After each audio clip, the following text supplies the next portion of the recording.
Chapter 10. Melodious Reading. What charm and delight surround a sweet, melodious voice, whether of woman or man? Who is there that does not recall such a voice and its influence upon him? Who does not have clinging memories of the voice of the mother, crooning over her babe, or singing a sweet lullaby as it lay at her breast? Of a father, softening its strong and resonant power to soothe the restlessness of his little one who was sick. Of the blushing maiden, who consciously or unconsciously had learned the immeasurably greater power exercised over her fellows, whether of her own or the opposite sex, by a soft, pure, well-controlled voice, rather than the high-pitched, tense, loud and harsh chatter of her associates. The calm, quiet, soft and low-pitched, though firm, voice of the teacher, the parent, the employer, the salesman, the speaker, the statesman, is far more effective, far more likely to attain its end than the harsh, raucous, loud, too emphatic and high-pitched voice of the uncontrolled, untaught, or careless speaker. And to listen to a reader, be he preacher, lawyer, judge, or orator, reading in public to a large audience, or for the pleasure and instruction of his own loved ones, or a few chosen friends, whose voice is melodious in every cadence, whose every intonation is musical and in good taste, what joy such a reader is able to bestow. How memory thrills as we recall a few readers of this type. Why should they be so few? Why should there be so many harsh, nasal, raucous, high-pitched, unmelodious voices? The reason is found mainly in lack of training, lack of a little thought, indifference to the possession of the finer gifts of life. For every boy and girl has it in his or her power, by the exercise of a little care, a little thought, a little self-restraint, a little time spent in discipline to produce the sweet and charming voice, with clean-cut, distinct, pleasing enunciation and pronunciation that will afford joy during the whole of a long life. One's own ear will tell whether his voice is properly pitched, pleasing, melodious, or the opposite. A few minutes spent in speech daily before a looking-glass will forever fix the habit of making the face pleasing. And an hour a day for a month will fix perfect habits of pronunciation and enunciation that will remain through life. When these arts are fixed, then a few hours' study of the thought of the author and the inflections and modulations of the voice necessary to represent, to convey to the ear of the listener, the full power of that thought. And the reader has equipped himself, herself, to give joy to countless thousands. Is it not worth while to spend a few hours to gain such power? Exercises in inflection. By inflection is meant the glide of the voice within a word to a higher or a lower pitch. This glide may be quick and short, or long and slow. It may be a rising or a falling glide, or both. The value of inflection rests in its power to make what is said more emphatic, to aid in clear enunciation, to aid in overcoming monotony. On all emphasized words we have an intensified inflection. This is illustrated in Portia's speech in The Merchant of Venice. In studying this excerpt we discover that all the emphasized words have a pronounced inflection. In the first group of words, if to do were as easy as to know what were good to do, we find the most intensified inflection is upon the word no, because this is the most emphatic word of the group. This reveals that inflection is one of the most vital means of emphasis. In regard to inflection as an aid to clear enunciation, we find that inflection occurs upon the accented syllable of a long word, and if due attention is given to the syllable upon which the accent falls, the word will receive a more perfect utterance. For instance, we can readily see in the following words, which are often mispronounced, the important part that inflection plays in the proper pronunciation of them.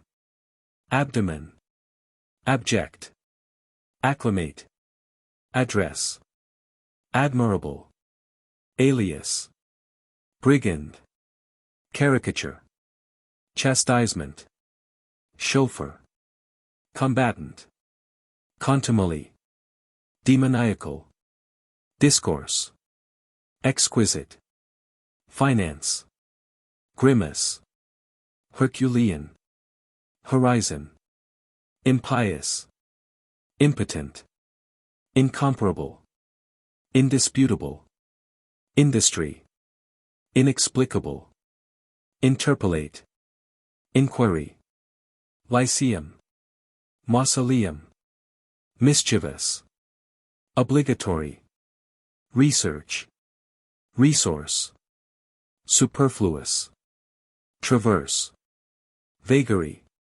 vehement, vehicle, virago, verbose, virtue, virtually. For the correct pronunciations, see Webster's New International Dictionary. We readily see that the proper use of inflection cannot help but give variety and contrast to our speech, and this aids immeasurably in overcoming the persistent use of monotones. We shall take up the different kinds of inflection and illustrate them with appropriate exercises. The student should consider the aim and value of each kind of inflection and then proceed to practice orally the exercises, listening intently to his voice to see that it responds. Kinds of inflection. Falling glide in the voice indicates a complete and positive assertion. For example, the prince's banner wavered, staggered backward, hemmed by foes. A command, although punctuated with a question mark, is rendered with a falling glide in the voice. For example, halt. Who goes there?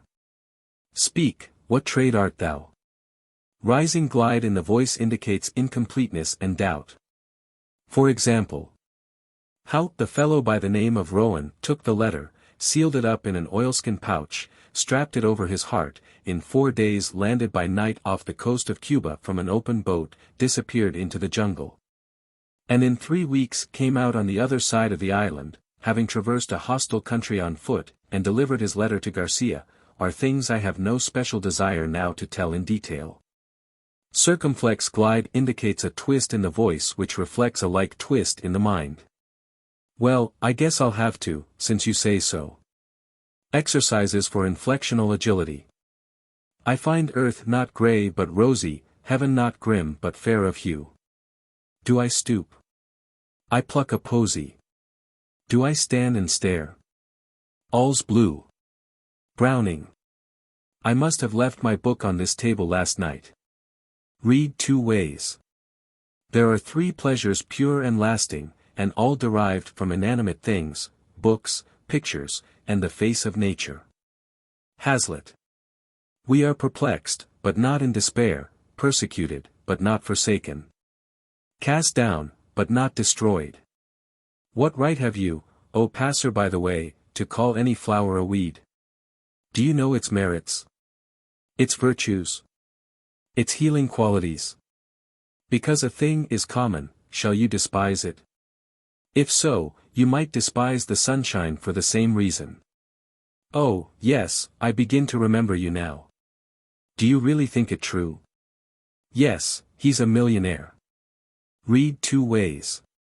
Breathes there a man, with soul so dead, who never to himself hath said, this is my own, my native land? Whose heart hath ne'er within him burned, as home his footsteps he hath turned, from wandering on a foreign strand? If such there breathe, go, mark him well. Sir Walter Scott. Now clear, pure, hard, bright, and one by one, like the hailstones.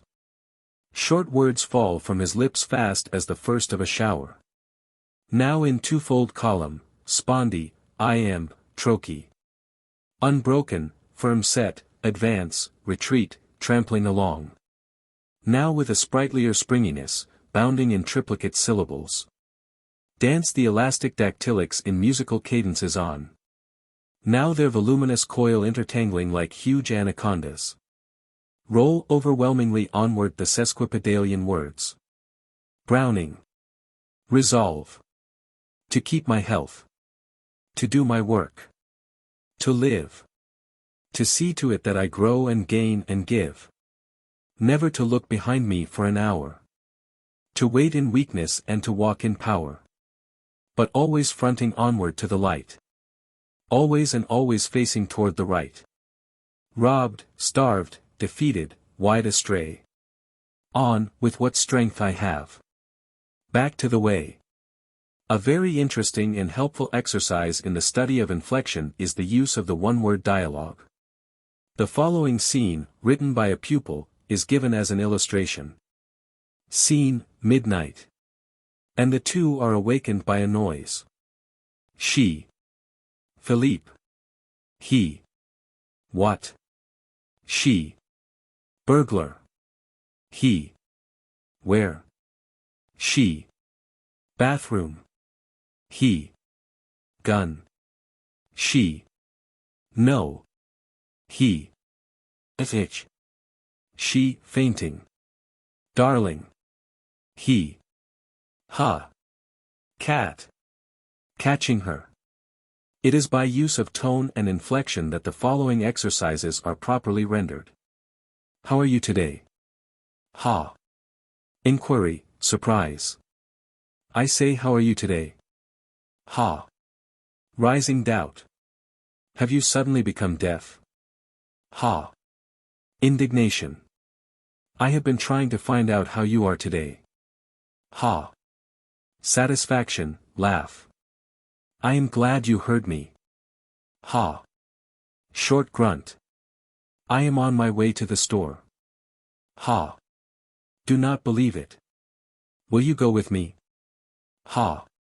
Glad to. A study of pitch.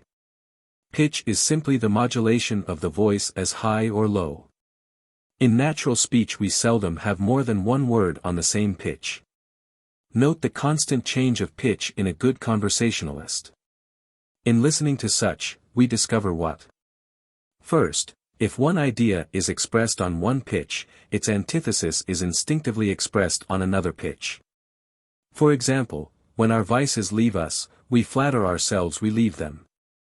The prodigal robs his heir, the miser robs himself. Excess of ceremony shows want of breeding. Second, a quick leap of the mind causes a leap in the voice, or, in other words, it causes a change of pitch. For example, so you say you are going to, well, hello, John. How did you get here? There can be no definite rules laid down governing changes of pitch. If we think progressively, giving ourselves completely to each successive idea, permitting our movement of tone to be the direct outcome of the action of the mind, we shall have no difficulty in modulating our pitch. In reading the following selections, note carefully the natural tendency of the voice to change pitch as the mind leaps from one thought to another. O larks, sing out to the thrushes. And thrushes, sing to the sky. Sing from your nests in the bushes. And sing wherever you fly. Then sing, O bird in the tree. Then sing, skylark in the blue. Sing loud, sing clear, that the king may hear. And my soul shall sing with you.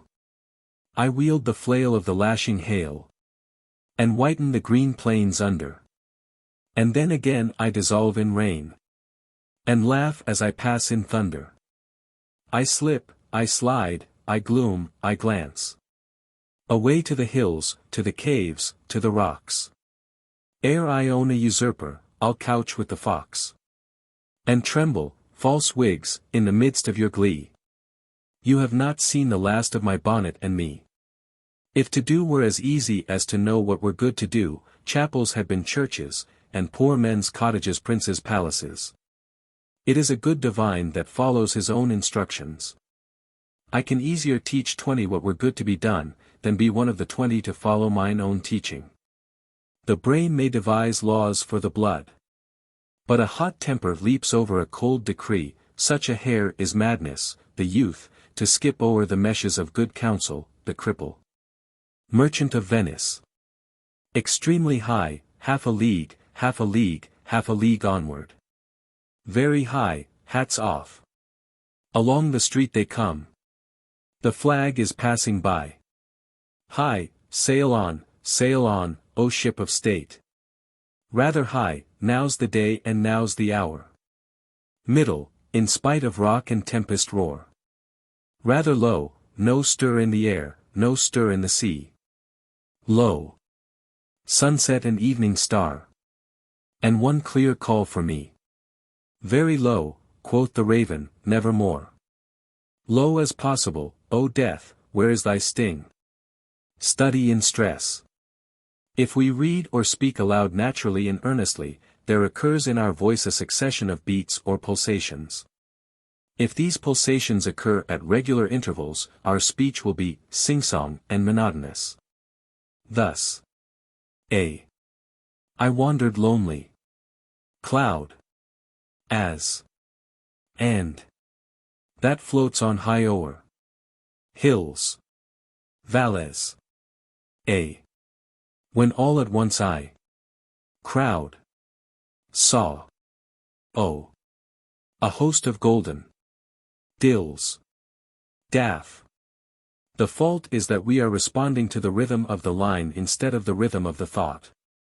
There should be rhythmic action of the voice, but, at all times, it should be in perfect harmony with the rhythmic action of the mind. Therefore, we see again that correct reading depends upon getting the correct thought. It is very important that we have control of our voice in stress or force of utterance. If a teacher requires one pupil out of a class of 20 to go on an errand for him, there is but one way of clearly expressing that thought in the following sentence, thus.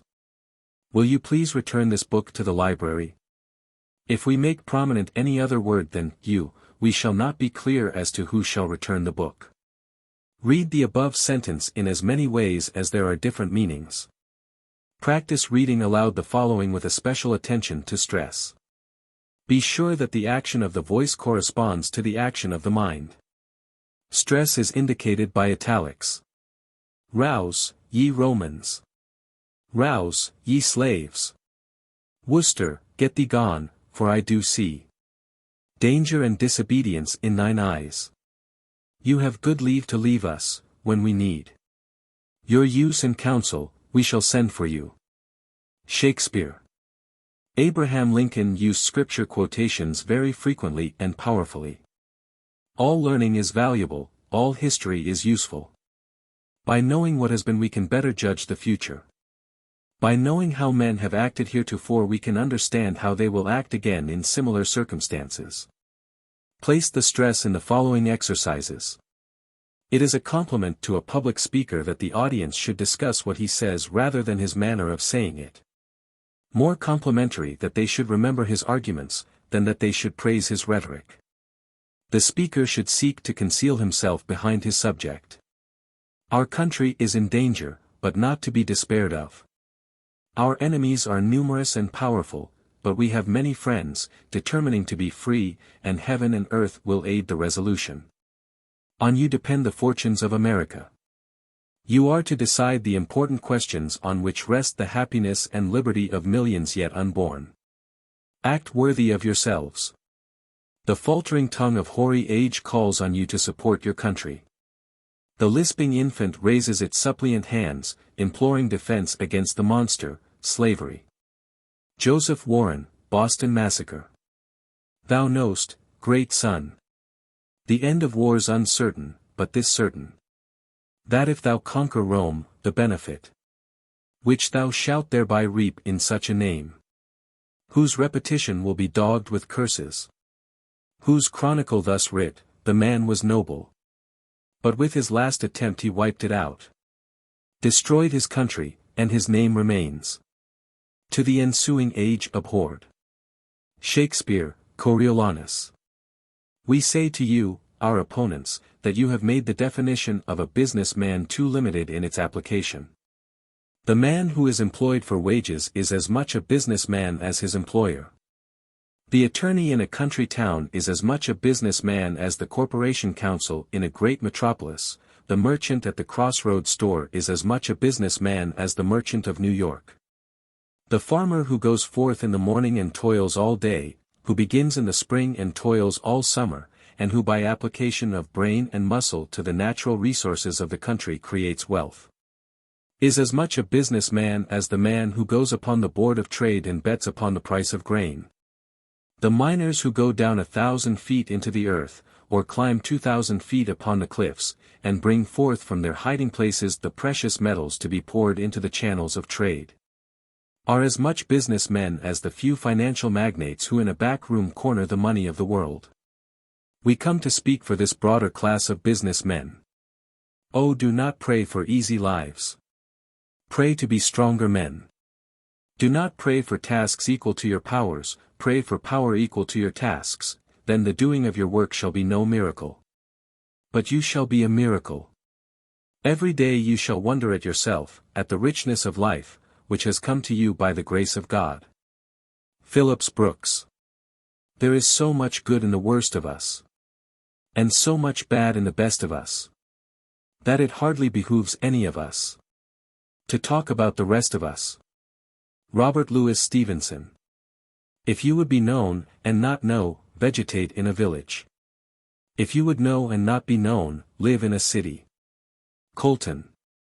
No man is inspired by the occasion, I never was. Webster. Does stress fall upon I, or upon never? In men whom men condemn as ill, I find so much of goodness still. In men whom men account divine, I find so much of sin and blot. I hesitate to draw the line between the two, where God has not. Joaquin Miller. All in the Emphasis. By Edwin Markham. Written expressly for delight and power in speech. The crows flew over my field at morn, shouting disdain, such corn, such corn. Hearing this, I said, my corn is safe. When crows deride, the corn is safe. But the next hour I looked indeed, and they were digging up the seed, and shouting still, not now in scorn, but in delight, such corn, such corn. A study of the pause. When we pause we suspend our speech, but continue our thought. It is a resting place for us better to conceive of the importance either of the thought just expressed or of the one that follows. The mind is busy recreating a new idea for the one who is listening. Pausing gives time for the speaker to get the new idea, and it also gives time for the auditor to hear the new idea. It often occurs that we are more impressive during the interval of pausing than during the interval of speech. The majority of people in ordinary conversation do not use the pause enough. One result is that they are uninteresting and monotonous in speech. In the following excerpt, taken from an address by Henry Ward Beecher, indicate the frequency of pauses and then tell fully, in your own words, what the successive ideas are upon which the mind is concentrating. Now. A living force that brings to itself all the resources of the imagination, all the inspirations of feeling, all that is influential in body, in voice, in eye, in gesture, in posture, in the whole animated man, is in strict analogy with the divine thought and the divine arrangement. And there is no misconception more utterly untrue and fatal than this, that oratory is an artificial thing, which deals with baubles and trifles, for the sake of making bubbles of pleasure for transient effect on mercurial audiences. So far from that, it is the consecration of the whole man to the noblest purposes to which one can address himself, the education and inspiration of his fellow men by all that there is in learning, by all that there is in thought, by all that there is in feeling, by all that there is in all of them, sent home through the channels of taste and beauty. And so regarded, oratory should take its place among the highest departments of education. In reading the following, of what value is pause? Does it indicate distance? Make selections from your own reading which illustrate the importance of the pause. Oh hark, oh hear! How thin and clear! And thinner, clearer, farther going. Oh sweet and far, from cliff and scar, the horns of Elfland faintly blowing. Tennyson. What is our failure here but a triumph's evidence? For the fullness of the days, have we withered or agonized? Why else was the pause prolonged but that singing might issue thence? Why rushed the discords in but that harmony should be prized? Sorrow is hard to bear, and doubt is slow to clear. Each sufferer says his say, his scheme of the weal and woe. But God has a few of us whom he whispers in the ear. The rest may reason and welcome, 'tis we musicians know. Browning. Oh well for the fisherman's boy, that he shouts with his sister at play. Oh well for the sailor lad, that he sings in his boat on the bay. And the stately ships go on to their haven under the hill. But oh, for the touch of a vanished hand, and the sound of a voice that is still. Break, break, break, at the foot of thy crags, O sea. but the tender grace of a day that is dead will never come back to me. Tennyson. Kind of pauses. Pauses may be long or short, frequent or seldom. In the following exercises indicate where and what kind of pauses you would naturally have. Woman without her man is a brute. Speech is a jewel, silence must form its setting. Silas Marner decided to keep the child who was frozen one evening outside his house in the snow. We will hang together or we will hang separately. Pausing is to speaking what shading is to drawing. The perfection of art is to conceal art. Henry wrote the book. What do you think? I'll shave you for nothing and give you plenty to eat and something to drink. Study of the importance of tone. When we are speaking in ordinary conversation, or in public address, the tones we use have much to do in making our meaning clear. How often a person, merely by the tone of his voice, conveys an entirely different meaning than was intended. He is accused of being sarcastic when he had no intention that his remark should be so regarded. Let us remember that in whatever state of mind we may be, it is unconsciously reflected in our voice. If we feel timid, embarrassed or self-conscious, it is registered in our tone when we speak. On the other hand, if we feel gay, optimistic, earnest and confident, these moods are likewise revealed in our speech. Thus we find tone to be an index to character. The function of tone color is most important. It reveals the subtle changes of our thoughts and feelings. It can make the hearer see more clearly and feel more deeply what you say. Nothing so quickly reveals your sincerity of purpose as the tone of your voice. It is the source of the greatest pleasure to the hearer. It marks you as a cultured person. And best of all, it cannot be regulated by rule. If you can express the tone admiration in colloquial language, there is no reason why you cannot express it in the language of a Browning or a Shakespeare. It is not so much what you say, as the manner in which you say it. It is not so much the language you use, as the tones in which you convey it. Come here, I sharply said. And the baby cowered and wept. Come here, I cooed, and he looked and smiled. And straight to my lap he crept. The words may be mild and fair, and the tones may pierce like a dart. The words may be soft as the summer air, and the tones may break the heart. For words but come from the mind, and grow by study and art. But the tones leap forth from the inner self, and reveal the state of the heart. Whether you know it or not, whether you mean or care. Gentleness, kindness, love and hate, envy and anger are there. Then would you quarrels avoid, and in peace and love rejoice. Keep anger not only out of your words, but keep it out of your voice. Sarah Edwards Henshaw. In Part 2, instructions were given in word analysis and thought grouping. Let the student analyze the words, outline the thought groups and determine just where the pause naturally falls, and whether the interval of rest is long or short, in the following selections. He should also be able to explain just why certain groups are separated by a long, and others by a short, pause. A Message to Garcia. By Elbert Hubbard. Extract from the Philistine for March, 1899. When war broke out between Spain and the United States, it was necessary to communicate quickly with the leader of the insurgents. Garcia was somewhere in the mountain fastnesses of Cuba, no one knew where. No mail or telegraph message could reach him. The president must secure his cooperation, and quickly. What to do? Someone said to the president, "There's a fellow by the name of Rowan will find Garcia for you if anybody can." Rowan was sent for and given a letter to be delivered to Garcia. How? The fellow by the name of Rowan took the letter, sealed it up in an oilskin pouch, strapped it over his heart, in 4 days landed by night off the coast of Cuba from an open boat, disappeared into the jungle. And in 3 weeks came out on the other side of the island, having traversed a hostile country on foot, and delivered his letter to Garcia, are things I have no special desire now to tell in detail. The point I wish to make is this: McKinley gave Rowan a letter to be delivered to Garcia. Rowan took the letter and did not ask, "Where is he at?" By the Eternal!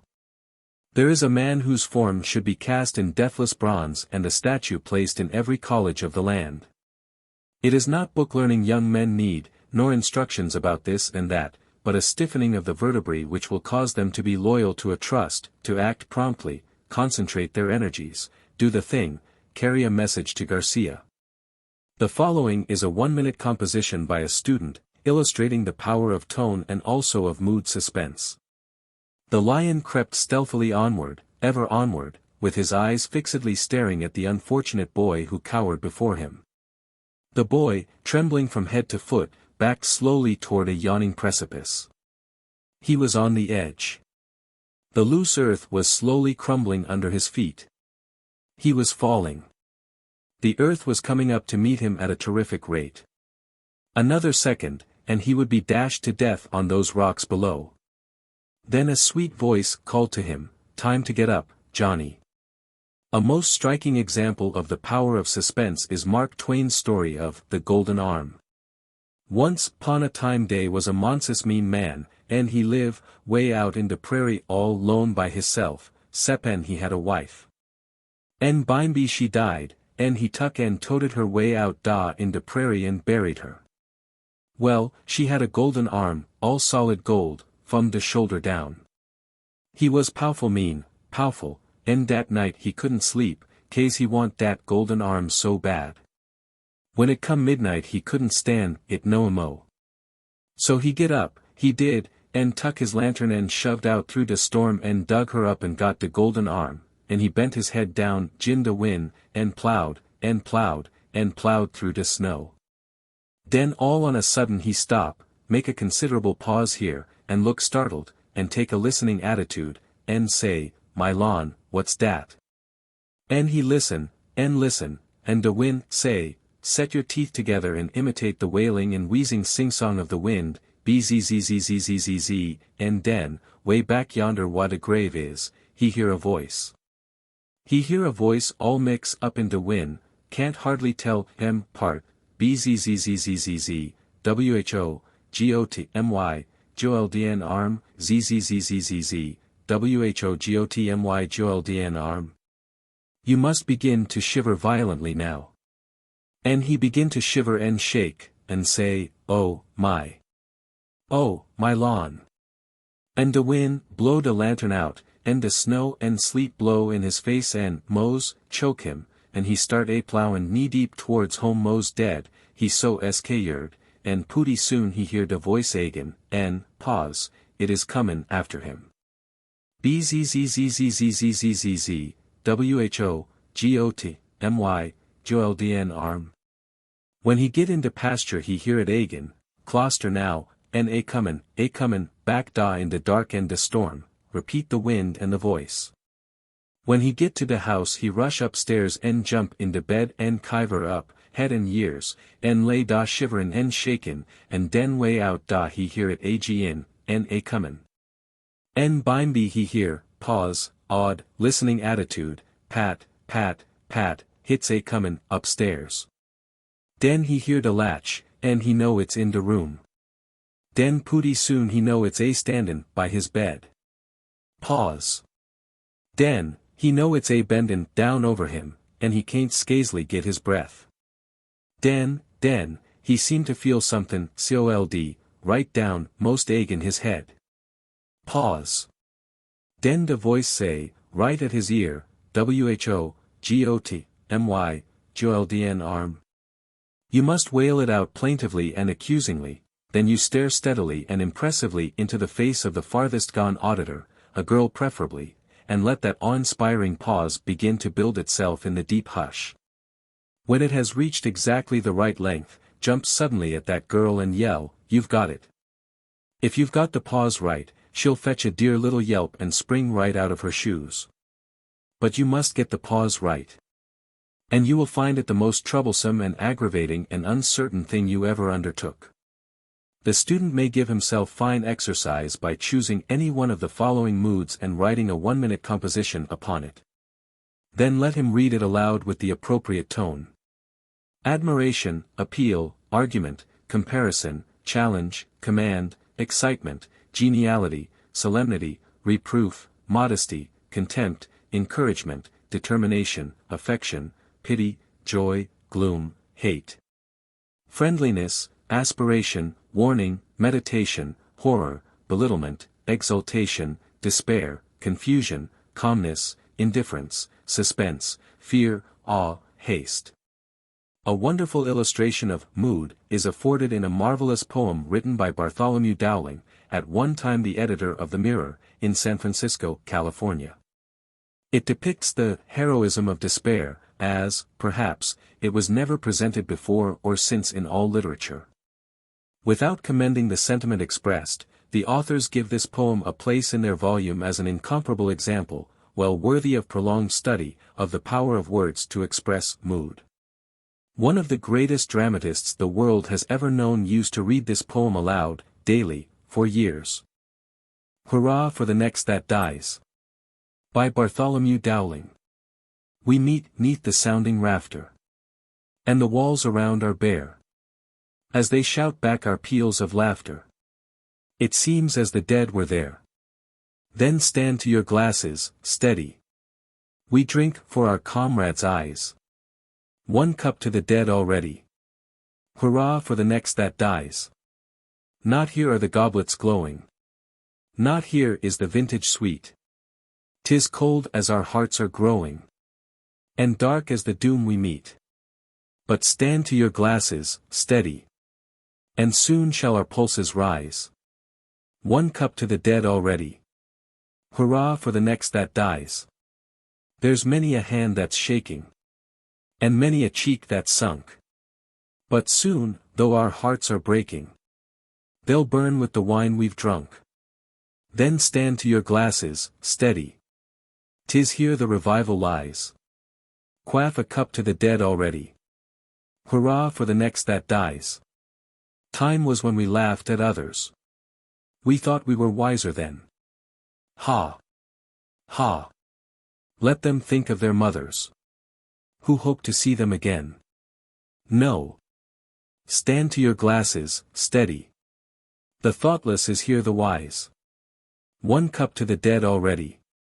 Hurrah for the next that dies. Not a sigh for the lot that darkles. Not a tear for the friends that sink. We'll fall, mid the wine cup sparkles. As mute as the wine we drink. Come. Stand to your glasses. Steady. 'Tis this that the respite buys. One cup to the dead already. Hurrah for the next that dies. Who dreads to the dust returning? Who shrinks from the sable shore? Where the high and haughty yearning of the soul can sting no more? No. Stand to your glasses, steady. This world is a world of lies. One cup to the dead already. Hurrah for the next that dies. Cut off from the land that bore us. Betrayed by the land we find. When the brightest are gone before us. And the dullest are left behind. Stand, stand to your glasses, steady. 'Tis all we have left to prize. One cup to the dead already.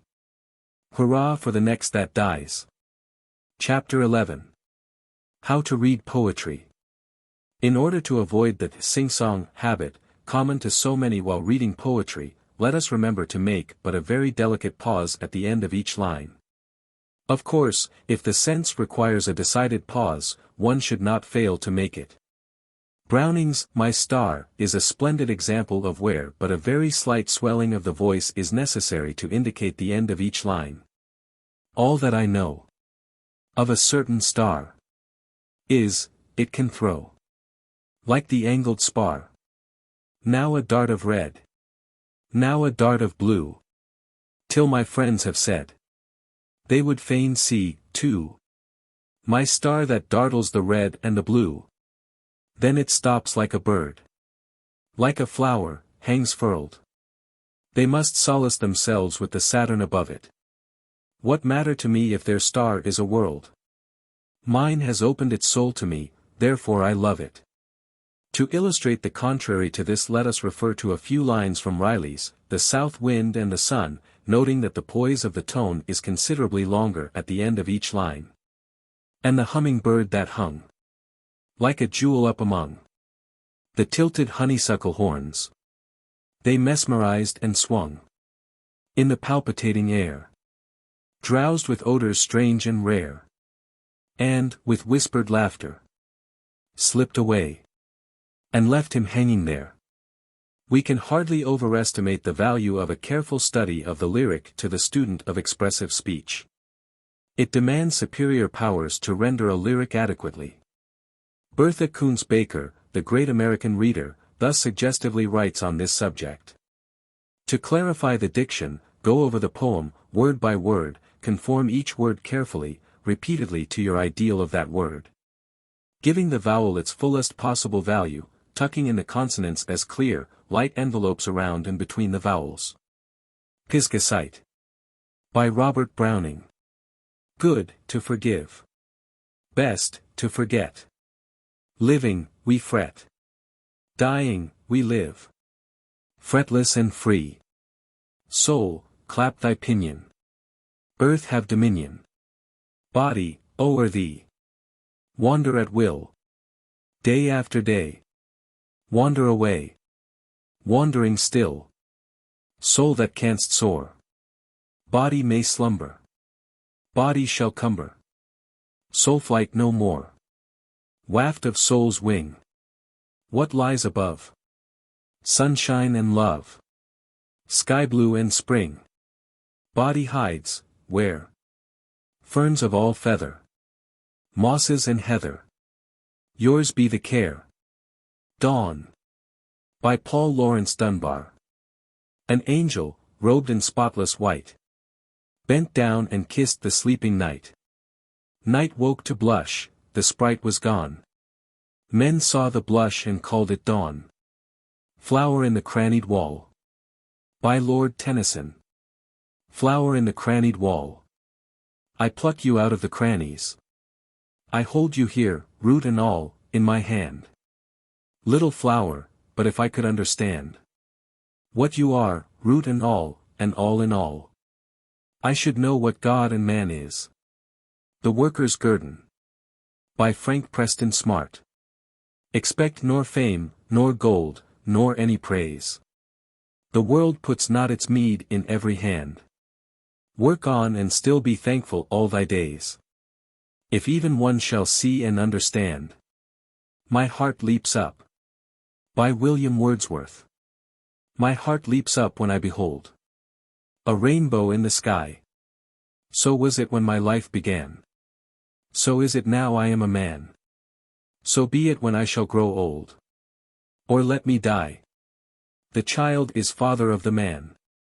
And I could wish my days to be bound each to each by natural piety. When we think of melody in speech, we immediately think of the lyric. In form and in spirit it approaches nearest towards music, for it is, emotion all compact. When we have stimulated within us a noble emotion, we begin at once to respond in some rhythmic action, a beat of our foot, sway of the body, or humming in a tuneful way. There is melody in prose as well as in poetry, only it is not so pronounced. Lincoln's Gettysburg Address is a splendid example of prose poetry. We are under obligation to James Raymond Perry in the North American Review for metrically dividing this oration. 47 years ago, our fathers brought forth upon this continent a new nation conceived in liberty, and dedicated to the proposition that all men are created equal. Now we are engaged in a great civil war, testing whether that nation, or any nation, so conceived and so dedicated, can long endure. We are met on a great battlefield of that war. We have come to dedicate a portion of that field as a final resting place for those who here gave their lives, that this nation might live. It is altogether fitting and proper that we should do this. But in a larger sense, we cannot dedicate, we cannot consecrate. We cannot hallow this ground. The brave men, living and dead, who struggled here, have consecrated it far above our power to add or detract. The world will little note, nor long remember what we say here. But it can never forget what they did here. It is for us, the living, rather, to be dedicated here to the unfinished work which they who fought here have thus far so nobly advanced. It is rather for us to be here dedicated to the great task remaining before us, that from these honored dead we take increased devotion to that cause for which they gave the last full measure of devotion.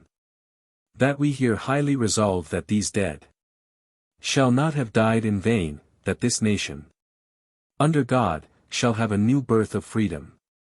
And that the government of the people, by the people, and for the people, shall not perish from the earth. Channing's Symphony is another interesting illustration of musical prose. To live content with small means, to seek elegance rather than luxury, and refinement rather than fashion, to be worthy, not respectable, and wealthy, not rich.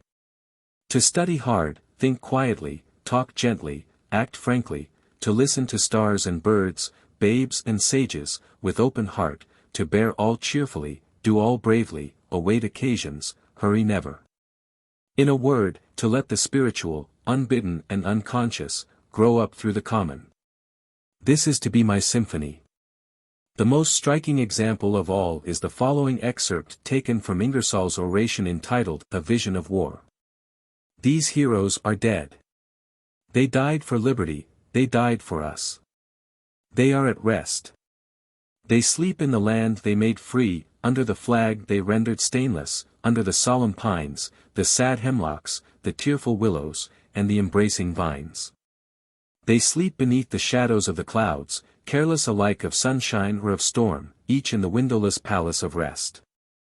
Earth may run red with other wars, they are at peace. In the midst of battle, in the roar of conflict, they found the serenity of death. I have one sentiment for soldiers living and dead: cheers for the living, tears for the dead. Poetical selections. Colloquial. Humorous. Humorous dialect. Pathetic. Dramatic. Sublime. Lyric. Poetry is the highest, most beautiful and perfect verbal expression of thought aloud to man. The higher the poetry, the more is it permeated with elevating human emotion. Colloquial selections in poetry. The Pessimist. By Ben King. Nothing to do but work. Nothing to eat but food. Nothing to wear but clothes. To keep one from going nude. Nothing to breathe but air. Quick as a flash, 'tis gone. Nowhere to fall but off. Nowhere to stand but on. Nothing to comb but hair. Nowhere to sleep but in bed. Nothing to weep but tears. Nothing to bury but dead. Nothing to sing but songs. Ah, well, alas. Alack. Nowhere to go but out. Nowhere to come but back. Nothing to see but sights. Nothing to quench but thirst. Nothing to have but what we've got. Thus through life we are cursed. Nothing to strike but a gate. Everything moves that goes. Nothing at all but common sense can ever withstand these woes. The Rivals. By Paul Laurence Dunbar. 'Twas 33 years ago, when I was Ruther young, you know, I had my last and only fight. About a gal one summer night. 'Twas me and Zekel Johnson. Zeke. And me, DBN spat-tin, 'bout a week. Each of us tryin' his best to show that he was Liza Jones's beau. We couldn't neither prove the thing, for she was fur too sharp to fling one over fur the other one, and, by so doin', stop the fun. That we chaps didn't have the sense to see she got at our expense. But that's the way a feller does. Fur boys is fools and halloos was And when they's females in the game, I reckon men's about the same. Well, Zeke and me went on that way, and fussed and quarreled day by day, while Liza, mind in not the fuss, just kept a-goin' with both of us. Tell we poor chaps, that Zeke and me was just plumb mad with jealousy. Well, for a time we kept our places, and only showed by frownin' faces, and looks at well our mayoneen boded. How full o' fight we both was loaded. At last it come, the thing broke out. And this is how it come about. One night, 'twas fair, you'll all agree, I got Eliza's company, and leavin' Zekel in the lurch, went trottin' off with her to church. And just as we had took our seat, Eliza lookin' fair and sweet, why, I just couldn't help but grin, when Zekel come a-bouncin' in, as furious as the law allows. He'd just been up to Liza's house, to find her gone, then come to church, to have this end put to his search. I guess I laughed that meetin' through, and not a mortal word I knew of what the preacher preached or read, ere what the choir sung or said. For every time I'd turn my head, I couldn't scarcely help but see at Zekel had his eye on me, and he'd sort o' turn and twist, and grind his teeth and shake his fist. I laughed, for a law, the whole church seen us, and knowed that suthin' was between us. Well, meetin' out, we started hum. I sorter feelin' what would come. We'd just got out, when up stepped Zeke, and said, "'Scuse me, I'd like to speak to you a minute." "Cert," said I, a-nudgin' Liza on the sly, and Logan in my sleeve with glee. I asked her, please, to pardon me. We walked away a step or two, just to get out o' Liza's view. And then Zeke said, "I want to know if you think you're Eliza's beau, and 'at I'm goin' to let her go hum with sich a chap as you." And I said bold, "You bet I do."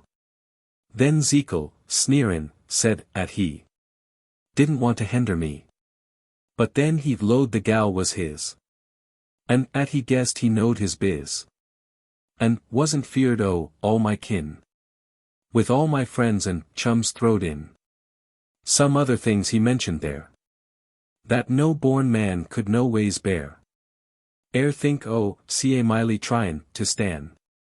Ef Zeke had been the biggie's man in town, and not the leanest runt, at time and labor ever stunt. And so I let my fist go, bim. I thought I'd mos' nigh finished him, but Zekel didn't take it so. He just ducked down and dodged my blow, and then come back at me so hard, I guess I must, hurt the yard, ere spill at the grass plot where I fell. And, sakes alive, it hurt me. Well, it wouldn't be so bad you see, but he just kept a-hittin' me, and I hit back and kicked and pawed, but seemed 'twas mostly ere I clawed, while Zekel used his science well, a-makin' every motion tell. He punched and hit, why, goodness lands, seemed like he had a dozen hands. Well, after while, they stopped the fuss, and someone kindly parted us, all beat and cuffed and clawed and scratched, and needin' both our faces patched. Each started hum a different way. And what oh, Liza, do you say? Why, Liza, little humbug, darn her. Why, she'd gone home with Hiram Turner. Copyright by Dodd, Mead and Company, New York, and used by special arrangement. The First Furrow. By James J. Montague. Don't you ever feel a yearnin' long about this time o' year, for a robin's song to tell you that the summertime is near? Don't you ever sort o' hanker for the blackbird's whistlin' call, echoin' through the hillside orchard, where the blossoms used to fall? Don't you wish that you were out there, breathin' in the April air. Full o' glad and careless boyhood, and with strength and health to spare. Don't it hurt you to remember, when the springtime comes around, how the first, long, rollin' furrow used to wake the sleepy ground? How'd you like to take the children, born to dirty city streets, out to where the brook goes pulsin' when the heart o' nature beats? How'd you like to watch 'em wonder at the boomin' of the bees? Or to see 'em dodge the petals that are snowin' from the trees? How'd you like to see their faces catch the color o' the rose, as they raced across the meadow where the earliest crocus grows? Wouldn't it be joy to watch 'em follow on behind the plow, as it cut the first brown furrow, like it's doin' out there now? Sunshine. By Fred Emerson Brooks. Some people have the sunshine, while others have the rain. But God don't change the weather because the folks complain. Don't waste your time in grumbling, nor wrinkle up your brow. Some other soul has trouble, most likely has it now, when nature lies in shadow on damp and cloudy days. Don't blame the sun, good people, but loan a few bright rays. The sun is always shining above the misty shroud, and if your world be murky, the fault lies in the cloud.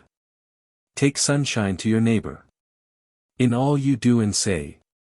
Have sunshine in your labor, and sunshine in your play. Where'er the storm cloud lowers, take in the sunlight glow, and heaven will show what flowers from seeds of kindness grow. Copyright by Forbes and Company, Chicago, and used by kind permission of author and publisher. Sicily. Alkali Station. By Bret Harte. Sicily says you're a poet, maybe. I ain't much on rhyme. I reckon you'd give me 100, and beat me every time. Poetry, that's the way some chaps puts up any day. But I takes mine, straight without sugar, and that's what's the matter with me. Poetry. Just look round you, alkali, rock, and sage. Sagebrush, rock, and alkali, ain't it a pretty page? Sun in the east at mornin', sun in the west at night. And the shadow of this, your station the on'y thing moves in sight. Poetry. Well now, Polly. Polly, run to your ma'am. Run right away, my pooty. Bye-bye. Ain't she a lamb? Poetry, that reminds me o' suthin' right in that suit. Jest shet that door thar, will yer, for Cicily's ears is cute. Ye noticed Polly, the baby? A month afore she was born. Cicely, my old woman, was moody-like and forlorn. Out of her head and crazy, and talked of flowers and trees. Family man yourself, sir. Well, you know what a woman bees. Nervous she was, and restless, said that she couldn't stay. Stay, and the nearest woman 17 miles away. But I fixed it up with the doctor, and he said he would be on hand. And I kinder stuck by the shanty, and fenced in that bit o' land. One night, the 10th of October, I woke with a chill and fright. For the door it was standing open, and Cicely warn't in sight. But a note was pinned on the blanket, which said that she couldn't stay, but had gone to visit her neighbor 17 miles away. When and how she stampeded, I didn't wait for to see. For out in the road, next minute, I started as wild as she. Running first this way and that way, like a hound that is off the scent. For there warn't no track in the darkness to tell me the way she went. I've had some mighty mean moments afore I kem to this spot. Lost on the plains in 50, drowned almost, and shot. But out on this alkali desert, a-hunting a crazy wife. Was Raleigh as unsatisfactory as anything in my life. Sicily. Sicily. Sicily. I called, and I held my breath. And Sicily came from the canyon, and all was as still as death. And Sicily. Sicily. Sicily came from the rocks below. And just but a whisper of Sicily, down from them peaks of snow. I ain't what you call religious, but I jest looked up to the sky. And, this year's to what I'm coming, and maybe ye think I lie. But up away to the east'ard, yaller and big and far, I saw of a sudden rising the singularest kind of star. Big and yaller and dancing, it seemed to beckon to me. Yaller and big and dancing, such as you never see. Big and yaller and dancing, I never saw such a star. And I thought of them sharps in the Bible, and I went for it then and thar. Over the brush and boulders I stumbled and pushed ahead. Keeping the star afore me, I went wherever it led. It might hev been for an hour, when suddent and pert and nigh. Out of the earth afore me there riz up a baby's cry. Listen. Thar's the same music, but her lungs they are stronger now than the day I packed her and her mother. I'm derned if I jest know how. But the doctor kem the next minute, and the joke, oh, the whole thing is that Sis never knew what happened from that very night to this. But Cicely says you're a poet, and maybe you might, some day, just sling her a rhyme, 'bout a baby that was born in a curious way. And see what she says.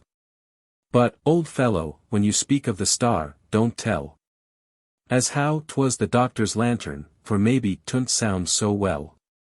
Copyright by Houghton Mifflin and Company, Boston, and used by their kind permission. An Order for a Picture. By Alice Carey. O good painter, tell me true. Has your hand the cunning to draw shapes of things that you never saw? Aye. Well, here is an order for you. Woods and cornfields, a little brown. The picture must not be over bright, yet all in the golden and gracious light of a cloud, when the summer sun is down. Alway and alway, night and morn. Woods upon woods, with fields of corn lying between them, not quite sere, and not in the full thick, leafy bloom, when the wind can hardly find breathing room. Under their tassels, cattle near, biting shorter the short green grass, and a hedge of sumac and sassafras, with bluebirds twittering all around.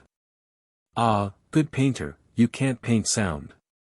These and the house where I was born, low and little, and black and old, with children, many as it can hold, all at the windows, open wide, heads and shoulders clear outside, and fair young faces all ablush. Perhaps you may have seen, some day, roses crowding the selfsame way, out of a wilding, wayside bush. Listen closer. When you have done with woods and cornfields and grazing herds, a lady, the loveliest ever the sun looked down upon, you must paint for me. Oh, if I only could make you see the clear blue eyes, the tender smile, the sovereign sweetness, the gentle grace, the woman's soul, and the angel's face, that are beaming on me all the while. I need not speak these foolish words. Yet one word tells you all I would say. She is my mother, you will agree, that all the rest may be thrown away. Two little urchins at her knee. You must paint, sir, one like me, the other with a clearer brow, and the light of his adventurous eyes flashing with boldest enterprise. At 10 years old he went to sea. God knoweth if he be living now. He sailed in the good ship Commodore. Nobody ever crossed her track to bring us news, and she never came back. Ah, 'tis 20 long years and more since that old ship went out of the bay, with my great-hearted brother on her deck. I watched him till he shrank to a speck, and his face was toward me all the way. Bright his hair was, a golden brown, the time we stood at our mother's knee. That beauteous head, if it did go down, carried sunshine into the sea. Out in the fields one summer night, we were together, half afraid of the corn leaves rustling, and of the shade of the high hills, stretching so far and still, loitering till after the low little light of the candle shone through the open door. And over the haystack's pointed top, all of a tremble, and ready to drop, the first half hour, the great yellow star, that we with staring, ignorant eyes, had often and often watched to see, propped and held in its place in the skies, by the fork of a tall, red mulberry tree, which close in the edge of our flax field grew, dead at the top, just one branch full of leaves, notched round, and lined with wool, from which it tenderly shook the dew over our heads, when we came to play in its handbreadth of shadow, day after day, afraid to go home, sir, for one of us bore a nest full of speckled and thin-shelled eggs, the other, a bird held fast by the legs, not so big as a straw of wheat. The berries we gave her she wouldn't eat, but cried and cried, till we held her bill, so slim and shining, to keep her still. 1, 2, 3. By Henry C. Bunner. It was an old lady, and a boy who was half past 3. And the way that they played together was beautiful to see. She couldn't go running and jumping, and the boy, no more could he, for he was a thin little fellow, with a thin little twisted knee. They sat in the yellow sunlight, out under the maple tree, and the game that they played I'll tell you, just as it was told to me. It was hide-and-go-seek they were playing, though you'd never have known it to be, with an old lady, and a boy with a twisted knee. The boy would bend his face down on his one little sound right knee, and he'd guess where she was hiding. In guesses 1, 2, 3. You are in the china closet, he would cry, and laugh with glee. It wasn't the china closet, but he still had 2 and 3. You are up in Papa's big bedroom, in the chest with the queer old key. And she said, you are warm and warmer. But you're not quite right, said she. It can't be the little cupboard where Mama's things used to be. So it must be the clothes press, Grandma. And he found her with his 3. Then she covered her face with her fingers that were wrinkled and white and wee. And she guessed where the boy was hiding, with a 1 and a 2 and a 3. And they never had stirred from their places, right under the maple tree. This old lady, and the boy with a lame little knee. This dear old lady, and the boy who was half past 3. Reciprocity. By H. Bedford Jones. Would you have men play square with you, play fair with you, and bear with you, in all the little weaknesses so easy to condemn?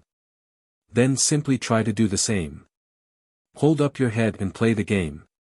And when the others are to blame, be sure to bear with them. Would you have men, when new to you, be true to you and do to you the things that faith and brother love and nothing else impel? Then give them faith and brother love, and set sincerity above all other things, and it will prove that you have builded well. The Young Tramp. By Chas. F. Adams. Hello, thar, stranger.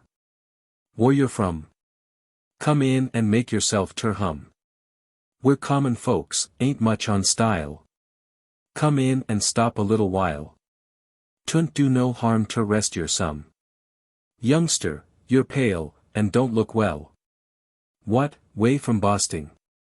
Now, do tell. Why, that's 100 mile or so. What started yer, I'd like ter know. On sich a tramp, got goods ter sell? No home, no friends? Now that's too bad. Wall, cheer up, boy, and don't be sad. Wife, see what yer can find ter eat, and put the coffee on ter heat. We'll fix yer up all right, my lad. Willing ter work, can't get a job, and not a penny in your fob. Wall, now, that's rough, I do declare. What, tears? Come, youngster, I can't bear. See your take on so, and sob.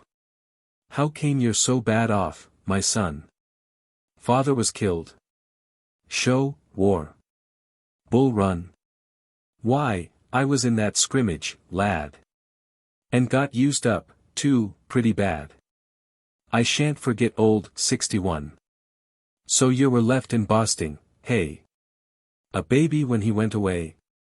Those Boston boys were plucky, wife. You're no one of them saved my life. Else I would not be here today. 'Twas when the Black Horse Cavalcade swept down on our small brigade. I got the shot that made me lame. When down on me a trooper came. And this air chap struck up his blade. Poor feller. He was stricken dead. The trooper's saber cleaved his head. Joe Billings was my comrade's name. He was a Boston boy, and game. I almost wished I'd died, instead. Why, lad? What makes you tremble so? Your father. What, my comrade Joe? And you his son? Come to my heart. My home is yours, I'll try in part. To pay his boy the debt I owe. Hullo. By Sam Walter Foss. When you see a man in woe, walk straight up and say, hello. Say, hello, and how d'ye do? How's the world been using you? Slap the fellow on his back. Bring your hand down with a whack. Waltz straight up and don't go slow. Shake his hand and say, hello. Is he clothed in rags? Oh, ho. Walk straight up and say, hello. Rags are but a cotton roll. Just for wrapping up a soul. And a soul is worth a true. Hail and hearty, how d'ye do? Don't wait for the crowd to go. Walk straight up and say, hello. When big vessels meet, they say. They salute and sail away. Just the same as you and me. Lonely ships upon the sea. Each one sailing his own jog. For a port beyond the fog. Let your speaking trumpet blow. Lift your horn and cry, hello. Say, hello, and how d'ye do? Other folks are good as you. When you leave your house of clay. Wandering in the far away. When you travel through the strange country far beyond the range. Then the souls you've cheered will know who you be, and say, hello. Columbus. By Arthur Hugh Clough. How in heaven's name did Columbus get over?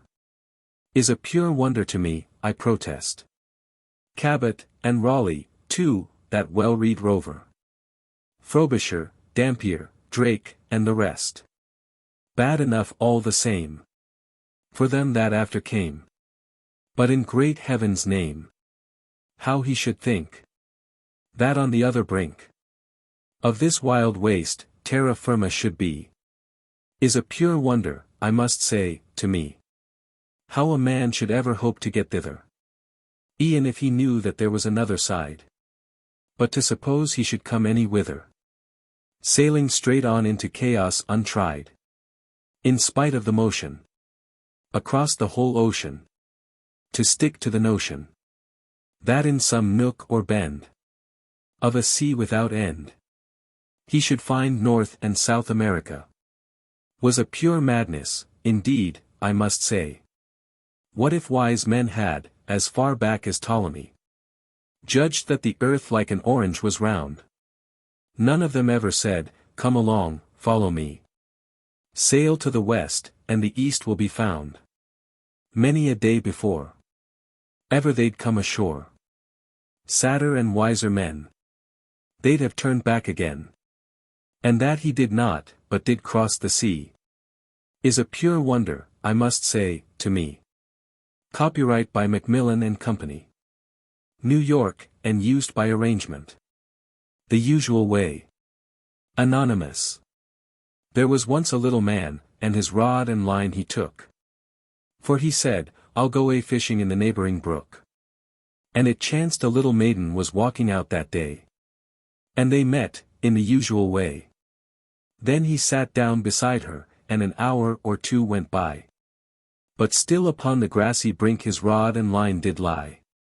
I thought, she shyly whispered, you'd be fishing all the day. And he was, in the usual way. So he gravely took his rod in hand and threw the line about. But the fish perceived distinctly he was not looking out. And he said, sweetheart, I love you, but she said she could not stay. But she did, in the usual way. Then the stars came out above them, and she gave a little sigh. As they watched the silver ripples like the moments running by. We must say goodbye, she whispered by the alders old and grey. And they did, in the usual way. And day by day beside the stream, they wandered to and fro. And day by day the fishes swam securely down below. Till this little story ended, as such little stories may. Very much, in the usual way. And now that they are married, do they always bill and coo? Do they never fret and quarrel, like other couples do? Does he cherish her and love her? Does she honor and obey? Well, they do, in the usual way. Humorous selections in poetry. Little Miss Study and Little Miss Play. By Fred Emerson Brooks. Little Miss Study and Little Miss Play. Each came to the school from an opposite way. While Little Miss Study could always recite, this Little Miss Play hardly ever was right. For Little Miss Study found she could do more by learning her lessons the evening before. But, fond of a frolic, this Little Miss Play would put off her lessons until the next day. At the head of her class Miss Study was put, while Little Miss Play had to stay at the foot. Thus Little Miss Study and Little Miss Play went onward through life, in an opposite way. Copyright by Forbes and Company, Chicago, and used by kind permission of author and publisher. A similar case. Anonymous. Jack, I hear you've gone and done it. Yes, I know, most fellows will. Went and tried it once myself, sir. Though you see I'm single still. And you met her, did you tell me? Down at Newport, last July. And resolved to ask the question. At a soiree, so did I. I suppose you left the ballroom. With its music and its light. For they say love's flame is brightest in the darkness of the night. Well, you walked along together. Overhead, the starlit sky. And I'll bet, old man, confess it. You were frightened, so was I. So you strolled along the terrace. Saw the summer moonlight pour all its radiance on the waters, as they rippled on the shore. Till at length you gathered courage. When you saw that none was nigh. Did you draw her close and tell her that you loved her? So did I. Well, I needn't ask you further. And I'm sure I wish you joy. Think I'll wander down and see you. When you're married, my boy. When the honeymoon is over. And you're settled down, we'll try. What? The deuce you say. Rejected? You rejected, so was I. Irish Castles. By Fitzjames O'Brien. Sweet Nora, come here, and look into the fire. Maybe in its embers good luck we might see. But don't come too near, or your glance is so shining. We'll put it clean out, like the sunbeams, Macree. Just look twixt the sods, where so brightly they're burning. There's a sweet little valley, with rivers and trees. And a house on the bank, quite as big as the squire's. Who knows but some day we'll have something like these. And now there's a coach and 4 galloping horses. A coachman to drive, and a footman behind. That betokens some day we will keep a fine carriage. And dash through the streets with the speed of the wind. As Dermot was speaking, the rain down the chimney soon quenched the turf fire on the hollowed hearthstone. While mansion and carriage, in smoke wreaths evanished. And left the poor dreamer dejected and lone. Then Nora to Dermot, these words softly whispered. 'Tis better to strive than to vainly desire. And our little hut by the roadside is better than palace, and servants, and coach, in the fire. 'Tis years since poor Dermot his fortune was dreaming, since Nora's sweet counsel effected its cure. For, ever since then hath he toiled night and morning. And now his snug mansion looks down on the sewer. The Deacon's Drive. By Fred Emerson Brooks. Good Deacon Jones, although a pious man, was not constructed on the meager plan. And he so loved the Sabbath day of rest. Of all the 7 deemed it far the best. Could he have made the year's allotment o'er, he would have put in many rest days more. One Sunday morn, on sacred matters bent, with his good wife, to church the deacon went. And since there was no fear of being late, the horse slow jogged along his Sunday gait. This horse he got by trading with a Jew, and called him Moses, nothing else would do. He'd been a racehorse in his palmy days, but now had settled down to pious ways, save now and then backsliding from his creed, when over-tempted to a burst of speed. 'Twas early, and the deacon's wife was driving, while from the book the deacon hard was striving on sacred things to concentrate his mind. The sound of clattering hoofs is heard behind. Old Mose pricked up his ears and sniffed the air. The deacon mused, some racers, I declare. Fast horse, fast man, fast speeds the life away, while sluggish blood is slow to disobey. He closed the book. He'd read enough of Psalms, and, looking backward, spat upon his palms. Then grabbed the sagging reins, land sakes alive. It's late, Jerashi, guess I'd better drive. The wife suspects there's something on his mind. Adjusts her spectacles and looks behind. Pull out, good Silas, let that sinner past, who breaks the Sabbath day by drivin' fast. What pretty horses, he's some city chap. My, how he drives, he'll meet with some mishap. Be quick thar, Silas. Further to the side. He's comin', thank the Lord the road is wide. Jes' look at Mose, if he ain't in fair war. Say, Silas, what on earth you bracin' for? Old man, have you forgot what day it is? Get up thar, Mose. Jerashi, mind your biz. Upon my soul, look how that nag's passin'. Why, Silas, dear, I do believe you're racin'. Land sakes alive, what will the people say? Good Deacon Jones racin', Sabbath day. Jerashi, now you hold your pious tongue, and save your voice until the hymns are sung. Make haste unto the Lord, that's the command. We're bound fair church, I trust you understand. But goin' to church, good Silas, racin' so will bring us into heaven mighty slow. Hush up, Jerashi, else you'll make us late. Gay long thar, Moses, strike your winning gate. God gave him speed and now's his time to show it. If that's a sin, I never want to know it.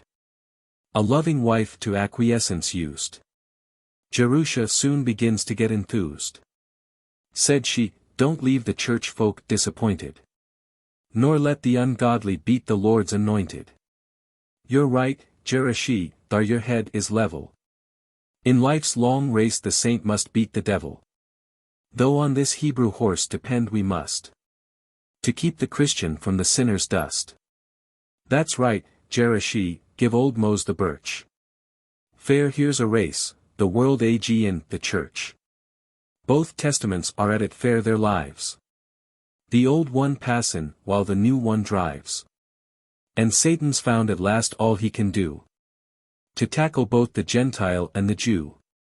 The stranger's horses come at such a pace, they dash ahead as if to take the race. The jig is up, Jerashi, guess he'll beat. He's in the lead, and Mose is off his feet. What talk is that? Now, Silas, don't you scoff. How can he jig if all his feet are off? And now you say he struck his gait at last. I feared he'd strike on Suthin, goin' so fast. The stranger cries, come on, old sanctimony. Old wife, old wagon, and old rackabony. Jerusha's dander's up, Jerusha's mad. She grabs her bonnet and applies the gad. And Mose at last has struck his old-time speed. For once the Jew and Gentile are agreed. Around the church the gathered country folk observe, the Sabbath day is bein' broke. With eager eye and half-averted face. Though some condemn, yet all observe the race. Land sakes! Cries one, I'll bet ye 10t, too. It's Deacon Jones a drivin' that AR Jew. I can't bet much, but here's my life upon it. That thar's Jerushy, I know her by the bonnet. Along the dusty road the horses speed. And inch by inch old Moses takes the lead. Jerusha gets excited, now she's winning. And all her former anger dies a grinning. Come on, old disbelief, old Satan's crony. Don't lag behind on any ceremony. Take my advice, before you give much sass. Just turn your horses out on Sunday grass. Old Mose had forged ahead at such a rate. The deacon couldn't stop him at the gate. The more he pulled the faster Mose would go. Jerusha grabbed one line and hollered, whoa. Which swung him in, the buggy with a crash. Swinging against the horse block, went to smash. The pastor said, I hope you broke no bones. Although you broke the Sabbath, Deacon Jones. Don't blame this on to Sile, Jerusha said. But on that hoss, you know he's Jewish bred. And won't do nothin' Saturday but rest. On Sunday he breaks loose like all possessed. At least we're here and safe, therefore rejoice. But I shall sing no more, I've strained my voice. I thought 'twould break, they heard the pastor say. It has been cracked for many, many a day. Copyright by Forbes and Company. Chicago, and used by kind permission of author and publisher. The Christmas Ring. By Fred Emerson Brooks. May was pretty, plump and pretty, and with such a lovely soul. That a smile lit up her features like a mental aureole. People gazed in admiration, always listened, when she talked. Always made you think of roses, but she limped weener she walked. Nothing crippled, nothing shriveled, nothing of the withered sort. Just a perfect human being, save one leg a trifle short. As though nature had intended her the rarest of her kind. But fell short of precious matter and no substitute could find. Fair as polished alabaster that had wakened from its dream. But so modest and retiring she held everyone's esteem. Though her imperfection grieved her more than anybody knew. Yet her life was like the heavens when the stars are peeping through. At first sight of her you'd fancy as you blinked your startled eyes. You had chanced upon a seraph who had taken human guise. As a man will gaze in wonder at a jewel on the ground.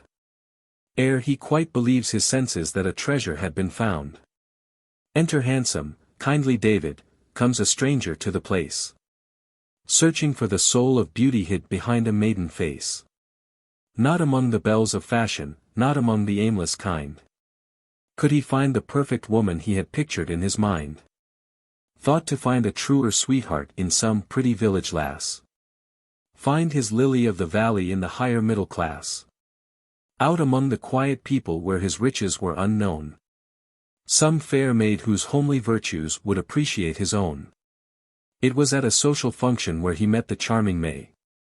And her sister, Belle, the elder, quite as handsome in her way.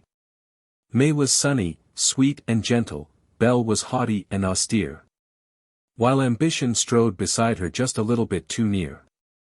As a gentleman of leisure, David played the friendly role. As contented as a youngster when he's at a sugar bowl. David laid no special favor upon either Belle or May. But he whispered things to Cupid, told him all he had to say. Yet he played the gallant nobly, exercising all his art. Hid behind the cunning Cupid he deployed to hide his heart. May grew ever more unselfish, giving way to Sister Belle. Till Dan Cupid felt like starting in a raucous college yell. Belle had been the child of favor, May the daughter of regret. One the mount of delectation, one the mount of Olivet. That a man preferred her sister was to Belle almost absurd. She took everything for granted, simply waiting David's word. Custom bids one ask the parents, though he heed not what they say. If a lover love will get her anyway. So when David sought permission he was just a bit obscure. Which was laid to nervous tension such as lovers must endure. May I win your noblest daughter? Both fond parents gave consent. Thinking Belle the one intended, straight to her the father went. Belle, too vain to hold the secret, poured it in the ears of May. How the heart grows disappointed when a hope has gone astray. As a graduate from college, David had excuse for staying. But he gave the pair no inkling of the love game he was playing. Through the summer and the autumn David studied well his art. Read up Cupid on devotion and the psychics of the heart. At the church on Christmas evening David played the Santa Claus. Telling stories to the children, gaining laughter and applause. Handed out the many presents till the tree was stripped and bare. Gave to Belle a jewel sunburst which she fastened in her hair. With no special gift from David, May was getting trouble-hearted. But by dint of constant smiling kept the tears from getting started. In the midst of the excitement David cast off his disguise. Gave a rousing speech of greeting, closing up with this surprise. Friends, I have an extra present, 'tis the last one on the tree. For the Queen of Love and Beauty, choice of all the world to me. One with that angelic nature. Heaven only can bestow. But with just enough of human to detain her here below. I have read her secret often as the star man reads the skies. Till the horoscope got tangled in the flashlight of her eyes. With a love beyond endurance and a wealth beyond control. I have come to claim my sweetheart with the treasures of my soul. As a symbol of devotion I have brought this solitaire. For my heart is in the girdle and her name is graven there. All are thrilled with expectation, every neck is craned to see. Who possesses all these virtues, whom the wonder maid can be. Down the aisle our David hastened, passing Belle upon the way. Till he paused to place the jewel on the pretty hand of May. With her bosom overflowing, May could utter not a word. But her eyes and lips gave answer in the silence David heard. And the tear that sorrow started changing quick to love's employ. Trembled on her heavy lashes like a messenger of joy. While her cheek has turned to crimson, down the drop of rapture goes. Stopping there a while to glisten like a dewdrop on a rose. Can you measure love's emotion when a sorrow turns to bliss? When a maid whose heart is broken has it mended with a kiss? It is said the first known lovers, and I think they do it yet. As first aid in pressing cases, used their arms as tourniquet. David kissed her there in public, and he hugged her all he could. May had halfway hoped he wouldn't, then she halfway hoped he would. Though they broke a social custom, none was there to make ado. And the pastor's benediction, just for once, was just for two. Copyright by author and used by his kind permission. Cupid Swallowed. By Leigh Hunt. T'other day, as I was twining roses for a crown to dine in. What, of all things, midst the heap, should I light on, fast asleep? But the little desperate elf, the tiny traitor, love himself. By the wings I pinched him up, like a bee, and in a cup of my wine I plunged and sank him. And ye think I did, I drank him. Faith, I thought him dead. Not he. There he lives with tenfold glee. And now this moment, with his wings, I feel him tickling my heartstrings. The Vinegar Man. By Ruth Comfort Mitchell. The crazy old vinegar man is dead. He never had missed a day before.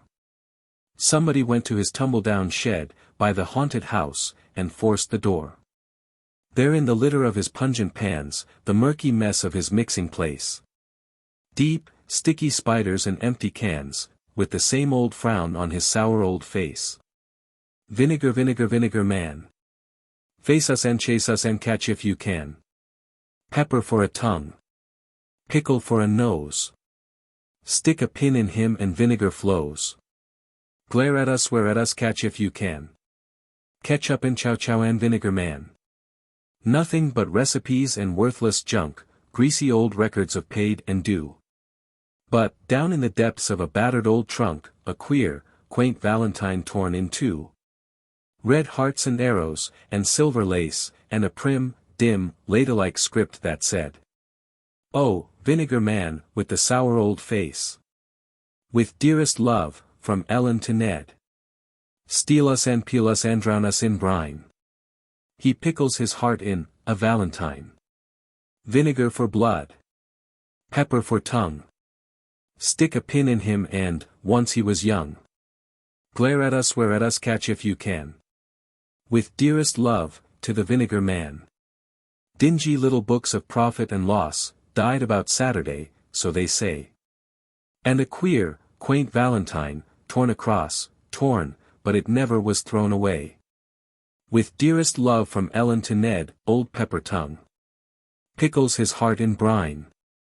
The vinegar man is a long time dead, he died when he tore his valentine. Copyright by the Century Company. New York, and used by kind permission of author and publisher. His favorite. She was a dainty little maid. And he was very tall. They gathered all the flowers that grew by the garden wall. "My favorite is the rose," said she. "Do you prefer the pink? Perhaps you're fond of hollyhocks. You're just like them, I think. You're rather stiff and very tall. And nod your head just so. For all the world like hollyhocks. When summer breezes blow. But won't you tell me what your favorites are? For if I only knew." The words were soft and low. "I'd try to raise a few. My favorites," he answered. "This moment I can see. I'm looking at your two lips. Will you raise tulips for me?" The Mournful Tale of the Sneezy Family. By A. J. Waterhouse. There was a little yellow man whose name it was Ah Cho. And every time that Mongol sneezed he told his name to you. This funny little yellow man had wedded Tish Ah Chi. And they, when certain time had passed, had children 1, 2, 3. There was little Ah Cho. And Tish Ah Tsu. And the baby was named Ker Chi. And their uncle Ker Chol. And his wife were all of the Sneezy family. And when the mama stood and called her children from the door, you would laugh and laugh for an hour and a half if never you laughed before. "Ah Cho," she'd say in her feminine way, "bring in little Ker Chi. And Tish Ah Tsu, bring him in, too, to the Sneezy family." Alas and alack. But my voice will crack as the mournful tale I tell.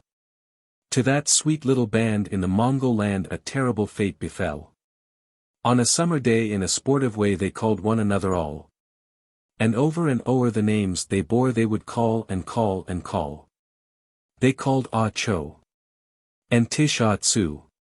And the baby Ker Chi, Ker Chi. And their uncle Ker Chol. They called them all. Till they're dead as dead can be.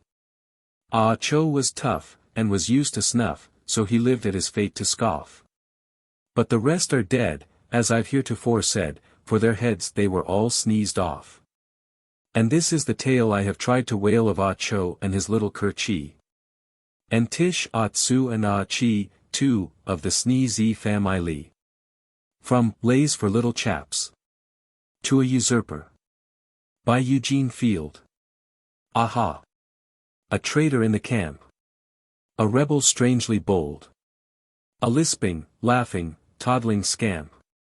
Not more than 4 years old. To think that I, who've ruled alone so proudly in the past, should be ejected from my throne by my own son at last. He trots his treason to and fro, as only babies can, and says he'll be his mama's beau when he's a wet, big man. You stingy boy.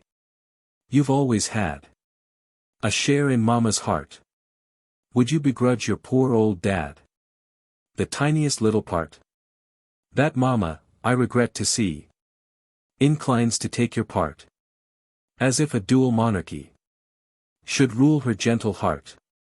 But when the years of youth have sped, the bearded man, I trow, will quite forget he ever said he'd be his mama's beau. Renounce your treason, little son. Leave mama's heart to me. For there will come another one to claim your loyalty. And when that other comes to you, God grant her love may shine through all your life, as fair and true as mama's does through mine. My Rival. By Rudyard Kipling. I go to concert, party, ball. What profit is in these? I sit alone against the wall and strive to look at ease. The incense that is mine by right, they burn before her shrine. And that's because I'm 17. And she is 49. I cannot check my girlish blush. My color comes and goes. I redden to my fingertips. And sometimes to my nose. And she is white where white should be. And red where red should shine. The blush that flies at 17 is fixed at 49. I wish I had her constant cheek. I wish that I could sing all sorts of funny little songs. Not quite the proper thing. I'm very gauche and very shy. Her jokes aren't in my line. And worst of all, I'm 17. While she is 49. The young men come, the young men go. Each pink and white and neat. She's older than their mothers, but they grovel at her feet. They walk beside her rickshaw wheels. None ever walk by mine. And that's because I'm 17. And she is 49. She rides with half a dozen men. She calls them boys and mashers. I trot along the mall alone. My prettiest frocks and sashes don't help to fill my program card. And vainly I repine. From 10 to 2 a.m. Ah me! Would I were 49. She calls me darling, pet, and dear. And sweet, retiring maid. I'm always at the back, I know. She puts me in the shade. She introduces me to men. Caste, lovers I opine. For 60 takes to 17. 19 to 49. But even she must older grow. And end her dancing days. She can't go on forever so. At concerts, balls and plays. One ray of priceless hope I see. Before my footsteps shine. Just think, that she'll be 81. When I am 49. Lucky Jim. By Fred Emerson Brooks. A forgotten story rewritten for Rain Davies.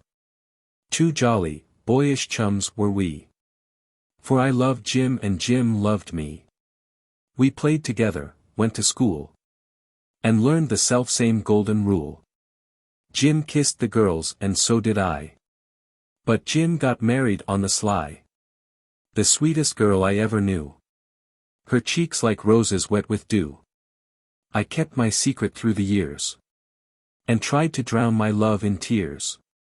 Though oft I thought of suicide. The more I tried the less I died. Refrain. But every night I watched the sky. To see the moon and stars go by. And wondered how the angels fly. And thought of Jim, my lucky Jim. And what I'd give to have her mine. That I might worship at her shrine. But she was his. I'd not repine. Oh, how I envied him. Some secret grief Jim sought to hide. Grew weak and weaker till he died. And though I grieved that it was so, I could not weep to see him go. For joy, not sorrow, filled my bowl.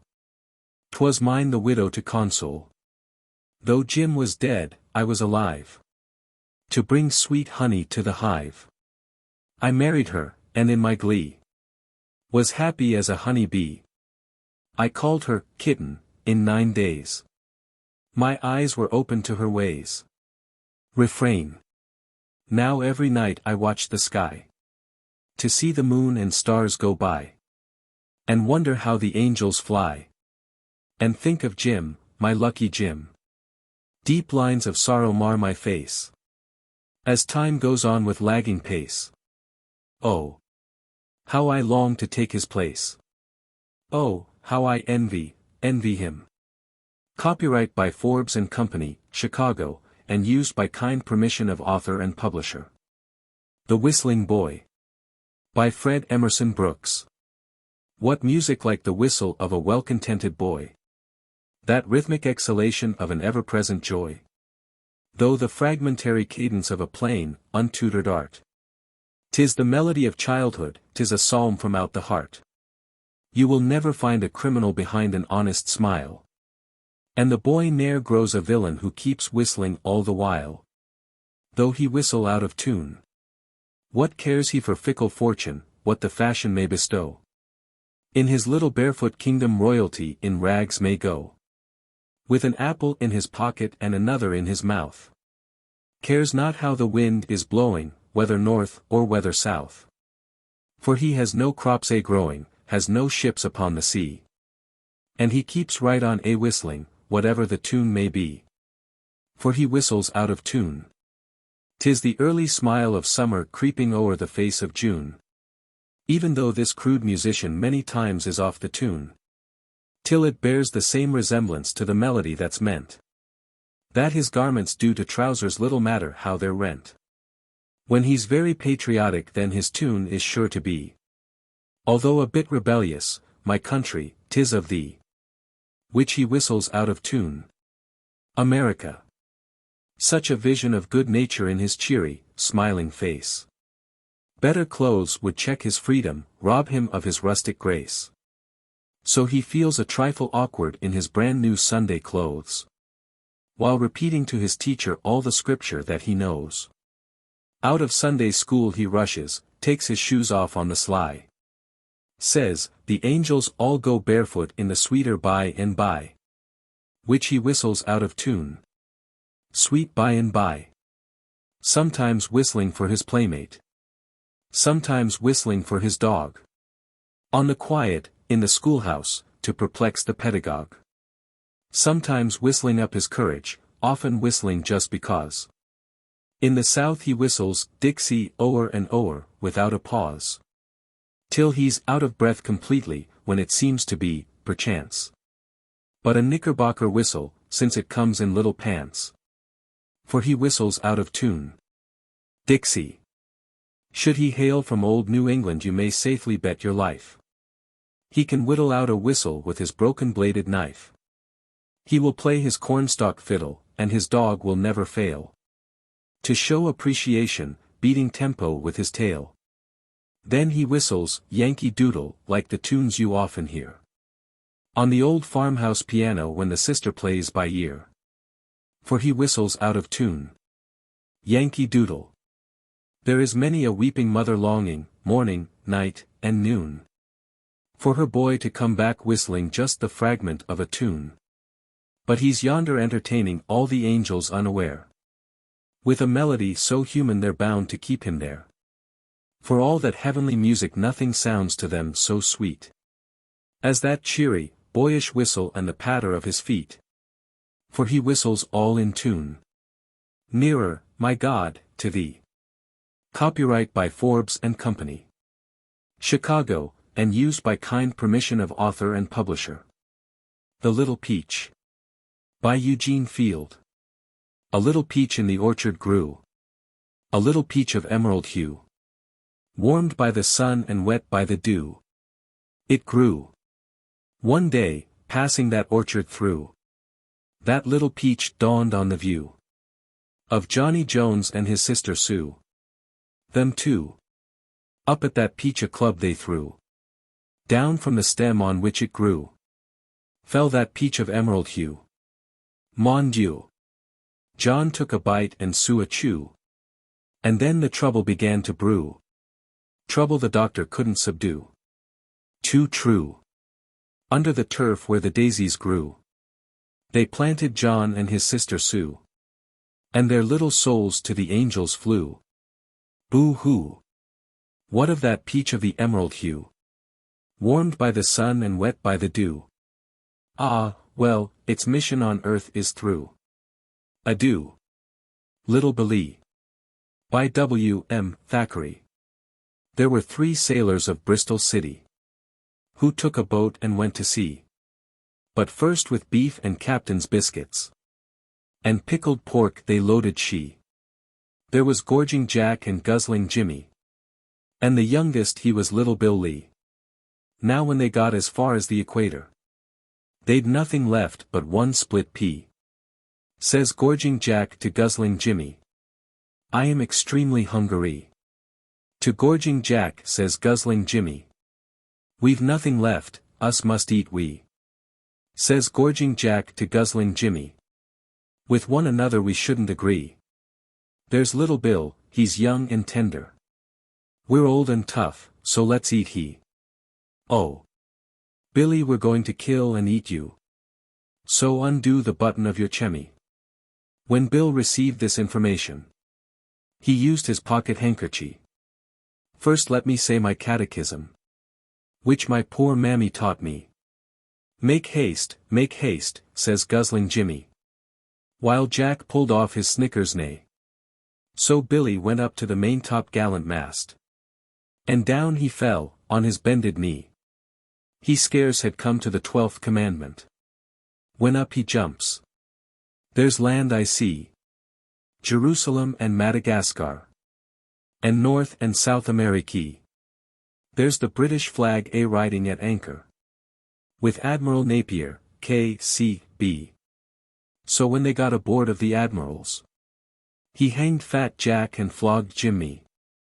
But as for Little Bill, he made him the captain of a 73. A gallant third party, by Little McClung. A wooer, a maid and the moon.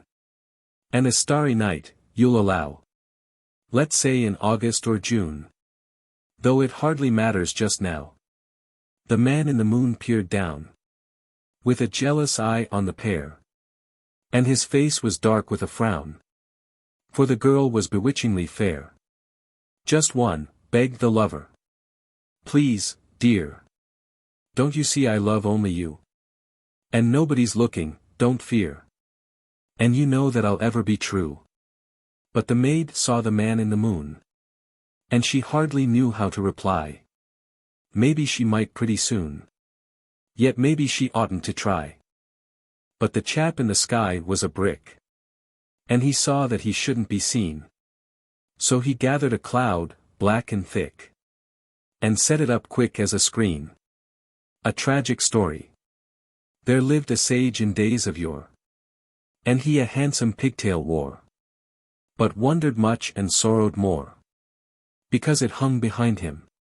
He mused upon this curious case, and swore he'd change the pigtail's place, and have it hanging at his face, not dangling there behind him.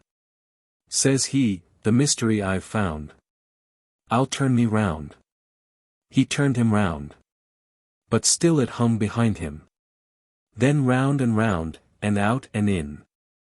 All day the puzzled sage did spin. In vain, it mattered not a pin.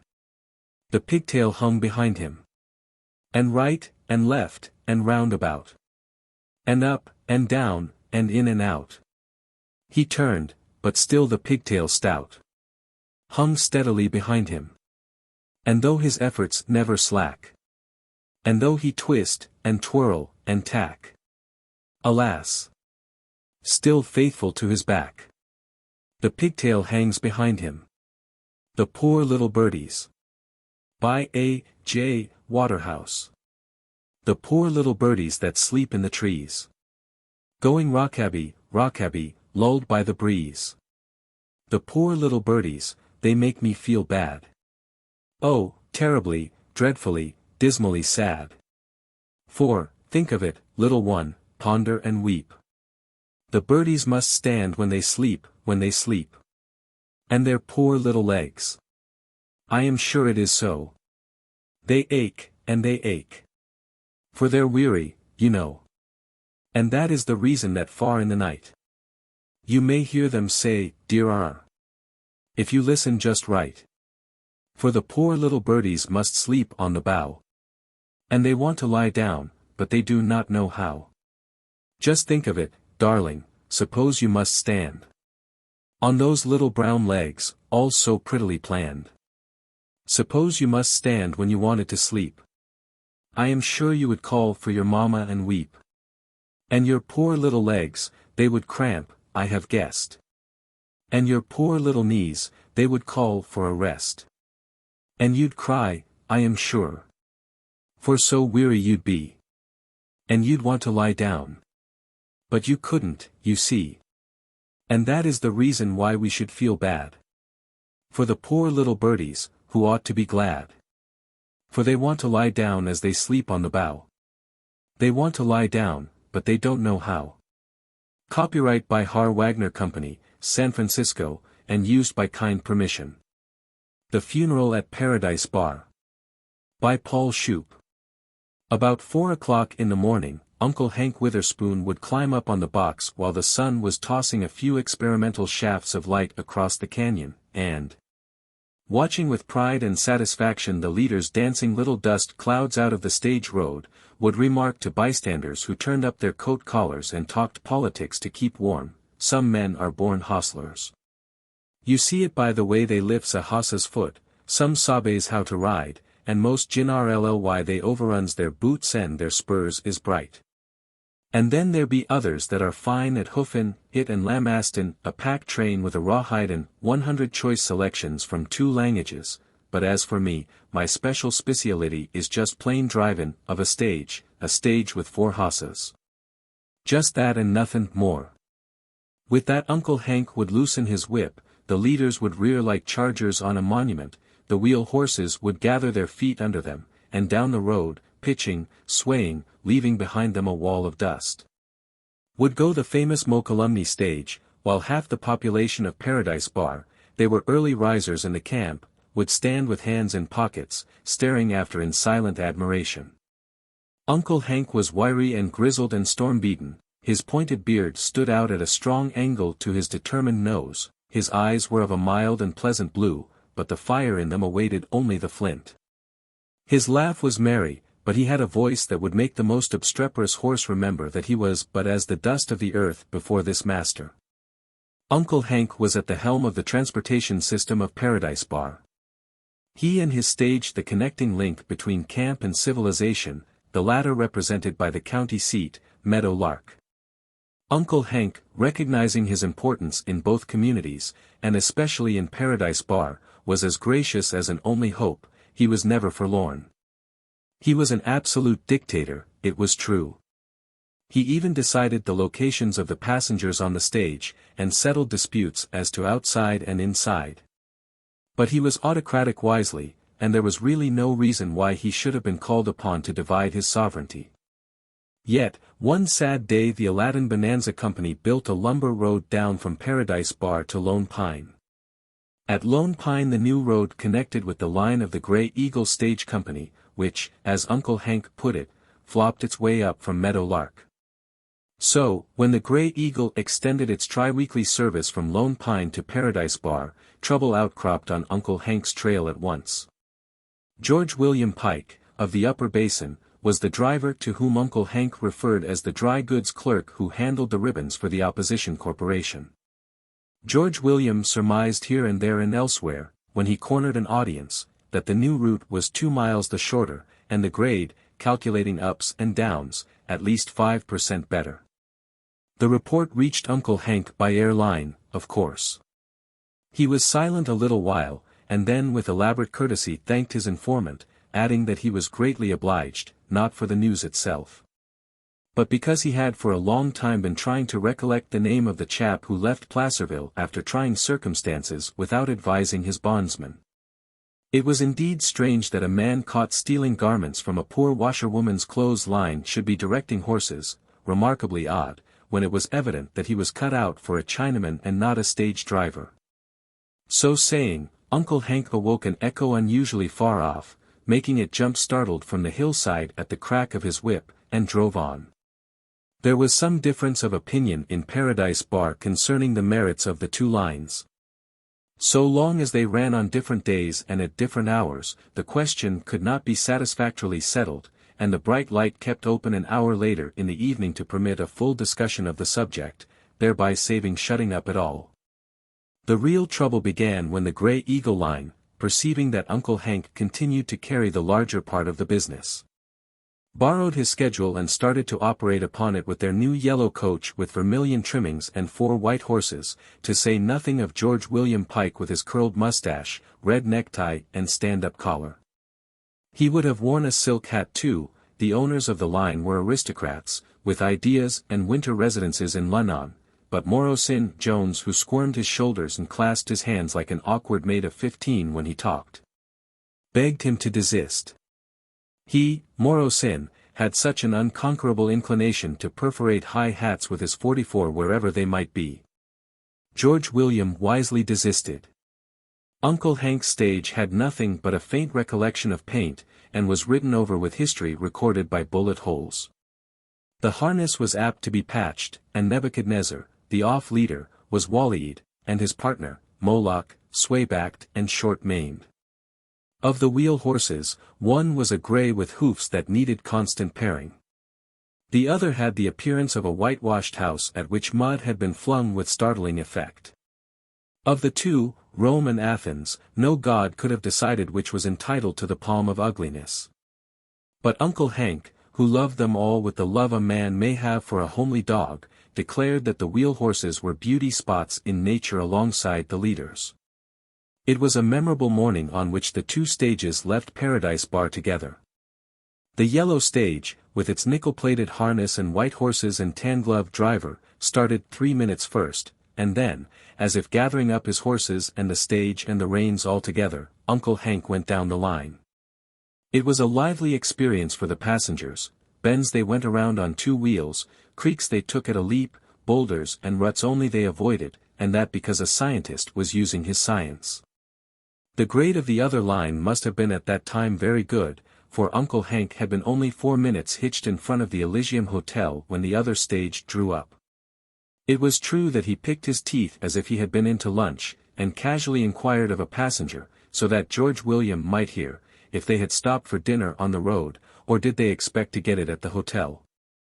Whereat the passenger, jolted and jarred beyond good manners, roared, "Stop for dinner! Great Scott! We stopped for nothing, boulders, rivers, landslides and precipices. If His Satanic Majesty was after us, he found the worst trail he ever traveled, and I can't imagine what other reason there could be for such driving." The passenger went into the hotel. George William said something below his breath, and Uncle Hank smiled. Alas for vanity! Ever it goes before a stumble, a broken spring or a sick horse. The stages had different schedules for the upward trip, but on the next journey downward disaster overtook Uncle Hank. 7 of the 9 hours' ride were accomplished, and the stage was at the mouth of the canyon. Here a point of rock thrusts itself forward, marking a sharp turn in the road. Around this turn galloped the horses, and 20 feet before him, sunning itself in the road, Moloch saw an 11-button rattler. He knew what that meant, and sat down and slid with all 4 feet plowing the mountain road. They stopped short of the snake, that had coiled and awaited their coming, and then perceiving the enemy otherwise engaged, had wisely slipped into the Manzanitas by the roadside. 15 precious minutes were used in repairing the disaster to the harness, and the race was lost. That night, for the first time in the 10 years in which he had been the oracle of 2 communities, Uncle Hank, instead of telling stories and expounding wisdom for the benefit of the unenlightened below, went up to his room immediately after dinner and retired without lighting his candle. George William put on a new pink necktie and his beloved silk hat, and went about, stepping high like one of his white horses, but casting wary glances abroad for the appearance of one Morosyn Jones, who was coy and fidgety and could perforate $1 at 100 feet. In Paradise Bar every game was settled by the best 2 out of 3. Life was too feverish and too short to await 3 out of 5, and it was against the principles of the camp to leave any questions undecided. Therefore, it was tacitly understood that the winner of the next race would be the standard of comparison thereafter in matters pertaining to travel. Other stage lines would be second class, ranking just above a mule train. There was another reason. Paradise Bar was exceedingly fond of excitement, but it had no mind to risk its neck in stage racing down the mountainside forever and ever. Precipices yawned too many invitations. The personal feeling in the betting both heavily favored Uncle Hank, both gratifying and troubling to him. There is little doubt that in the third race, under fair conditions, Uncle Hank would have won. He would either have won or gone over a precipice. But Rome, who had never before been known to have anything the matter with him save an abnormal appetite for grain, fell slightly lame. All day before the race, Uncle Hank worried over this, all night he tossed in his blankets, and was only partly relieved the next day when Rome appeared again to be all right. And ate hay as if under the impression that the sun was shining and there was plenty more being made.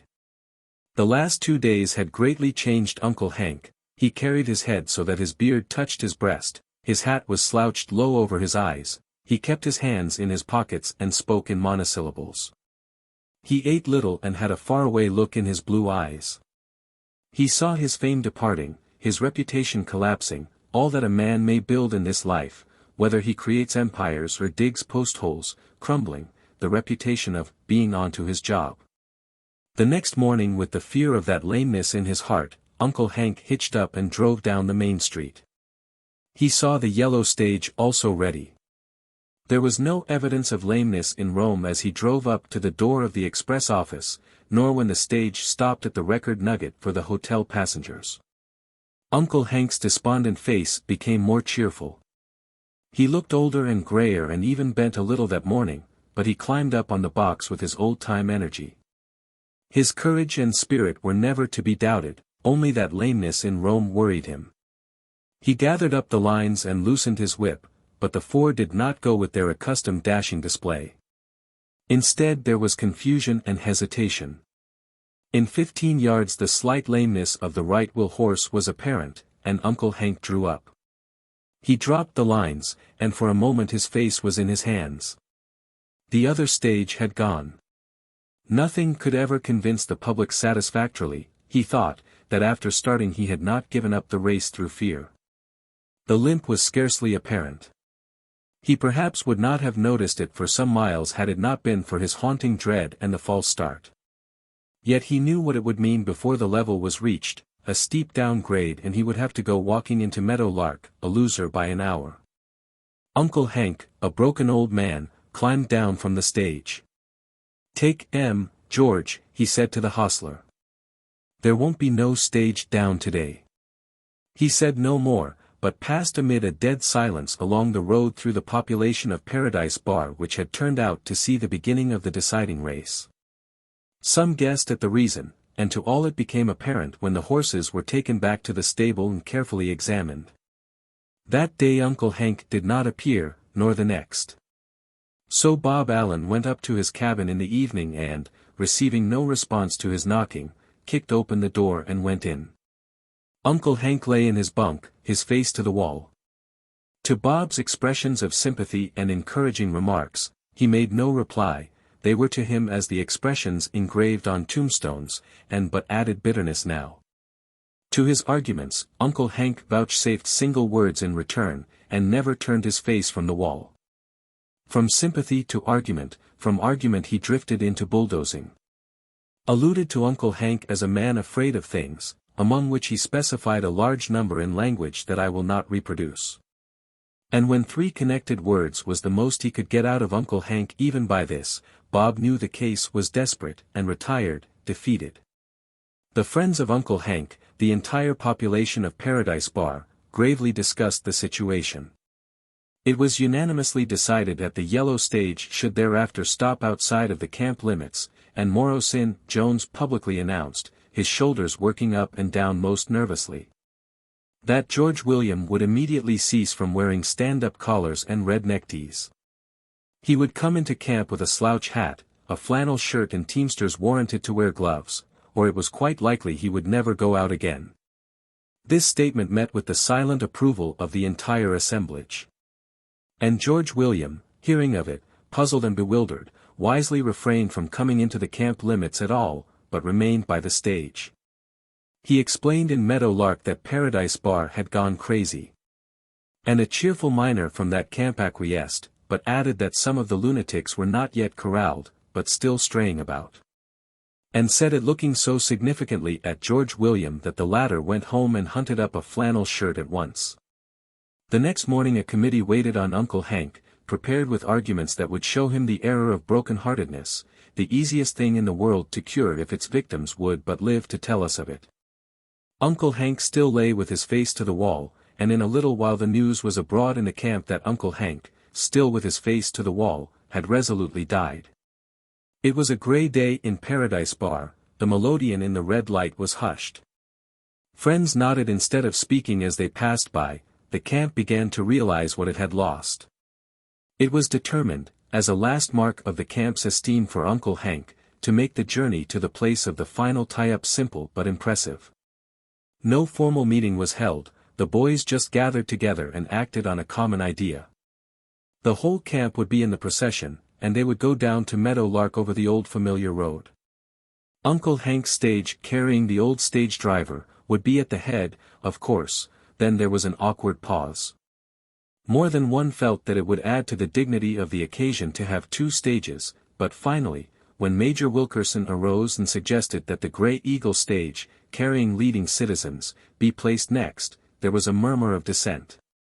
Then Bob Allen arose in his place and made the only known speech of his life. "Friends, you are on the wrong trail and will hit a blind canyon, certain. Of course we should have the other stage, and Pike to drive it. Uncle Hank wasn't the kind of a man to carry jealousy with him into camp. 'Twasn't being beat by Pike that broke Uncle Hank's heart. It was partly perhaps being beat at all, and partly, to my way of thinkin', because Paradise Bar didn't stand behind him.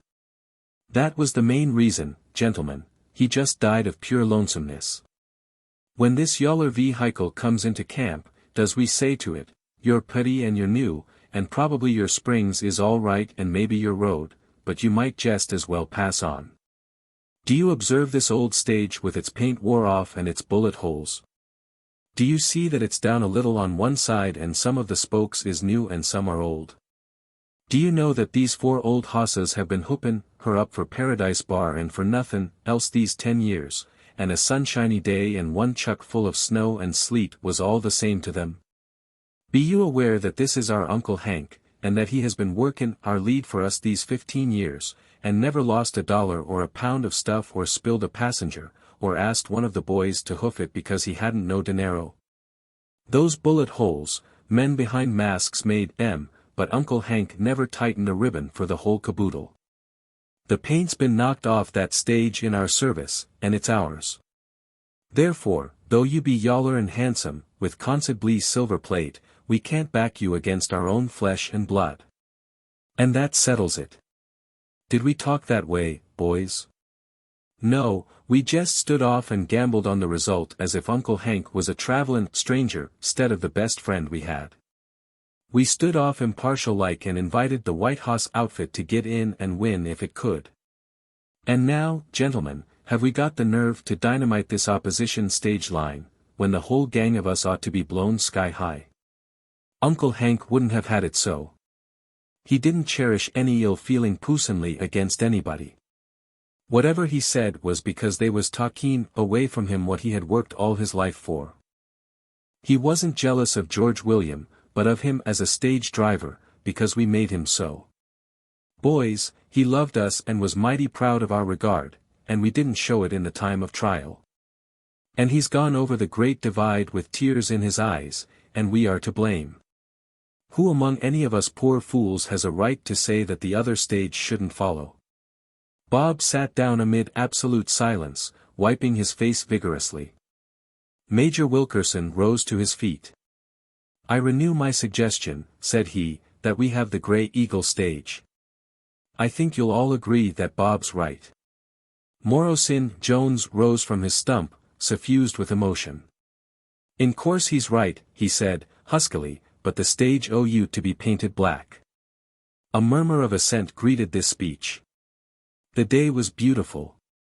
The procession went slowly down the old stage road, past Lime Point, through the roaring river canyon, beyond up Reddy's Grade, over the first summit and then through Little Forest to the watering place at the head of the last canyon. Every stream, every tree, every rock along the road was known to Uncle Hank. He was going home over a familiar way. The pine trees, with their somber green, were silent. The little streams that went frolicking from one side of a canyon to another seemed subdued. It was spring, but the gray squirrels were not barking in the treetops, and the quails seemed to pipe but faintly through the underbrush. The lupins and the bluebells nodded along the way, the chipmunks stood in the sunlight and stared curiously. All would have gone well had not George William Pike been a man without understanding, and such a man is beyond redemption. He did not appreciate the spirit of the invitation to join in this last simple ceremony in honor of Uncle Hank. He accepted it as an apology from Paradise Bar and growled to himself because of the absurd request to paint the coach black, which he would not have done except for an order from the superintendent, who was a man of policy. A year could have been wasted in explaining that the invitation was an expression of humility and of atonement for the camp's treatment of its own. So he came and wore his silk hat and his red necktie, and Morrowsin Jones almost had a spasm in restraining himself. Down the mountainside they went, slowly and decorously. Nothing eventful happened until the mouth of the canyon was cleared, and then George William became impatient. He could not understand the spirit of the occasion. Meadowlark and supper were a long way off, and the luncheon at Halfway House had been light. So he began making remarks over his horses' heads with the intention of hurrying up Greg, who was driving the old stage. "Well fitted for this kind of work, those horses, ain't they?" he said. "Seems curious they were ever put on the stage." Greg said nothing, but tightened rein a bit. "Where will we stop for the night?"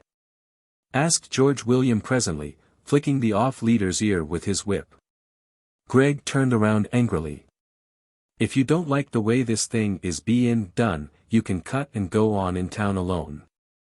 But if you don't keep your mouth closed there'll be trouble." "I don't want to go into town alone," rejoined George William pleasantly, "but I reckon we'd go in better fashion if we was at the head of this procession." "Maybe you'd better try it," said Greg, reddening, and thereupon George William turned out his 4 white horses and his black stage, without saying anything to his 2 passengers, and proceeded to go around. Greg gathered in the slack in his reins. "Go back," he roared. But Pike, swinging wide to the right to avoid the far-reaching whip, went on. Nebuchadnezzar pricked up his ears. Rome looked inquiringly at Athens, and Moloch snorted indignantly. Athens' expression said very plainly, "Are we at our time of life going to permit 4 drawing-room apologies for horses and a newfangled rattletrap to pass us on our own road?" The negative response could be seen in the quiver that ran down each horse's back. The leaders gently secured their bits between their teeth. So absorbed was Greg in the strange actions of George William that he paid little attention to his own horses. Up and down the line behind him men were waving and gesticulating and shouting. "Don't let him pass you," yelled Wilkerson. That instruction ran up and down the line, clothed in a variety of picturesque and forcible utterances. But no instruction was needed by the horses in front of Greg. They understood, and scarcely had the other stage turned into the main road ahead when they at one jump broke from a walk into a gallop. George William saw and gave his for the rein and the whip. Glancing back, Greg watched the whole procession change from a line of decorous dignity to one of active excitement. Dust began to rise, men on horseback passed men on mules, men in buckboards passed men on lumber wagons. George William held the road, and with it a great advantage. To pass him it would be necessary to go out among the rocks and the sagebrush, and the white 4 were racing swiftly, rolling out behind them a blinding cloud of dust. Greg set his teeth, and spoke encouragingly to his horses. George William turned and shouted back an insult, "You needn't hurry, we'll tell them you'll be there tomorrow. Tend to your new business, there is nothing in the other for you." We're going into town first. Maybe, said Greg grimly, and loosened his whip. The four lifted themselves together at its crack. In another half-mile they were ready to turn out to go around. Greg watched for a place anxiously. Brush and boulders seemed everywhere, but finally he chose a little sandy wash along which ran the road for a way. Turning out he went into the sand and lost 10 yards. He heard George William laugh sarcastically. But the old stage horses had been in sand before, and had but one passenger besides their driver. In a little while they were abreast the leaders, and here they stayed and could gain no farther. For George William laid on the lash, and the road was good. On they went, the one stage running smoothly on the hard road, the other swaying, bounding, rocking, among the rocks and gullies. A little while they ran thus, and then the road began to tell. Pike shouted triumphantly. Greg, with despair in his heart, watched with grief the loss of inch after inch. What can I do? He groaned, and turning, he found himself face to face with Uncle Hank. The reins dropped from his nerveless hands, and his face went white. Give me a hand, shouted Uncle Hank, and over the swinging door he crawled on the seat, and Greg perceived he was flesh and blood. The old fire was in his eyes, he stood erect and loosened his whip with his left hand easily as of yore. And then something else happened. The line behind was scattered and strung out to perhaps a mile in length, but every eye was on the racing coaches. They saw the familiar figure of the old stage driver, saw him gather up the reins. Saw and understood that he had come back to life again, and up and down that line went a cheer such as Paradise Bar will seldom hear again. Uncle Hank sent the whip waving over the backs of his beloved. Nebuchadnezzar. Moloch. Rome. Athens. Come. No loafing now. This is our road, our stage, and our camp is shouting. Don't you hear the boys? 10 years together, you and me. Whose dust have we taken? Answer me. Good, Athens, good, steady, Rome, you blessed whirlwind. Reach out, Neb, that's it, reach. Easy, Moloch, easy, never mind the rocks. Yo-ho. Yo-ho-oh. In we go. At the first words of the master, the four lifted themselves as if inspired. Then they stretched lowly and ran because they knew as only horses can know. Ran as his voice ran, strong and straight. In 3 minutes they turned in ahead of the white horses and the funeral stage. The race was practically won. Uncle Hank with the hilarious Greg alongside, drove into Meadow Lark 10 minutes ahead of all others, and Meadow Lark in its astonishment almost stampeded. After a while the rest of Paradise Bar arrived, 2 of its leading citizens, who had started out in a certain black stage drawn by 4 horses, coming in on foot. They were quite noncommittal in their remarks, but it was inferred from a few words dropped casually that, after the stage stopped, they lost some time in chasing the driver back into the foothills. And it was observed that they were quite gloomy over their failure to capture him. Oh, never mind, said Morosyn Jones, in an ecstasy of joy. What's the good of Sherishin animosity? Why, for all I care he can wear that red necktie now if he wants to, then after a pause, yes, and the silk hat too, if he's bound to be a cabbie. Uncle Hank was smiling and shaking hands with everybody and explaining how the familiar motion of the stage had brought him out of his trance. I'm awful glad to have you here, boys, mighty glad to see you. The hossas and me are proud. I'll admit it. We oughter be. Ain't Paradise Bar with us, and didn't we win 2 out of 3, after all? From the Black Cat, June, 1902, copyright by Short Story Publishing Company, and used by their kind permission. Humorous dialect selections in poetry. Plain language from Truthful James. Popularly known as the Heathen Chinny. Table Mountain. 1870. By Bret Harte. Which I wish to remark. And my language is plain. That for ways that are dark. And for tricks that are vain. The heathen chinny is peculiar. which the same I would rise to explain. Ah, sin was his name. And I shall not deny, in regard to the same, what that name might imply. But his smile it was pensive and childlike, as I frequent remarked to Bill Nye. It was August the 3rd. And quite soft was the skies, which it might be inferred that Ah Sin was likewise. Yet he played it that day upon William and me in a way I despise, which we had a small game, and Ah Sin took a hand. It was euchre. The same. He did not understand, but he smiled as he sat by the table, with the smile that was childlike and bland.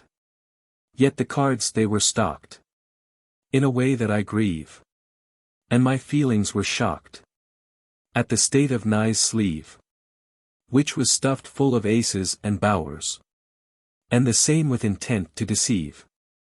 But the hands that were played by that heathen Chinny, and the points that he made, were quite frightful to see, till at last he put down a right bower, which the same Nye had dealt unto me. Then I looked up at Nye, and he gazed upon me, and he rose with a sigh, and said, "Can this be? We are ruined by Chinese cheap labor." And he went for that heathen Chinny. In the scene that ensued, I did not take a hand, but the floor it was strewed, like the leaves on the strand, with the cards that Ah Sin had been hiding. In the game he did not understand. In his sleeves, which were long, he had 24 packs, which was coming it strong. Yet I state but the facts. And we found on his nails, which were taper, what is frequent in tapers, that's wax.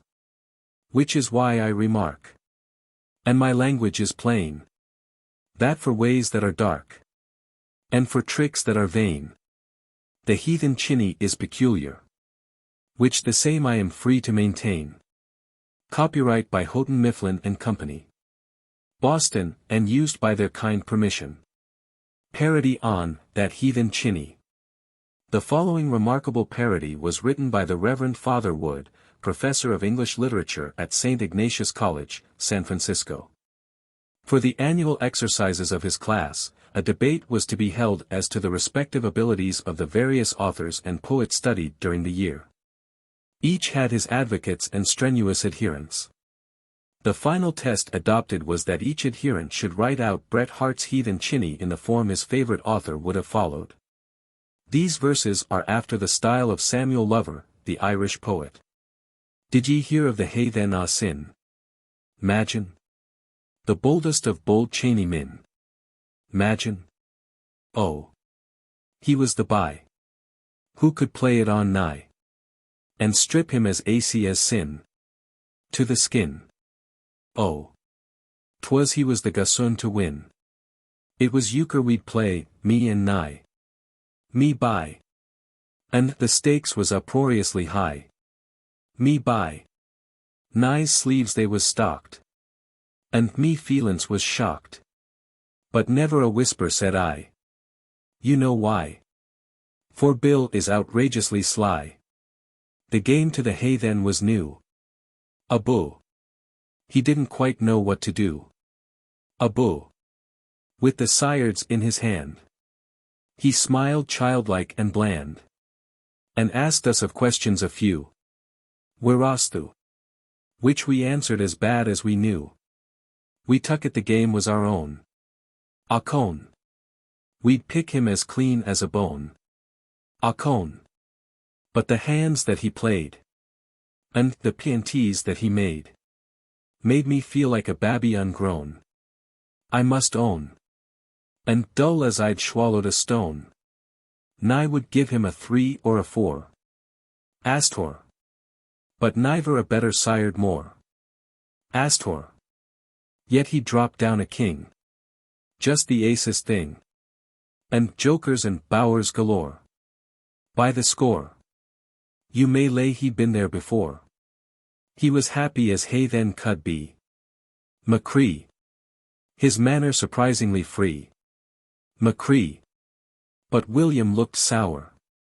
When he played the right bower, which William had dealt out to me. D'ye see? For to euchre the hay then chinny. Then William got up in a stew. Hurrah! And slated sin black and blue. Hurrah! And shook out of his sleeve. I'm not making believe. Of picture sireds quite a good few. It is through this story I'm tellin' to you. We had danced to the heathen's own tune. A run. Oh! It's lucky we got out so soon. A run. He had 24 packs.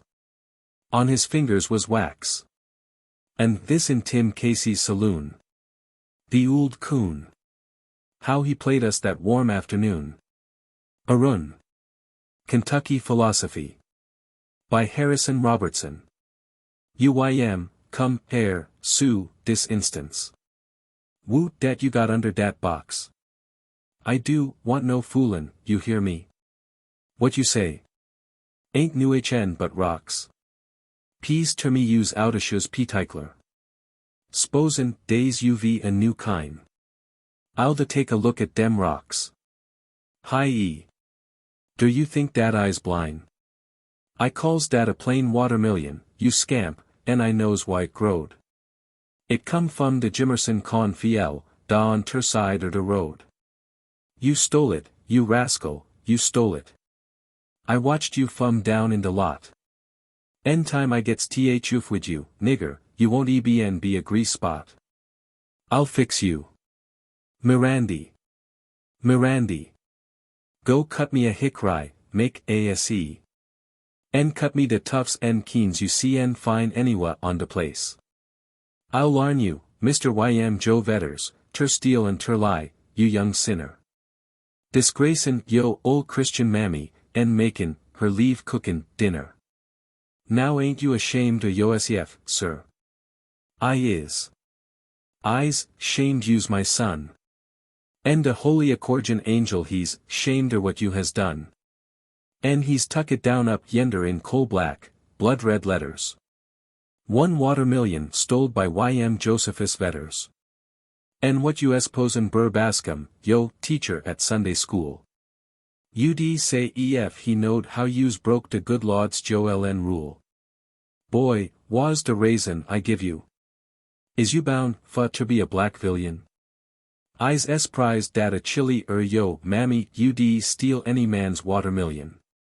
En I's now gwinner cut it right open, en you shan't have nary bite.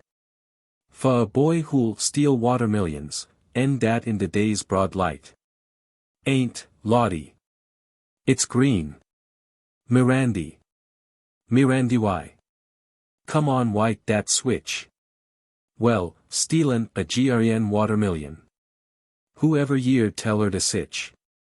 Can't tell WN days ripe.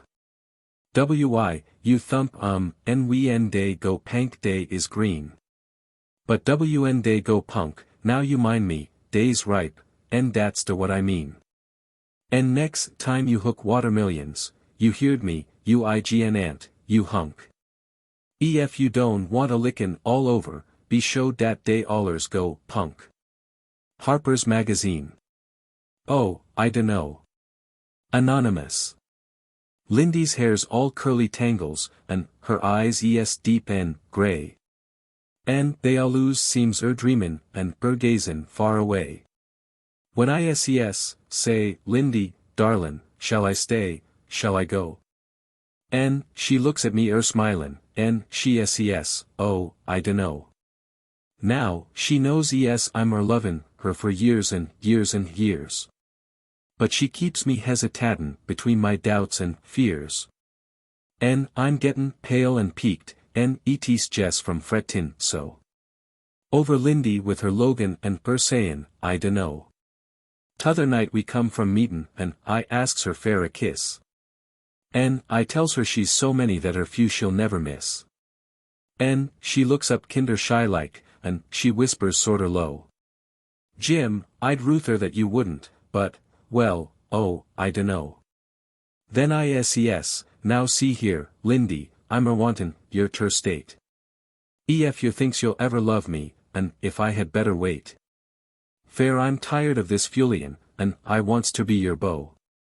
And I'd like to hear your sayin' suthin' else but I dunno.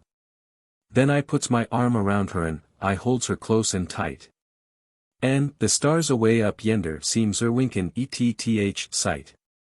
Es she murmurs soft and faintly, with the words er comin' slow. Jim, I never loved no other. Then ISES, oh, I dunno.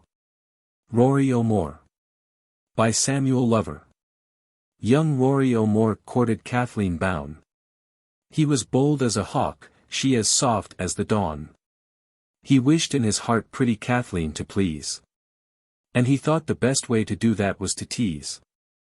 Now, Rory, Bac, sweet Kathleen would cry. Reproof on her lip, but a smile in her eye. With your tricks I don't know, in troth, what I'm about. Faith, you've teased till I've put on my cloak inside out. Oh. Jewel, says Rory, that same is the way. You've traded my heart for this many a day. And 'tis plays that I am, and why not, to be sure. For 'tis all for good luck, says bold Rory O'More. Indeed, then, says Kathleen, don't think of the like. For I half gave a promise to Southern Mike. The ground that I walk on he loves, I'll be bound. Faith, says Rory, I'd rather love you than the ground. Now, Rory, I'll cry if you don't let me go. Sure I dream every night that I'm hatin' you so. Oh, says Rory, that same I'm delighted to hear. For drams always go by contraries, my dear. Oh. Jewel, keep drammin' that same till you die. And bright mornin' will give dirty night the black lie. And 'tis plays that I am, and why not, to be sure. Since 'tis all for good luck, says bold Rory O'More. Ara, Kathleen, my darlint, you've tasked me enough. Sure I've thrashed for your sake Dinny Grimes and Jim Duff. And I've made myself drinkin' your health quite abased. So I think after that, I may talk to the priest. Then Rory, the rogue, stole his arm round her neck. So soft and so white, without freckle or speck. And he looked in her eyes that were beaming with light. And he kissed her sweet lips, don't you think he was right? Now, Rory, leave off, sir, you'll hug me no more. That's 8 times today you have kissed me before. Then here goes another, says he, to make sure. For there's luck in odd numbers, says Rory O'More. Howdy Song.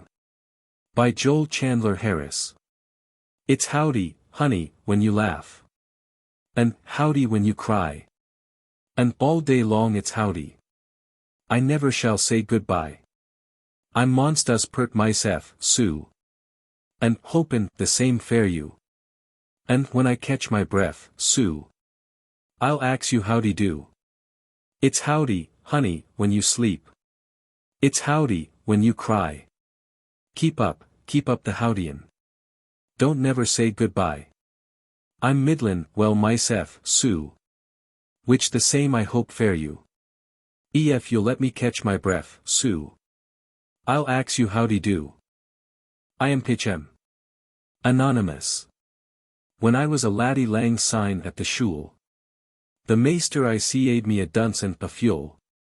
For somehow his words I could ne'er understand. Unless when he bawled, Jamie, haud oot your hon. Then I gloomed and say, im fem. I glunched, and say, im fem. I wasna or proud, but or dour to say, aye. Aye day a queer word, as Langnebbits himsel. He vowed he would thrash me if I wadna spell. Quo I, Maester Quill, why, a kin, o, swither. I'll spell ye the word if ye'll spell me on either. Let's hear ye spell im fem. That common word im fem. That old Scotch word im fem, ye ken it means aye. Had ye seen who he glowered, who he scratched his big pate? And, shouted, ye villain, get ooto, my gate. Get aft to your seat. You're the plague o, the shule. The dil o, me kens if you mayst rogue or fuel. But I only said, infem. That pocky word, infem. He couldna spell infem, that stands for an aye. And when a brisk wooer, I courted my Jean. Oh, Avon's braw lasses the pride and the queen. When, neath my grey plaidie, why, heart-beaten, fain. I speered in a whisper if she'd be my een. She blushed and said, infem. That charming word. Infem. A thou san, times better and sweeter than aye. Just ae thing I wanted my bliss to complete. Ae kiss frae her rosy mouth, coothie and sweet. But a shake o' her head was her only reply. Of course, that said no, but I ken she meant aye. For her twa een said infem. Her red lips said infem. Her hale face said infem, and infem means aye. Grading the Street. By Mr. Maloney. 'Twas Mazilf thin as bought me a swate little lot. Wid moneys I digged for 6 years in the mines. And I builded and plastered a duck o' a cot. Which Biddy soon kivered wid crapers and vines. Wid a backyard and garden convenient and neat. Where the childer and pig could cape out o' the street. I worked with the hod and had plenty to do. And a stitch in my back ne'er minded at all. Our childer was healthy and Biddy was true. And I sound neath the load as I mounted the wall. For I knew when at sundown my work was complete. My supper was ready, all smoking and sweet. 'Twas down in a valley secure from the wind. A sandhill a north and a sandhill a south. I thought that Dame Nature to me was so kind. She opened her jaws and we lived in her mouth. Biddy oft at the sand would objection and Greta. But I told her 'twould stop when they graded the street. Bad luck to the day thin, one Saturday night. I came back from working 2 months and a week. Och! Sorry an inch my cot was in sight. 'Twas kivered with sand and all level and sleek. I thought that an earthquake had made the hills meet. Till poor Biddy cried out, they've graded the street. Bad luck to their sowls, thin, I cried in my hate. I'll sue them for spoiling my cottage and land. When Biddy sobbed out, dear Pat, ye are late. 'Tis a bill agin us that I hoot in my hand. In trouble I looked at the figures complete. And saw $400 for grading the street. Poor Biddy was faithful, and didn't repine. Her cousin the children, her had took in. Till I could wid our lavings another house find. Wid a few pots and kettles a new life begin. But experience had taught me a lesson I weet. Ne'er to live in a valley beside the street. So I went to the highest hills I could find. And rented a place that commanded a view. And got ourselves settled so much to our mind. I soon earned the monies, and paid for it, too. 'Twas not so convenient, but still it was neat. Though, my bones ached at night, as I toiled up the street. The young UNS grew healthy, the air was so good. And Biddy her clothes dried in half the time. Fur to help me to pay for our victuals and food. The poor girl by washing earned many a dime. And she kept things so tidy, complacent and sweet. I never drudged climmin' that hill a street. Thin I went to the mines for 6 months it may be. And wid goold in my pocket I hurried me back. When I got to the hill, nary hill could I see. 'Twas gone, and some lumber obstructed my track. I saw in an instant my ruin complete. Och! Faith in St. Peter, they'd graded the street. Dot good for Noting's dog. By Fred Emerson Brooks. You vant to buy my dog? Ah, vel. Dear vast much of him to sell. His eye vast broke, his leg vast out. You endy ven you ask his pedigree. Dot make her laugh come out me. It vas a matter, I be blamed. About der vich he vas ashamed. His breed vasn't in der catalogue. He vas a good for Noting's dog. It vas a day I don't forgot. Mit rain und sleet und dings like dot. Dis homely dog he comed along. Und sing me such a hungry song. I said, come in und take a seat. Und have some scraps und tings to eat. I smile mit him, he smile mit me. Und look like he vas glad to be. Although not in der catalog. But just a good for notings dog. Each time I come around, you bet. He vag dot tail already yet. Und show me plain from either end. He always vant to be my friend. No matter I say yes. Or no. Where'er I gone he bound to go. Und ven he lost me, runs around. Und smells me out upon der ground. Den yumps just like he vas a frog. Und not a good for notings dog. My meanie vas a leetle tot. Just big enough to be like dot. Und run about und have some play. Just mit der dog, until von day. I call her, und she vasn't dear. I couldn't find her anywhere. Dot dog gone off, my wife, she say. Und lead dot little girl ave. He vas a good for notings dog. Und vasn't worth der catalog. My little meanie lost. Mein Gott. I never think I cry like dot. But when I found dot little pet. I cry me more as effer yet. Dot's funny, when a man feels glad. He cries, just like when he feel bad. Der tears vas just der same, oh, my. But vad a difference in der cry. Dear meanie sat upon der log.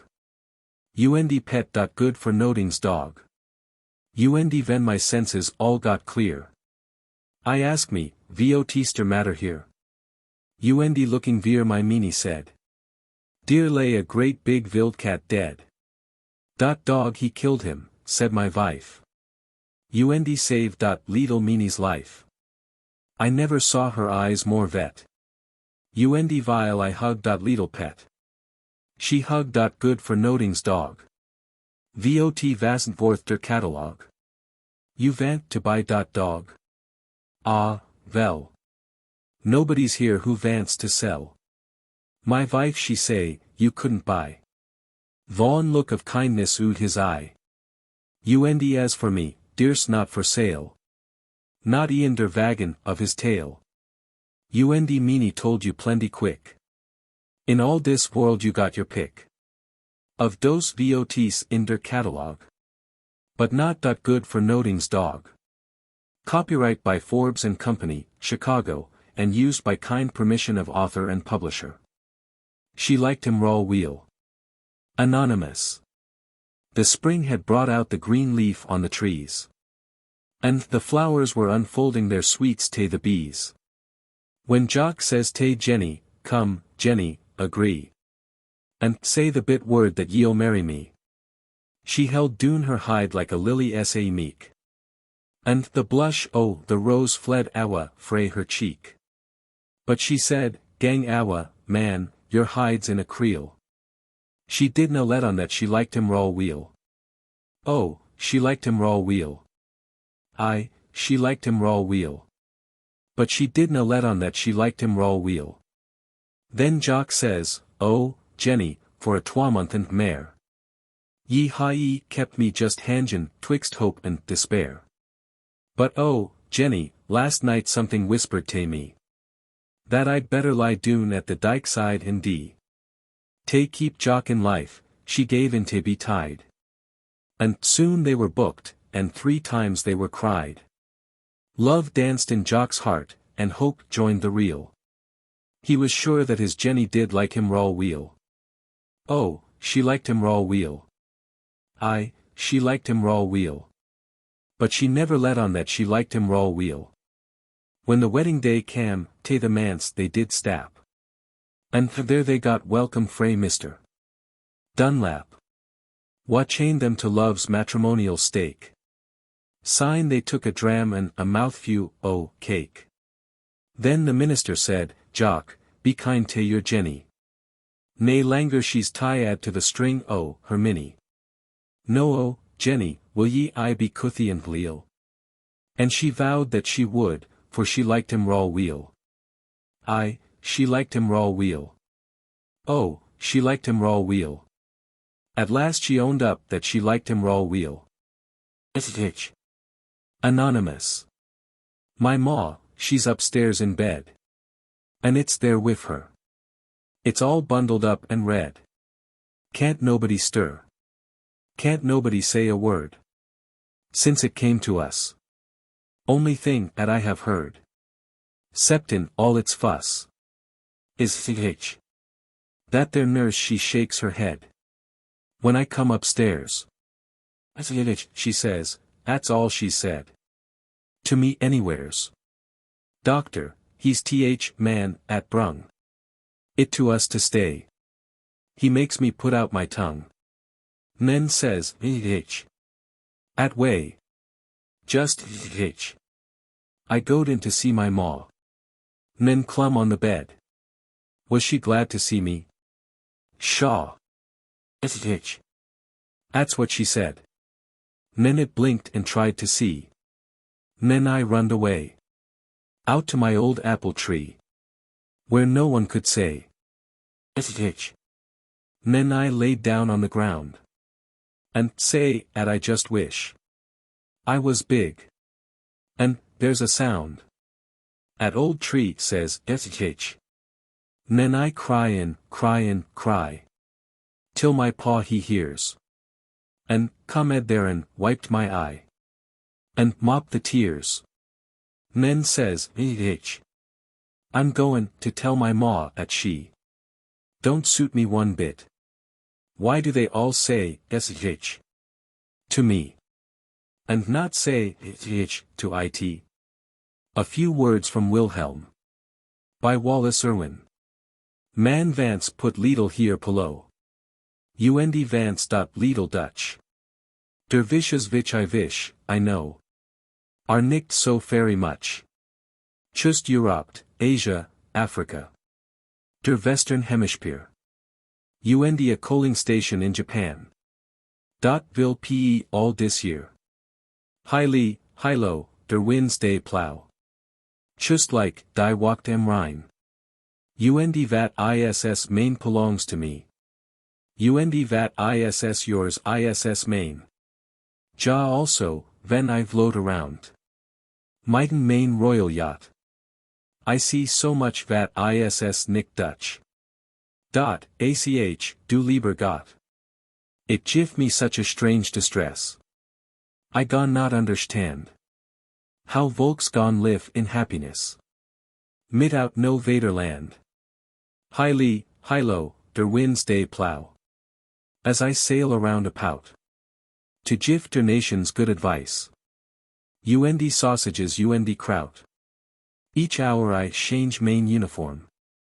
Put I never change main mind. Und every day I make ein spuch. To benefit mankind. Raise Suicide, der nation's pride. Divorce and public sins. I talk so much like Rosenfeld. I think we must pe twins. Highly, high-low, der winds day plow. Der Maxim rule or bust. You gon not wreck our syndicate. Wenn God is in der trust. Being ein quiet neutral power. I know main job, you bet. I pray for peace, und hope for war. Und keep main powder wet. Put wenn I've notings else to do. Put stand around und chat. Den der right divine talks nonsense tieruf. Main military hat. Highly, high-low, der winds day plow. Und softly whisper dis. Der Kaiser he ISS more as yet. Und all ISS right vat ISS. At Grandma's. Anonymous. I went to visit Grandma. One cold Thanksgiving day. I shooked and freezed and chattered. All along the way. Grandma was knitting stockings. So I tried to knit. I pulled the string the wrong way. And unmade every bit. Next day I tried to tackle. A piggy for a horse. And tumbled in the pig pen. And wasn't Grandma cross? I'm sure it wasn't my fault. That my new dress was white. If Mama had made it pig color, it wouldn't have shown a mite. My grandma has a brick room, filled up with pans of milk. One day I took in Pussy. She's just as soft as silk. She's a drefful funny pussy. All along the shelf she ran. And with her little nosy, made blue holes in every pan. My grandma's dreadfully stingy. She drove us both away. And said she'd half a mind to send me home that day. Sometimes this pussy's naughty. One time she catched a mouse. She teased and scratched and bited it all up and down the house. I whipped her with the tater masher every time she made a turn. And got away poor Mousie. And hid him in the churn. Whoever knew that milk would drown? I thought 'twas only rivers. But when Grandma churned, my Mousie was drowned all to shivers. I saw a tub of milk onked. We have ours in a dish. I thought 'twas good for nothing. So I'd try to fish. I just got settled down there. My legs were nearly freezed. When Grandma came in screaming, "Oh, that girl is in my cheese." She jumped me out, I tell you. Right on the cold stone floor. And called my new boots dirty. And locked the dairy door. She gave the butter to the pigs. And put me straight to bed. And whipped poor Pussy dreadfully. Right on her little head. I's been dreadfully good to Grandma. Not made a bit of muss. But I's going home tomorrow. Cause Grandma says I must. A Child's Almanac. By J. W. Foley. My mama says, at WN it rains. Air wash in heaven's window panes. And, careless angels, ist do fill. Air pails too full and atway spill. Some water down on us. At's WI. It rains some days WN maybe I would like to play. And she says. It's gist angel's carelessness. At makes raindrops fall at way. At picnics and on circus day. My mama says, at WN it snows. Angels pickin' geese, she knows. And stead o usin' MT stuff. Pillowcases, ist puff. And blow and don't clear up EIR muss. Till all them feathers fall on us. And she says ist pick atway. 'Cause want geese Christmas day. And at's dearies most snow. Right close Christmas time, you know. My mama says WNE wind ist roars. And blows, at's WNE angel snores. But WN it lightnings, she says, WI. Air scratchin' matches on the sky.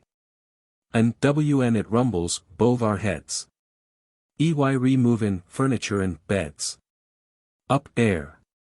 And cleanin' house, and shakes. Mothballs out and at's at makes. It hail. And weather, she ist clares. Is ist at angels does upstairs. Long handle dipper. By C. F. Adams. Der poet may sing of der Oltoken Phuket. Und in sweetest language its virtues may tell. Und how, wenn a poi, he mit ecstasy ducket.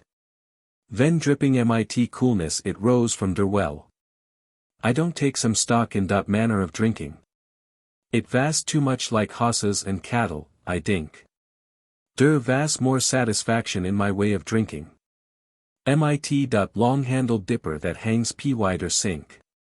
How sweet from der green mossy brim to receive it. That would sound pooty good, if it only vast true. Der water spills over, you better believe it. Und run down your sleeve und schlop into your shoe. Den down on your nose comes old iron handle. Und make your eyes water so quick as a wink. I dells you. Bukit don't hold by a candle. To long handled dipper. Hangs p wider sink. How nice it must be in der cold winterwetter. When it settles right down to a cold, freezin' rain. To have rope come up so light as a feather. Und find dat der Bukit vas broke off der chain. Den down in der well you go off a fishing. While into your back comes an old-fashioned kink. I bet you mine life all der time you vas fishing. For long-handled dipper. Hangs p wider sink. Den give up der Bukit advance to der horses. Off microbes und tadpoles shust give dem their fill. Geif me dat pure fada. All der time courses. Dru dos pipes. Run from der spring on der hill. Und efter gut dings of dis world I get rich in. Und friends all around me der glasses should clink. I still will remember. Old country kitchen. Und long-handled dipper. Hangs p wider sink. The Fust Banjo. By Irwin Russell. Go way, fiddle. Folks is tired hearin' you a squawkin'. Keep silence for yo, betters, don't you hear the banjo talkin'. About the possum's tail she's gwine to lecture, ladies, listen. About the har what isn't dar, and why the har is missin'.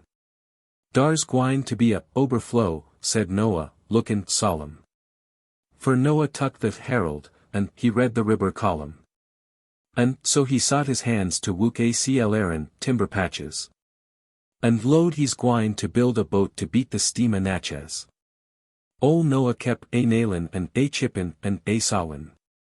And all the wicked neighbors kep a login' and a shawin'. But Noah didn't knowin' what was gwine to happen. And 40 days and 40 nights the rain it kep a drappin'. Now Noah had done cotched a lot ob every sort o bcs. Ob all the shows a travelin', it beat all to pieces. He had a Morgan Colton, Seabril head o Jarsey cattle. And druv board the ark as soon's he heard the thunder rattle. Den sec enoder fall ob rain. It come so awful heavy. The river ris immediately, and busted through the levee. The people all was drowned out, 'cept Noah and the critters. And men he'd hired to work the boat, and one to mix the bitters. The ark she kept a sailin' and a sailin' and a sailin'. The lion got his dander up, and like to bruck the palin'. The sarpines hissed, the painters yelled. Till what with all the fussin'?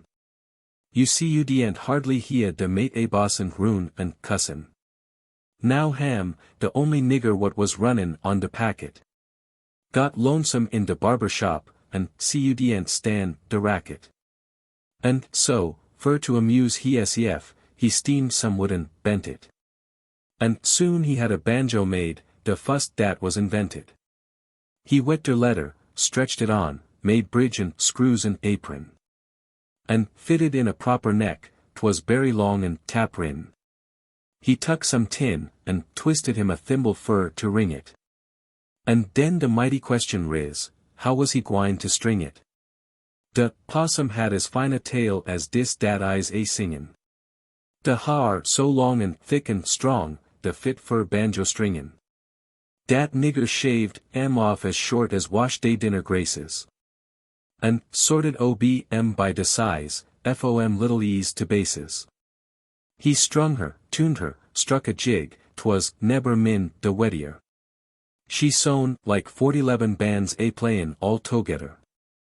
Some went to patten, some to dancin', Noah called the figures. And Ham he sought and knocked the tune, the happiest ob niggers. Now, since that time, it's mighty strange, dear's not the slights showin'. Ob any har at all upon the possum's tail a growin'. And curious, too, dat nigger's ways, his people never los Fur war you finds the nigger, dar's the banjo and the possum. The Moo Kawamoo. By Edmund Vance Cook. My pa held me up to the mukaumu. So clost I could almost touch. And I fed him a couple of times, or two. And I wasn't a afraid cat, much. But if my papa goes into the house. And mama she goes in, too. I just keep still, like a little mouse. Fair the moo cow moo might moo. The moo cow moo's got a tail like a rope. And it's reveled down where it grows. And it's just like feeling a piece of soap. All over the moo cow's nose. And the moo cow moo has lots of fun. Just swinging his tail about. And he opens his mouth and then I run. 'Cause that's where the moo comes out. And the moo cow moo's got deers on his head. And his eyes sticks out of their place. And the nose of the moo cow moo is spread. All over the end of his face. And his feet is nothing but fingernails. And his mama don't keep them cut. And he gives folks milk in water pails. He don't keep his handles shut. 'Cause if you or me pulls the handles, why? The moo cow moo says it hurts. But the hired man he sits down close by.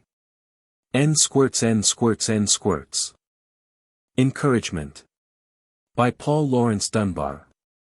Who dat knockin' at the do? Why, Ike Johnson, yes, foo show. Come in, Ike. I's mighty glad. You come down. I t'ought you's mad. At me 'bout to oath a night. And was stayin' way foo spite. Say, now, was you mad foo true? When I laughed at you. Speak up, Ike, and 'spress yourself. 'Tain't no use lookin' sad. And makin' out you's mad. You's gwine to be so glum. Wonder why you ever come. I don't lack nobody roon. Dat jes shet dey mouthin' frown. Oh, now, man, don't act a dunce. Can't you talk? I told you once. Speak up, Ike, and 'spress yourself. Why'd you come here foo tonight? Body t'ink yo hate ain't right. I's done all dat I can do. Dressed particular, jes foo you. Reckon I'd better wa. My ol' ragged calico. After all the pains I's took. Can't you tell me how I look? Speak up, Ike, and 'spress yourself. Copyright by Dodd, Mead and Company. And used by arrangement. When de Sion Pones Hot. By Paul Laurence Dunbar. Day is times in life when nature seems to slip a cog, and go. Jes rattlin' down creation.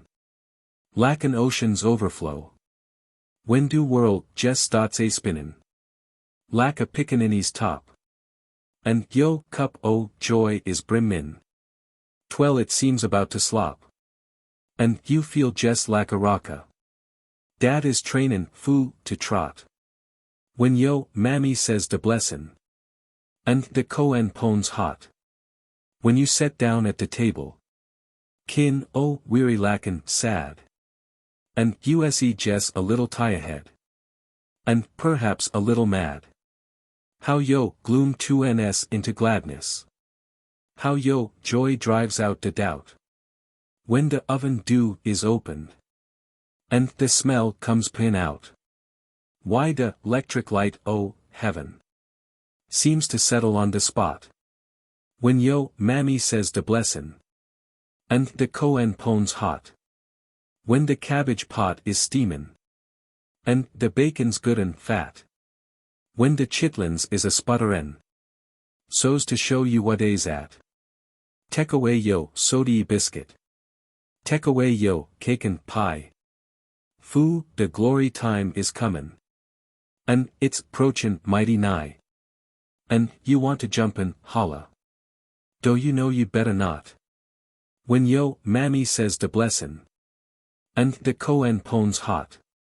I have heard lots o' sermons. And I've heard lots o' prayers. And I've listened to some singin'. Dad has tucked me up the stairs of the glory lawn, and set me jes below the master's tr1. And have left my heat singin'. In a happy aftertone. But dem woodies so sweetly murmured. Seem to tek the soft spot. When my mammy says de blessin'. And de Coen pones hot. Copyright by Dodd, Mead and Company, New York, and used by arrangement. The Courtin'. By James Russell Lowell. God make sec nights, all white and still. Furzy you can look or listen. Moonshine and snow on field and hill. All silence and all glisten. Zekel crept up quite unbeknown. And peeked in through the winder. And there sat Huldy all alone. If no one nigh to hinder. A fireplace filled the room's one side. With a half a cord o' wood in. There warn't no stoves, till comfort died. To bake ye to a puddin'. The walnut logs shot sparkles out. Towards the puttiest, bless her. And leetle flames danced all about. The chiny on the dresser. Agin the chimbly crooknecks hung. And, in amongst rusted. The old queen's arm that grand the young. Fetched back from Concord busted. The very room, 'cause she was in. Seemed warm from floor to ceilin'. And, she looked full easy rosy agin. Easy the apples she was peelin'. 'Twas kingdom come to look. On sec a blessed creetur. A dog rose bloomin' to a brook. Ain't modester nor sweeter. He was 6 foot man, it one. Clean grittin', human natur. None couldn't quicker pitch a ton. Nor draw a furrer straighter. He'd sparked it with full 20 gals. He'd squired danced druv fussed this one, and then that, by spells. All is, he couldn't love But long her his veins pooled run. All crinky like curled maple.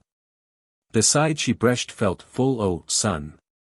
Easy a south slope in April. She thought no vice had such a swing. Easy his'n in the choir. My!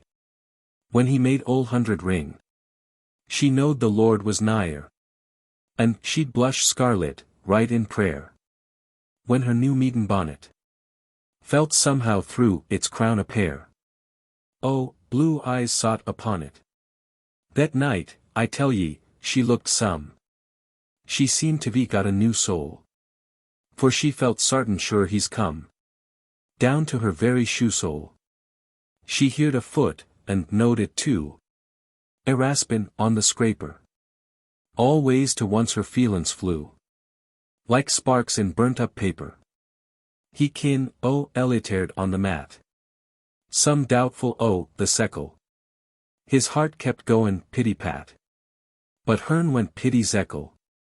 And yit she gin her cheer a jerk. Easy though she wished him further. And on her apples kept to work. Parin' away like murder. You want to see my pa, I suppose? Wall, no. I come designin'. To see my ma. She's sprinklin' cloes. Agin tomorrow's I neen dot. To say why gals act so or so. Or don't, bould be presumin'. Mebbe to mean yes and say no. Comes natural to women. He stood a spell on one foot fust. Then stood a spell on t'other. And on which one he felt the wust.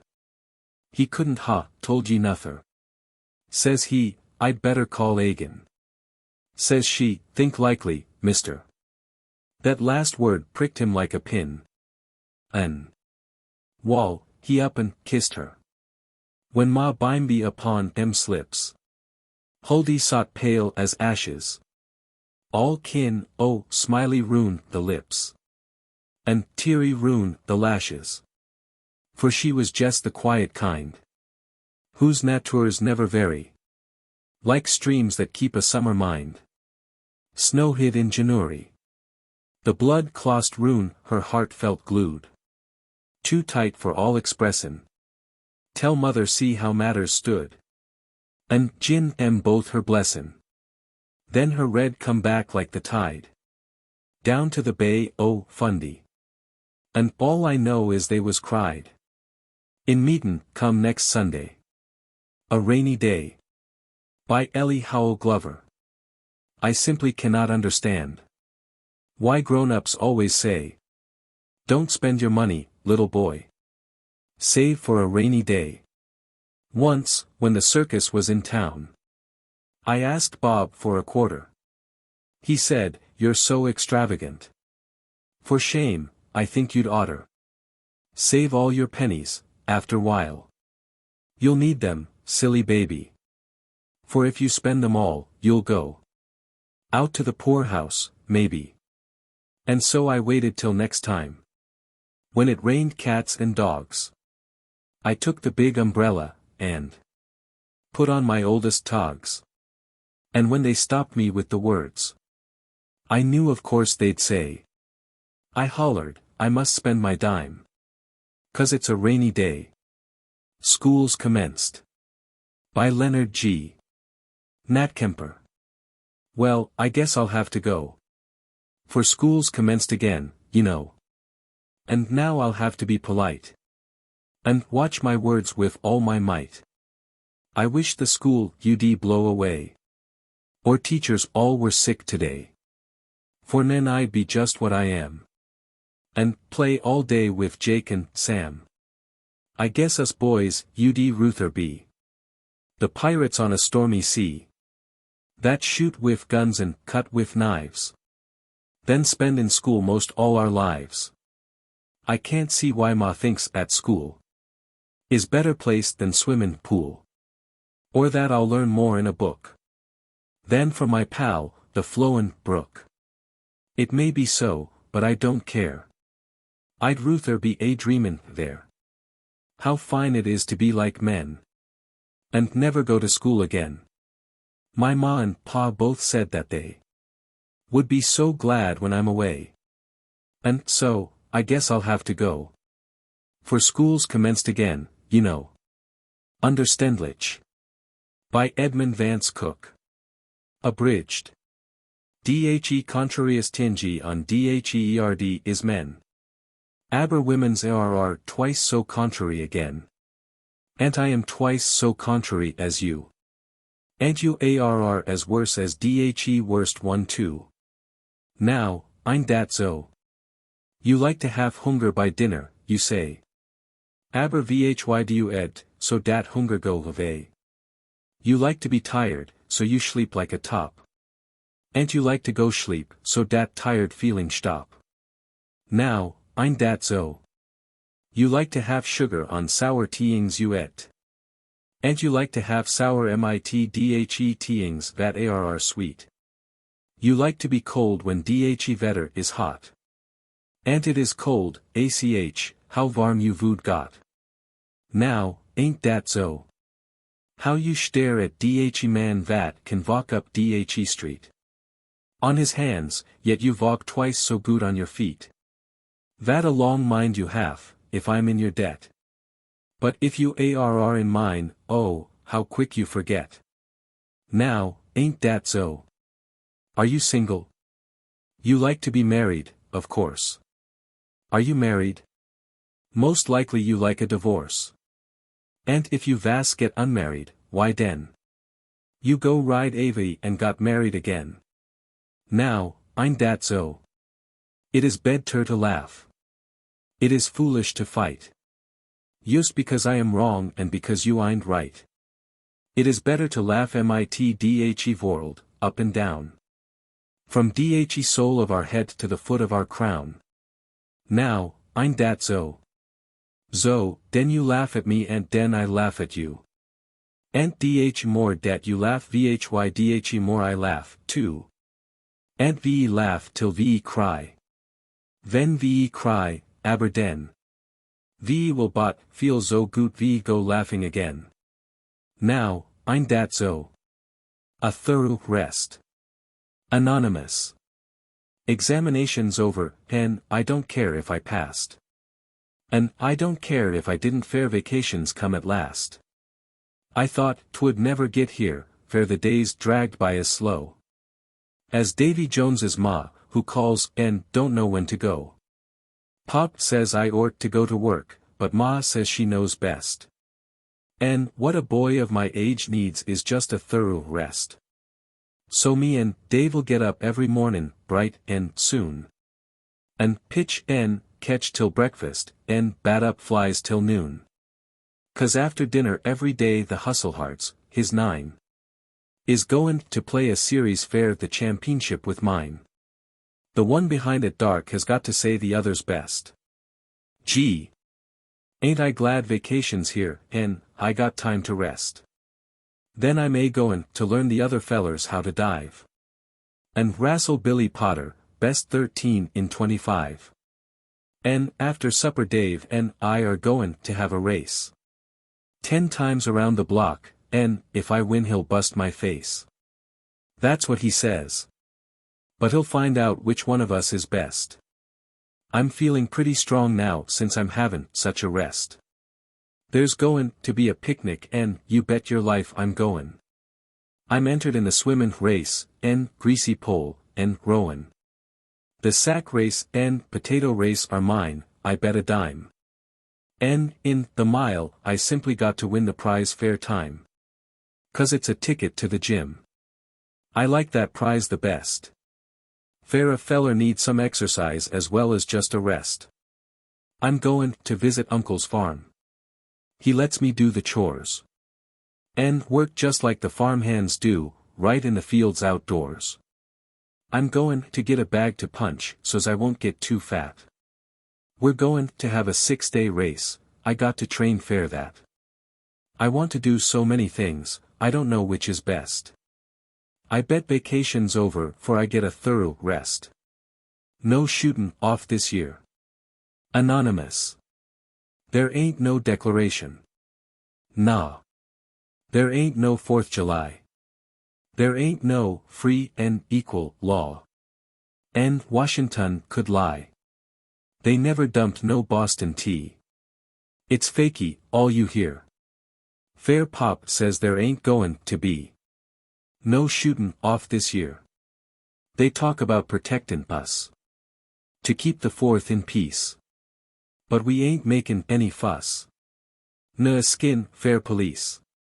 We ain't afraid of smoke and noise. Air little lumps of lead. And why should they blame livin' boys?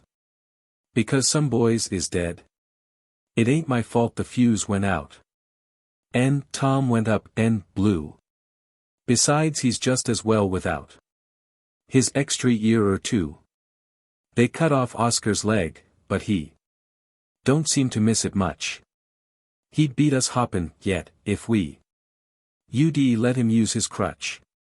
It ain't my fault that Willie blew his hand off, like a chump. I told him what those big ones do. He needn't, took the stump. It ain't my fault a rocket flies and hits some him or her. Somebody's got to wear glass eyes.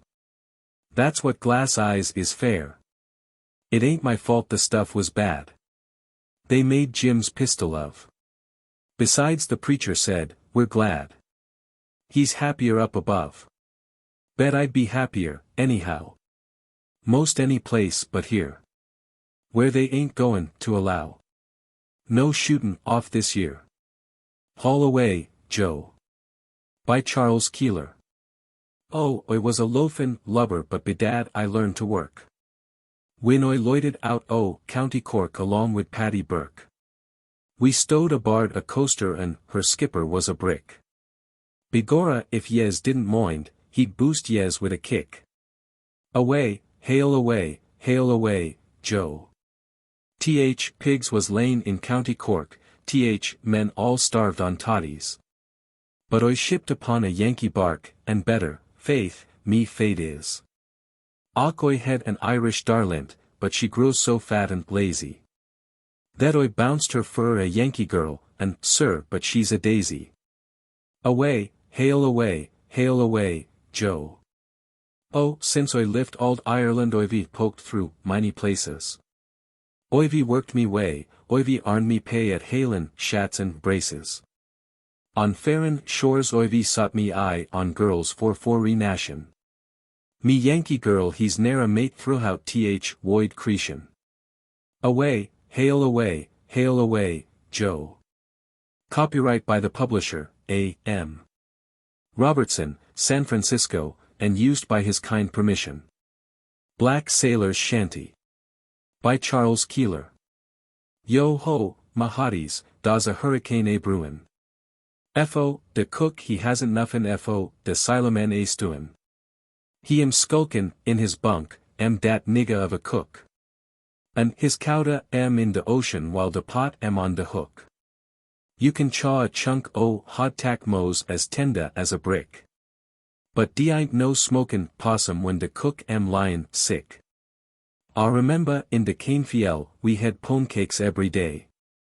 Slack yo line a bit, ma hotties. Pull away. Pull away.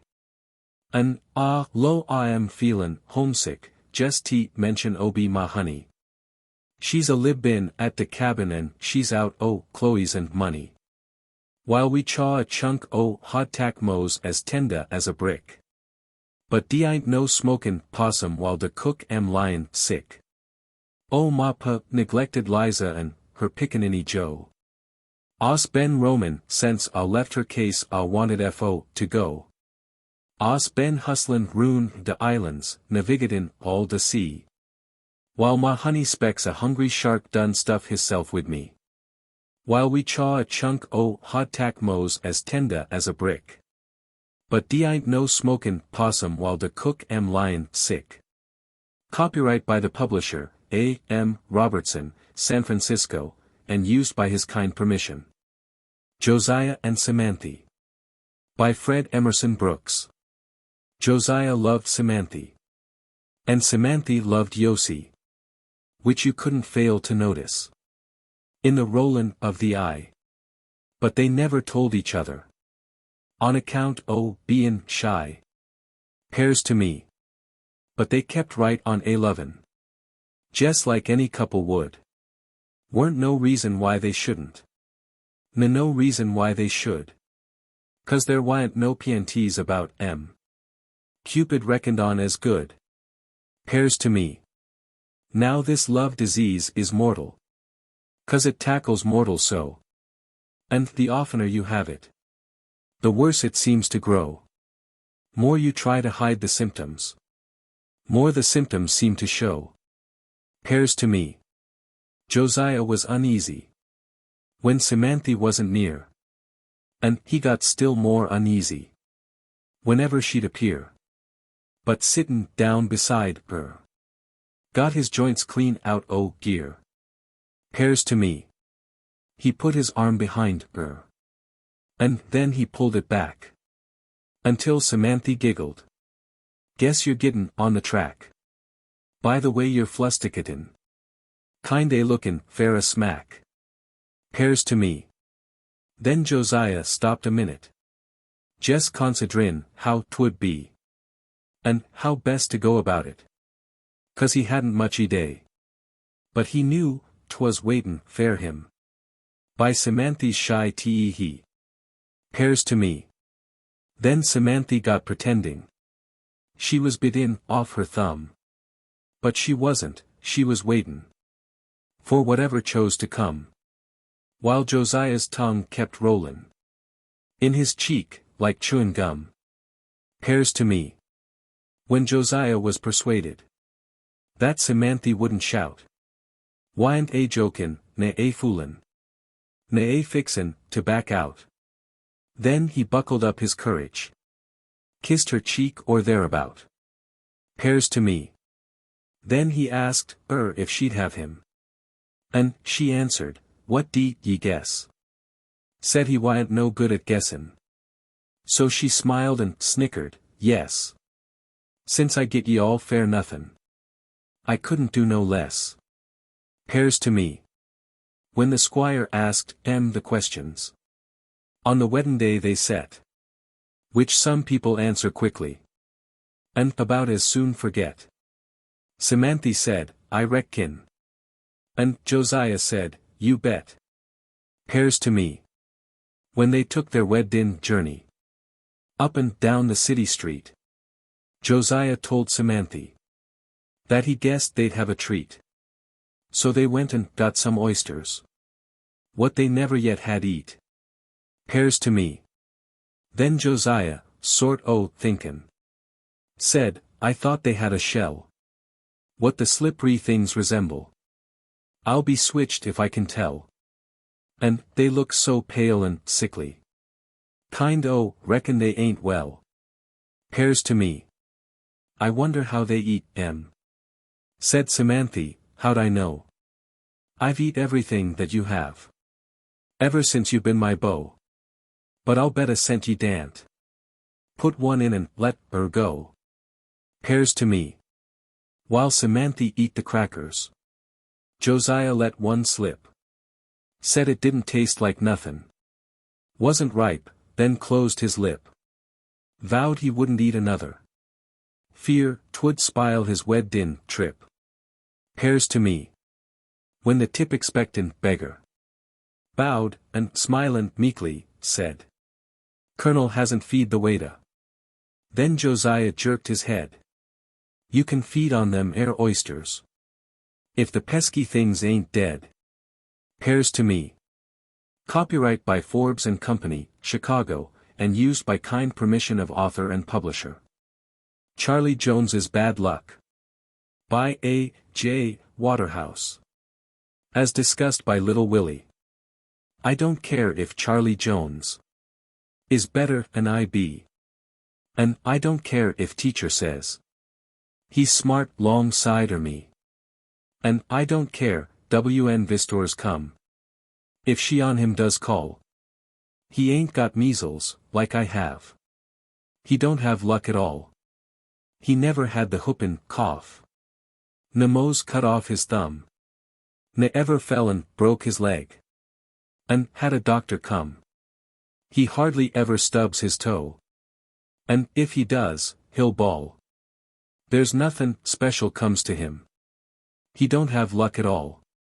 And I don't care if he can say more Texas and things and I.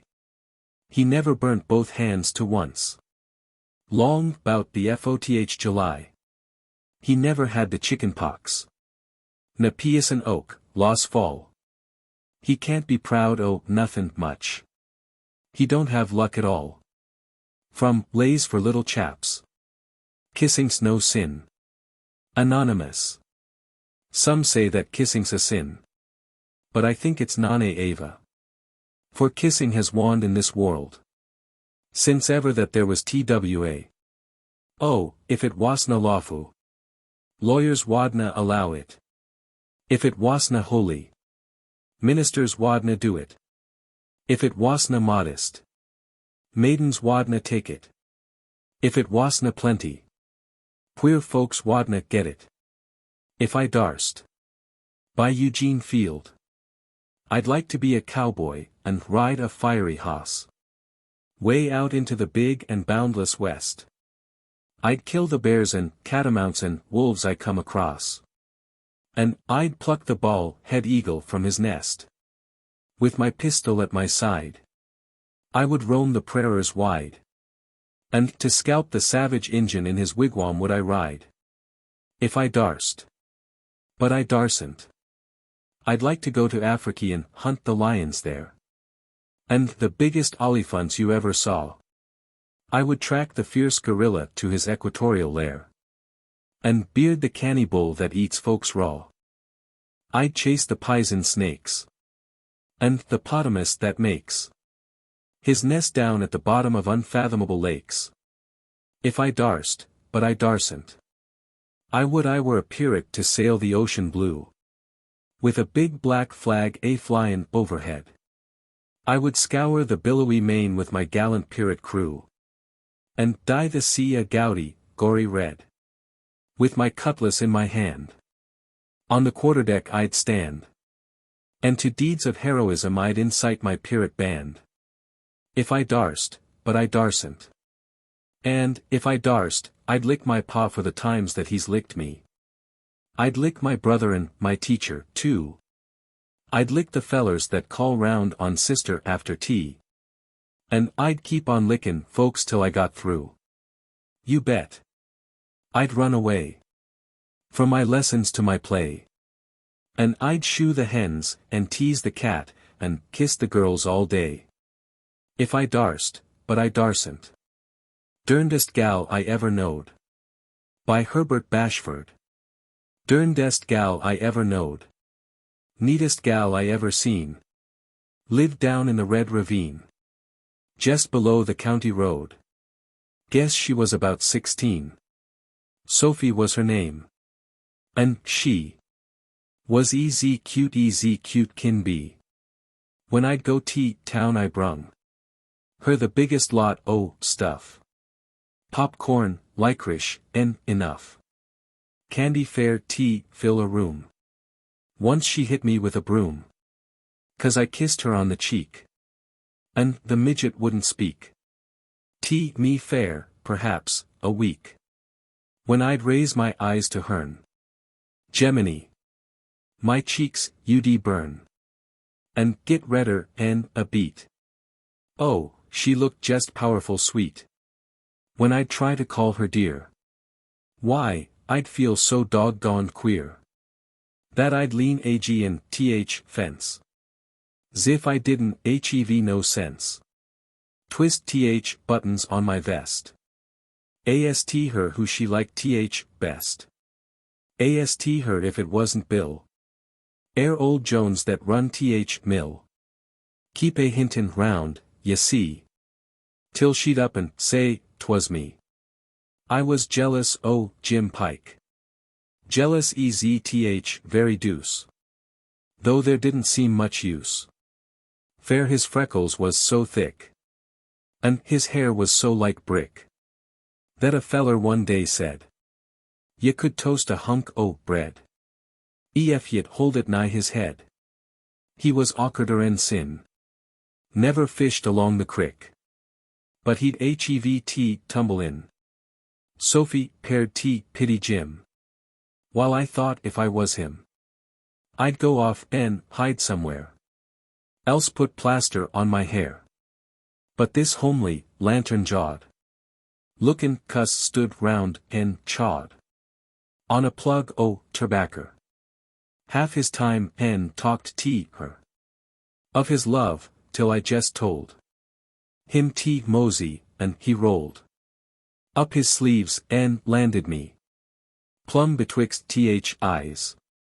Then he went to Sophie, and, sir, she married him. The pesky mule. Wasn't she a reg'lar fool? I was jest totally blowed. Derndest gal I ever knowed.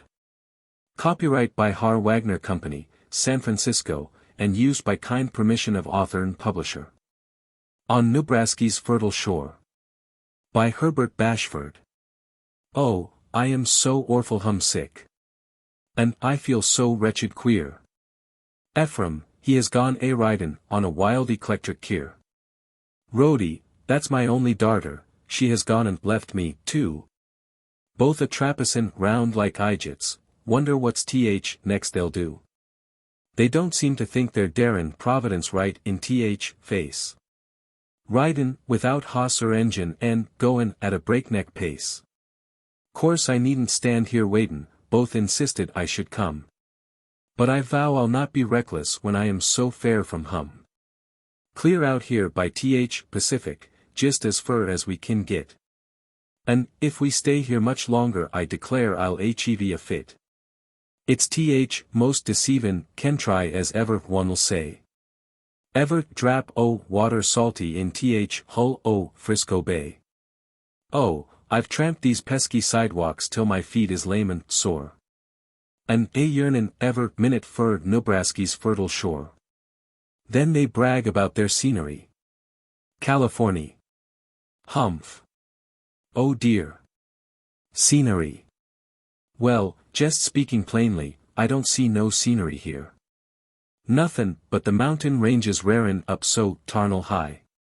That a buddy can't look nowheres, 'cept the middle o' sky. Mountains, everlastin' mountains, hills, and woods, and rocks, and snow. Where scenery is their braggin' on I'm one as wants no. Let stand in Lincoln County jest aback our cowyard fence. And, if they don't say there's scenery they hain't got a mite o' sense. Why you kin look fur miles around ya and see nothin' but flat level prairie in sunshine kivered in its grassy mat. That is scenery, ye kin look there jest as fur as ye kin see. With no hills interposin', no rocks, or airy tree. Oh, I've told my husband, Ephraim, that I'd gallivant no more. When and I'd sot my foot on old Nebraska's fertile shore. Then I'm worried so 'bout Rhody, for she's missin' ever' day. All her lessons on Melogen that Pa bought for her last May. And she could perform amazin'. She could play Old Hundred nice. And another song beginnin' Happy Day that fixed my ice. Yes, singin' teacher told me as we parted at Kiers. He was sure she'd play organ in church for many years. Now her notions hiker fluttin', a piano she wants now. And her pa says he will get it soon as he kin sell a cow. Says he kin dispose o' mooly, I just told him no siree. Not for no newfangled nonsense, mooly's my cow. And, you see, he's jest got a spite in her, 'cause she's got a lengthy tail. And, in fightin', skeeters sometimes wicks it in milkin pail. Oh, I'll be the gladdest mortal when I reach kitchen door. Of that dear old farmhouse standin' on Nebraska's fertile shore. No, I don't enjoy city where the men folks is dressed Monday and clean through till Saturday all in their Sunday best. I jest like to catch my wrapper up and pin it round my waist. Carin' not a single copper if my shoestring comes unlaced. Then go out and milk old mooly and turn out spotted calf. While chickens giggle round me and the speckled roosters laugh. Then go in summer kitchen, set me down and churn a spell. Till time comes put victuals on and ring dinner bell. Yes, I love peaceful quiet farm where it's so still. Nothin' but ducks quackin' and pigs squealin' for their swill. Nothin' but geese clackin' and the bawlin' cows. And nickerin' hosses as they're comin' house. Oh, I want leave city with its racket and its roar. And get back there the silence Nebraska's fertile shore. Copyright by Har Wagner Company, San Francisco, and used by kind permission of author and publisher. Fuzzy Wuzzy. By Rudyard Kipling. We've fought with many men across the seas. And some of them was brave and some was not. The Pathan and the Zulu and Burmese. But the Fuzzy was the finest the lot. We never got a hupworth's change of him. He squatted in the scrub and ocked our orzas. He cut our sentries up at Swakim. And he played the cat and banjo with our forces. So, heirs to you, Fuzzy Wuzzy, at your home in the Sudan. You're a poor benighted eat-hen but a first-class fightin' man. We give you your certificate, and if you want it signed, we'll come and have a romp with you whenever you're inclined. We took our chance among the Khyber hills. The Boers knocked us silly at a mile. The Burman guv us Irrawaddy chills. And a Zulu impy dished us up in style. But all we ever got from such as they was pop to what the Fuzzy made us swaller. We eld our bloomin' own, the papers say. But man for man the Fuzzy knocked us aller. Then, heirs to you, Fuzzy Wuzzy, and the missus and the kid. Our orders was to break you, and of course we went and did. We sloshed you with martinis, and it wasn't hardly fair. But for all the odds agin you, Fuzzy you bruck the square. Eascent got no papers of his own. Eascent got no medals nor rewards. So we must certify the skill he's shown in usin' of his long two-handled swords. When he's oppen in and out among the bush. With his coffin-eyed shield and shovel spear. A happy day with Fuzzy on the rush. Will last at Healthy Tommy for a year. So, here's to you, Fuzzy Wuzzy, and your friends which is no more. If we adn't lost some messmates we would help you to deplore. But given, takes the gospel, and we'll call the bargain fair. For if you ave lost more than us, you crumbled up the square. E rushes at the smoke when we let drive. And, before we know, e's, akin at our EAD. E's all OT sand and ginger when alive. And e's generally shamin when e's dead. E's a daisy, e's a duck, e's a lamb. E's a injia rubber idiot on the spree. E's the only thing that doesn't care a damn. For the regiment British infantry. So, here's to you, Fuzzy Wuzzy, at your home in the Sudan. You're a poor benighted eat hen but a first-class fightin' man. And here's to you, Fuzzy Wuzzy, with your Eric EAD of air. You big black bounden beggar, for you bruck a British square. Thoughts from Bub. By Leonard G. NATTKEMPER. My name is Bub, 'cause Papa said. He'd ruther call me so than Ned. But Mama calls me Ist her beau.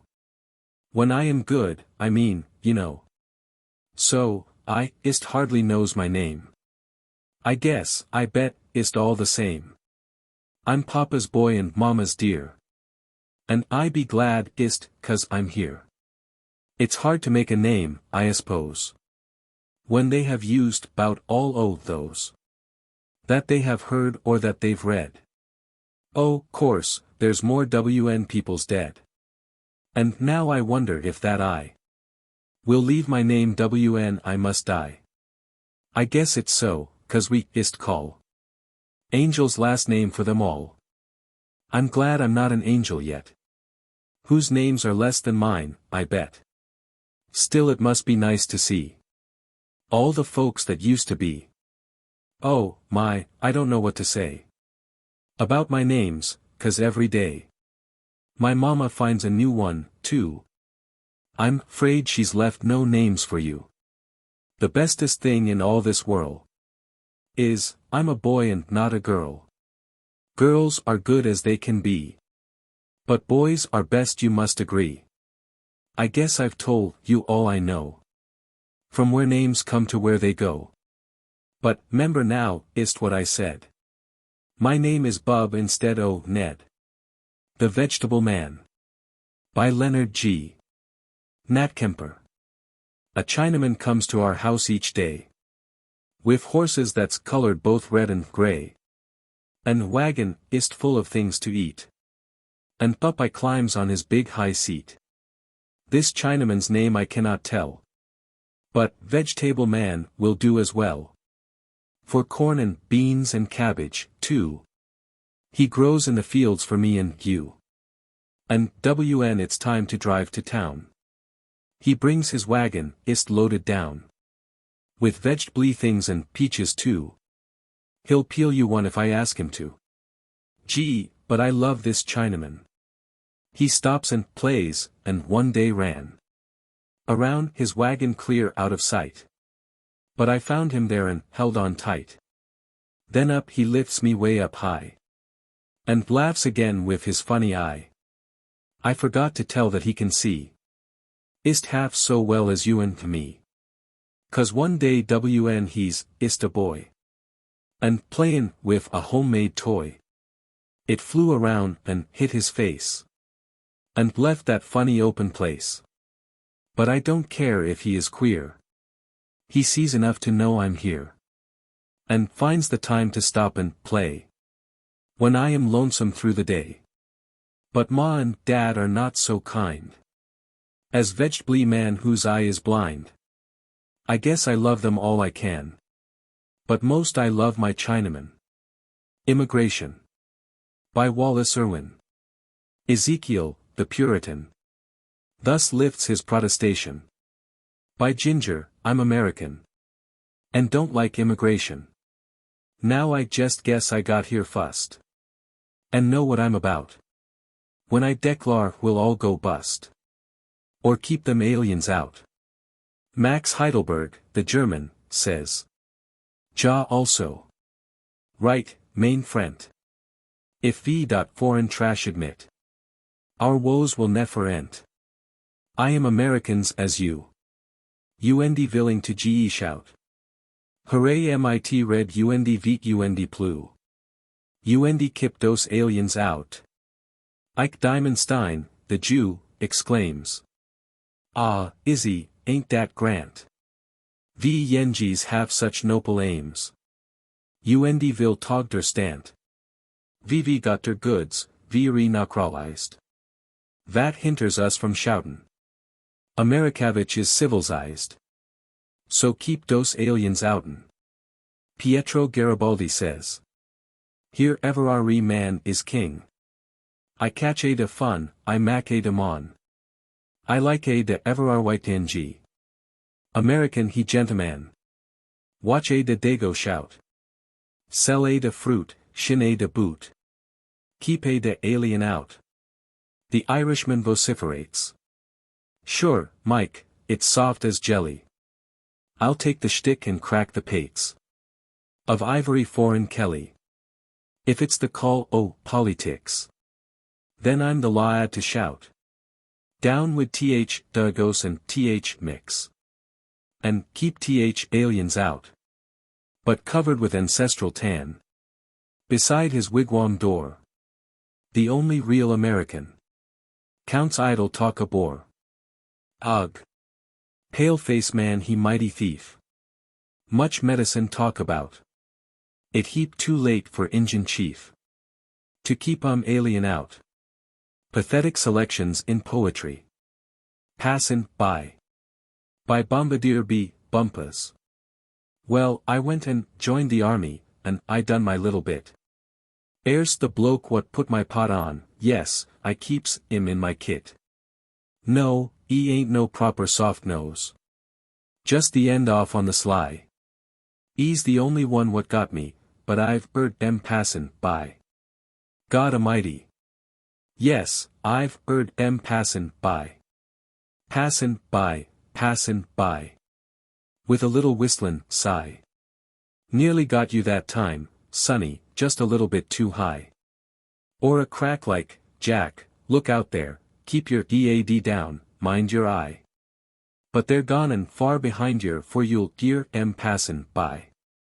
Yes, I lay from Tuesday mornin' till the Wednesday afternoon. And the Black Watch took their trenches and it woke me from a swoon. I was flamin', nearly mad why, thirst and pain, and fit to cry. But I cheered 'em as they trampled on me carcass, passin' by. God Almighty. Yes, I cheered 'em as I heard 'em passin' by.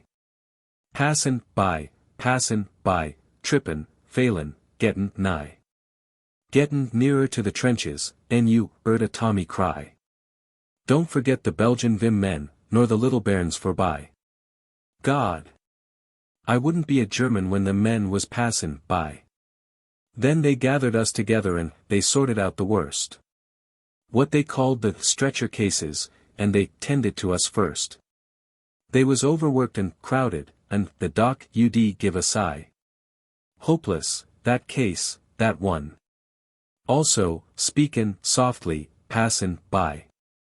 God! They watched, I'm silent, sufferin', watchin', hopin', passin' by. Passin' by, curt command and stifled sigh. For it ain't no place for drama, and a man as got ter die. And I thought I heard a whimper and a little soft reply. Greater love than this hath no man, someone speakin' passin' by. So they ships me off to Blighty, and they sticks me in a ward.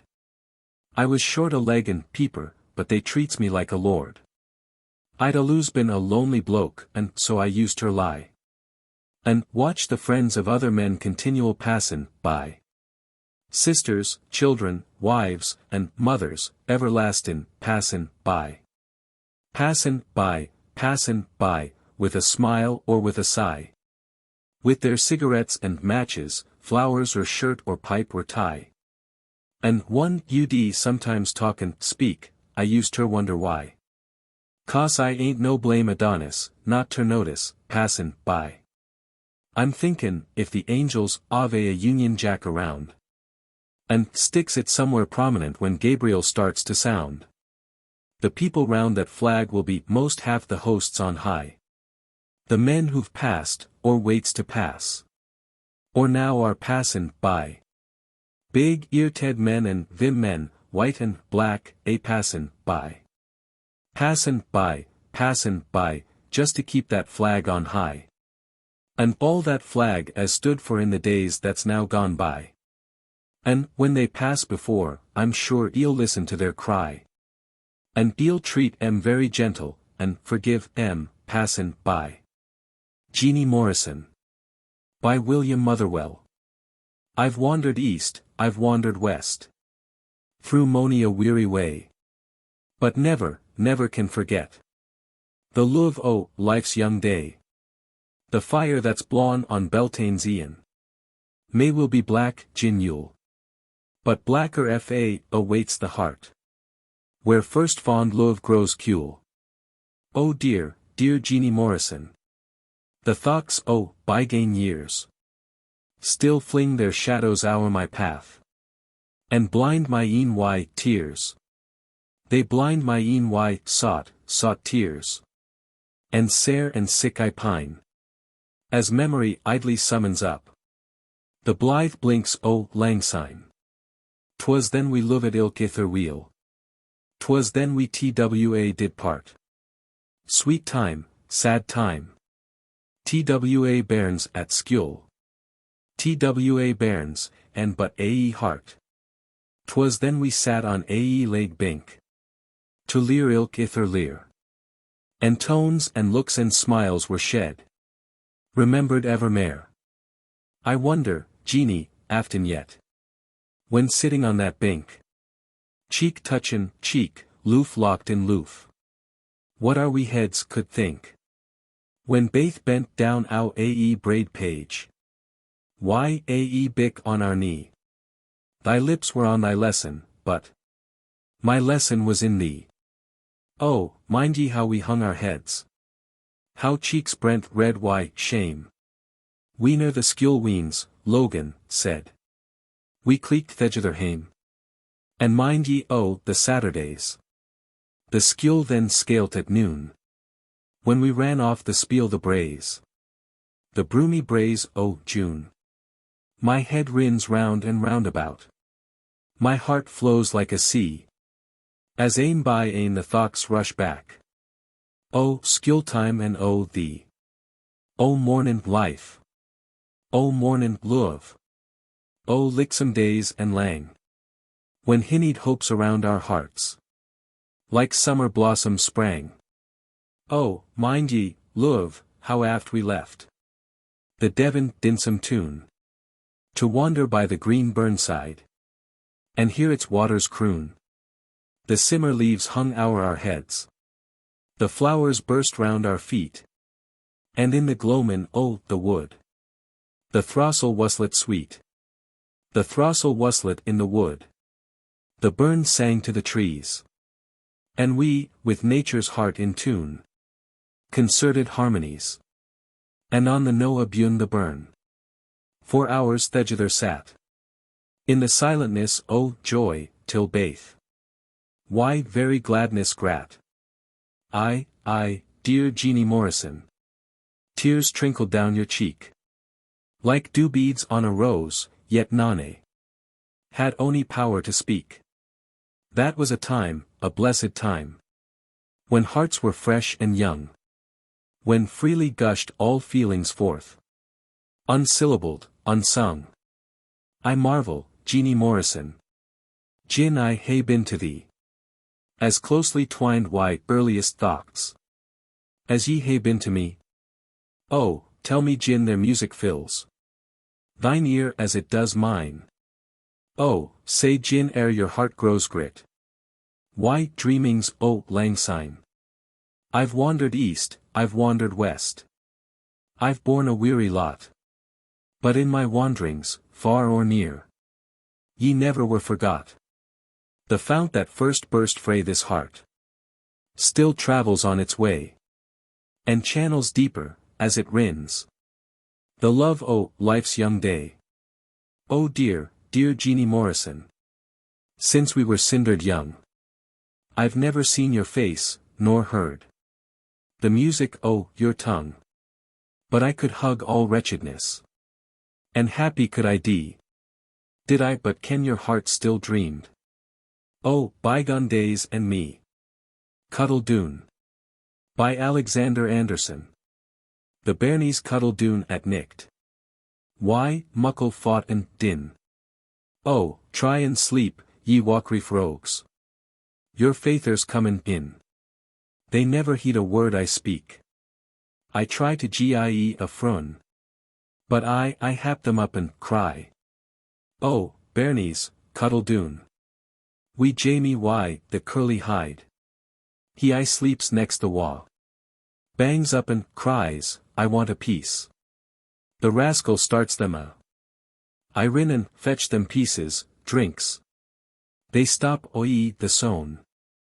Then draw the blankets up and cry. No o, weenies, cuddle doon. But ere 5 minutes gang, we rab. Cries out, frae neath the clays. Mither, Mac, Tam gie hour at once. He's kitlin, why, his tays. The mischief's in that Tam for tricks. He'd bother half the tune. But I hap them up and cry. Oh, bairnies, cuddle doon. At length they hear their faithers fit. And as he steeks the door, they turn their faces to the wa. While Tam pretends to snore. Hayeth the ween's been good, he asks, as he pits off his shoon. The bairnies, John, are in their beds. And lang since cuddled doon. And just afore we bed ourselves, we look at our wee lambs. Tam has his arm roon wee Rab's neck. And Rab his arm round Tam's. I lift wee Jamie up the bed. And, as I strake each croon, I whisper, till my heart fills up. Oh, bairnies, cuddle doon. The bairnies cuddle doon at nicht. Why, mirth that's dear to me. But soon the big world's carken, care. Will quaten doon their glee. Yet, come what will to ilka ain. May he who rules abun. I whisper, though their POWs be belled. Oh, bairnies, cuddle doon. The Patriot. By Robert Browning. An old story. It was roses, roses, all the way. With myrtle mixed in my path like mad. The house roof seemed to heave and sway. The church spires flamed, such flags they had. A year ago on this very day. The air broke into a mist with bells. The old walls rocked with the crowd and cries. Had I said, good folk, mere noise repels. But give me your son from yonder skies. They had answered, and afterward, what else? Alack, it was I who leaped at the sun. To give it my loving friends to keep. Naught man could do, have I left undone. And you see my harvest, what I reap. This very day, now a year is run. There's nobody on the housetops now. Just a palsied few at the windows set. For the best of the sight is, all allow. At the shambles gate, or, better yet. By the very scaffold's foot, I trow. I go in the rain, and, more than needs. A rope cuts both my wrists behind. And I think, by the feel, my forehead bleeds. For they fling, whoever has a mind. Stones at me for my year's misdeeds. Thus I entered, and thus I go. In triumphs, people have dropped down dead. Paid by the world, what dost thou owe? Me. God might question, now instead. 'Tis God shall repay, I am safer so. Annabel Lee. By Edgar Allan Poe. It was many and many a year ago. In a kingdom by the sea.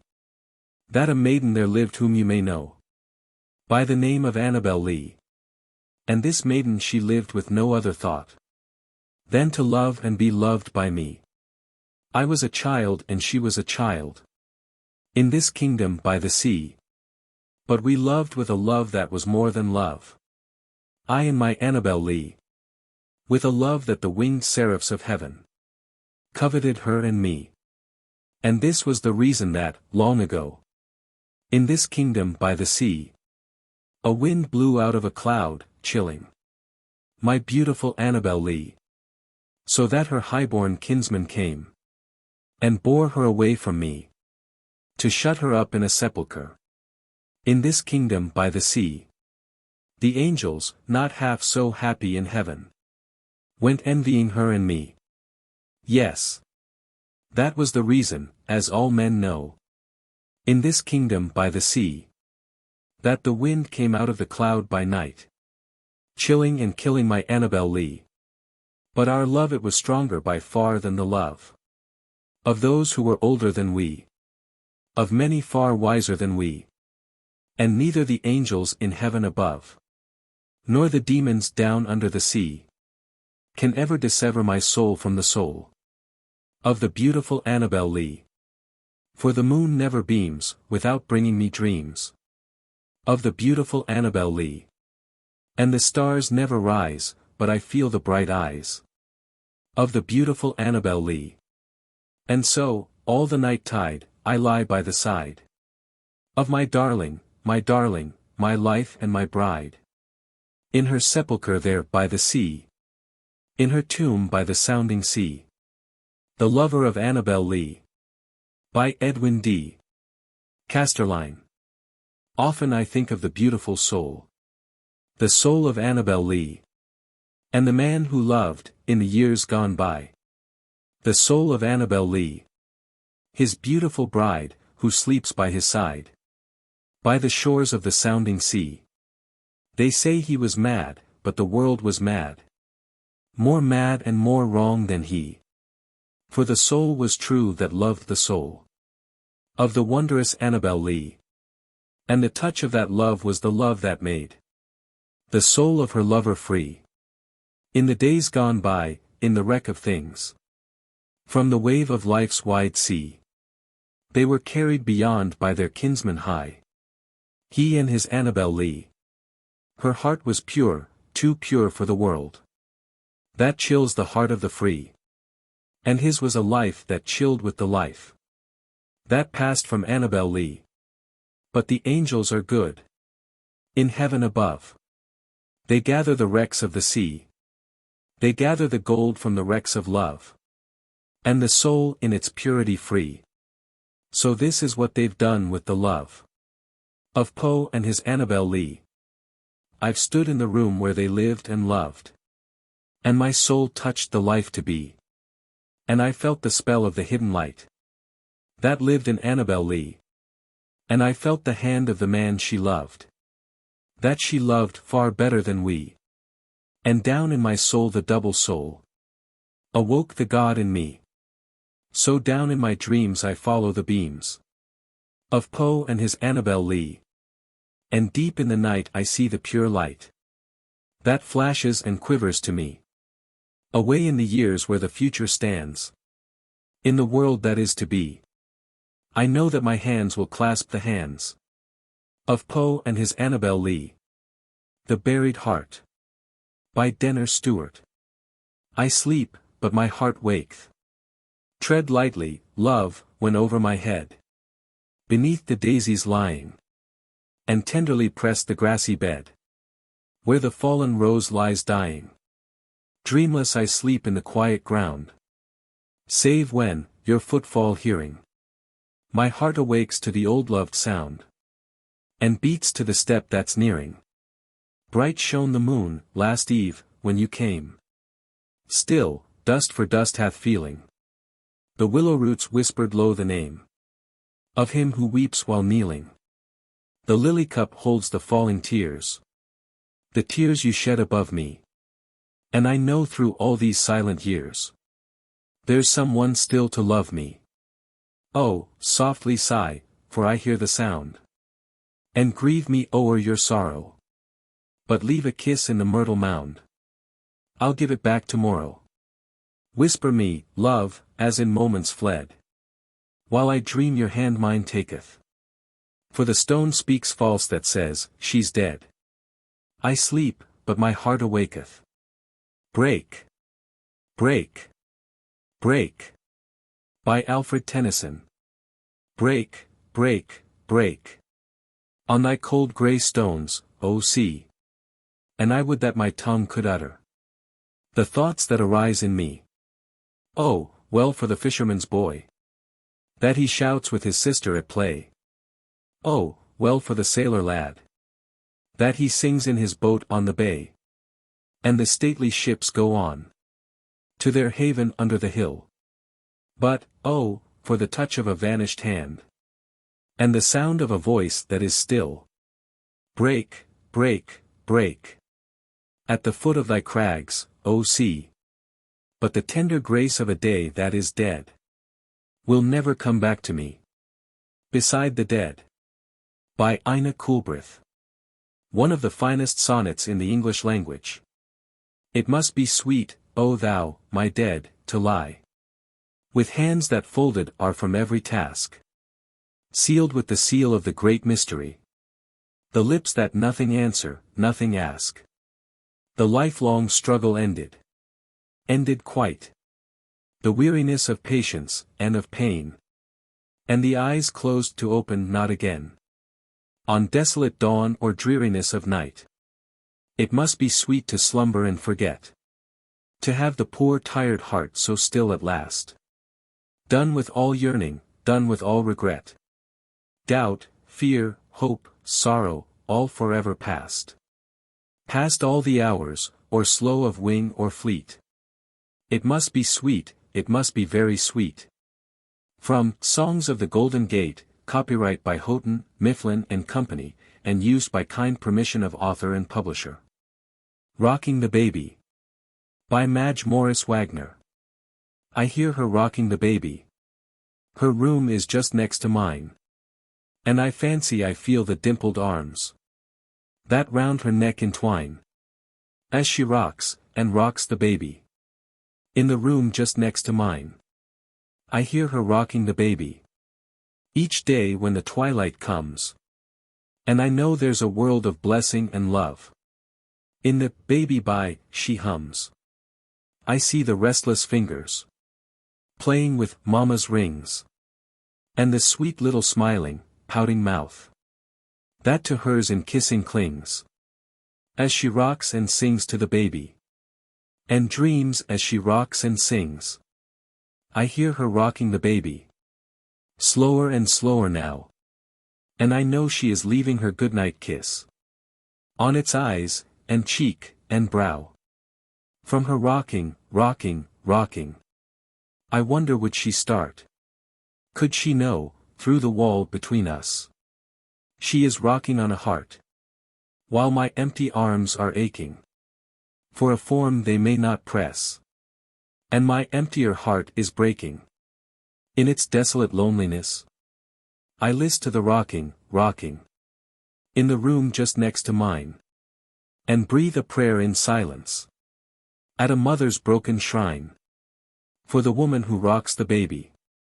In the room just next to mine. Copyright by Har Wagner Company.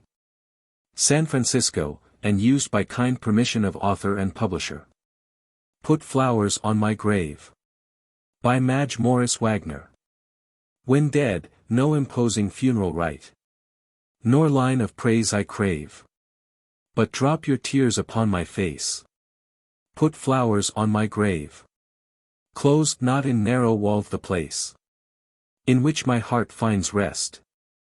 Nor mark with towering monument. The sod above my breast. Nor carve on gleaming, marble slab. A burning thought or deed.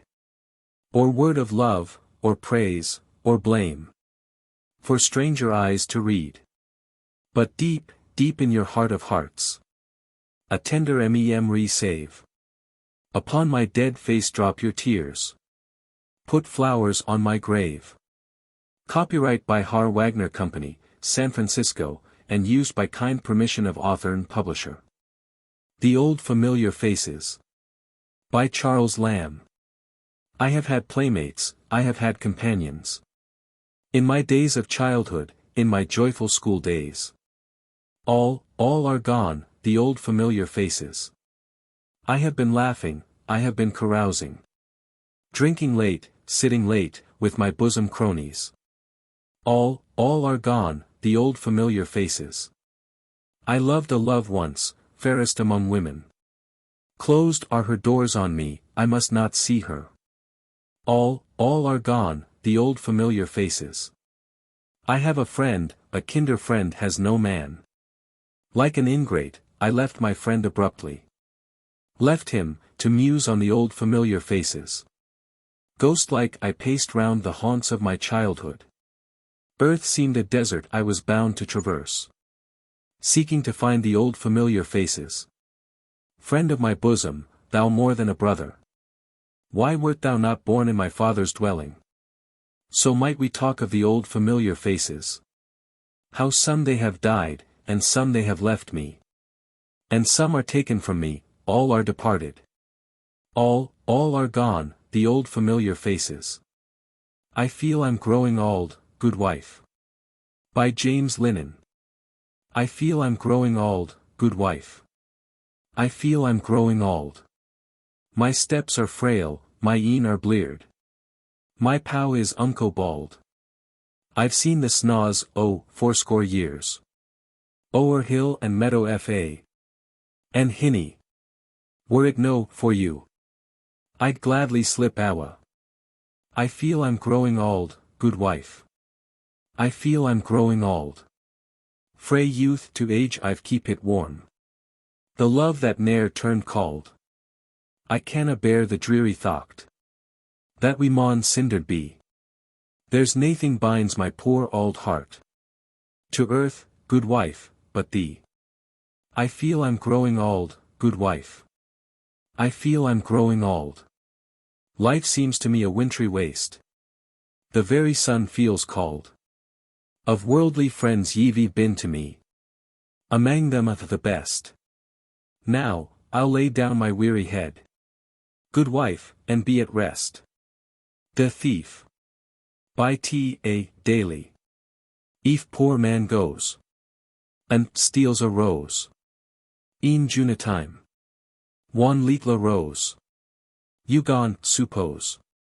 Dat's a crime. W at. Den talk a look at me.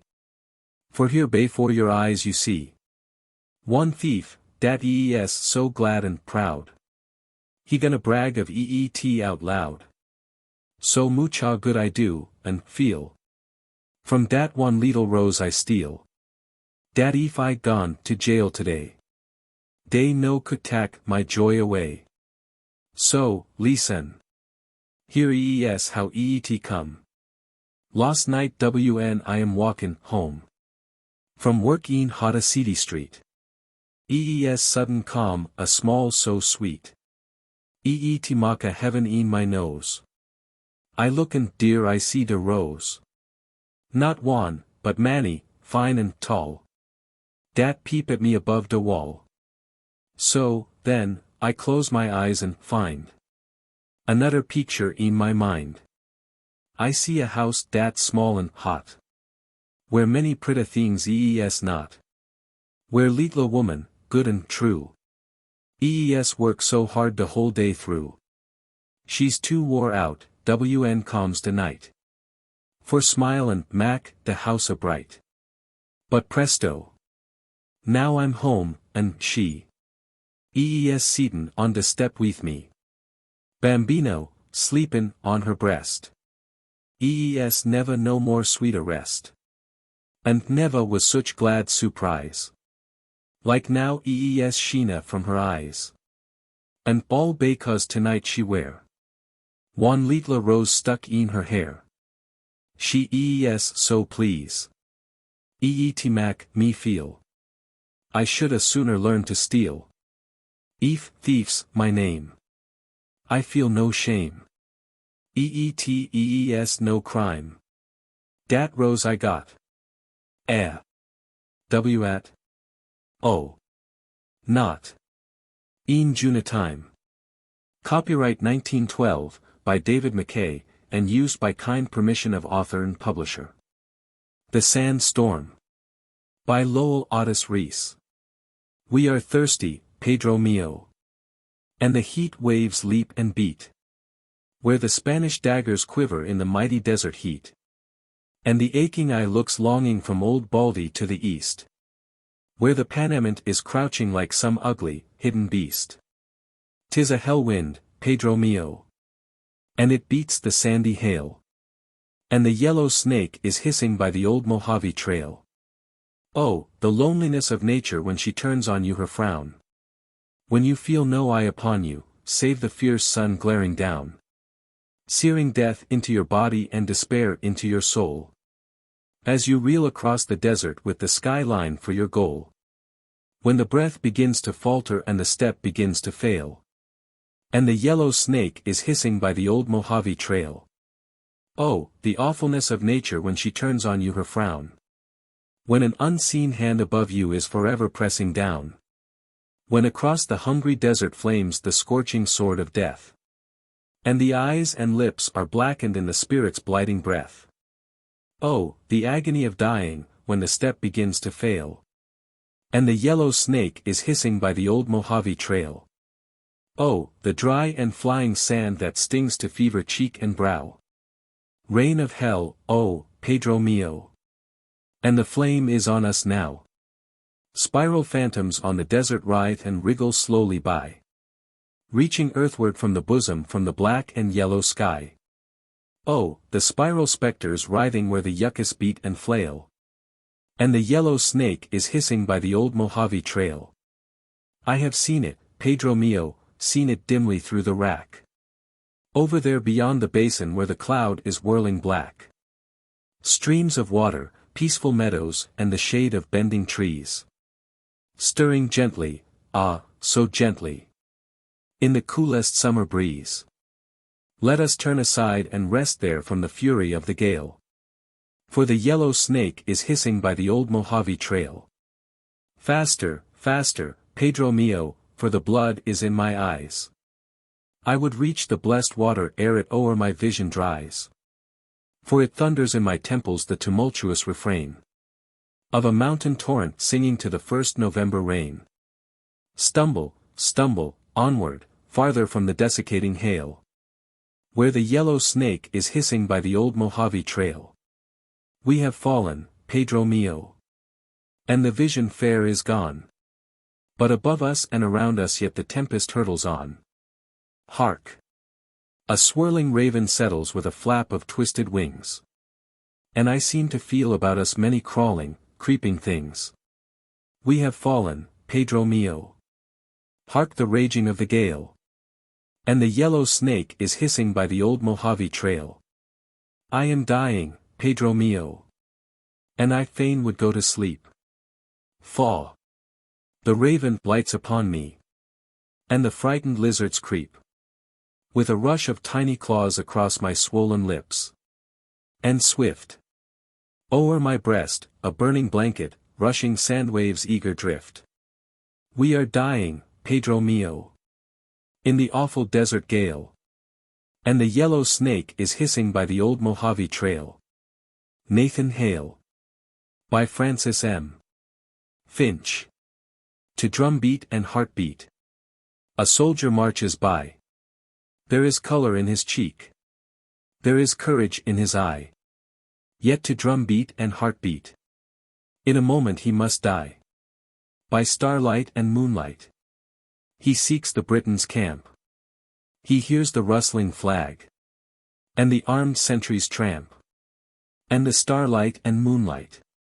His silent wanderings lamp. With slow tread and still tread. He scans the tented line. And he counts the battery guns. By the gaunt and shadowy pine. And his slow tread and still tread. Gives no warning sign. The dark wave, the plumed wave. It meets his eager glance. And it sparkles 'neath the stars. Like the glimmer of a lance. A dark wave, a plumed wave. On an emerald expanse. A sharp clang, a steel clang. And terror in the sound. For the sentry, falcon-eyed. In the camp a spy hath found. With a sharp clang, a steel clang. The patriot is bound. With calm brow, steady brow. He listens to his doom. In his look there is no fear. Nor a shadow trace of gloom. But with calm brow and steady brow. He robes him for the tomb. In the long night, the still night. He kneels upon the sod. And the brutal guards withhold. E'en the solemn word of God. In the long night, the still night. He walks where Christ hath trod. 'Neath the blue morn, the sunny morn. He dies upon the tree. And he mourns that he can lose but one life for liberty. And in the blue morn, the sunny morn. His spirit wings are free. But his last words, his message words. They burn, lest friendly eye should read how proud and calm a patriot could die. With his last words, his dying words. A soldier's battle cry. From fame leaf and angel leaf. From monument and urn. The sad of earth, the glad of heaven. His tragic fate shall learn. And on fame leaf and angel leaf. The name of Hale shall burn. Mother and Poet. By Elizabeth Barrett Browning. Turin, After News from Gaeta, 1861. Dead. One of them shot in the sea by the east. And one of them shot in the west by the sea. Dead. Both my boys. When you sit at the feast. And are wanting a great song for Italy free. Let none look at me. Yet I was a poetess only last year. And good at my art, for a woman, men said. But this woman, this, who is agonized here. The East Sea and West Sea rhyme on in her head. Forever instead. What art can a woman be good at? Oh, vain. What art is she good at, but hurting her breast? With the milk teeth of babes, and a smile at the pain. Ah, boys, how you hurt. You were strong as you pressed. And I proud, by that test. What art's for a woman? To hold on her knees. Both darlings. To feel all their arms round her throat. Cling, strangle a little. To sew by degrees. And broider the long clothes and neat little coat. To dream and to dote. To teach them. It stings there. I made them, indeed. Speak plain the word country. I taught them, no doubt. That a country's a thing men should die for at need. I prated of liberty, rights, and about the tyrant cast out. And when their eyes flashed. Oh my beautiful eyes! I exulted. Nay, let them go forth at the wheels of the guns, and denied not dot, but then the surprise. When one sits quite alone, then one weeps, then one kneels. God, how the house feels! At first, happy news came, in gay letters moiled. With my kisses, of camp life and glory, and how they both loved me, and, soon coming home to be spoiled, in return would fan off every fly from my brow with their green laurel bough. Then was triumph at Turin, Ancona was free. And some one came out of the cheers in the street, with a face pale as stone, to say something to me. My Guido was dead. I fell down at his feet, while they cheered in the street. I bore it, friends soothed me, my grief looked sublime, as the ransom of Italy. One boy remained, to be lent on and walked with, recalling the time when the first grew immortal, while both of us strained to the height he had gained. And letters still came, shorter, sadder, more strong. Writ now but in one hand, I was not to faint. One loved me for two, would be with me ere long. And, viva l'Italia, he died for, our saint, who forbids our complaint.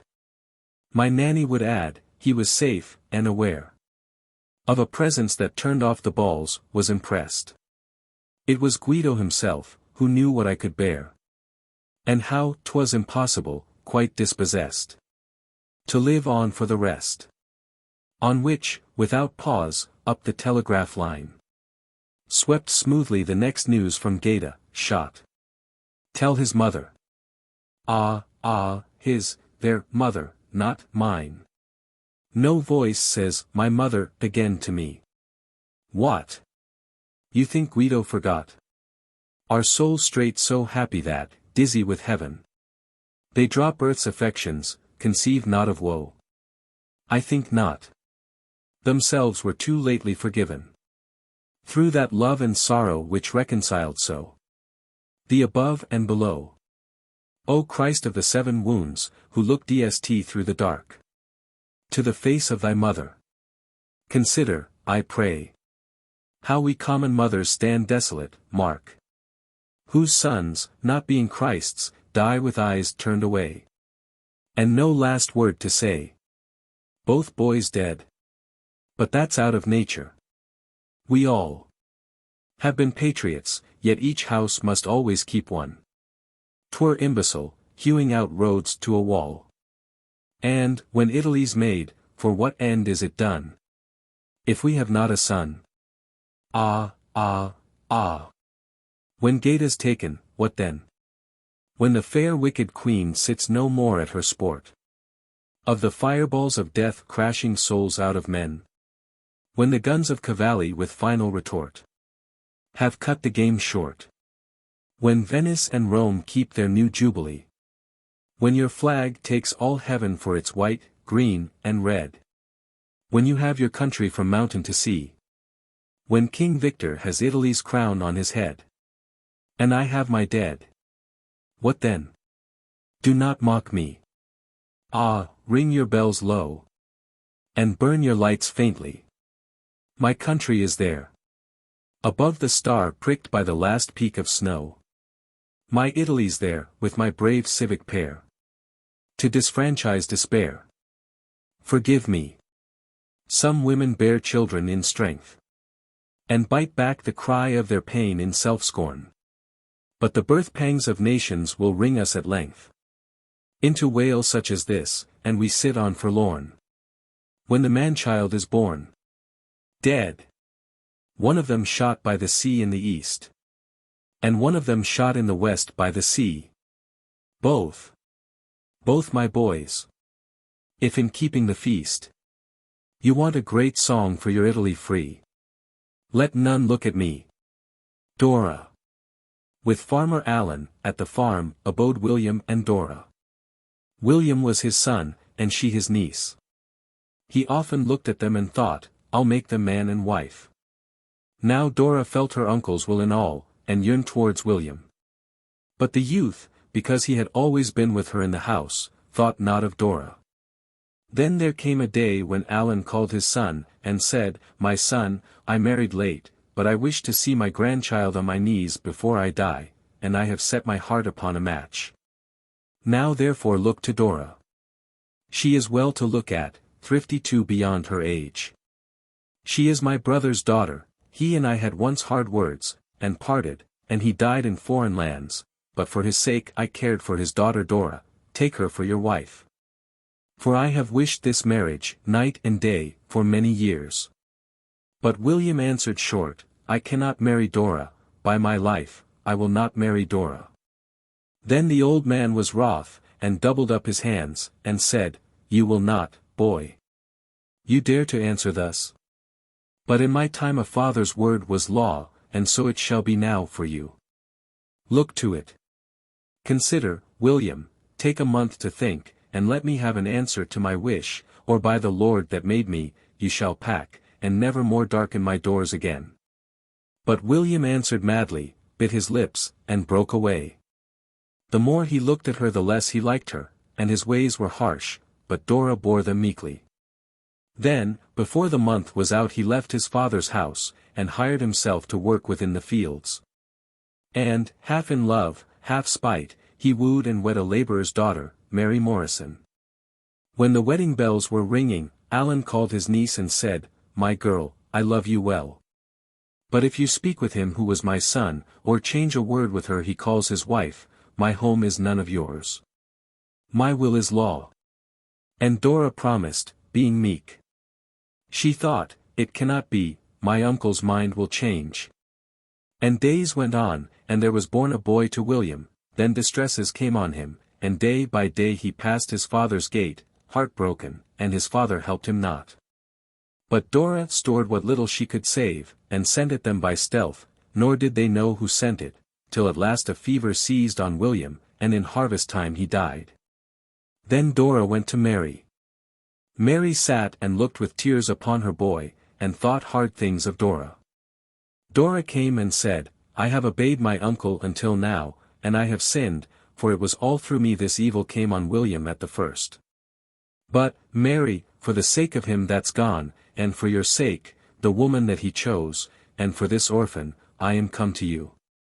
You know there has not been for these 5 years so full a harvest, let me take the boy, and I will set him in my uncle's eye among the wheat. That when his heart is glad of the full harvest, he may see the boy, and bless him for the sake of him that's gone. And Dora took the child and went her way across the wheat, and sat upon a mound that was unsown, where many poppies grew. Far off the farmer came into the field and spied her not, for none of all his men dare tell him Dora waited with the child. And Dora would have risen and gone to him, but her heart failed her. And the reapers reaped, and the sun fell, and all the land was dark. But when the morrow came, she rose and took the child once more, and sat upon the mound. And made a little wreath of all the flowers that grew about, and tied it round his hat to make him pleasing in her uncle's eye. Then when the farmer passed into the field he spied her, and he left his men at work, and came and said, Where were you yesterday? Whose child is that? What are you doing here? So Dora cast her eyes upon the ground, and answered softly, This is William's child. And did I not, said Alan, did I not forbid you, Dora? Dora said again, Do with me as you will, but take the child, and bless him for the sake of him that's gone. And Alan said, I see it is a trick got up betwixt you and the woman there. I must be taught my duty, and by you. You knew my word was law, and yet you dared to slight it. Well, for I will take the boy, but go you hence, and never see me more. So saying he took the boy that cried aloud and struggled hard. The wreath of flowers fell at Dora's feet. She bowed over her hands, and the boy's cry came to her from the field, more and more distant. She bowed down her head, remembering the day when first she came, and all the things that had been. She bowed down and wept in secret. And the reapers reaped, and the sun fell, and all the land was dark. Then Dora went to Mary's house, and stood upon the threshold. Mary saw the boy was not with Dora. She broke out in praise to God, that helped her in her widowhood. And Dora said, My uncle took the boy, but, Mary, let me live and work with you, he says that he will never see me more. Then answered Mary, This shall never be, that thou shouldst take my trouble on thyself, and, now I think, he shall not have the boy, for he will teach him hardness, and to slight his mother. Therefore thou and I will go, and I will have my boy, and bring him home. And I will beg of him to take thee back, but if he will not take thee back again, then thou and I will live within one house, and work for William's child, until he grows of age to help us. So the women kissed each other, and set out, and reached the farm. The door was off the latch, they peeped and saw the boy set up betwixt his grandsire's knees, who thrust him in the hollows of his arms, and clapped him on the hands and on the cheeks, like one that loved him, and the lad stretched out and babbled for the golden seal that hung from Alan's watch, and sparkled by the fire. Then they came in, but when the boy beheld his mother, he cried out to come to her, and Alan set him down, and Mary said, O father, if you let me call you so, I never came begging for myself, or William, or this child. But now I come for Dora, take her back, she loves you well. O sir, when William died, he died at peace with all men. For I asked him, and he said he could not ever rue his marrying me, I had been a patient wife, but, sir, he said that he was wrong to cross his father thus, God bless him, he said, and may he never know the troubles I have gone through. Then he turned his face and passed, unhappy that I am. But now, sir, let me have my boy, for you will make him hard, and he will learn to slight his father's memory, and take Dora back, and let all be as it was before." So Mary said, and Dora hid her face by Mary. There was silence in the room, and all at once the old man burst in sobs. "I have been to blame, to blame. I have killed my son. I have killed him, but I loved him, my dear son. May God forgive me. I have been to blame. Kiss me, my children." Then they clung about the old man's neck, and they kissed him many times. And Alan was broken with remorse, and all his love came back 100-fold. And for 3 hours he sobbed o'er William's child, thinking of William. So those 4 abode in one house together, and as years went forward, Mary took another mate, but Dora lived unmarried until her death. The Famine. By Henry Wadsworth Longfellow. Oh, the long and dreary winter! Oh, the cold and cruel winter! Ever thicker, thicker, thicker, froze the ice on lake and river. Ever deeper, deeper, deeper, fell the snow o'er all the landscape. Fell the covering snow, and drifted through the forest, round the village. Hardly from his buried wigwam could the hunter force a passage. With his mittens and his snowshoes, vainly walked he through the forest. Sought for bird or beast and found none. Saw no track of deer or rabbit. In the snow beheld no footprints. In the ghastly, gleaming forest. Fell.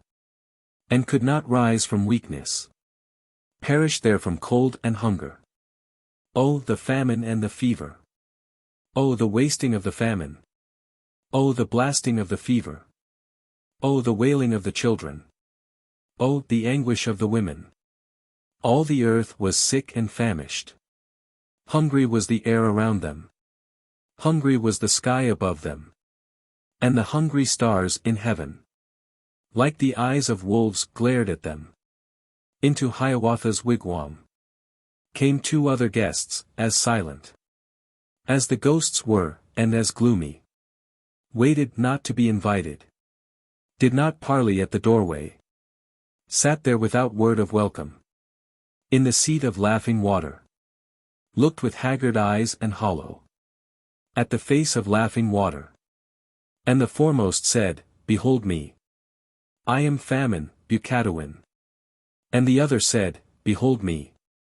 I am Fever, Akoswin." And the lovely Minnehaha shuddered as they looked upon her. Shuddered at the words they uttered. Lay down on her bed in silence. Hid her face, but made no answer. Lay there trembling, freezing, burning. At the looks they cast upon her. At the fearful words they uttered. Forth into the empty forest rushed the maddened Hiawatha. In his heart was deadly sorrow. In his face a stony firmness. On his brow the sweat of anguish. Started, but it froze and fell not. Wrapped in furs and armed for hunting. With his mighty bough of ash tree. With his quiver full of arrows. With his mittens, Minjekowin. Into the vast and vacant forest. On his snowshoes strode he forward. Gitche Manito, the mighty. Cried he with his face uplifted. In that bitter hour of anguish. Give your children food, O Father. Give us food, or we must perish. Give me food for Minnehaha. For my dying Minnehaha. Through the far resounding forest. Through the forest vast and vacant. Rang that cry of desolation. But there came no other answer than the echo of his crying. Than the echo of the woodlands. Minnehaha. Minnehaha. All day long roved Hiawatha. In that melancholy forest. Through the shadow of whose thickets. In the pleasant days of summer. Of that ne'er forgotten summer. He had brought his young wife homeward. From the land of the Dakotas. When the birds sang in the thickets. And the streamlets laughed and glistened. And the air was full of fragrance. And the lovely laughing water said with voice that did not tremble. I will follow you, my husband. In the wigwam with no komis. With those gloomy guests, that watched her. With the famine and the fever. She was lying, the beloved. She, the dying Minnehaha. Hark, she said. I hear a rushing. Hear a roaring and a rushing. Hear the falls of Minnehaha. Calling to me from a distance. No, my child, said old Nokomis. 'Tis the night wind in the pine trees. Look, she said. I see my father. Standing lonely at his doorway. Beckoning to me from his wigwam. In the land of the Dakotas. No, my child, said old Nokomis. 'Tis the smoke that waves and beckons. Ah! Said she, the eyes of Poguk glare upon me in the darkness. I can feel his icy fingers clasping mine amid the darkness. Hiawatha. Hiawatha. And the desolate Hiawatha. Far away amid the forest. Miles away among the mountains. Heard that sudden cry of anguish. Heard the voice of Minnehaha.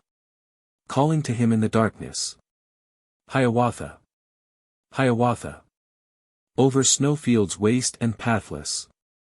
Under snow-encumbered branches. Homeward hurried Hiawatha. Empty-handed, heavy-hearted. Heard Nokomis moaning, wailing. Wahanoan. Wahanoan. Would that I had perished for you. Would that I were dead as you are. Wahanoan. Wahanoan. And he rushed into the wigwam. Saw the old Nokomis slowly rocking to and fro and moaning. Saw his lovely Minnehaha lying dead and cold before him. And his bursting heart within him uttered such a cry of anguish that the forest moaned and shuddered. That the very stars in heaven shook and trembled with his anguish. Then he sat down, still and speechless. On the bed of Minnehaha. At the feet of laughing water. At those willing feet, that never more would lightly run to meet him. Never more would lightly follow. With both hands his face he covered.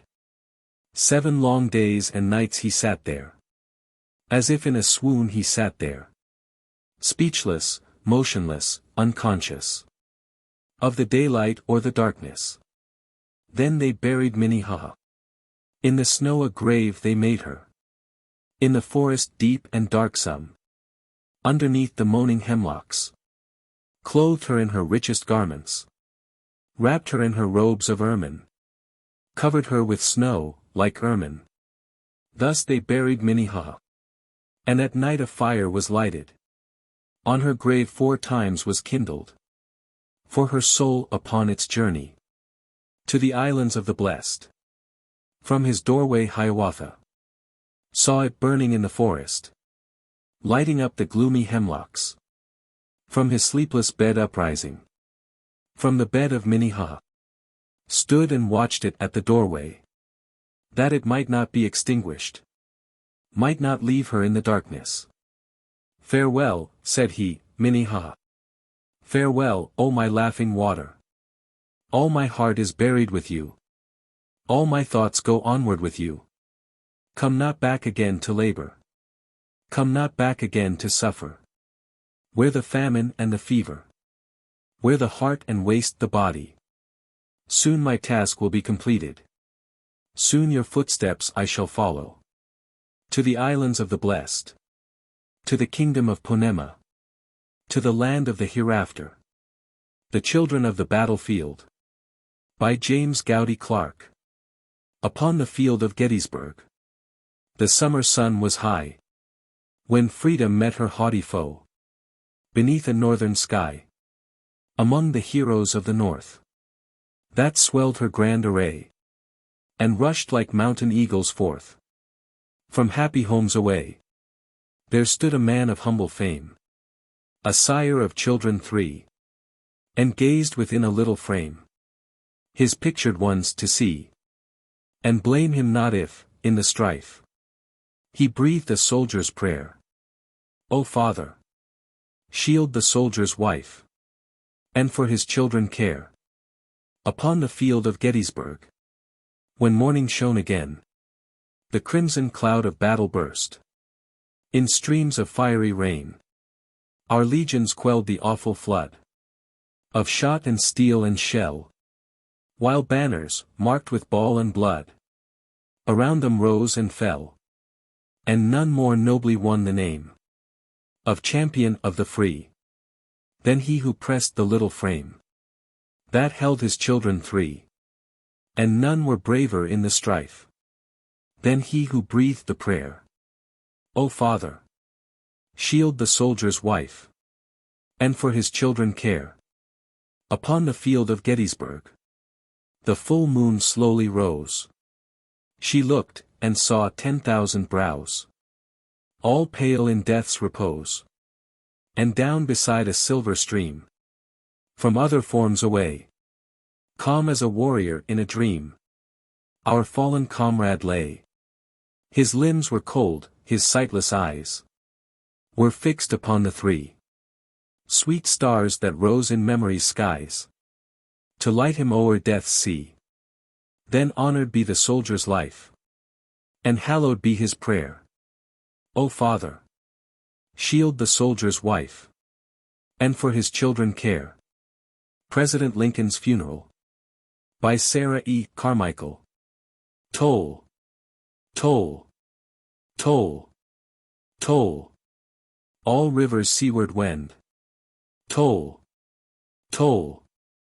Toll! Toll! Weep for the nation's friend. Every home and hall was shrouded. Every thoroughfare was still. Every brow was darkly clouded. Every heart was faint and chill. Oh! The inky drop of poison. In our bitter draught of grief. Oh! The sorrow of a nation. Mourning for its murdered chief. Toll! Toll! Toll! Toll! Bound in the reaper's sheaf. Toll! Toll! Toll! Toll! All mortal life is brief. Toll! Toll! Toll! Toll! Weep for the nation's chief. Bands of mourning draped the homestead. And the sacred house of prayer. Mourning folds lay black and heavy. On true bosoms everywhere. Yet there were no teardrops streaming. From the deep and solemn eye. Of the hour that mutely waited. Till the funeral train went by. Oh! There is a woe that crushes. All expression with its weight. There is pain that numbs and hushes. Feeling sense, it is so great. Strongest arms were closely folded. Most impassioned lips at rest. Scarcely seemed a heaving motion. In the nation's wounded breast. Tears were frozen in their sources. Blushes burned themselves away. Language bled through broken heart threads. Lips had nothing left to say.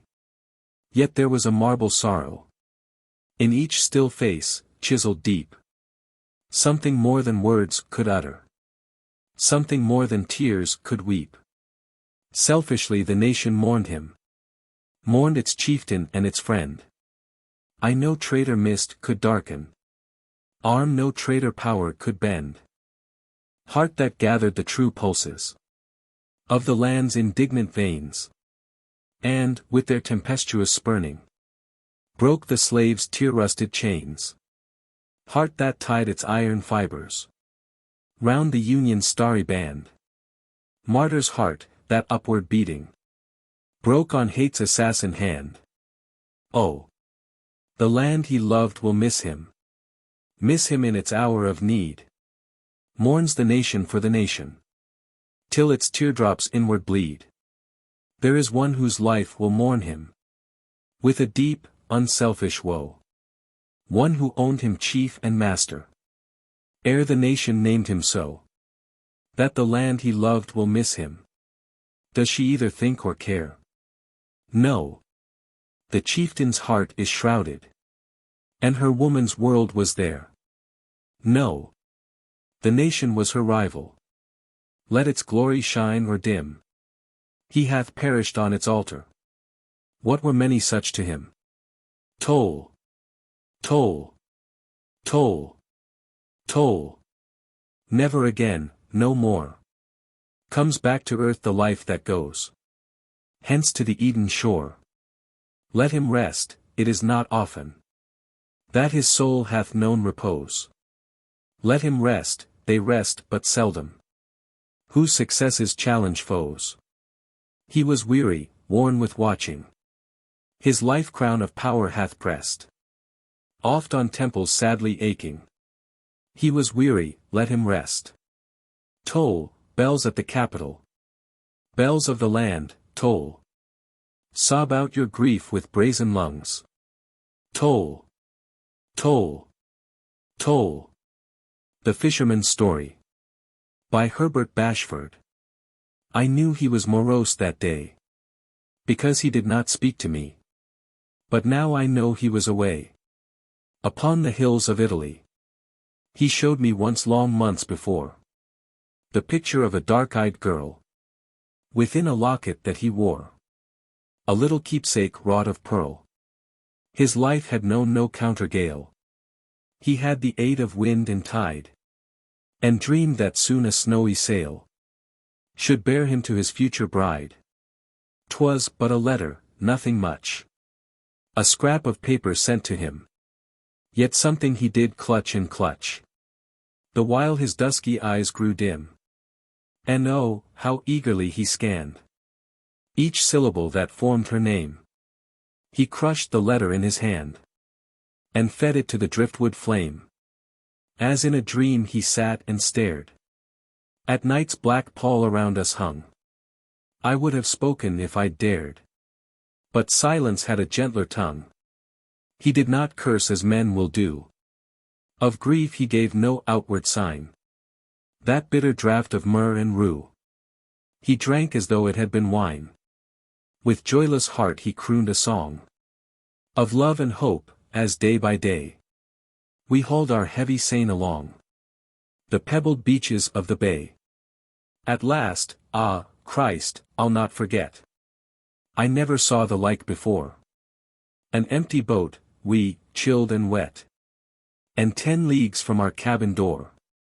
10 leagues, a stormy row. But fishermen know not of fear.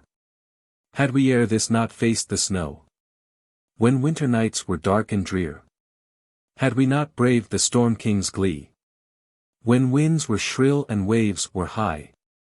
Been battered by a raging sea, and swung below a ragged sky? Oh ho! Cheer up! I cried. We've dared the seas before, my mate. What matter if ill luck betide? Why, we were born to laugh at fate. He grasped his oar with one long sigh, nor spoke he any word to me. And so together, he and I put out upon the angry sea. And side by side, with steady stroke, we fought against the veering flaw. In flakes of froth the billows broke, the wildest wolves I ever saw. Ah, how the cutting north wind blew, and in our faces dashed the spray. The sullen twilight round us grew, the green shore faded into grey. Cheer up! Cheer up! A merry row we'll have ere dawn of day, laughed I. And what care we how winds may blow? The sea's voice only made reply. A silent man he left the shore, nor yet a single word had said. A silent man he dipped his oar, as though it were a thing of lead. The night came down and still we toiled. The tumult fiercer grew, and now the swirling tide rip foamed and boiled, and ghostly seas swept o'er the prow. The air was filled with flying spume. Cloud galleons sailed down the sky. Strange forms groped toward us in the gloom. Pale phantoms glided swiftly by. Afar, at times, a lonely loon sent quavering laughter through the night, while from a filmy sheath the moon drew forth a saber, keen and bright. Oh, it was weird. The seabirds screech. The distant buoy's warning bell. The white palms lifting high to reach a loosened star that downward fell. Within my breast each moment grew a fear of more than wind-blown sea.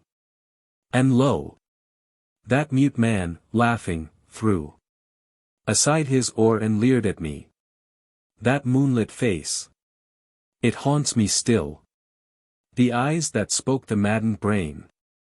That moonlit face. It sent a thrill of terror through my every vein. Aha! You thought me dead, you cur. His breath blew hot against my cheek. Aha! You coward, you lied to her. I felt my limbs grow strangely weak. Lorenzo! Look!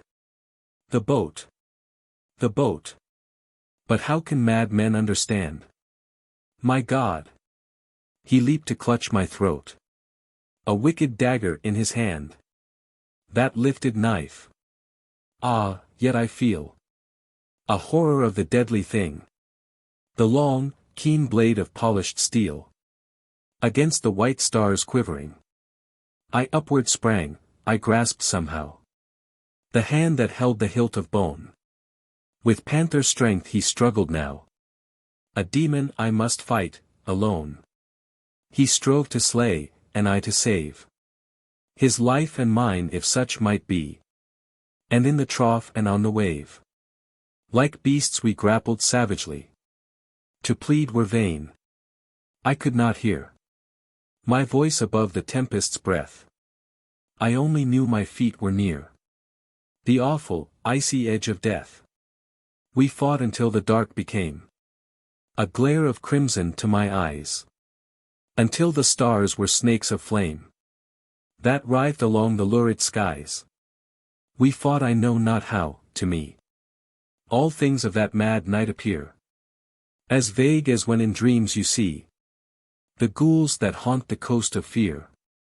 We fought and then.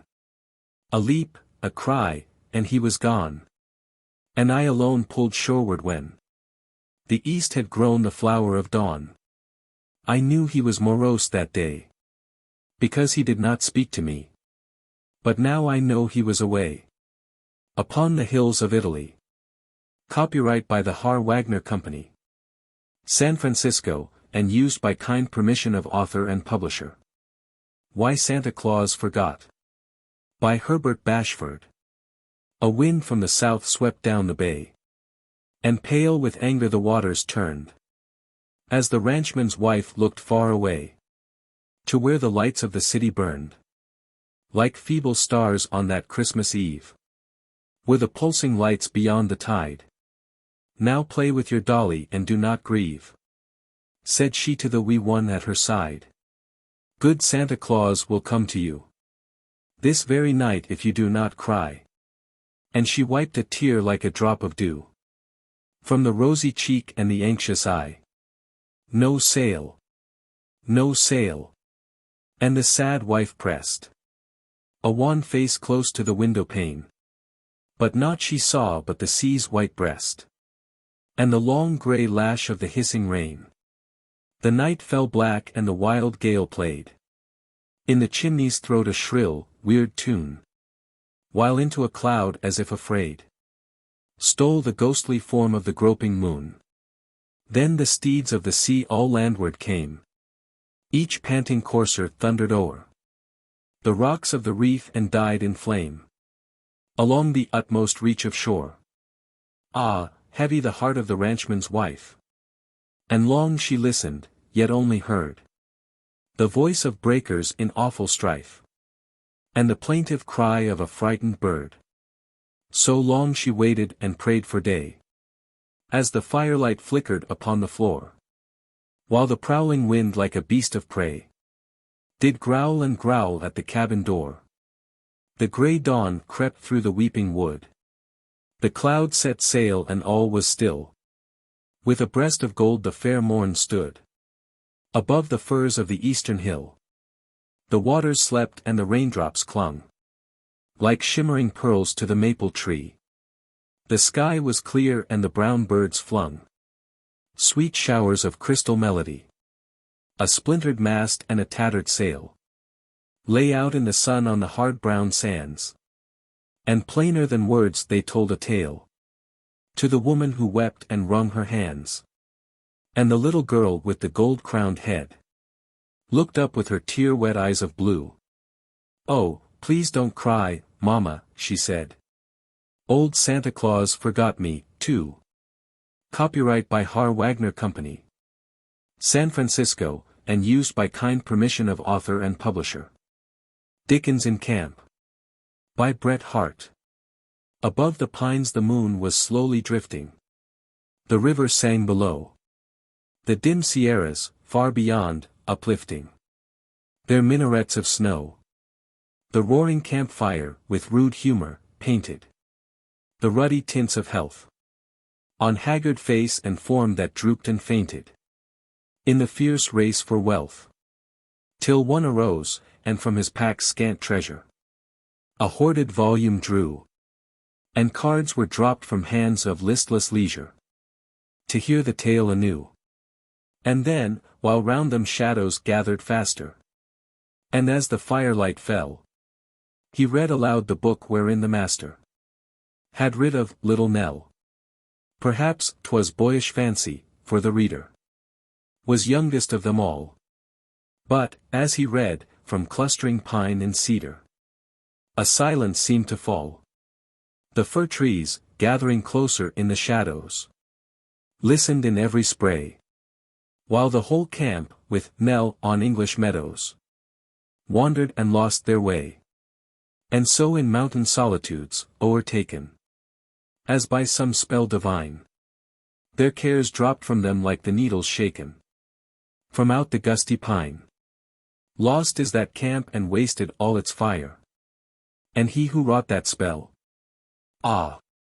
Towering pine and stately Kentish spire, ye have one tale to tell.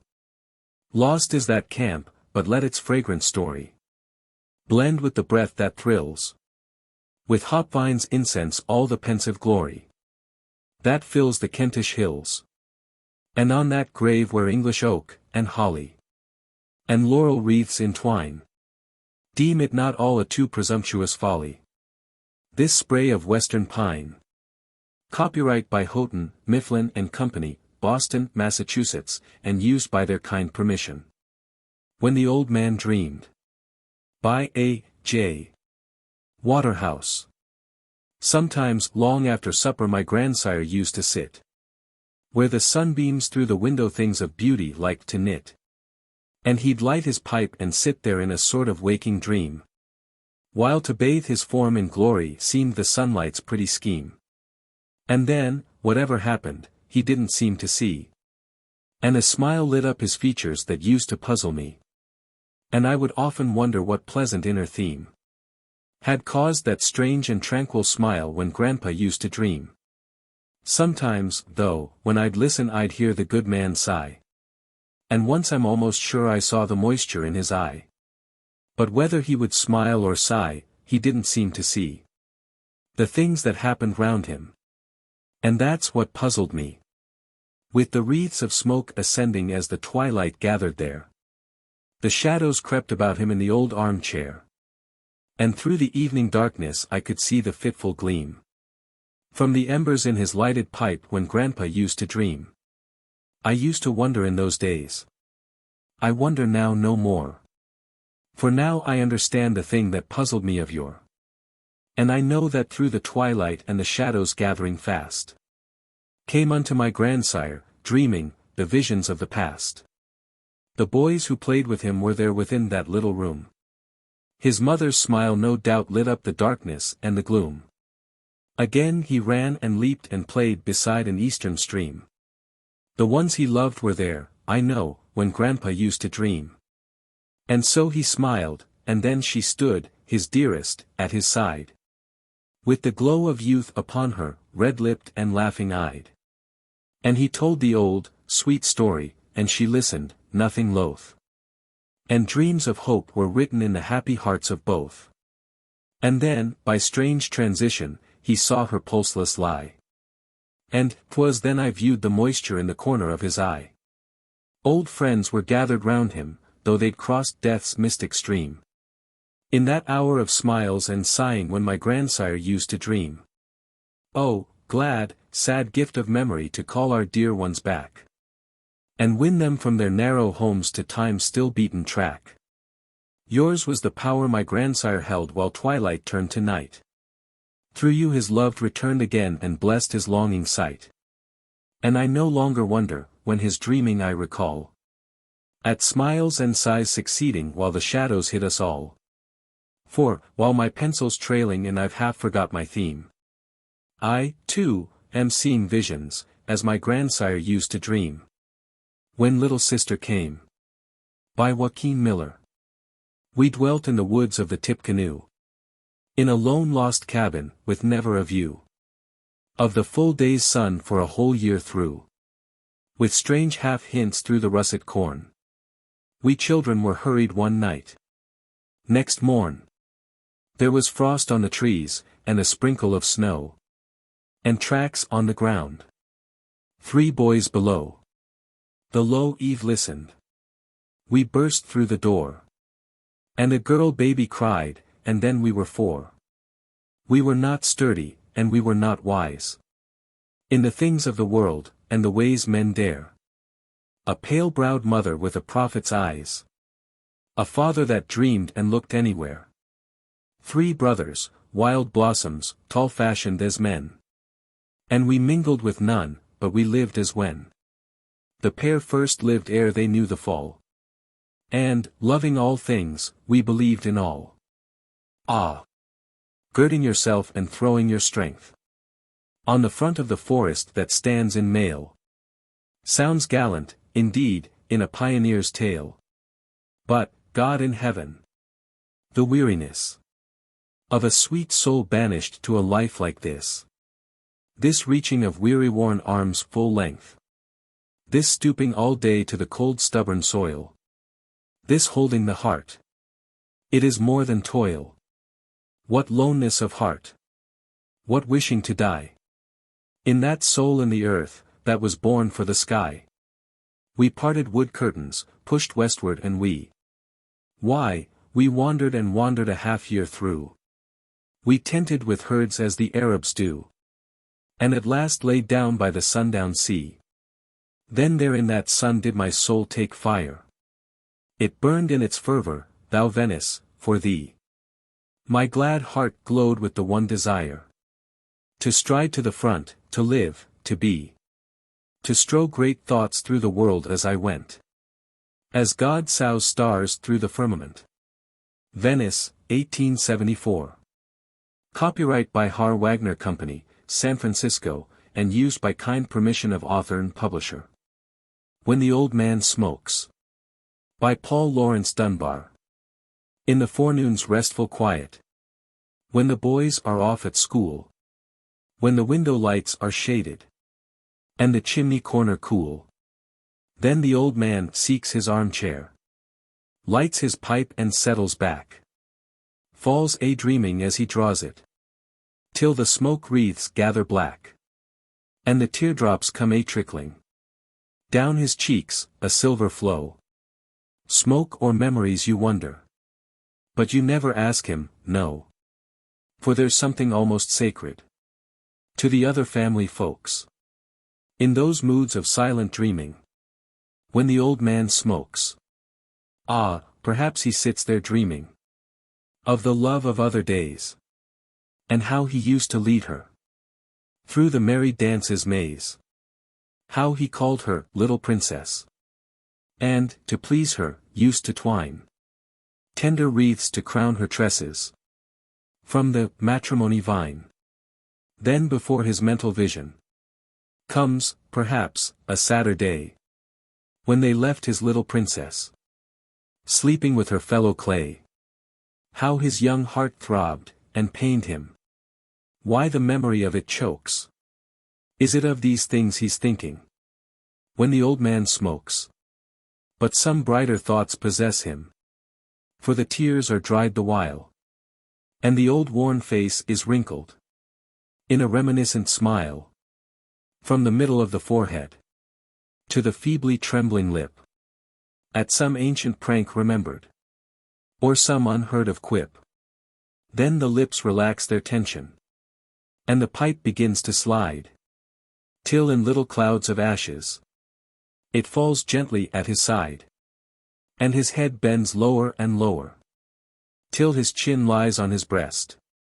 And he sits in peaceful slumber. Like a little child at rest. Dear old man, there's something saddening in these dreamy moods of yours. Since the present proves so fleeting. All the past for you endures. Weeping at forgotten sorrows. Smiling at forgotten jokes. Life epitomized in minutes. When the old man smokes. Copyright by Dodd Mead and Company, New York, and used by arrangement. Dramatic selections in poetry. Each in his own tongue. By W. H. Carruth. A fire mist and a planet. A crystal and a cell. A jellyfish and a saurian. And caves where the cavemen dwell. Then a sense of law and beauty. And a face turned from the clod. Some call it evolution. And others call it God. A haze on the far horizon. The infinite tender sky. The ripe, rich tints of the cornfields. And the wild geese sailing high. And all over upland and lowland. The charm of the golden-rod. Some of us call it autumn. And others call it God. Like the tide on the crescent sea beach. When the moon is new and thin. In our hearts' high yearnings. Come welling and surging in. Come from the mystic ocean. Whose rim no foot has trod. Some of us call it longing. And others call it God. A picket frozen on duty. A mother starved for her brood. Socrates drinking the hemlock. And Jesus on the road. The millions who, humble and nameless. The straight, hard pathway trod. Some call it consecration. And others call it God.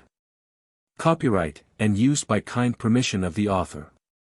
The Man with the Hoe. By Edwin Markham.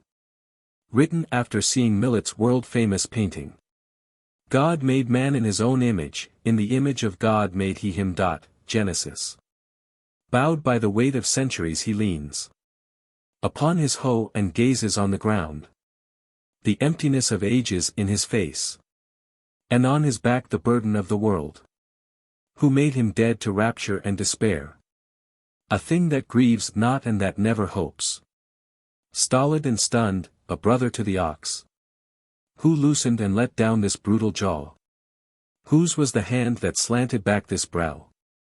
Whose breath blew out the light within this brain? Is this the thing the Lord God made and gave?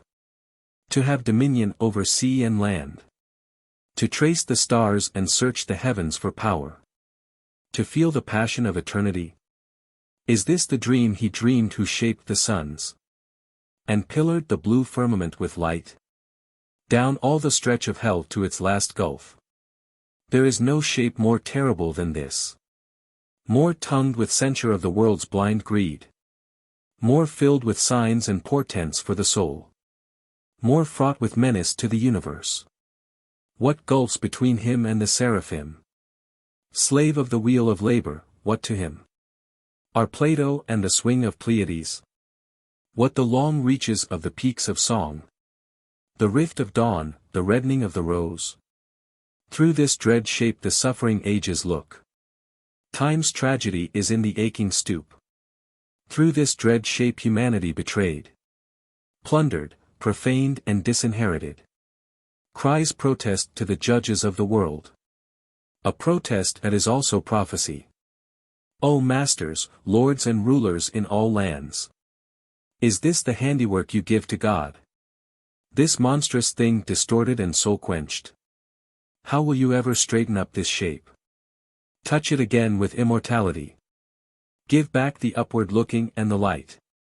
Rebuild in it the music and the dream. Make right the immemorial infamies. Perfidious wrongs, immedicable woes. O masters, lords and rulers in all lands! How will the future reckon with this man? How answer his brute questions in that hour?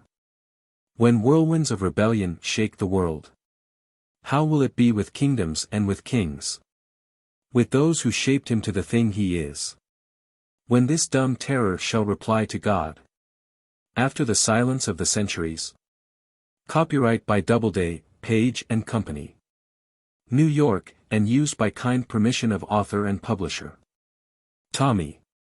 By Rudyard Kipling. I went to a publicoo's to get a pint o' beer.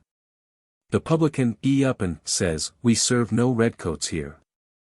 The girls B&D the bar, they laughed and giggled fit to die.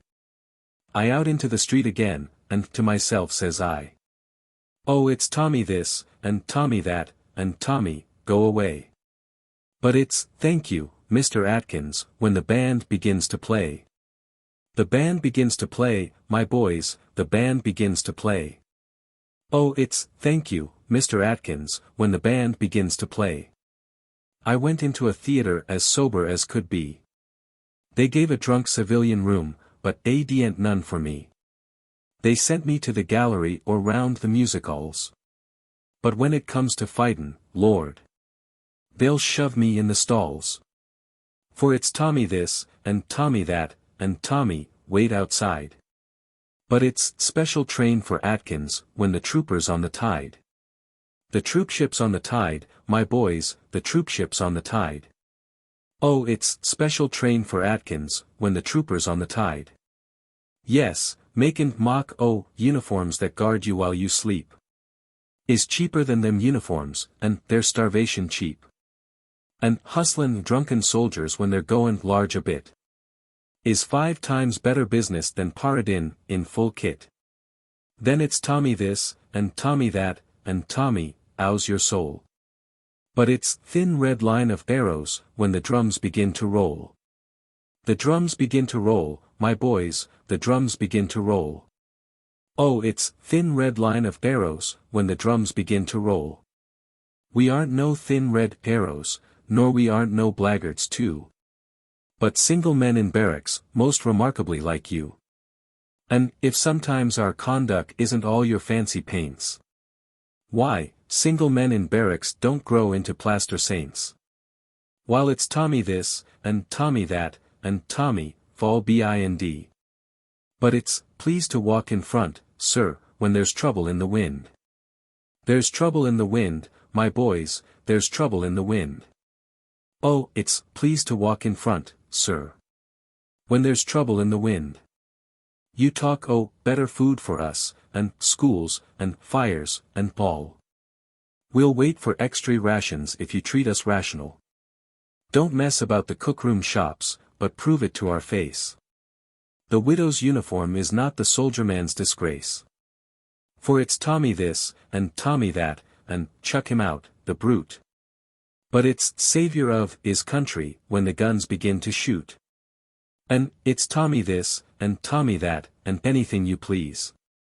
And Tommy ain't a bloomin' fool, you bet that Tommy sees. The Cavalier's Song. By Sir Walter Scott. While the dawn on the mountain was misty and grey, my true love has mounted his steed, and away. Over hill, over valley, o'er dale, and o'er down. Heaven shield the brave gallant that fights for the crown. He has doffed the silk doublet, the breastplate to bear. He has placed the steel cap o'er his long flowing hair. From his belt to his stirrup his broadsword hangs down. Heaven shield the brave gallant that fights for the crown. For the rights of fair England that broadsword he draws. Her king is his leader, her church is his cause. His watchword is honor, his pay is renown. God strike with the gallant that strikes for the crown. They may boast of their Fairfax, their Waller, and all the Roundhead rebels of Westminster Hall. But tell these bold traitors of London's proud town, that the spears of the north have encircled the crown. There's Derby and Cavendish, dread of their foes. There's Erin's High Ormond, and Scotland's Montrose. Would you match the base Skippon, and Massey, and Brown? With the barons of England, that fight for the crown. Now joy to the crest of the brave cavalier. Be his banner unconquered, resistless his spear. Till in peace and in triumph his toils he may drown. In a pledge to fair England, her church, and her crown. War. Anonymous. Ivor never heard of Rudolph. Rudolph never heard of Ivor. Yet each of them flies at the other, and dies. For someone, somewhere, has said, war. 12 million men to be marshaled. And murdered and mangled and maimed. 12 million men, by the stroke of the pen. To be slaughtered, and no one ashamed. Mountains of wealth to be wasted. Oceans of tears to be shed. Valleys of light to be turned into night. Rivers of blood to run red. Thousands of wives to be widowed. Millions of mothers to mourn. Thousands in sorrow to wait the tomorrow. Millions of hearts to be torn. Thousands of fathers to perish. Millions of children to moan. Ages of time to prepare for a crime that eons can never atone. Thousands of homes to be shattered. Millions of prayers to be vain. Thousands of ways to the glory that pays. In poverty, panic and pain. 12 million men in God's image. Sentenced to shoot and be shot. Kill and be killed, as ruler has willed. For what, for what, for what? Ivor never heard of Rudolph. And Rudolph knows not of Ivor. Yet each of them flies at the other, and dies. For someone, somewhere, has said, war. Love of country. By Sir Walter Scott. Breathes there a man with soul so dead? Who never to himself hath said, this is my own, my native land. Whose heart hath ne'er within him burned. As home his footsteps he hath turned. From wandering on a foreign strand. If such there breathe, go, mark him well. For him no minstrel raptures swell. High though his titles, proud his name. Boundless his wealth as wish can claim. Despite those titles, power, and pelf. The wretch, concentred all in self. Living, shall forfeit fair renown. And doubly dying, shall go down. To the vile dust, from whence he sprung. Unwept, unhonored, and unsung. Sir Galahad. By Alfred Tennyson. My good blade carves the casques of men. My tough lance thrusteth sure. My strength is as the strength of 10. Because my heart is pure. The shattering trumpet shrilleth high. The hard brands shiver on the steel. The splintered spear shafts crack and fly. The horse and rider reel. They reel, they roll in clanging lists. And when the tide of combat stands, perfume and flowers fall in showers, that lightly rain from ladies' hands. From Sir Galahad. Opportunity. By Edward Rowland Sill. This I beheld, or dreamed it in a dream. There spread a cloud of dust along a plain. And underneath the cloud, or in it, raged a furious battle, and men yelled, and swords shocked upon swords and shields. A prince's banner wavered, then staggered backward, hemmed by foes. A craven hung along the battle's edge. And thought, had I a sword of keener steel. That blue blade that the king's son bears, but this blunt thing, he snapped and flung it from his hand. And lowering crept away and left the field. Then came the king's son, wounded, sore bestead. And weaponless, and saw the broken sword. Hilt buried in the dry and trodden sand. And ran and snatched it, and with battle shout. Lifted afresh, he hewed his enemy down. And saved a great cause that heroic day. The Firing Line. By Joaquin Miller. For glory. For good. For fortune or fame. Why, he for the front when the battle is on. Leave the rear to the dolt, the lazy, the lame. Go forward as ever the valiant have gone. Whether city or field, whether mountain or mine.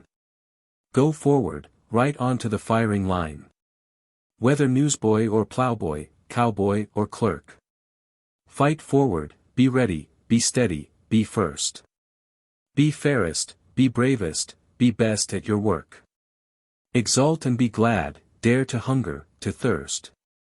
As David, as Alfred, let dogs skulk and whine. There is room but for men on the firing line. Aye, the place to fight and the place to fall. As fall we must, all in God's good time. It is where the manliest man is the wall. Where boys are as men in their pride and prime. Where glory gleams brightest, where brightest eyes shine. Far out on the roaring red firing line. How Oswald dined with God. By Edwin Markham. Over Northumbria's lone, grey lands. Over the frozen marl. Went flying the fogs from the fens and sands. And the wind with a wolfish snarl. Frosty and stiff by the York wall. Stood the rusty grass and the yarrow. Gone wings and songs to the southland, all. Robin and starling and sparrow. Weary with weaving the battle woof. Came the king and his thanes to the hall. Feast fires reddened the beams of the roof. Torch flames waved from the wall. Bright was the gold that the table bore. Where platters and beakers shone. Whining hounds on the sanded floor. Looked hungrily up for a bone. Laughing, the king took his seat at the board. With his gold-haired queen at his right. War men sitting around them roared. Like a crash of the shields in fight. Loud rose laughter and lusty cheer. And glee men sang loud in their throats. Telling of swords and the whistling spear. Till their red beards shook with the notes. Varlets were bringing the smoking boar. Ladies were pouring the ale. When the watchman called from the great hall door. O king, on the wind is a wail. Feebly the host of the hungry poor. Lift hands at the gate with a cry. Grizzled and gaunt they come over the moor. Blasted by earth and sky. Ho! Cried the king to the thanes, make speed. Carry this food to the gates. Off with the boar and the cask of mead. Leave but a loaf on the plates. Still came a cry from the hollow night. King, this is one day's feast. But days are coming with famine blight. Wolf winds howl from the east. Hot from the king's heart leaped a deed. High as his iron crown. Noble souls have a deathless need. To stoop to the lowest down. Thanes, I swear by God's bride. This is a cursed thing. Hunger for the folk outside. Gold inside for the king. Whirling his war axe over his head. He cleft each plate into four. Gather them up, O thanes, he said. For the workfolk at the door. Give them this for the morrow's meat. Then shall we feast in accord. Our half of a loaf will then be sweet. Sweet as the bread of the Lord. From The Shoes of Happiness and Other Poems. Copyright by Doubleday, Page & Company, and used by kind permission of author and publisher. How the Great Guest Came. By Edwin Markham. I. Before the cathedral in grandeur rose.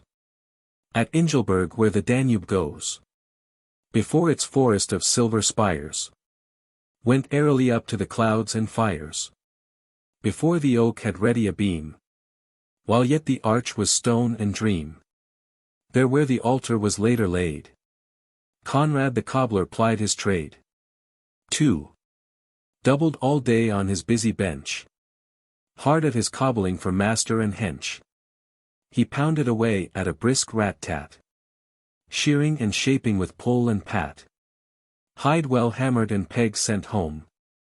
Till the shoe was fit for the Prince of Rome. And he sang as the threads went to and fro. Whether 'tis hidden or whether it show. Let the work be sound, for the Lord will know. 3. Tall was the cobbler, and grey and thin. And a full moon shone where the hair had been. His eyes peered out, intent and afar. as looking beyond the things that are. He walked as one who is done with fear, knowing at last that God is near. Only the half of him cobbled the shoes. The rest was away for the heavenly news.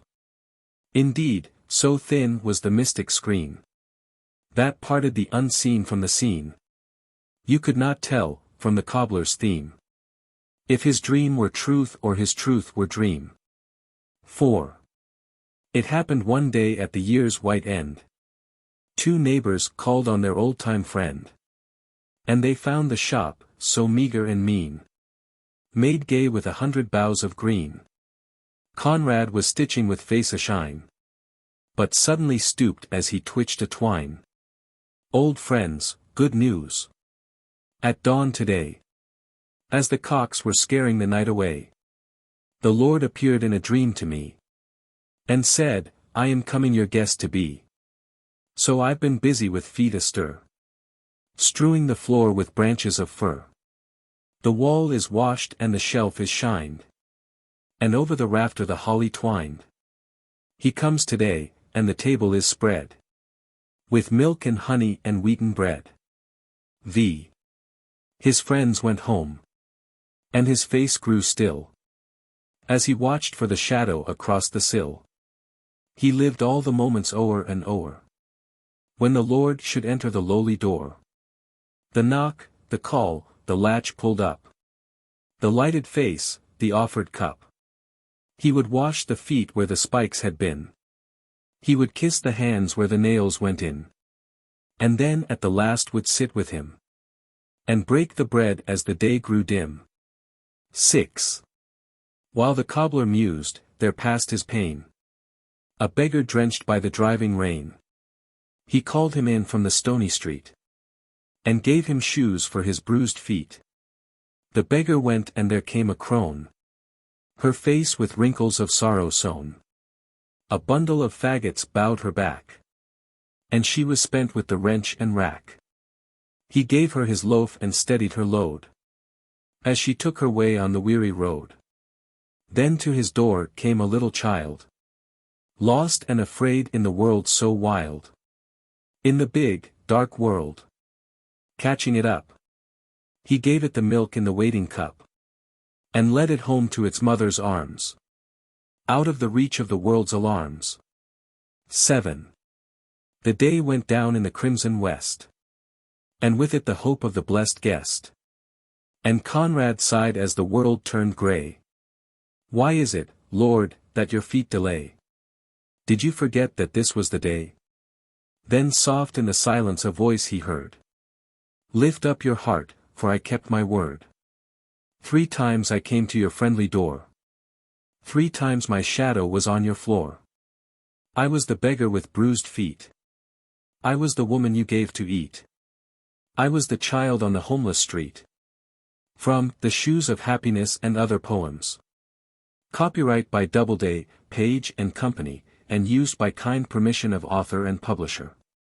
Pickett's Charge. By Fred Emerson Brooks. When Pickett charged at Gettysburg, for 3 long days, with carnage fraught, 200,000 men had fought, and courage could not gain the field, where stubborn valor would not yield. With Meade on Cemetery Hill, and mighty Lee thundering still, upon the ridge a mile away, 400 guns in counterplay their deadly thunderbolts had hurled. The cannon duel of the world. When Pickett charged at Gettysburg. When Pickett charged at Gettysburg. Dread war had never known such need of some o'ermastering, valiant deed, and never yet had cause so large hung on the fate of one brief charge.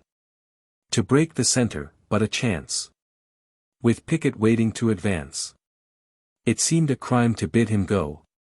And Longstreet said not yes nor no, but silently he bowed his head. I shall go forward, Pickett said. Then Pickett charged at Gettysburg. Then Pickett charged at Gettysburg. Down from the little wooded slope. A step with doubt, a step with hope. And nothing but the tapping drum to time their tread, still on they come. 400 cannon hush their thunder, while cannoneers gaze on in wonder. 2 armies watch, with stifled breath. Full 18,000 march to death. At elbow touch, with banners furled, and courage to defy the world. In Pickett's charge at Gettysburg. 'Tis Pickett's charge at Gettysburg. None but tried veterans can know how fearful 'tis to charge the foe. But these our soldiers will not quail, though death and hell stand in their trail. Flower of the South and Longstreet's pride, there's valor in their very stride. Virginian blood runs in their veins, and each his ardor scarce restrains. Proud of the part they're chosen for, the mighty cyclone of the war. In Pickett's charge at Gettysburg. 'Tis Pickett's charge at Gettysburg. How mortals their opinions prize, when armies march to sacrifice, and souls by thousands in the fight. On battle's smoky wing take flight. Firm-paced they come, in solid form. The dreadful calm before the storm. Those silent batteries seem to say, we're waiting for you, men in gray. Each anxious gunner knows full well why every shot of his must tell. On Pickett's charge at Gettysburg. 'Tis Pickett's charge at Gettysburg. What grander tableau can there be than rhythmic swing of infantry at shouldered arms, with flashing steel, as Pickett swings to left, half-wheel. Those monsters instantly outpour their flame and smoke of death, and roar their fury on the silent air, starting a scene of wild despair. Lee's batteries roaring, room, make room, with Meade's replying, doom, 'tis doom, to Pickett's charge at Gettysburg. 'Tis Pickett's charge at Gettysburg. Now Hancock's riflemen begin to pour their deadly missiles in. Can standing grain defy the hail? Will Pickett stop? Will Pickett fail? His left is all uncovered through that fateful halt of Pettigrew, and Wilcox from the right is cleft by Pickett's half-wheel to the left. Brave Stannard rushes 'tween the walls. No more disastrous thing befalls. Brave Pickett's charge at Gettysburg. 'Tis Pickett's charge at Gettysburg. How terrible it is to see great armies making history. Long lines of muskets belching flame. No need of gunners taking aim, when from that thundercloud of smoke the lightning kills at every stroke. If there's a place resembling hell, 'tis where, mid shot and bursting shell, stalks carnage, arm in arm with death. A furnace blast in every breath. On Pickett's charge at Gettysburg. 'Tis Pickett's charge at Gettysburg. Brave leaders fall on every hand. Unheard, unheeded all command. Battered in front and torn in flank. A frenzied mob in broken rank. They come like demons with a yell, and fight like demons all pell-mell. The wounded stop not till they fall. The living never stop at all. Their blood-bespattered faces say, 'tis death alone stops men in gray. With Pickett's charge at Gettysburg. Stopped Pickett's charge at Gettysburg, where his last officer fell dead. The dauntless, peerless, Armistead, where ebbed the tide and left the slain like wreckage from the hurricane. That awful spot which soldiers call the bloody angle of the wall. There Pickett stopped, turned back again. Alone, with just 1,000 men. And not another shot was fired. So much is bravery admired. Pickett had charged at Gettysburg. Brave Pickett's charge at Gettysburg. The charge of England's Light Brigade was nothing to what Pickett made to capture Cemetery Hill. Today a cemetery still, with flowers in the rifle pit. But no one cares to capture it. The field belongs to those who fell. They hold it without shot or shell. While cattle yonder in the vale are grazing on the very trail where Pickett charged at Gettysburg. Where Pickett charged at Gettysburg. In after years survivors came to tramp once more that field of fame. And Mrs. Pickett led the gray just where her husband did that day. The blue were waiting at the wall. The gray leaped over, heart and all. Where man had failed with sword and gun, a woman's tender smile had won. The gray had captured now the blue.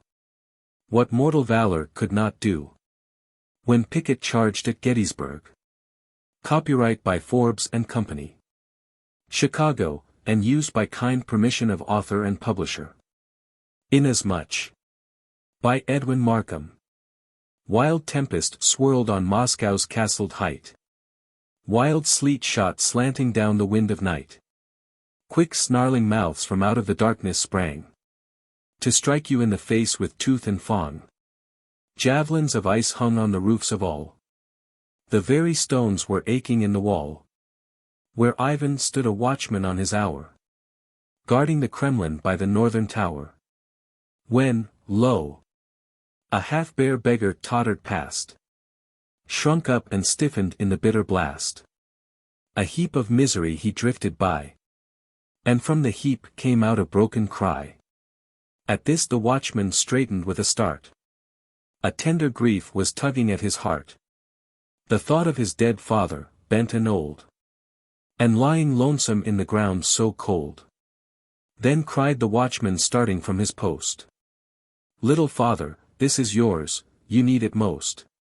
And tearing off his hairy coat, he ran, and wrapped it warm around the beggar man. That night the piling snows began to fall, and the good watchman died beside the wall. But waking in the better land that lies beyond the reaches of these cooping skies, behold, the Lord came out to greet him home, wearing the hairy heavy coat he gave by Moscow's tower before he felt the grave. And Ivan, by the old earth memory stirred, cried softly with a wonder in his word. And where, dear Lord, found you this coat of mine? A thing unfit for glory such as thine. Then the Lord answered with a look of light. This coat, my son, you gave to me last night. Copyright by Doubleday, Page and Company, New York, and used by kind permission of author and publisher. The Man Under the Stone. By Edwin Markham.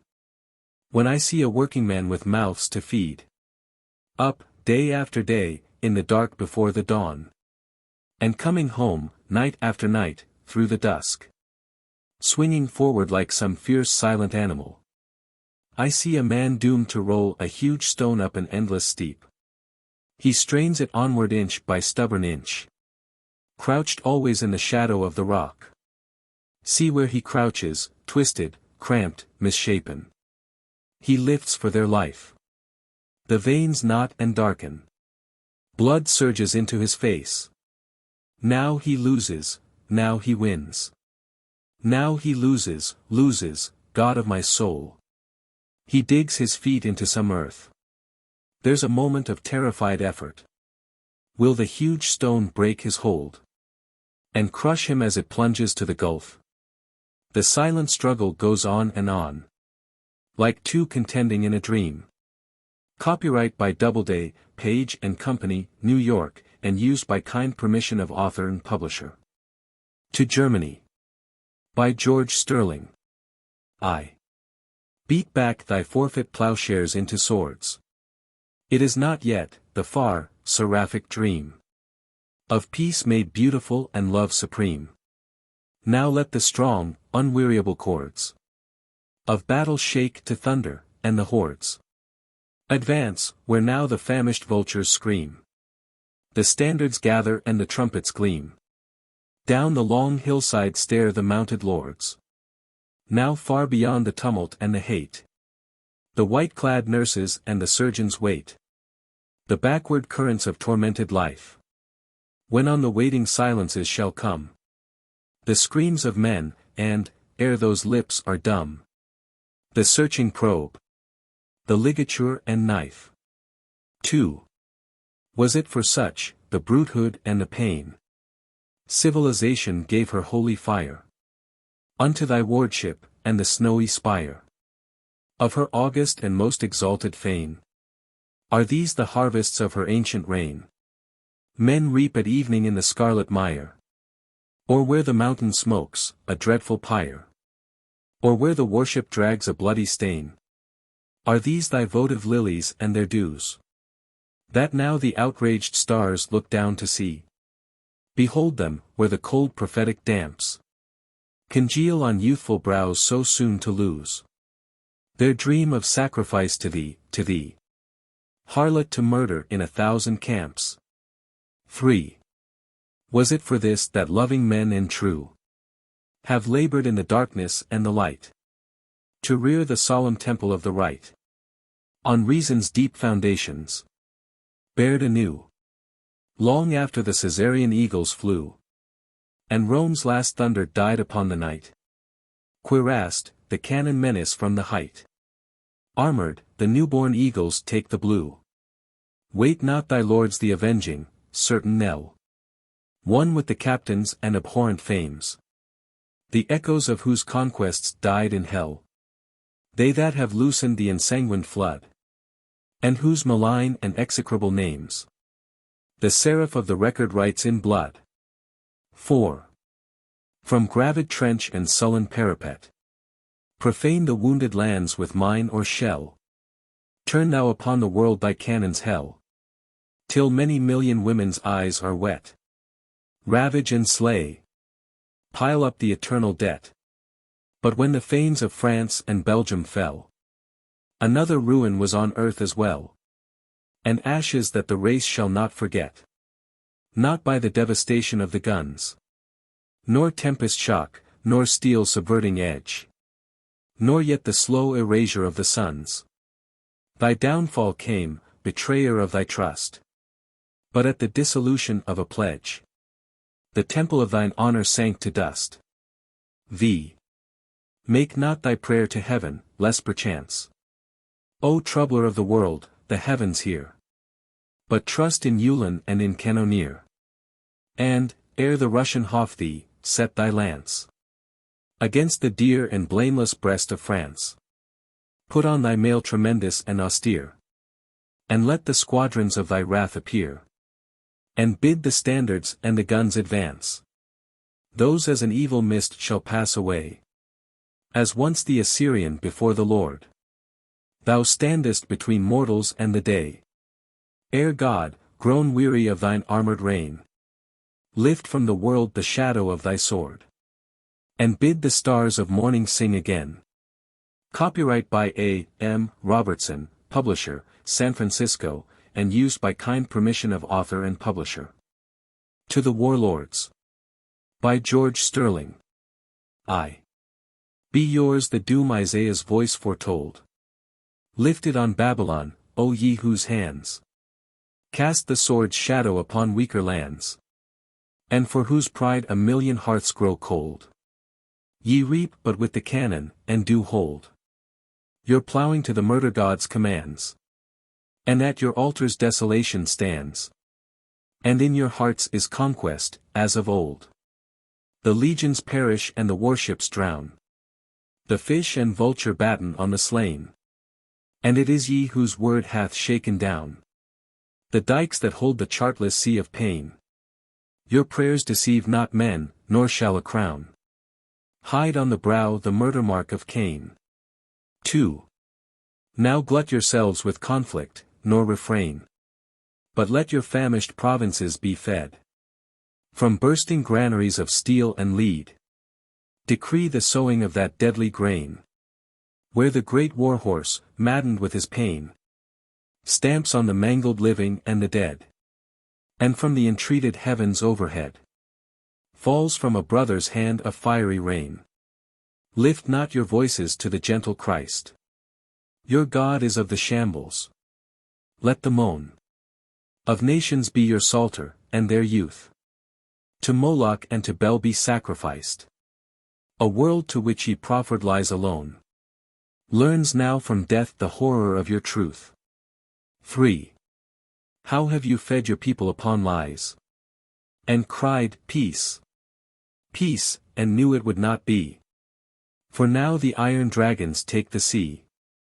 And in the new-found fortress of the skies, alert and fierce a deadly eagle flies. 10,000 cannon echo your decree, to whose profound refrain ye bend the knee, and lift into the Lord of love your eyes.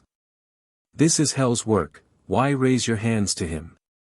And those hands mailed, and holding up the sword, there stands another altar, stained with red, at whose basalt the infernal seraphim uplift to Satan, your conspirant lord, the blood of nations, at your mandate shed. Copyright by A. M. Robertson, Publisher, San Francisco, and used by kind permission of author and publisher. Pauline Pavlovna. By T. B. Aldrich. Scene, Petrograd. Period, the present time. A ballroom in the winter palace of the prince. The ladies in character costumes and masks. The gentlemen in official dress and unmasked, with the exception of 6 tall figures in scarlet caftans, who are treated with marked distinction as they move here and there among the promenaders. Quadrille music throughout the dialogue. Count Sergius Pavlovich Panshine, who has just arrived, is standing anxiously in the doorway of an antechamber with his eyes fixed upon a lady in the costume of a maid of honor in the time of Catherine II. The lady presently disengages herself from the crowd, and passes near Count Panshine, who impulsively takes her by the hand and leads her across the threshold of the inner apartment, which is unoccupied. He. Pauline. She. You knew me. He. How could I have failed? A mask may hide your features, not your soul. There's an air about you like the air that folds a star. A blind man knows the night, and feels the constellations. No coarse sense of eye or ear had made you plain to me. Through these I had not found you, for your eyes, as blue as violets of our Novgorod, look black behind your mask there, and your voice, I had not known that either. My heart said, Pauline Pavlovna. She. Ah, your heart said that? You trust your heart then. 'Tis a serious risk. How is it you and others wear no mask? He. The Emperor's orders. She. Is the Emperor here? I have not seen him. He. He is one of the 6 in scarlet caftans and all masked alike. Watch, you will note how every one bows down before those figures, thinking each by chance may be the Tsar, yet none know which is he. Even his counterparts are left in doubt. Unhappy Russia! No serf ever wore such chains as gall our emperor these sad days. He dare trust no man. She. All men are so false. He. Spare one, Pauline Pavlovna. She. No. All. I think there is no truth left in the world. In man or woman. Once were noble souls. Count Sergius, is Nastasia here tonight? He. Ah. Then you know. I thought to tell you first. Not here, beneath these 100 curious eyes. In all this glare of light. But in some place where I could throw me at your feet and weep. In what shape came the story to your ears? Decked in the teller's colors, I'll be sworn. The truth, but in the livery of a lie. And so must wrong me. Only this is true. The Tsar, because I risked my wretched life to shield a life as wretched as my own, bestows upon me, as supreme reward. Oh irony, the hand of this poor girl says, here I have the pearl of pearls for you, such as was never plucked from out the deep by Indian diver, for a sultan's crown. Your joys decreed, and stabs me with a smile. She. And she loves you. He. I know not, indeed. Likes me perhaps. What matters it, her love? Sidor Yurievich, the guardian, consents, and she consents. No love in it at all, a mere caprice. A young girl's springtide dream. Sick of her earrings, weary of her mare. She'll have a lover, something ready-made. Or improvised between 2 cups of tea. A lover by imperial ukase. Fate said the word, I chance to be the man. If that grenade the crazy student threw had not spared me, as well as spared the Tsar, all this would not have happened. I'd have been a hero. But quite safe from her romance. She takes me for a hero, think of that. Now by Our Holy Lady of Kazan. When I have finished pitying myself, I'll pity her. She. Oh, no, begin with her, she needs it most. He. At her door lies the blame, whatever falls. She, with a single word, with half a tear, had stopped it at the first. This cruel juggling with poor human hearts. She. The Tsar commanded it, you said the Tsar. He. The Tsar does what she wills, God fathoms why. Were she his mistress, now. But there's no snow. Whiter within the bosom of a cloud. No colder either. She is very haughty. For all her fragile air of gentleness. With something vital in her, like those flowers. That on our desolate steps outlast the year. Resembles you in some things. It was that first made us friends. I do her justice, see. For we were friends in that smooth surface way. We Russians have imported out of France. Alas!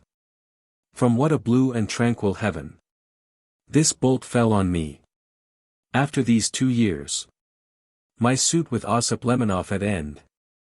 The old wrong righted, the estates restored. And my promotion, with the ink not dry. For those fairies which neglected me at birth. Seemed now to lavish all good gifts on me. Gold roubles, office, sudden dearest friends. The whole world smiled, then, as I stooped to taste. The sweetest cup, freak dashed it from my lips.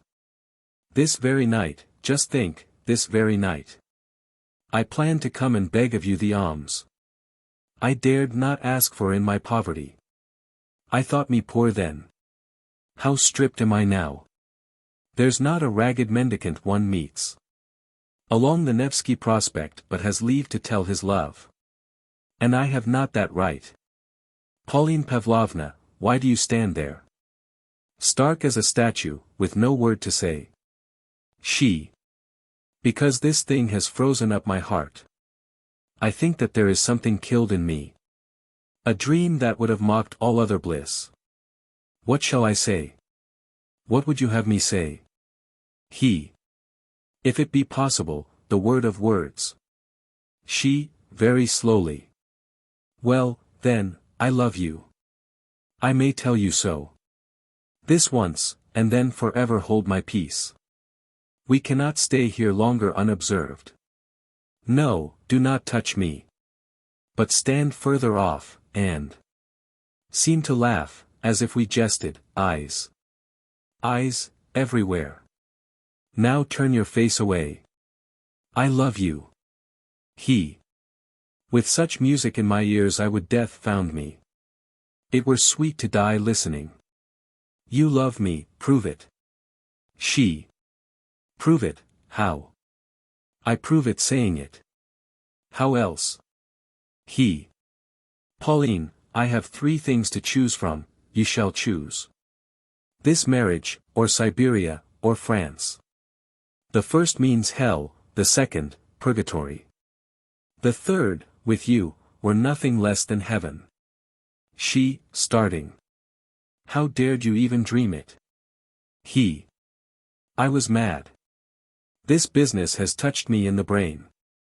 Have patience. The calamity's so new. Pauses. There is a 4th way, but the gate is shut. To brave men who hold life a thing of God. She. Yourself spake there, the rest was not of you. He. Oh, lift me to your level. So I'm safe. What's to be done? She. There must be some path out. Perhaps the emperor. He. Not a ray of hope. His mind is set on this with that insistence, which seems to seize on all matchmaking folk. The fancy bites them, and they straight go mad. She. Your father's friend, the Metropolitan.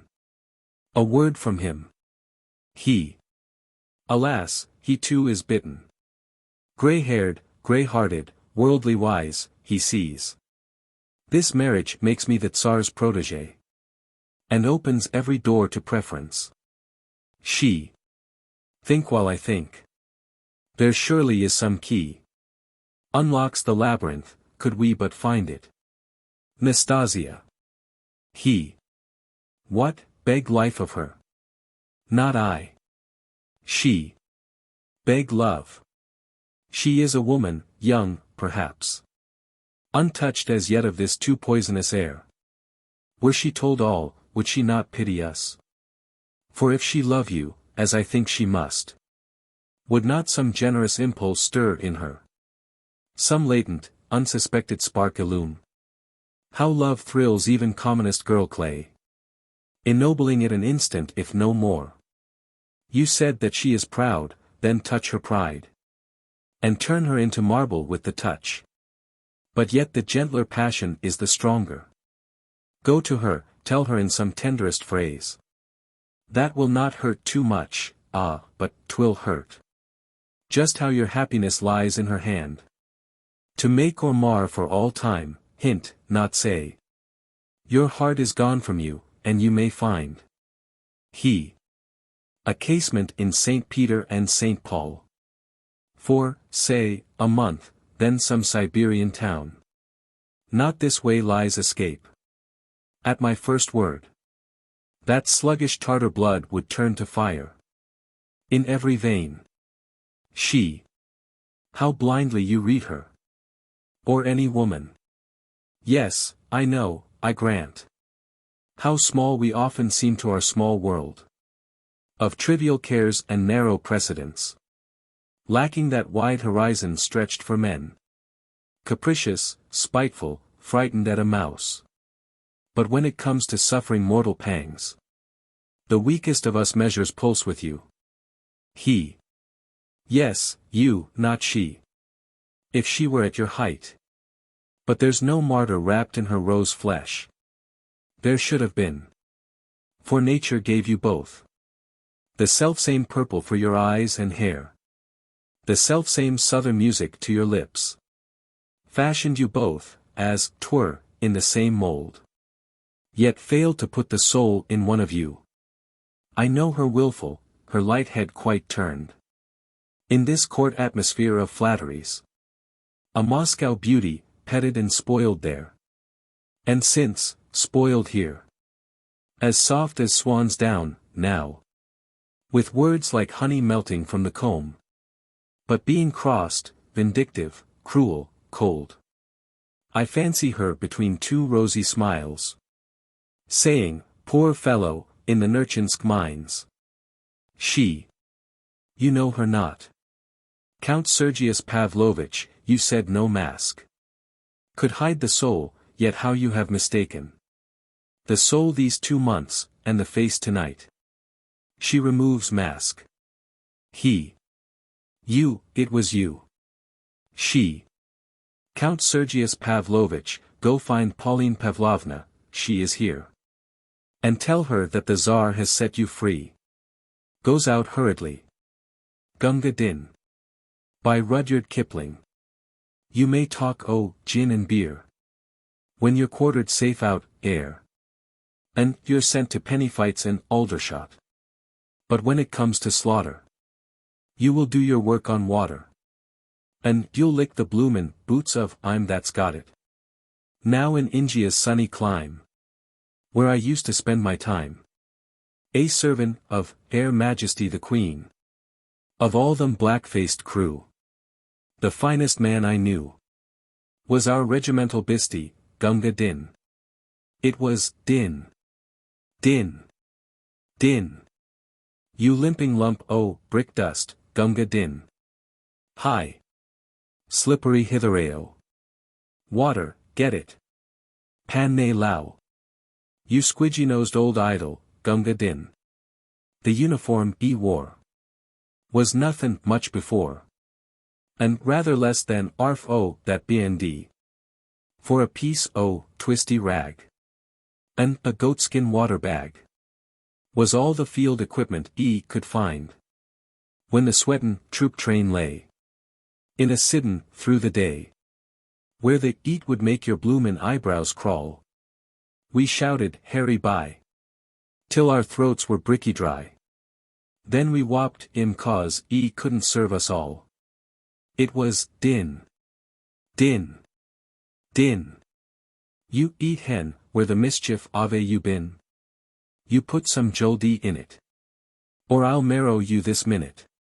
If you don't fill up my helmet, Gunga Din.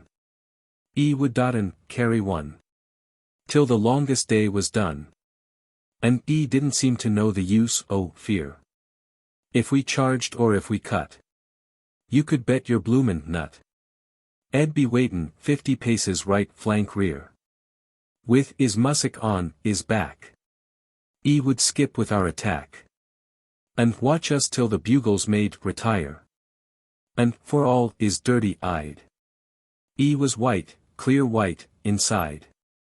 When E went to tend the wounded under fire, it was din, din, din, with the bullets kickin' dust spots on the green. When the cartridges ran out, you could hear the front lines shout, "Hi! Ammunition mules and Gunga Din! I shan't forget the night when I dropped BND the fight, with a bullet where my belt plate should have been. I was chokin' mad with thirst, and the man that spied me first was our good old grinnin', gruntin' Gunga Din. E lifted up my head, and E plugged me where I bled, and E guv me 'arf a pint o' water green.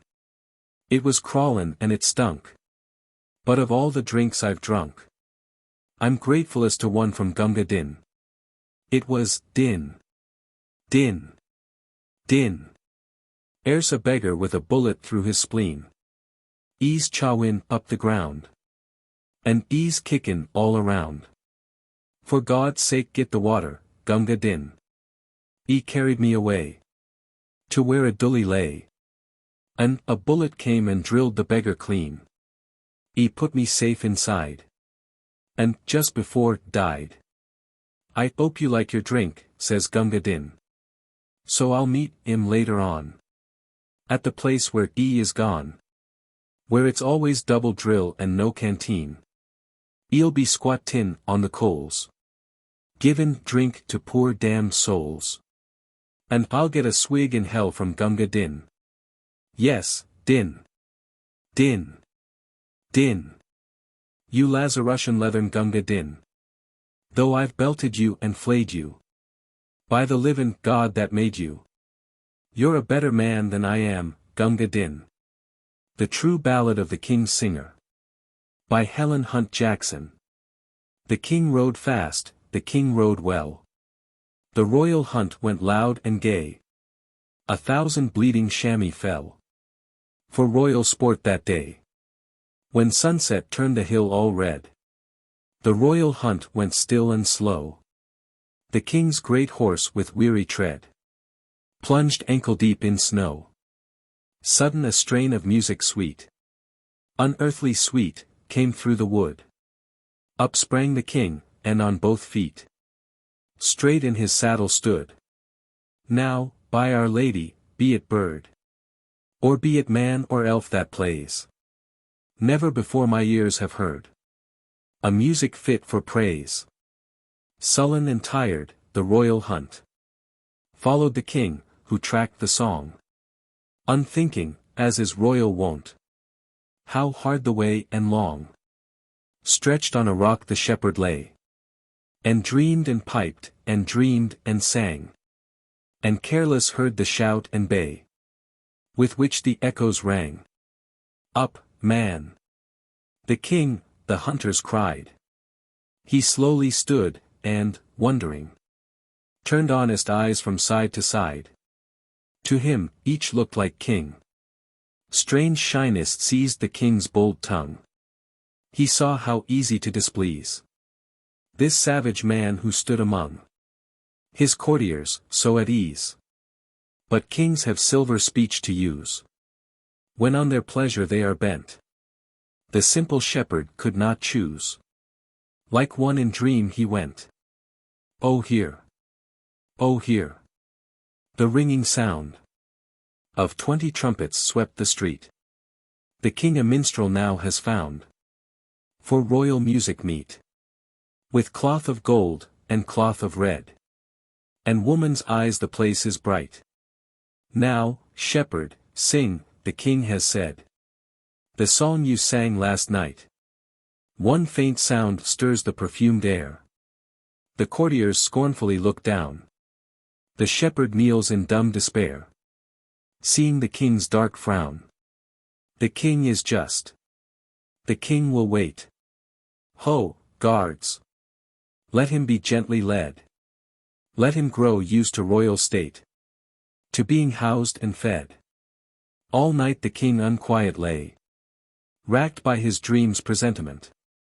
Then rose in haste at break of day, and for the shepherd sent. Ho, now, thou beast, thou savage man! How sound thou sleepest, not to hear! They jeering laughed, but soon began to louder call in fear. They wrenched the bolts. Unrumpled stood the princely bed all silken fine. Untouched the plates of royal food, the flask of royal wine, the costly robe strewn on the floor. The chamber empty, ghastly still. The guards stood trembling at the door, and dared not cross the sill. All night the sentinels their round had kept. No man could pass that way. The window dizzy high from ground. Below, the deep moat lay. They crossed themselves. The foul fiend lurks in this, they said. They did not know the miracles sweet freedom works, to let her children go. It was the fiend himself who took that shepherd's shape to pipe and sing. And every man with terror shook. For who would tell the king? The heads of men all innocent rolled in the dust that day. And east and west the bloodhounds went, baying their dreadful bay. Safe on a snow too far, too high, for scent of dogs or feet of men. The shepherd watched the clouds sail by, and dreamed and sang again, and crossed himself, and knelt and cried, and kissed the holy Edelweiss, believing that the fiends had tried to buy him with a price. The king rides fast, the king rides well. The summer hunts go loud and gay. The courtiers, who this tale can tell, are getting old and grey. But still they say it was a fiend that took a shepherd's shape to sing. For still the king's heart is not weaned to care for other thing. Great minstrels come from far and near. He will not let them sing or play, but waits and listens still to hear the song he heard that day. Copyright by Little, Brown and Company, Boston, and used by kind permission. The Dream of Clarence. By William Shakespeare. Oh, I have passed a miserable night, so full of ugly sights, of ghastly dreams, that, as I am a Christian faithful man, I would not spend another such night, though 'twere to buy a world of happy days. So full of dismal terror was the time. Methought that I had broken from the tower, and was embarked to cross to Burgundy. And, in my company, my brother Gloucester, who from my cabin tempted me to walk upon the hatches. Thence we looked toward England, and sighted up 1,000 fearful times, during the wars of York and Lancaster, that had befallen us. As we paced along, upon the giddy footing of the hatches, methought the Gloucester stumbled, and, in falling, struck me, that thought to stay him, overboard, into the tumbling billows of the main. Lord! Lord! Methought, what pain it was to drown. What dreadful noise of waters in mine ears. What ugly sights of death within mine eyes. Methought I saw 1,000 fearful wrecks. 10,000 men that fishes gnawed upon. Wedges of gold, great anchors, heaps of pearl. Inestimable stones, unvalued jewels. All scattered in the bottom of the sea. Some lay in dead men's skulls. And in those holes, where eyes did once inhabit, there were crept, as 'twere in scorn of eyes, reflecting gems, which wooed the slimy bottom of the deep, and mocked the dead bones that lay scattered by. Methought I had, and often did I strive, to yield the ghost, but the envious flood kept in my soul, and would not let it forth, to seek the empty, vast and wandering air, but smothered it within my panting bulk, which almost burst to belch it in the sea. My dream was lengthened after life. Oh, then began the tempest of my soul. Who passed, methought, the melancholy flood, with that grim ferryman which poets write of, unto the kingdom of perpetual night. The first that did greet my stranger soul was my great father-in-law, renowned Warwick, who cried aloud, what scourge for perjury can this dark monarchy afford false Clarence? And so he vanished, then came wandering by, a shadow like an angel, with bright hair dabbled in blood, and he squeaked aloud, Clarence is come. False, fleeting, perjured Clarence, that stabbed me in the field by Tewkesbury. Seize on him, furies, take him to your torments. With that, methought, a legion of foul fiends environed me about, and howled in mine ears such hideous cries, that with the very noise I trembling waked, and for a season after could not believe but that I was in hell. Such terrible impression made the dream. The Blacksmith of Limerick, by Robert Dwyer Joyce. He grasped the ponderous hammer, he could not stand it more, to hear the bombshells bursting, and thundering battles roar. He said, the breach they're mounting, the Dutchman's murdering crew. I'll try my hammer on their heads, and see what that can do. Now, swarthy Ned and Moran, make up that iron well. 'Tis Sarsfield's horse that wants the shoes, so mind not shot or shell. Ah, sure, cried both, the horse can wait, for Sarsfield's on the wall. And where you go we'll follow, with you to stand or fall. The blacksmith raised his hammer, and rushed into the street, his prentice boys behind him, the ruthless foe to meet. High on the breach of Limerick with dauntless hearts they stood, where bombshells burst, and shot fell thick, and redly ran the blood. Now look you, brown-haired Moran, and mark you, swarthy Ned. This day will prove the thickness of many a Dutchman's head. Hurrah! Upon their bloody path, they're mounting gallantly.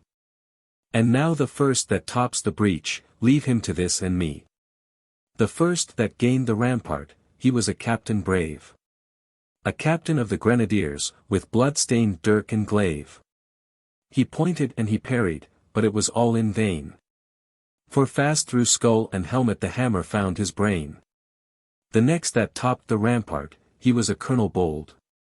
Bright, through the dust of battle, his helmet flashed with gold. Gold is no match for iron, the doughty blacksmith said. And with that ponderous hammer he cracked his foeman's head. Hurrah for gallant Limerick, Black Ned and Moran cried, as on the Dutchmen's leaden heads their hammers well they plied. A bombshell burst between them, one fell without a groan. One leaped into the lurid air, and down the breach was thrown. Brave Smith! Brave Smith, cried Sarsfield, beware the treacherous mine. Brave Smith! Brave Smith! Fall backward, or surely death is thine. The smith sprang up the rampart and leaped the blood-stained wall.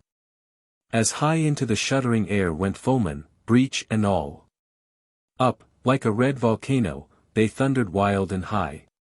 Spear, gun, and shattered standard, and foeman through the sky. And dark and bloody was the shower that round the blacksmith fell. He thought upon his 'prentice boys, they were avenged well. On foemen and defenders a silence gathered down. 'Twas broken by a triumph shout that shook the ancient town. As out its heroes sallied, and bravely charged and slew, and taught King William and his men what Irish hearts could do. Down rushed the swarthy blacksmith unto the river's side. He hammered on the foe's pontoon, to sink it in the tide. The timber, it was tough and strong, it took no crack or strain. Mavrone! 'T won't break, the blacksmith roared. I'll try their heads again. He rushed upon the flying ranks, his hammer ne'er was slack. For in through blood and bone it crashed, through helmet and through jack.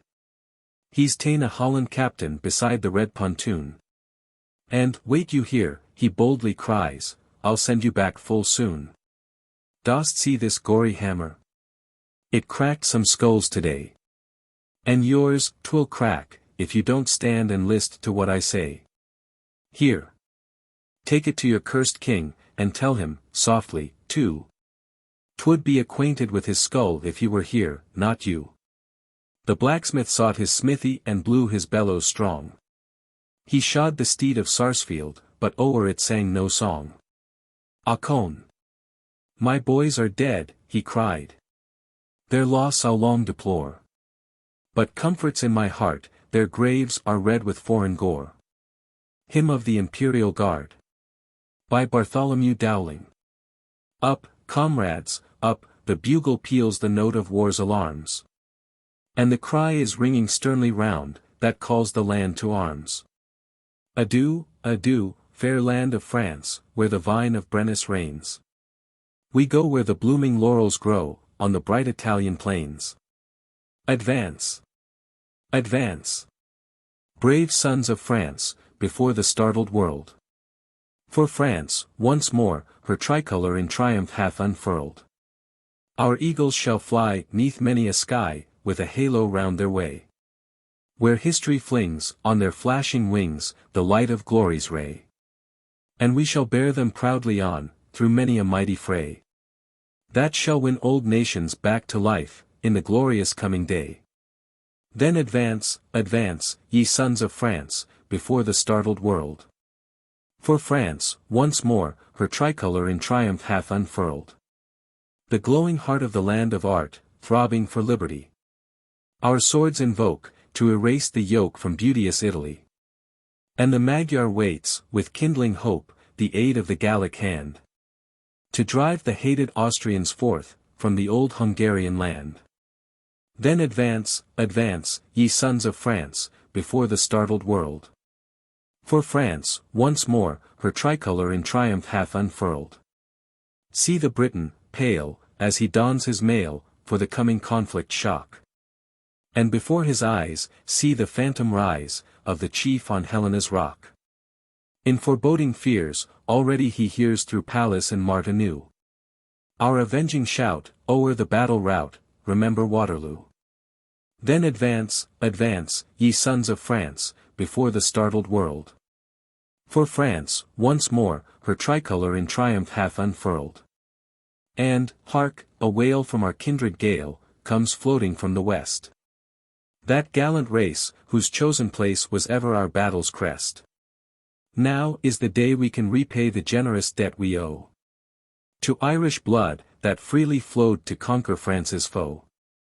Then advance, advance, ye sons of France, before the startled world. For France, once more, her tricolor in triumph hath unfurled. Old tricolor, as in days of yore, you shall wave o'er vanquished kings. And your folds shall fly 'neath an English sky, on victory's crimson wings. And Europe's shout shall in joy ring out, hailing freedom in thy track. When our task is done, and we bear thee on, to France with glory back. Then advance, advance, ye sons of France, before the startled world. For France, once more, her tricolor in triumph hath unfurled. The Death Song of the Viking. By Bartholomew Dowling. My race is run, my errand done, the pulse of life beats low. My heart is chill, and the conquering will has lost its fiery glow. Launch once again on the northern main my battleship of old. I would die on the deck, mid storm and wreck, as befits a Viking bold. I know no fears, but the mist of years that has gathered round my track. For a moment clears, and my youth's compeers again to my side come back. And the tall ships reel o'er their iron keel, as we sweep down on the foe. Like a giant's form amid the storm, where the mighty tempests blow. Again I gaze on the leaping blaze o'er a conquered city rise. As in those days, when the skald's wild lays, sang the fame of our high emprise. When our ships went forth from the stormy north with the Scandinavian bands. Who backward bore to the Baltic's shore the spoil of the western lands. But my race is run, my errand done, so bear me to my ship. Place my battle brand in this dying hand, and the wine cup to my lip. Then loose each sail to the rising gale and lash the helm a lee. Alone, alone, on my drifting throne, I would view my realm, the sea. My realm engrave the northern wave, where the tempest's voice will sing. My death song loud, where flames shall shroud the ocean's warrior king. Whilst heroes wait at Valhalla's gate to proudly welcome me. For my race is run, my errand done. Receive thy chief, O sea. The Ride of Jenny McNeill. By Will Carleton. Paul Revere was a rider bold. Well has his valorous deed been told. Sheridan's ride was a glorious one. Often it has been dwelt upon. But why should men do all the deeds on which the love of a patriot feeds? Hearken to me, while I reveal the dashing ride of Jenny McNeill. On a spot as pretty as might be found in the dangerous length of the neutral ground.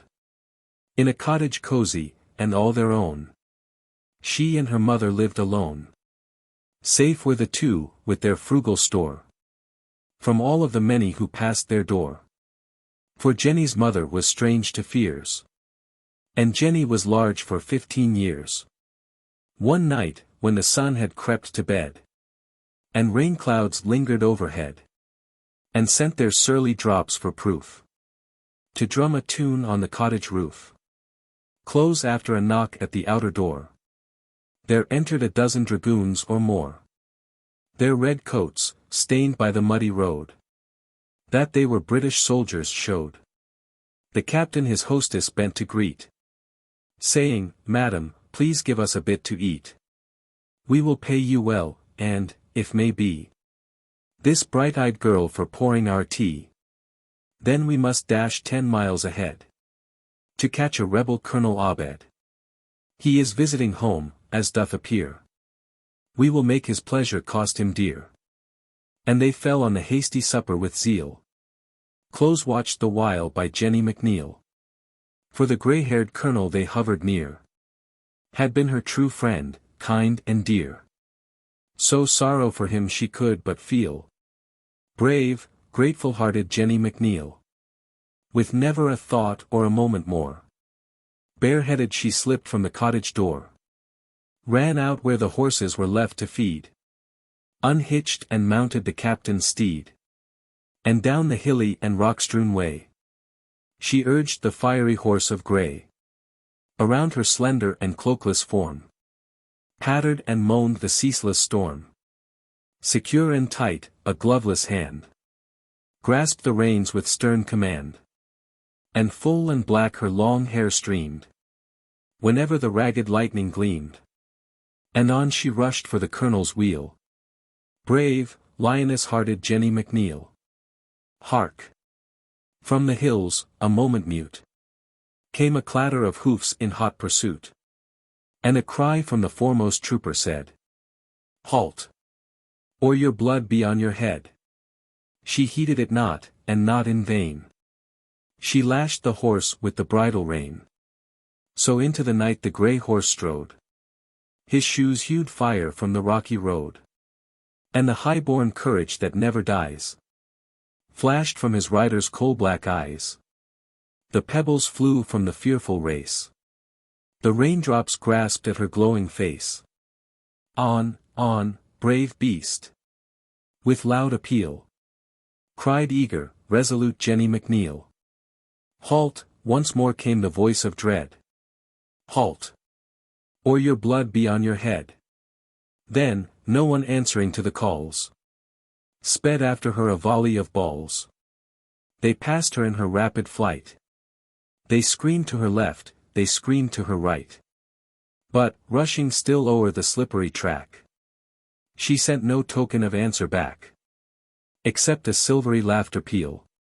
Brave, merry-hearted Jenny McNeil. So on she rushed, at her own good will. Through wood and valley, o'er plain and hill. The grey horse did his duty well, till all at once he stumbled and fell, himself escaping the nets of harm, but flinging the girl with a broken arm. Still undismayed by the numbing pain, she clung to the horse's bridle rein, and gently bidding him to stand, petted him with her able hand. Then sprang again to the saddle-bow, and shouted, "One more trial now." As if ashamed of the heedless fall, he gathered his strength once more for all, and, galloping down a hillside steep, gained on the troopers at every leap. No more the high-bred steed did reel, but ran his best for Jenny McNeil. They were a furlong behind, or more, when the girl burst through the colonel's door, her poor arm helpless, hanging with pain, and she all drabbled and drenched with rain, but her cheeks as red as firebrands are, and her eyes as bright as a blazing star, and shouted, "Quick! Be quick, I say! They come! They come! Away! Away!" Then sank on the rude white floor of deal. Poor, brave, exhausted Jenny McNeil. The startled colonel sprang, and pressed his wife and children to his breast, and turned away from his fireside bright, and glided into the stormy night. Then soon and safely made his way to where the patriot army lay.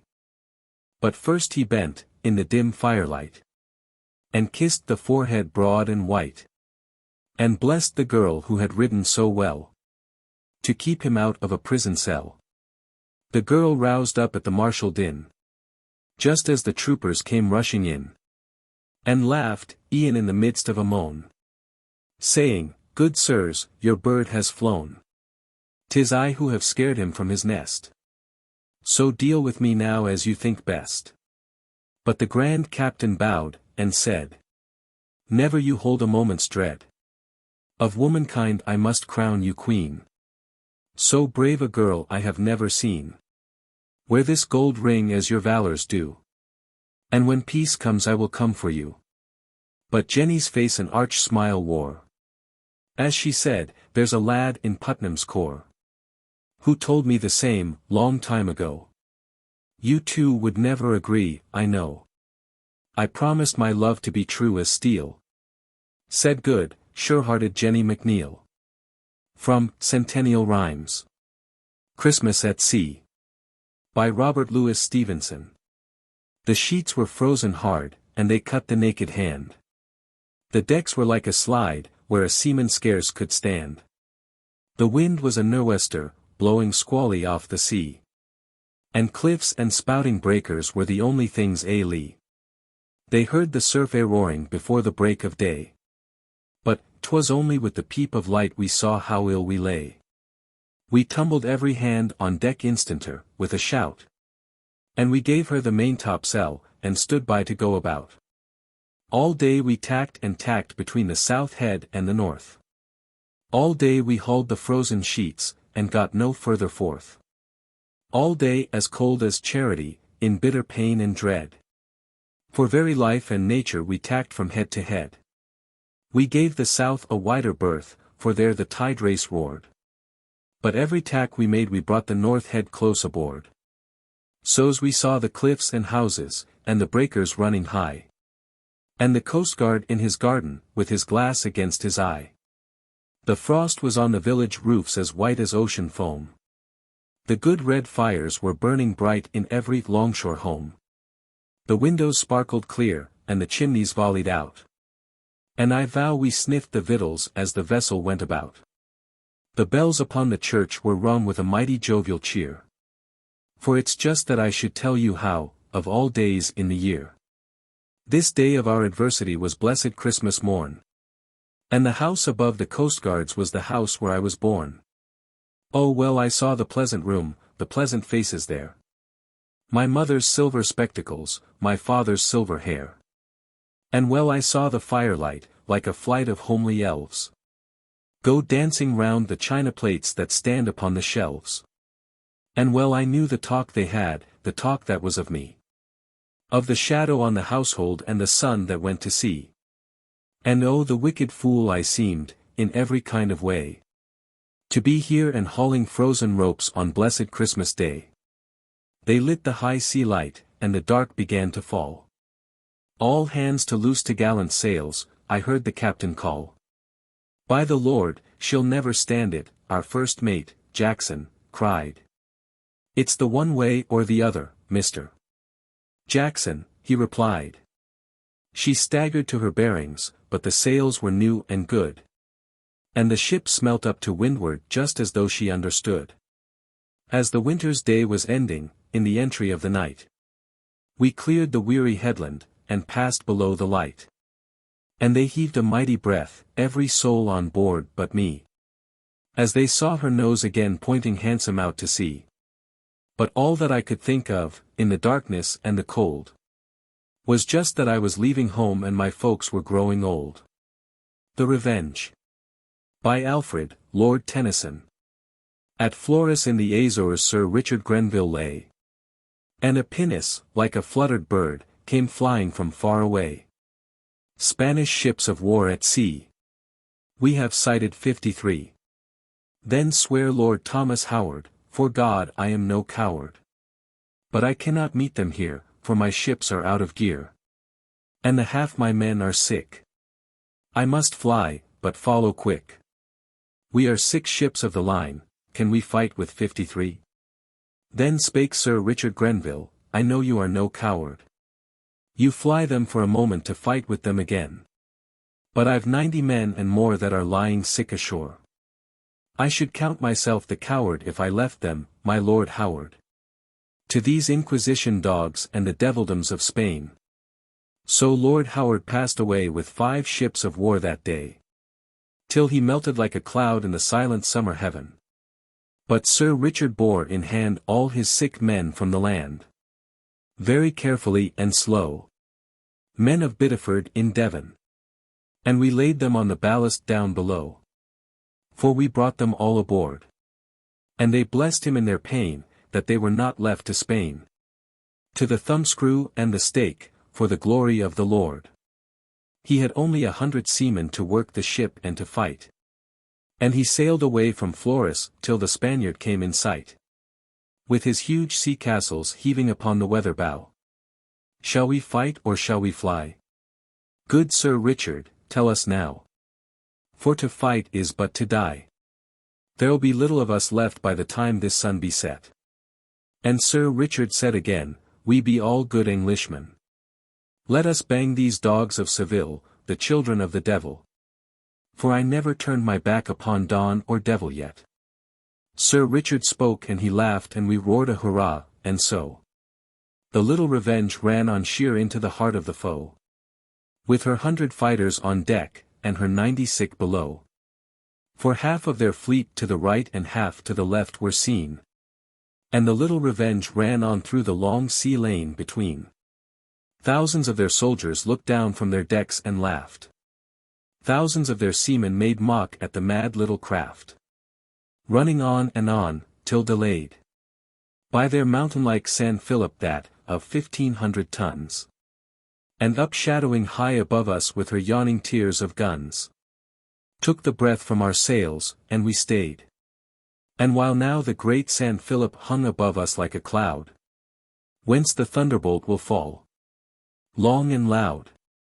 4 galleons drew away from the Spanish fleet that day, and 2 upon the larboard and 2 upon the starboard lay. And the battle thunder broke from them all. But anon the great San Philip, she bethought herself and went having that within her womb that had left her ill content.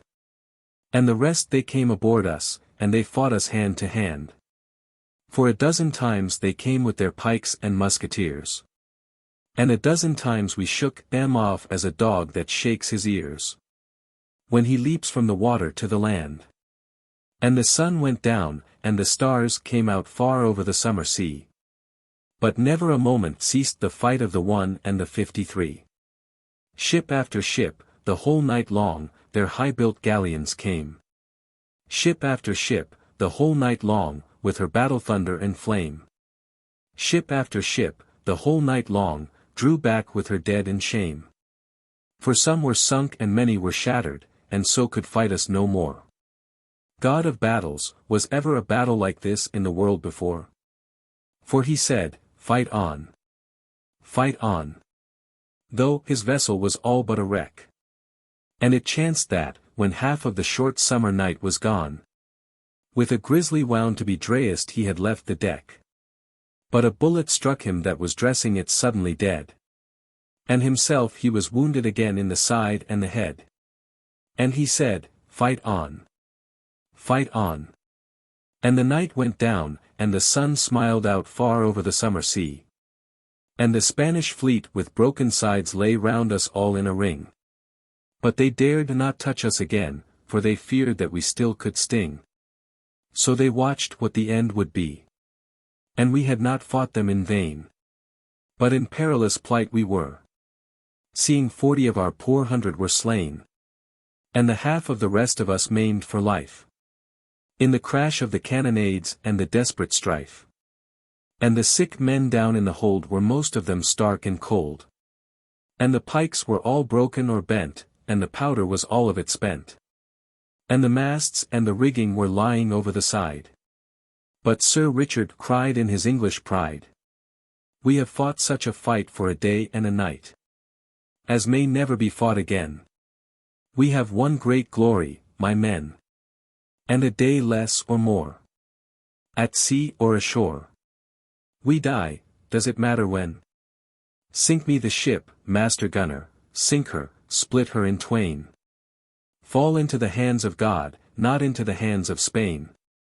And the gunner said, aye, aye, but the seaman made reply, we have children, we have wives, and the Lord hath spared our lives.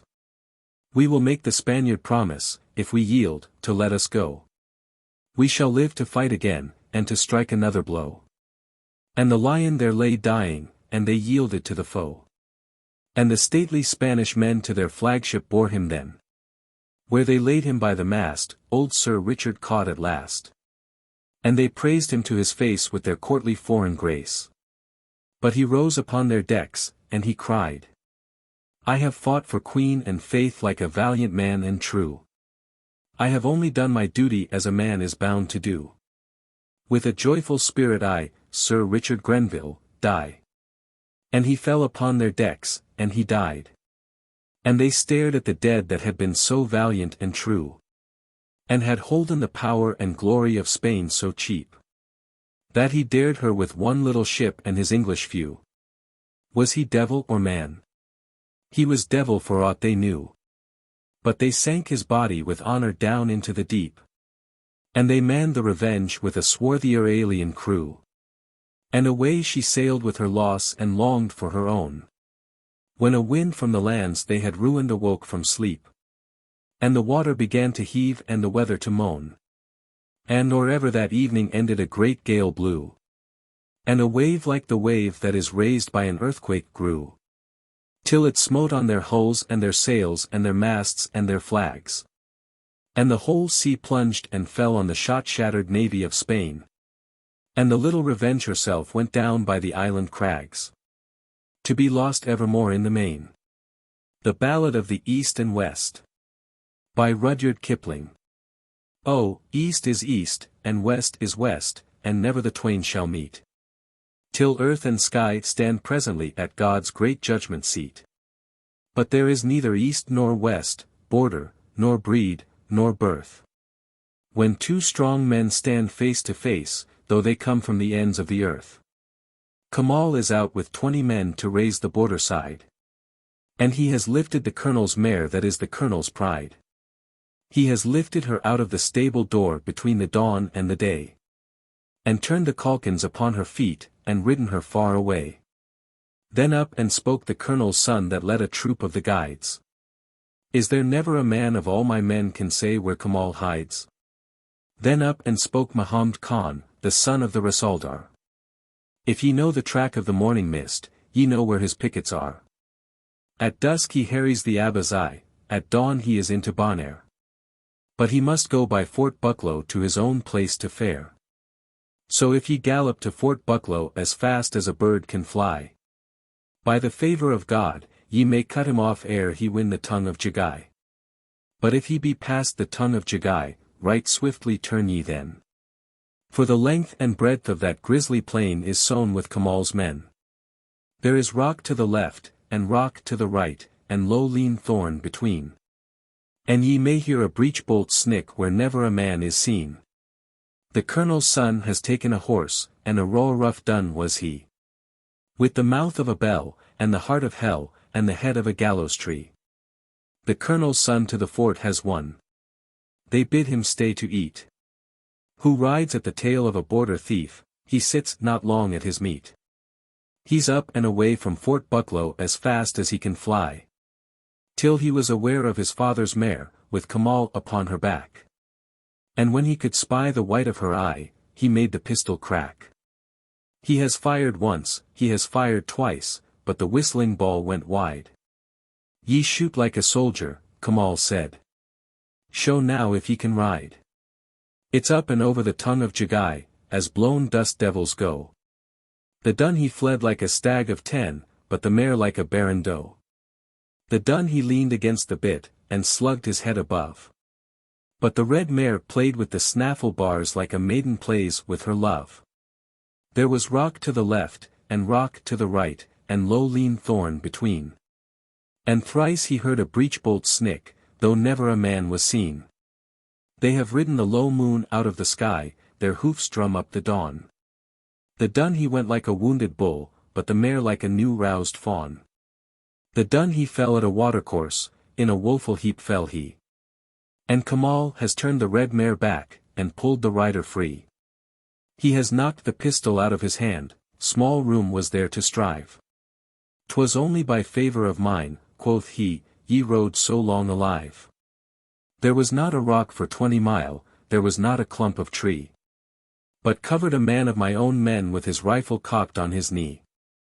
If I had raised my bridle hand as I have carried it low, the little jackals that flee so fast were feasting all in a row.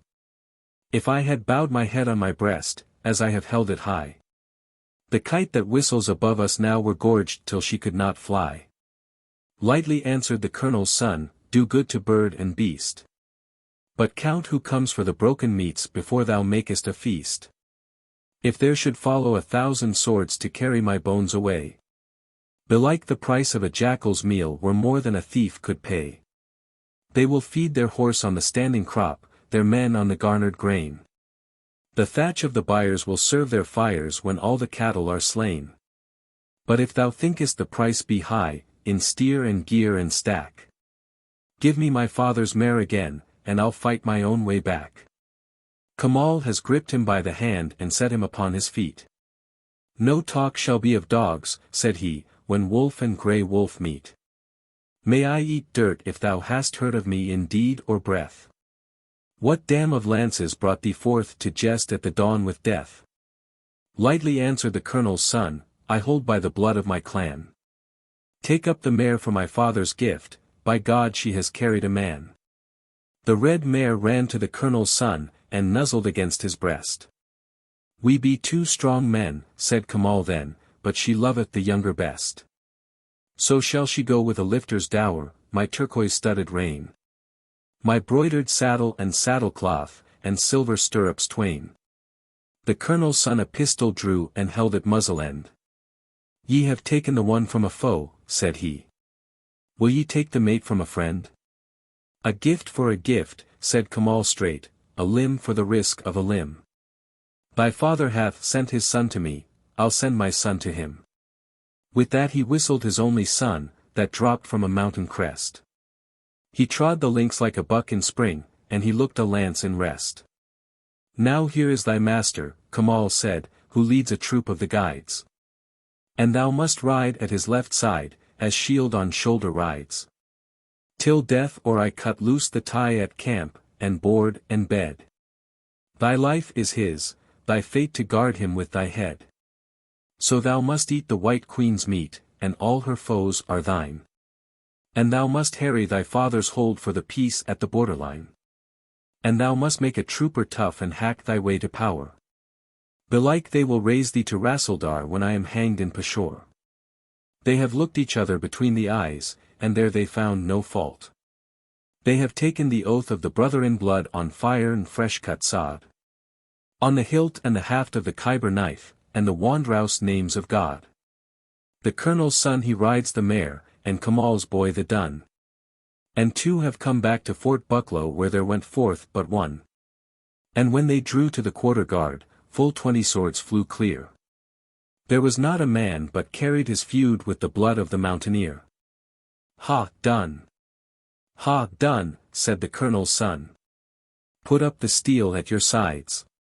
Last night ye had struck at a border thief, tonight, 'tis a man of the guides. Oh, east is east, and west is west, and never the twain shall meet. Till earth and sky stand presently at God's great judgment seat. But there is neither east nor west, border, nor breed, nor birth. When two strong men stand face to face, though they come from the ends of the earth. The Bravest Battle. By Joaquin Miller. The bravest battle that ever was fought. Shall I tell you where and when? On the maps of the world you will find it not. It was fought by the mothers of men. Nay, not with cannon or battle shot. With sword or nobler pen. Nay, not with eloquent word or thought. From mouths of wonderful men. But deep in a walled-up woman's heart. Of woman that would not yield. But patiently, silently bore her part. Lo! There in that battlefield. No marshalling troop, no bivouac song. No banner to gleam and wave. And oh! These battles they last so long. From babyhood to the grave. Yet, faithful still as a bridge of stars. She fights in her walled-up town. Fights on and on in the endless wars. Then silent, unseen, goes down. O ye with banners and battle shot. And soldiers to shout and praise. I tell you the kingliest victories fought. Are fought in these silent ways. O spotless woman in a world of shame. With splendid and silent scorn. Go back to God as white as you came. The kingliest warrior born. Copyright by Har Wagner Company, San Francisco, and used by kind permission. Abraham Lincoln Walks at Midnight. In Springfield, Illinois. By Nicholas Vachel Lindsay. It is portentous, and a thing of state. That here at midnight, in our little town. A mourning figure walks, and will not rest. Near the old courthouse pacing up and down. Or by his homestead, or in shadowed yards. He lingers where his children used to play. Or through the market, on the well-worn stones. He stalks until the dawn stars burn away. A bronzed, lank man. His suit of ancient black. A famous high-top hat and plain-worn shawl. Make him the quaint great figure that men love. The prairie lawyer, master of us all. He cannot sleep upon his hillside now. He is among us, as in times before. And we who toss and lie awake for long. Breathe deep, and start, to see him pass the door. His head is bowed. He thinks on men and kings. Yeah, when the sick world cries, how can he sleep? Too many peasants fight, they know not why. Too many homesteads in black terror weep. The sins of all the warlords burn his heart. He sees the dreadnoughts scouring every main. He carries on his shawl-wrapped shoulders now the bitterness, the folly and the pain. He cannot rest until a spirit dawn shall come, the shining hope of Europe free. The league of sober folk, the workers' earth. Bringing long peace to cornland, alp and sea. It breaks his heart that kings must murder still. That all his hours of travail here for men seem yet in vain. And who will bring white peace? That he may sleep upon his hill again. Coronation. By Helen Hunt Jackson. At the King's Gate the subtle noon. Wove filmy yellow nets of sun. Into the drowsy snare too soon. The guards fell one by one. Through the King's Gate unquestioned then. A beggar went, and laughed, this brings me chance, at last, to see if men fare better, being kings. The king sat bowed beneath his crown, propping his face with listless hand, watching the hour-glass sifting down too slow its shining sand. Poor man, what wouldst thou have of me? The beggar turned, and pitying replied, like one in dream, of thee nothing. I want the king. Up rose the king, and from his head shook off the crown, and threw it by. O man, thou must have known, he said, a greater king than I. Through all the gates, unquestioned then, went king and beggar hand in hand. Whispered the king, shall I know when before his throne I stand? The beggar laughed.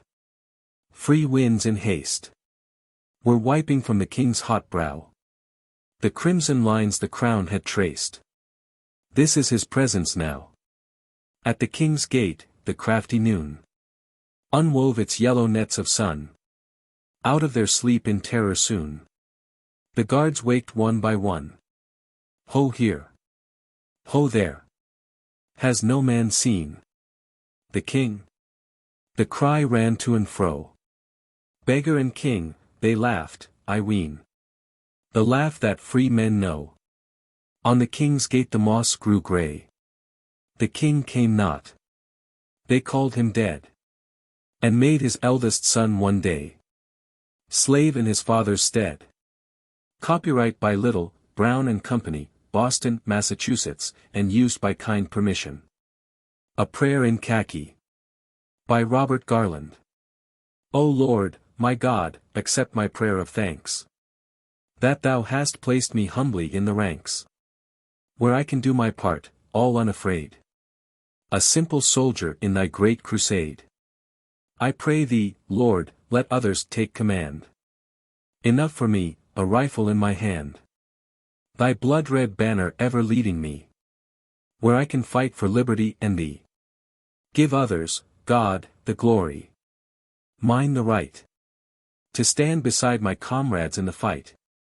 To die, if need be, in some foreign land. Absolved and solaced by a soldier's hand. O Lord, my God, pray hearken to my prayer. And keep me ever humble, keep me where the fight is thickest, where, midst steel and flame, thy sons give battle, calling on thy name. From the Outlook. The Yankee Man of War. Anonymous. 'Tis of a gallant Yankee ship that flew the stripes and stars. And the whistling wind from the west-nor'west blew through the pitch-pine spars. With her starboard tacks aboard, my boys, she hung upon the gale. On an autumn night we raised the light on the old head of Kinsale. It was a clear and cloudless night, and the wind blew, steady and strong. As gaily over the sparkling deep our good ship bowled along. With the foaming seas beneath her bow the fiery waves she spread. And bending low her bosom of snow, she buried her lee cat head. There was no talk of shortening sail by him who walked the poop. And under the press of her pondering jib, the boom bent like a hoop. And the groaning waterways told the strain that held her stout main-tack. But he only laughed as he glanced aloft at a white and silvery track. The mid-tide meets in the channel waves that flow from shore to shore. And the mist hung heavy upon the land from Featherstone to Dunmore. And that sterling light in Tusker Rock where the old bell tolls each hour. And the beacon light that shone so bright was quenched on Waterford Tower.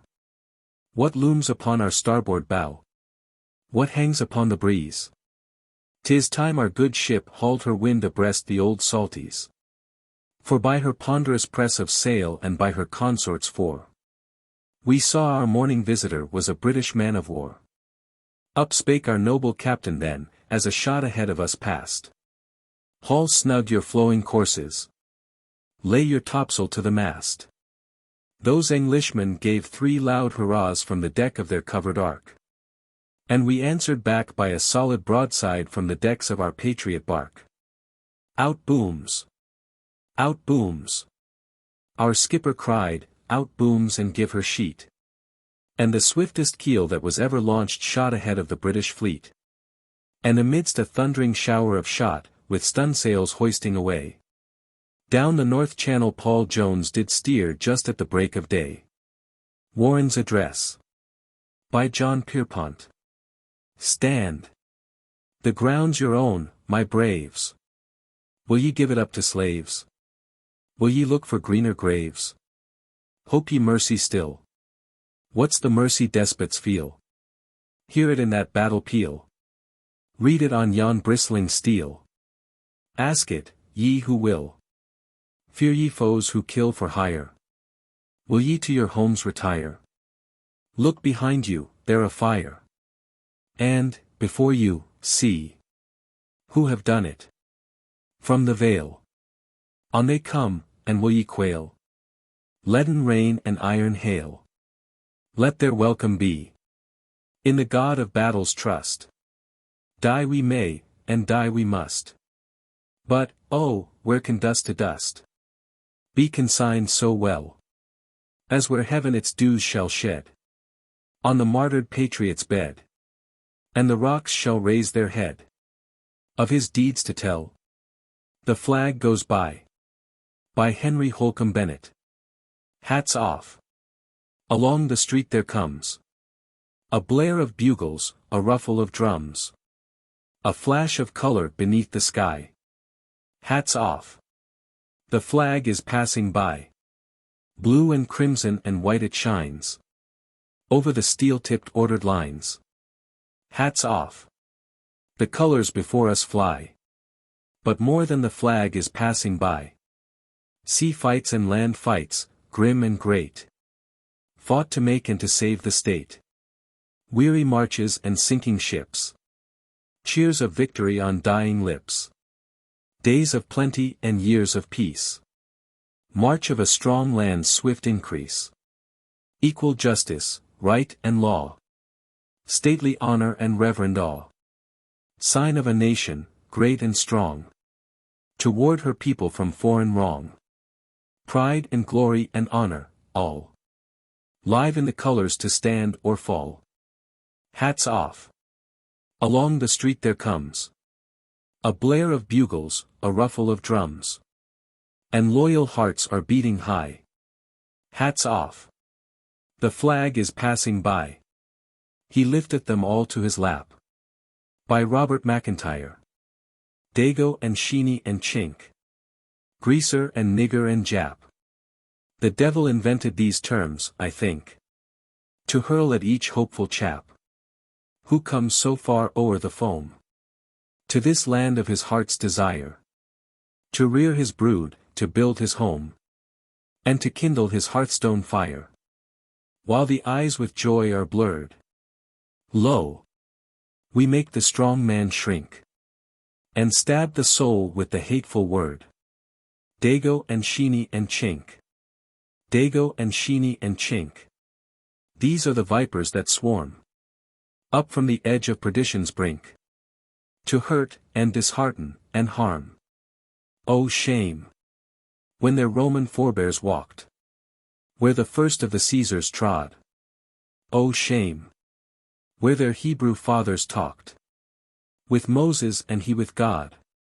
These swarthy sons of life's sweet drink to the thirsty world, which now gives them Dago and Sheeny and Chink. Dago and Sheeny and Chink. Greaser and nigger and Jap. From none of them doth Jehovah shrink. He lifteth them all to his lap.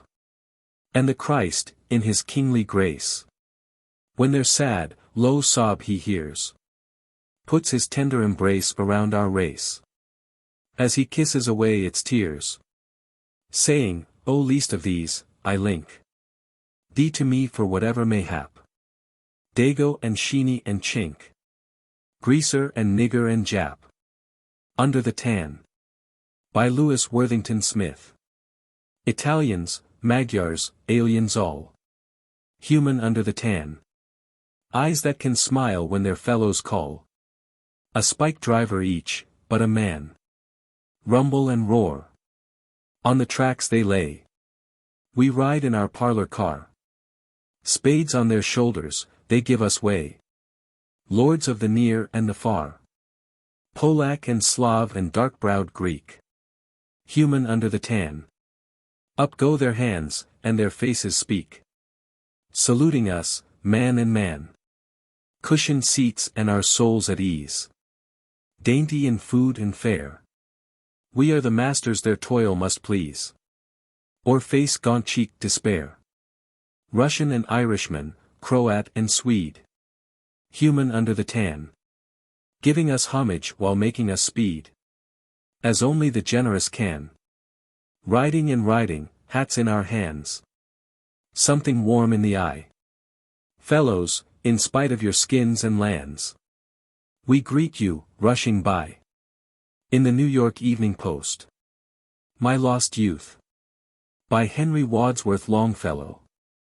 Often I think of the beautiful town that is seated by the sea. Often in thought go up and down the pleasant streets of that dear old town. And my youth comes back to me.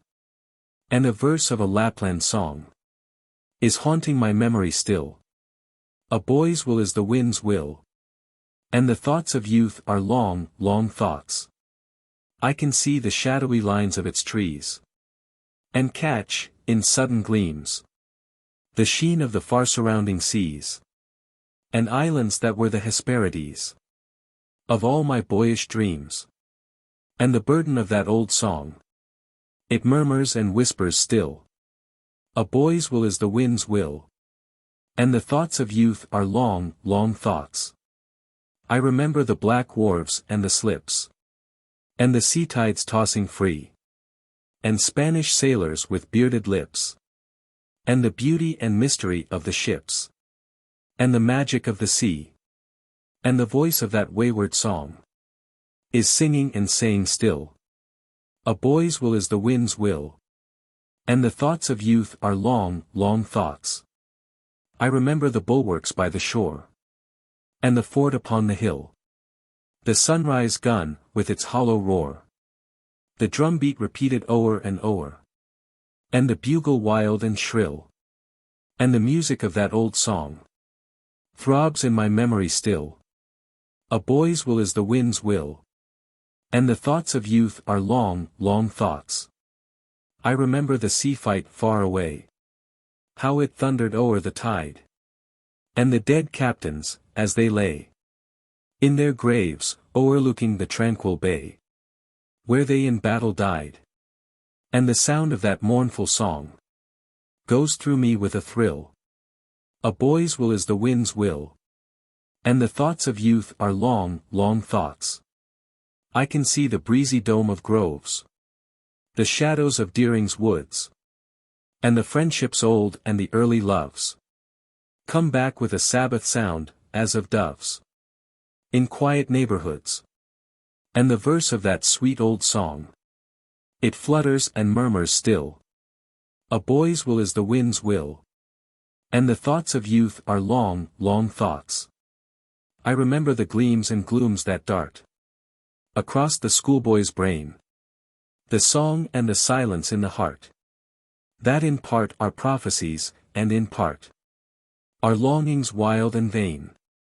And the voice of that fitful song sings on, and is never still. A boy's will is the wind's will. And the thoughts of youth are long, long thoughts. There are things of which I may not speak. There are dreams that cannot die. There are thoughts that make the strong heart weak. And bring a pallor into the cheek. And a mist before the eye. And the words of that fatal song come over me like a chill. A boy's will is the wind's will. And the thoughts of youth are long, long thoughts. Strange to me now are the forms I meet when I visit the dear old town. But the native air is pure and sweet. And the trees that o'ershadow each well-known street, as they balance up and down, are singing the beautiful song, are sighing and whispering still. A boy's will is the wind's will. And the thoughts of youth are long, long thoughts. And Deering's woods are fresh and fair. And with joy that is almost pain, my heart goes back to wander there. And among the dreams of the days that were, I find my lost youth again. And the strange and beautiful song, the groves are repeating it still. A boy's will is the wind's will. And the thoughts of youth are long, long thoughts. Sublime selections in poetry. Song of the Mystic. By Abram J. Ryan. I walk down the valley of silence. Down the dim, voiceless valley, alone. And I hear not the fall of a footstep around me, save God's and my own. And the hush of my heart is as holy as hovers where angels have flown. Long ago was I weary of voices whose music my heart could not win. Long ago was I weary of noises that fretted my soul with their din. Long ago was I weary of places where I met but the human and sin. I walked in the world with the worldly. I craved what the world never gave.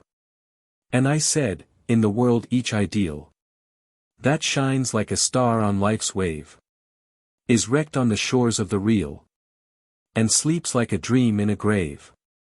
And still did I pine for the perfect, and still found the false with the true.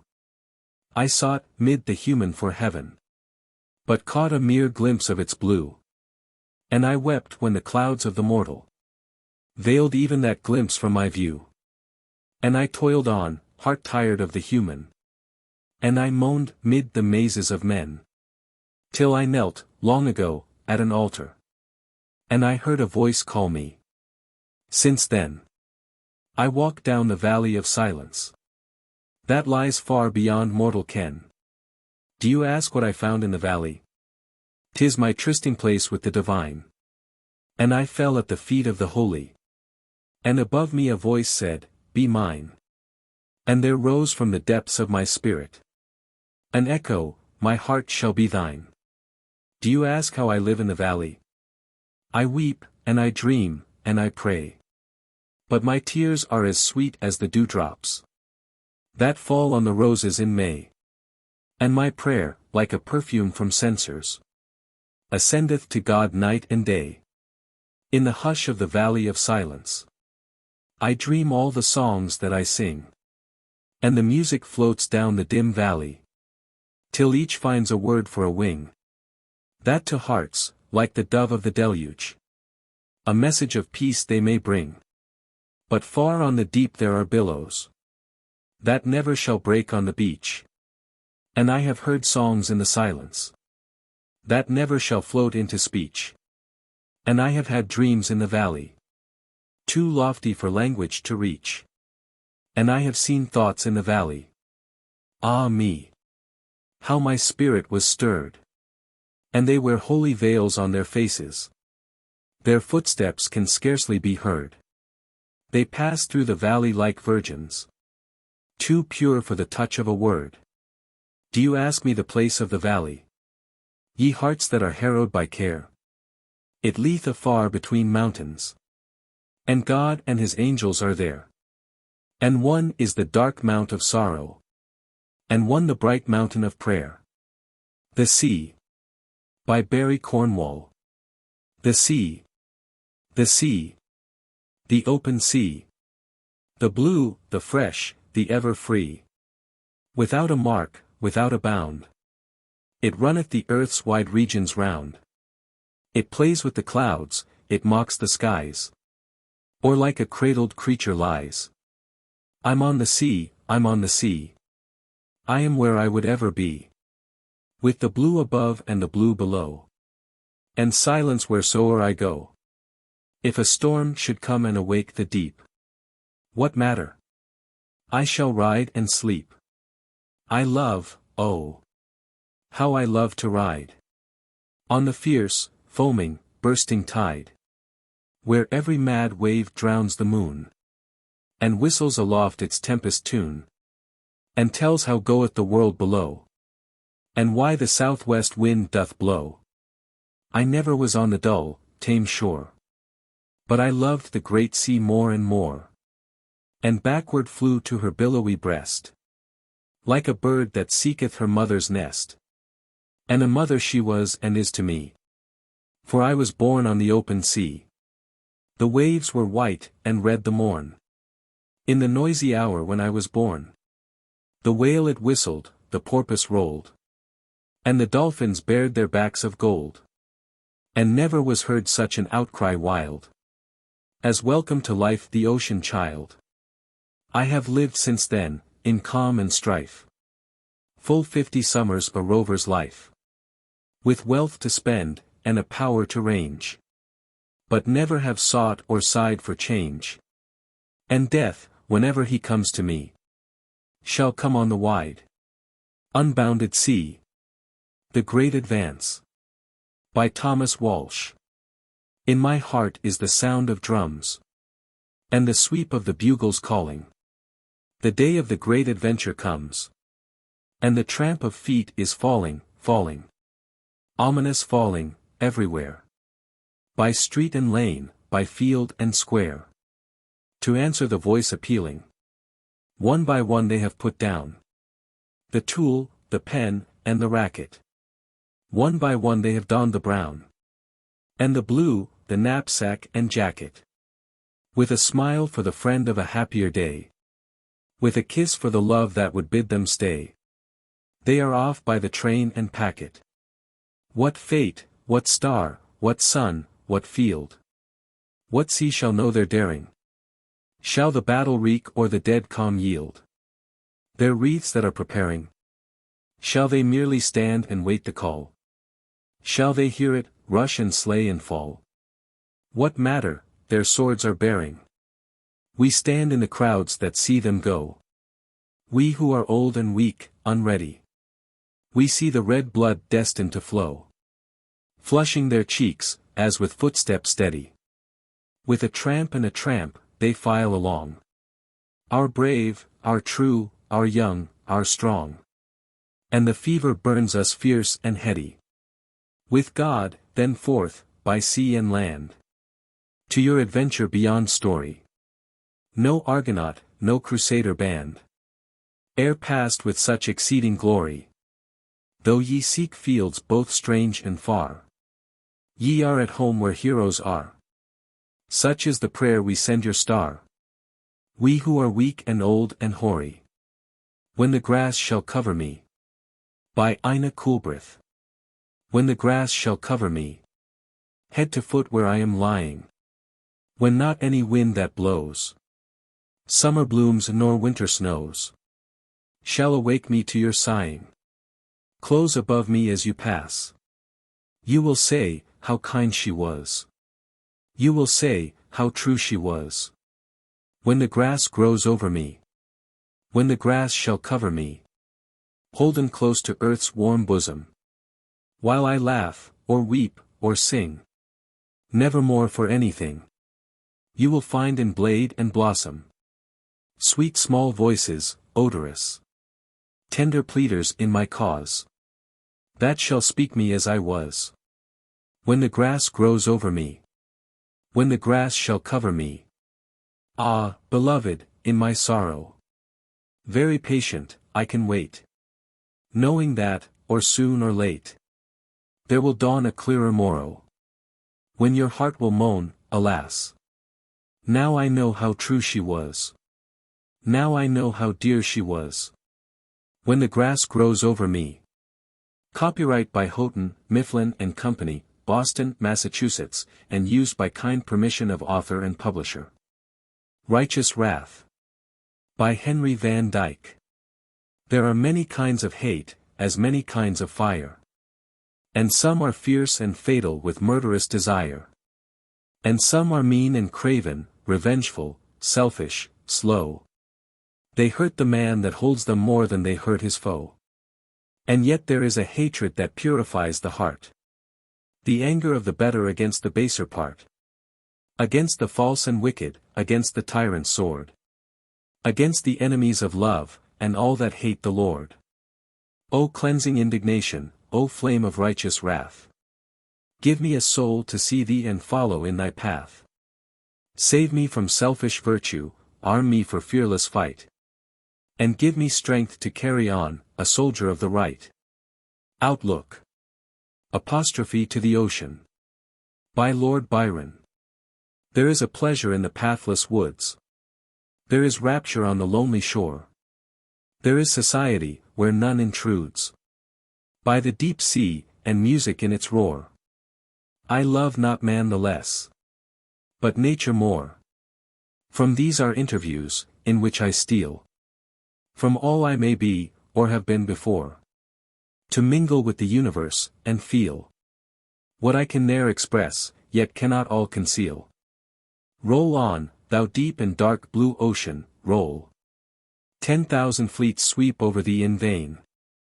Man marks the earth with ruin, his control. Stops with the shore, upon the watery plain.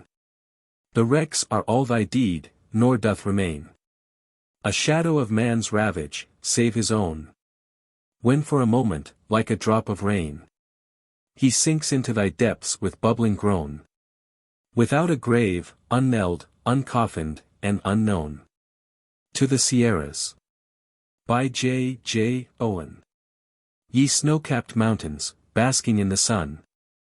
Like fleecy clouds that deck the summer skies. On you I gaze, when day's dull task is done. Till night shuts out your glories from my eyes. For stormy turmoil, and ambition strife, I find in you a solace and a balm. Derive a higher purpose, truer life. From your pale splendor, passionless and calm. Mellowed by distance, all your rugged cliffs. And deep ravines, in graceful outlines lie. Each giant form in silent grandeur lifts its hoary summit to the evening sky. I reck not of the wealth untold, concealed beneath your glorious coronal of snows, whose budding treasure yet but scarce revealed shall blossom into trade, a golden rose. A mighty realm is waking at your feet to life and beauty, from the lap of time. With cities vast, where millions yet shall meet. And peace shall reign in majesty sublime. Rock-ribbed sierras, with your crests of snow. A type of manhood, ever strong and true. Whose heart with golden wealth should ever glow. Whose thoughts in purity should symbol you. Sunset. By Ina Coolbrith. Along yon purple rim of hills. How bright the sunset glory lies. Its radiance spans the western skies. And all the slumbrous valley fills. Broad shafts of lurid crimson, blent with lustrous pearl in massed white. And one great spear of amber light that flames o'er half the firmament.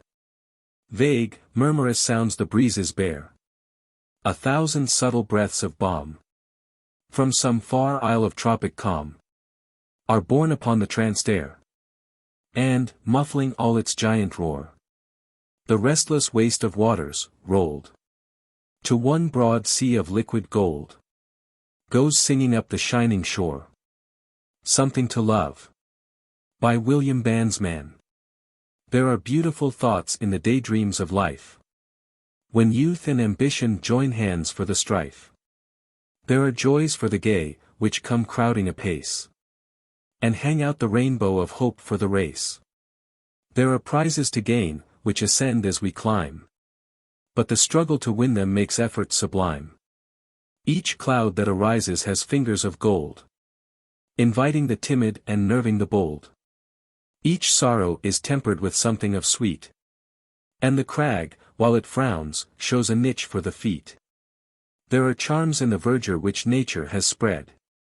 And the sky shows a glory of stars overhead. And the zephyrs of summer have voices to woo. as well as to bear the perfumes from the dew. There are gushes of transport in dreams of the night, when memory garners its thoughts of delight, and the soul seeks its kindred, and noiselessly speaks.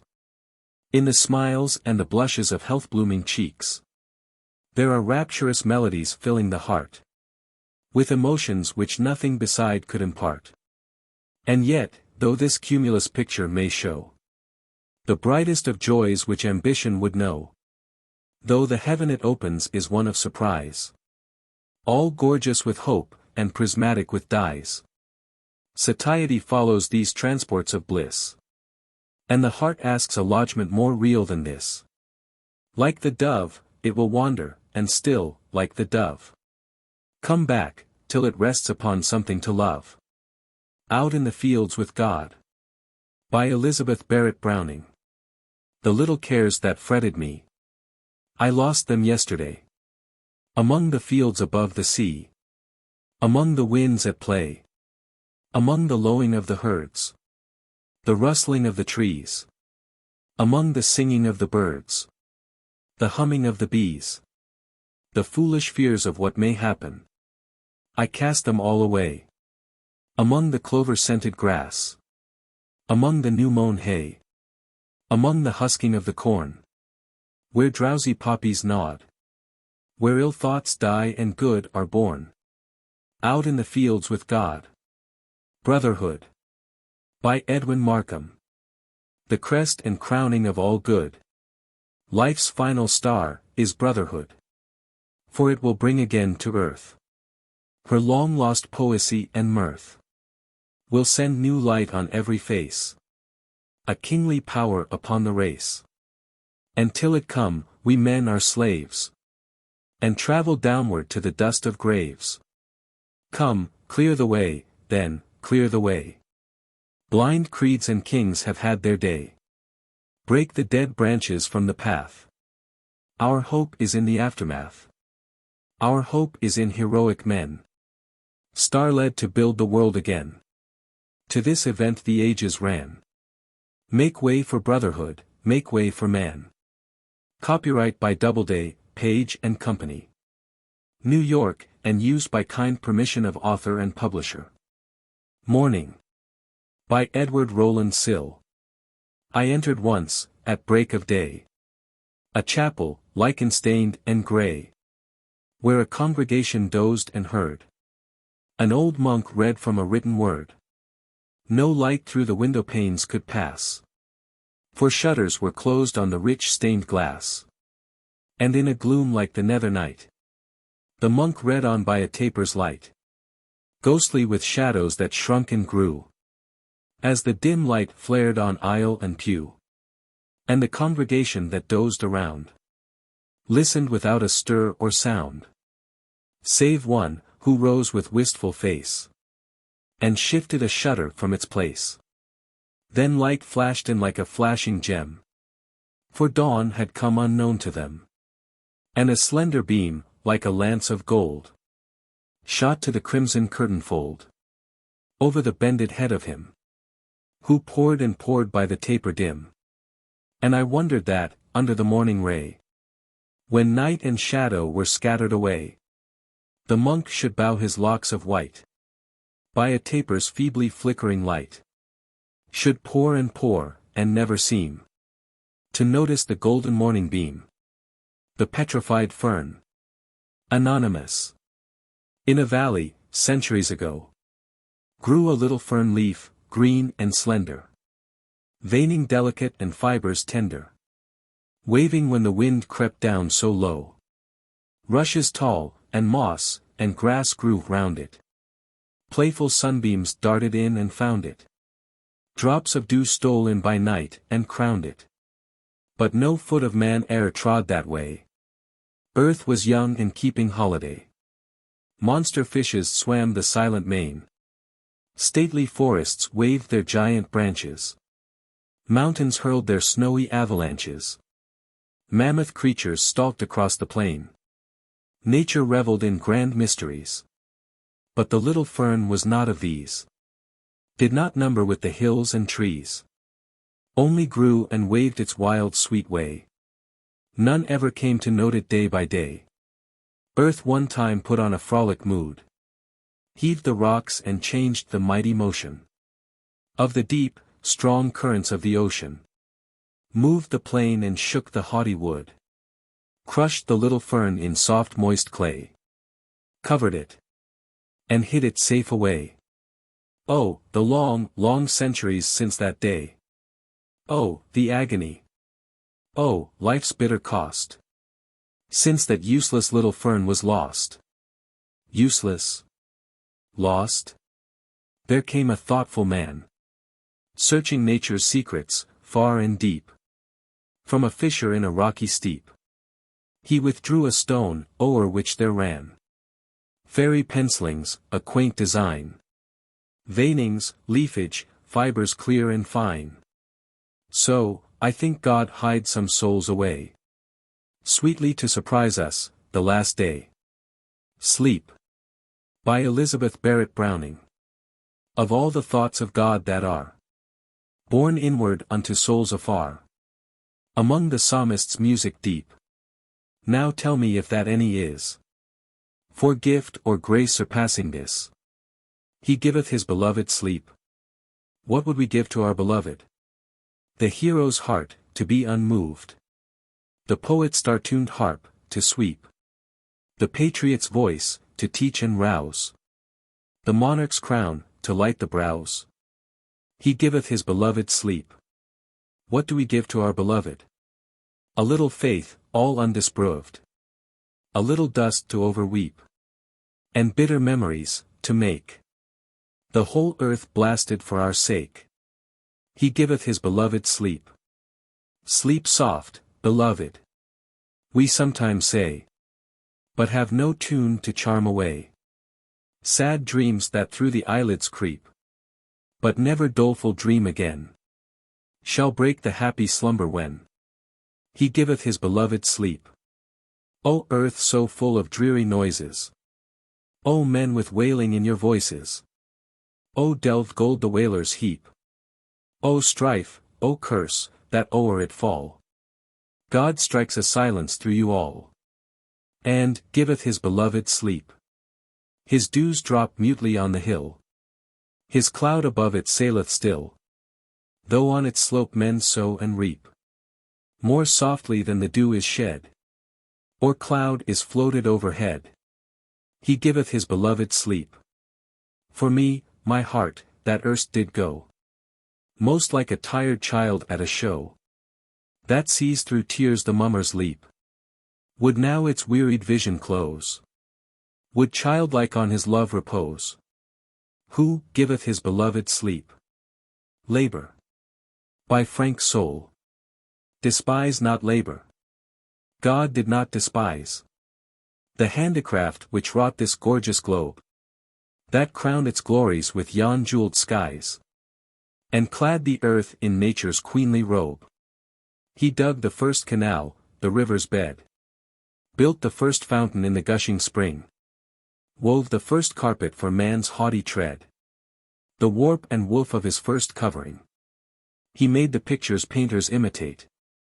The statuary's first grand model made. Taught human intellect to recreate. And human ingenuity its trade. Ere great Daguerre had harnessed up the sun. Apprenticeship at his new art to serve. A greater artist greater things had done.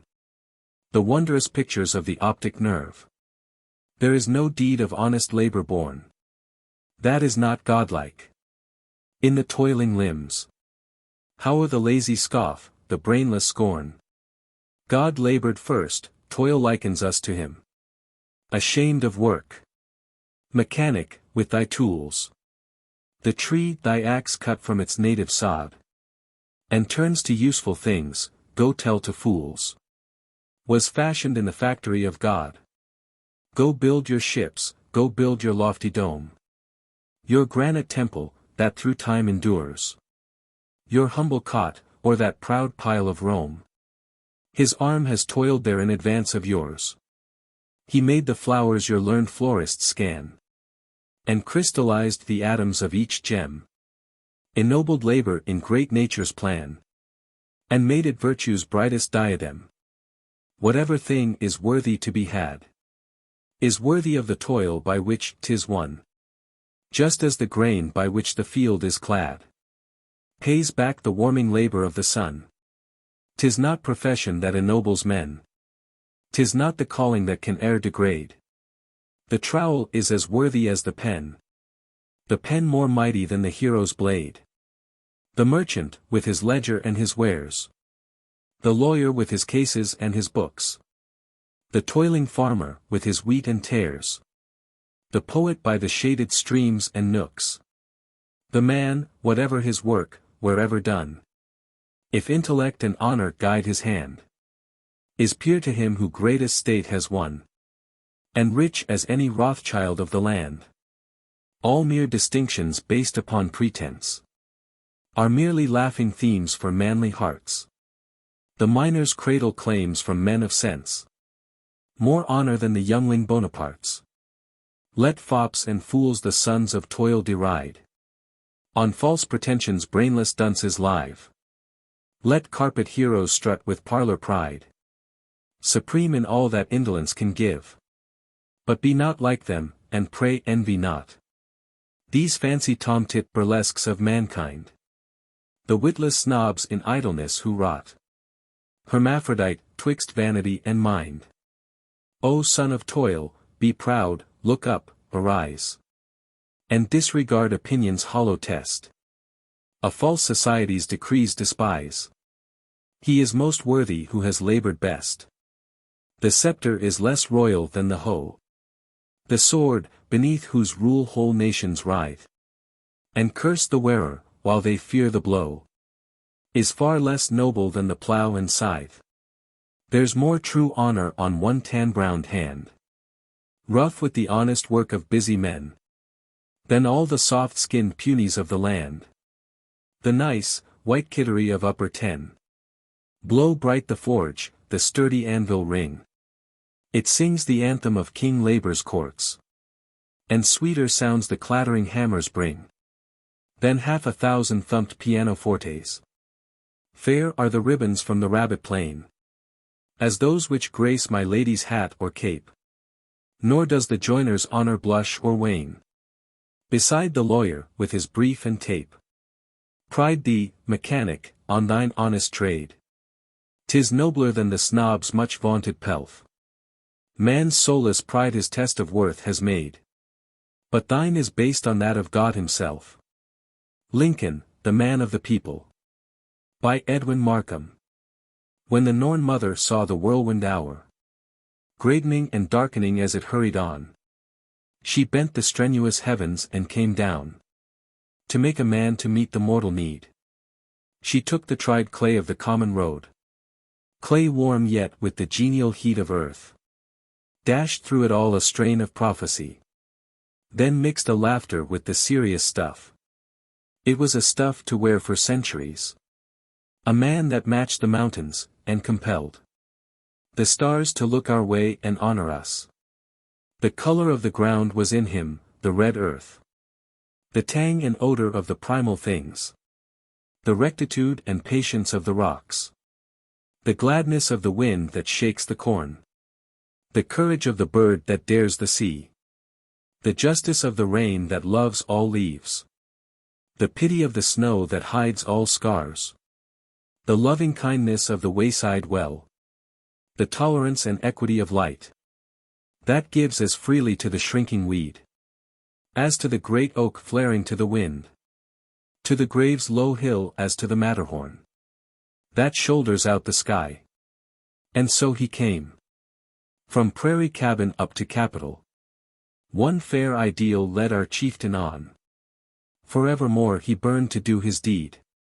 With the fine stroke and gesture of a king, he built the rail pile as he built the state, pouring his splendid strength through every blow, the conscience of him testing every stroke, to make his deed the measure of a man. So came the captain with the mighty heart. And when the step of earthquake shook the house, wrenching the rafters from their ancient hold, he held the ridgepole up, and spiked again the rafters of the home. He held his place. Held the long purpose like a growing tree. Held on through blame and faltered not at praise. And when he fell in whirlwind, he went down. As when a kingly cedar green with boughs goes down with a great shout upon the hills, and leaves a lonesome place against the sky. Copyright by Doubleday, Page and Company. New York, and used by kind permission of author and publisher. Honest Poverty. By Robert Burns. Is there for honest poverty that hangs his head, and that the coward slave, we pass him by. We dare be poor for that. The rank is but the guinea's stamp. The man's the gowd for that. What though on hamely fare we dine? Where hoodin, grey, and that. Gie fools their silks, and knaves their wine. A man's a man for that. For that, and that. Their tinsel show, and that. The honest man, though rsae poor, is king o' men for that. Ye see yon Berkey seate a lord. Wa struts, and stares, and that. Though hundreds worship at his word, he's but a quiff for that. For that, and that. His riband, star and that. The man of independent mind. He looks and laughs at that. A prince can mack a belted knight. A marquis, duke, and that. But an honest man's abon his might. Guid faith, he mauna fa that. For that, and that. Their dignities, and that. The pith o, sense and pride o worth. Are higher rank than that. Then let us pray that come it may. As come it will for that. That sense and worth o'er the earth shall bear the gree and that. For that, and that. It's comin' yet for that. That man to man the world o'er shall brithers be for that. An Incident of the French Camp. By Robert Browning. You know, we French stormed Ratisbon. A mile or so away. On a little mound, Napoleon stood on our storming day. With neck out thrust, you fancy how. Legs wide, arms locked behind. As if to balance the prone brow. Oppressive with its mind. Just as perhaps he mused, my plans that soar, to earth may fall. Let once my army leader lawns waver at yonder wall. Out, twixt the battery smokes there flew a rider, bound on bound, full galloping, nor bridle drew, until he reached the mound. Then off there flung in smiling joy, and held himself erect. By just his horse's mane, a boy you hardly could suspect. So tight he kept his lips compressed. Scarce any blood came through. You looked twice ere you saw his breast was all but shot in two. Well, cried he, Emperor, by God's grace, we've got you Ratisbon. The marshal's in the marketplace. And you'll be there anon. To see your flag bird flap his vans. Where I, to heart's desire, perched him. The chief's eye flashed. His plans soared up again like fire. The chief's eye flashed, but presently softened itself, as sheathes a film the mother eagle's eye. When her bruised eaglet breathes, you're wounded. Nay, his soldier's pride touched to the quick, he said. I'm killed, sire. And his chief beside. Smiling the boy fell dead. The Fool's Prayer. By Edward Rowland Sill. The royal feast was done. The king sought some new sport to banish care. And to his jester cried, Sir Fool, kneel now, and make for us a prayer. He bowed his head, and bent his knee upon the monarch's silken stool. His pleading voice arose, O Lord, be merciful to me, a fool. No pity, Lord, could change the heart. From red with wrong to white as wool.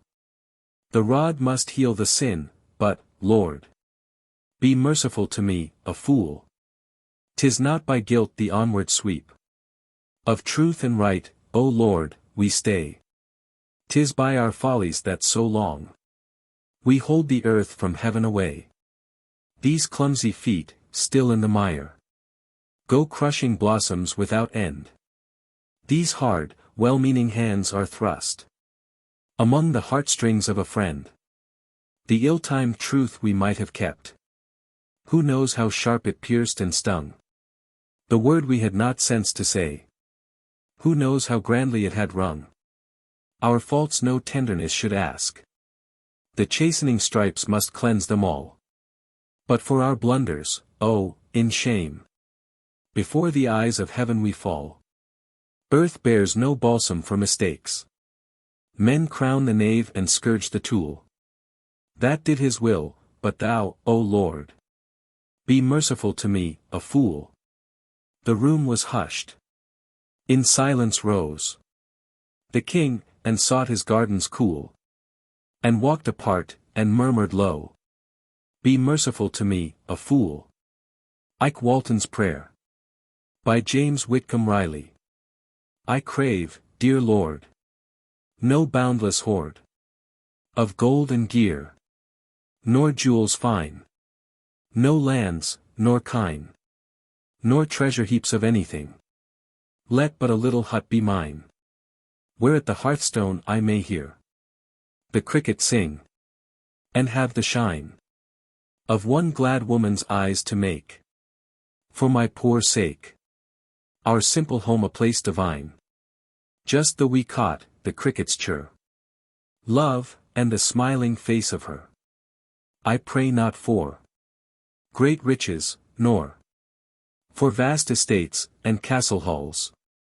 Give me to hear the bare footfalls of children o'er an oaken floor, new rinsed with sunshine, or bespread with but the tiny coverlet and pillow for the baby's head. And pray thou, may the door stand open and the day send ever in a gentle breeze, with fragrance from the locust trees, and drowsy moan of doves, and blur of robin chirps, and drone of bees, with after hushes of the stir of intermingling sounds, and then the good wife and the smile of her, filling the silences again, the cricket's call, and the wee cot. Dear Lord of all, deny me not. I pray not that men tremble at my power of place and lordly sway. I only pray for simple grace, to look my neighbor in the face, full honestly from day to day. Yield me his horny palm to hold, and I'll not pray for gold. The tanned face, garlanded with mirth, it hath the kingliest smile on earth. The swart brow, diamond with sweat, hath never need of coronet. And so I reach, dear Lord, to thee, and do beseech. Thou givest me the wee cot, and the cricket's chirr, love, and the glad sweet face of her. The last tattoo, dedicated to the remaining members of the G.R. by John Milton Scott. Blow soft and low, O fife, today, for thinner grow our ranks of blue. The years our priceless heroes slay, until the fewer grow more few, and dear familiar voices still, as patriot graves with patriots fill. Beat soft and low, O drum, today, as though you were a trembling sigh. Dear, paling lips their last prayer say, while more and more dear comrades die, their feet across the dark door's sill, as patriot graves with patriots fill. Float gently, flag, and droop today, as droop the grasses o'er the brook. They few and fewer grow each May. For those we love we vainly look. So many sunny smiles grow chill, as patriot graves with patriots fill. Oh hush, exultant sounds, today. For they are gone, these ranks on ranks, who love to hear the shrill fife play, and with their comrades render thanks. O time, how many brave you kill, and patriot graves with patriots fill. Oh, silken every sound today, and soften every bugle brave. We cannot bid our vision stay from seeing our last comrade's grave. Oh dear, last billowed comrade hill, lone, last of graves our patriots fill. O angel choir, wing low that day, and silken sing a Bethlehem strain, and all your pipes of welcome play. Although their brothers they have slain, in brother love their hands grow white, for what they did they thought was right. Not into graves, but into skies, where love and life eternal are. God's reveille has bid them rise, beyond earth's sun and morning star, where all men just love brothers be, as one once said in Galilee. Lyric selections in poetry. L'Envoi, by Rudyard Kipling. When earth's last picture is painted, and the tubes are twisted and dry, when the oldest colors have faded, and the youngest critic has died, we shall rest, and, faith, we shall need it, lie down for an aeon or two, till the Master of all good workmen shall put us to work anew. And those that were good shall be happy, they shall sit in a golden chair. They shall splash at a 10-league canvas with brushes of comets' hair. They shall find real saints to draw from, Magdalene, Peter, and Paul. They shall work for an age at a sitting and never be tired at all. And only the Master shall praise us, and only the Master shall blame. And no one shall work for money, and no one shall work for fame, but each for the joy of working, and each, in his separate star, shall draw the thing as he sees it for the God of things as they are. Our Flag, by John Milton Scott. Written expressly for this work. 'Tis homes make a country and children make homes, where the heart is held true and the truth never roams, where joy is abounding and life overflows, and love is the rapture which every one knows, where the pride of all hearts is the boy at his play, his eyes like the sun overshining the day, his cheeks like the roses his grandmother grew, shot through with a dimple the size of a dew, which gives to his smile irresistible grace, as his sister looks down in his uplifted face. In such bright shining faces our true eyes may see the love which shall honor our flag of the free. Whatever they say, however they brag, 'tis these put the red in our flag. Not our patriot deaths, not our gold nor our lands, not our fifes nor our drums, not our captain's commands, but the homes and the children, our country's true worth, the grace and the greatness, the glory of earth.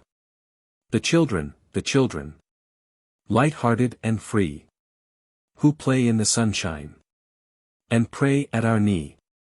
Oh, 'tis homes and the children, where joys never lag. 'Tis these keep the red in our flag, our flag of the red, white and blue, to which home hearts and child hearts are true. 'Tis the mothers of men who give us our lives, who give us our children, who give us our wives. Oh, 'tis woman's great heart which hallows and trues, and makes the straight line to which our axe hews. 'Tis our wives and our daughters who keep our feet straight, in the paths where God's honor and man's honor mate, where woman is honored as mother and wife. The war drum throbs never nor screams the shrill fife. Their freedom and justice with honor and truth keep our nation alive in the vigor of youth. There smile the bright heavens which never wax old, and there a free flag will forever unfold. Whatever they say, however they brag, 'tis these put the white in our flag.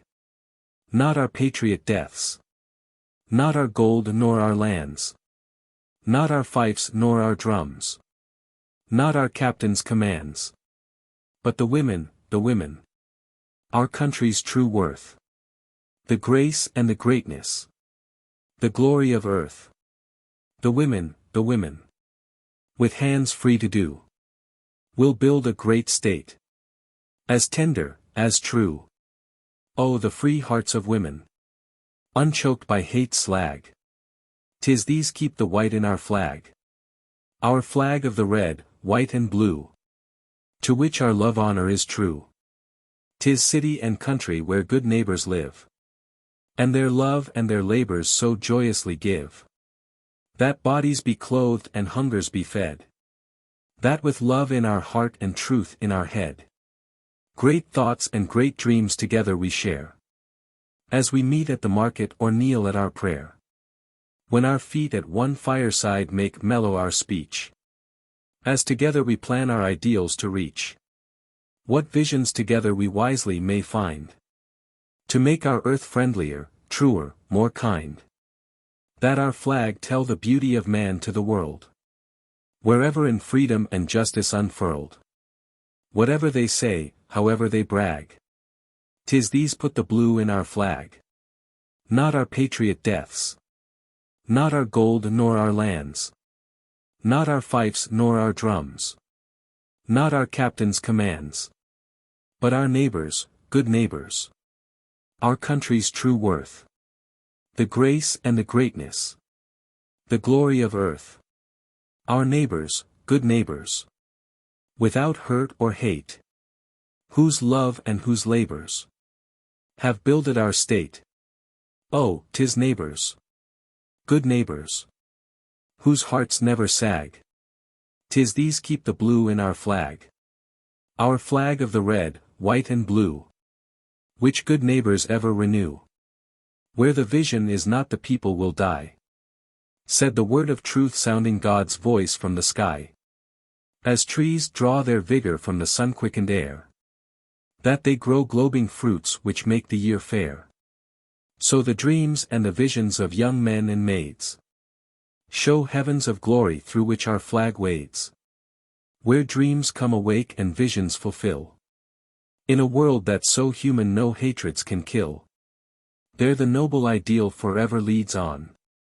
There are stars for our nights and suns for our dawn. The dreamers and lovers by God justified. In a love world Christ visioned and for which he died. Whatever they say, however they brag. 'Tis these put the stars in our flag.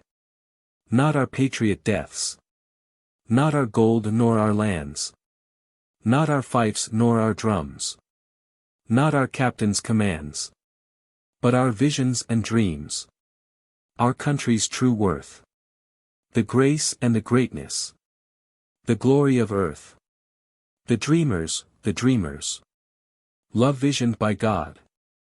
Bring the stars to our earth. To the stars lift our sod. 'Tis the visions and dreams. Scaling mountain and crag. 'Tis these keep the stars in our flag. Our flag of the red, white and blue. Which from dream hearts unfolded and flew. Without a free earth there's no sky for our flag. And vainly of rights and of freedom we brag. Their tyranny still is exploiting its slaves. And we buy rights to live, and, then, buy our graves. Such flag of the free our poverty mocks. As the ways of progression the privileged greed blocks. But free land and free men make our flag's holy sky. And our winds never weary with poverty's cry. Here man to his fellow is never for sale. And free men to free men give good neighbor hail. In whose cheery words we ever shall hear the flap of our flag and our patriots cheer. Whatever they say, however they brag. 'Tis these make a sky for our flag. Not our patriot deaths. Not our gold nor our lands. Not our fifes nor our drums. Not our captain's commands. But free land and free men. Our country's true worth. The grace and the greatness. The glory of earth. The freemen, with brothering palms. Who love one another. And praise God in psalms. Oh, 'tis free land and free men. And no poverty's rag. 'Tis these make a sky for our flag. Our flag of the red, white and blue, to which freemen forever are true. Thanks for America and its flag. By John Milton Scott. Dear God, whose heart is freedom's home, whose joy is that thine earth be free, we thank thee for our native land, and for its growing liberty. We praise thee for its holy flag, by precious blood so consecrate, a banner born of patriot love, and weaving in its folds no hate. Its glory shines anear, afar, on murk and midnight tyranny, a streak of freedom's blessed dawn, which tyrant-hating eyes do see, and, taking heart, they braver toil, their country's liberties to gain, till some bright day no land is found, but sings great freedom's glad refrain. Our banner's red speaks patriot's blood, its white a noble faithfulness, its blue of truth, and all its stars, our hopes for grander days to bless. For it, for all who made it great, the living ones or sacred dead, we thank thee through our smiles and tears, who love its white and blue and red, will take it as their sacred trust, and, as they, keep it true and tried, to pass it stainless when we die, that all its love and truth abide. Oh, may it deeper meanings gain, through all the changing, growing years, fulfilling every liberty, the rainbow of each captive's tears. And may it brother other flags, behold in each some human worth, till peace divine whites each and all, a fellowship that fills our earth. Oh, then no enemy is found upon the wide world's mother breast, in every heart Christ's gentleness, and every flag with Christ love blessed. There was a man. By David Starr Jordan. There was a man who saw God face to face. His countenance and vestments evermore glowed with a light that never shone before, saving from him who saw God face to face. And men, anear him for a little space, were sorely vexed at the unwonted light. Those whom the light did blind rose angrily. They bore his body to a mountain height, and nailed it to a tree, then went their way. And he resisted not nor said them nay, because that he had seen God face to face. There was a man who saw life face to face, and ever as he walked from day to day, the deathless mystery of being lay plain as the path he trod in loneliness, and each deep-hid inscription could he trace. How men have fought and loved and fought again. How in lone darkness souls cried out for pain. How each green foot of sod from sea to sea was red with blood of men slain wantonly.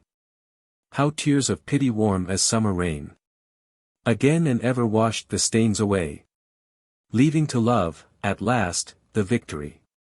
Above the strife and hate and fever pain, the squalid talk and walk of sordid men, he saw the vision changeless as the stars that shone through temple gates or prison bars, or to the body nailed upon the tree.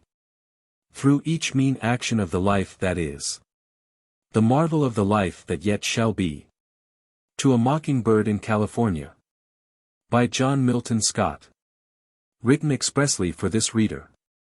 Gertie. Gertie. Gertie. Peter. Peter. Peter. In the morn when wings are fleeter, in the noon when skies are bright, you call these names in wild delight. Who is this, Gertie, who this, Peter? Who go rapturing through your meter? Did you hear beneath your tree these names called in ecstasy, when your heart caught fire, and flames? In love, calling these dear names, did Gertie's heart go twitter, tweeter, when she heard the call of Peter? Did Peter's heart beat wild and hurty, when he heard the call of Gertie? And who this, Gertie, who this, Peter, teaching you such silk-tone meter? Mockingbirds have thuswise sang, since time's song of joy upsprang, and to each your lyric brought Something that his spirit sought. Some perfect which the heart still dreams. Though sorrow's sands fill all the streams. No waters in their olden place. Nor in your eyes the olden face. Nor in your ears that olden voice. Yet something makes us still rejoice. And rapture dreams with mating birds. As if our hearts filled with their words. Gertie. Gertie. Gertie. Peter. Peter. Peter. Who set the mock-bird's throat to meter? Maybe Eve called Adam so. In dark days when shadowed woe. Thus called Adam in the dark. When Eve's heart in fear called hark. Or might it be in Abram's time? Love taught you this sweetheart rhyme. Some trembling tones in Haran's tongue. Ere the world-famed march begun. Or when Ruth gleaned alien corn. Maybe, then, your psalm was born. 'Neath the whispering palms 1 hour. Were you refuged from a shower? Or some youth in David's band taught your throat in Israel's land? Maybe David's self, before his song heart the king cares wore. When his boy heart whistled true. As wildly free as now are you. His psalm of joy you often heard. Which now you sing without his word. With his maiden, were you there? When his first kiss was like a prayer. You heard his son, the song-wise king. In heartbeat, song beat rapturing. So fine, his songs are scriptures now. In which true lover hearts may bow. Learning how to rapture speech. That heart to heart through words may reach. Maybe Greek, when Helen's charm made old Homer's hero's arm. Or some dark-eyed odalisque. When Egyptian lips were kissed. Or did some Roman maiden sigh. When Caesar's soldier said goodbye. Spake some shepherd on that night. Just before the Christmas light burst upon the flock so still. And the winds with angels fill. Spake some shepherd in a tryst.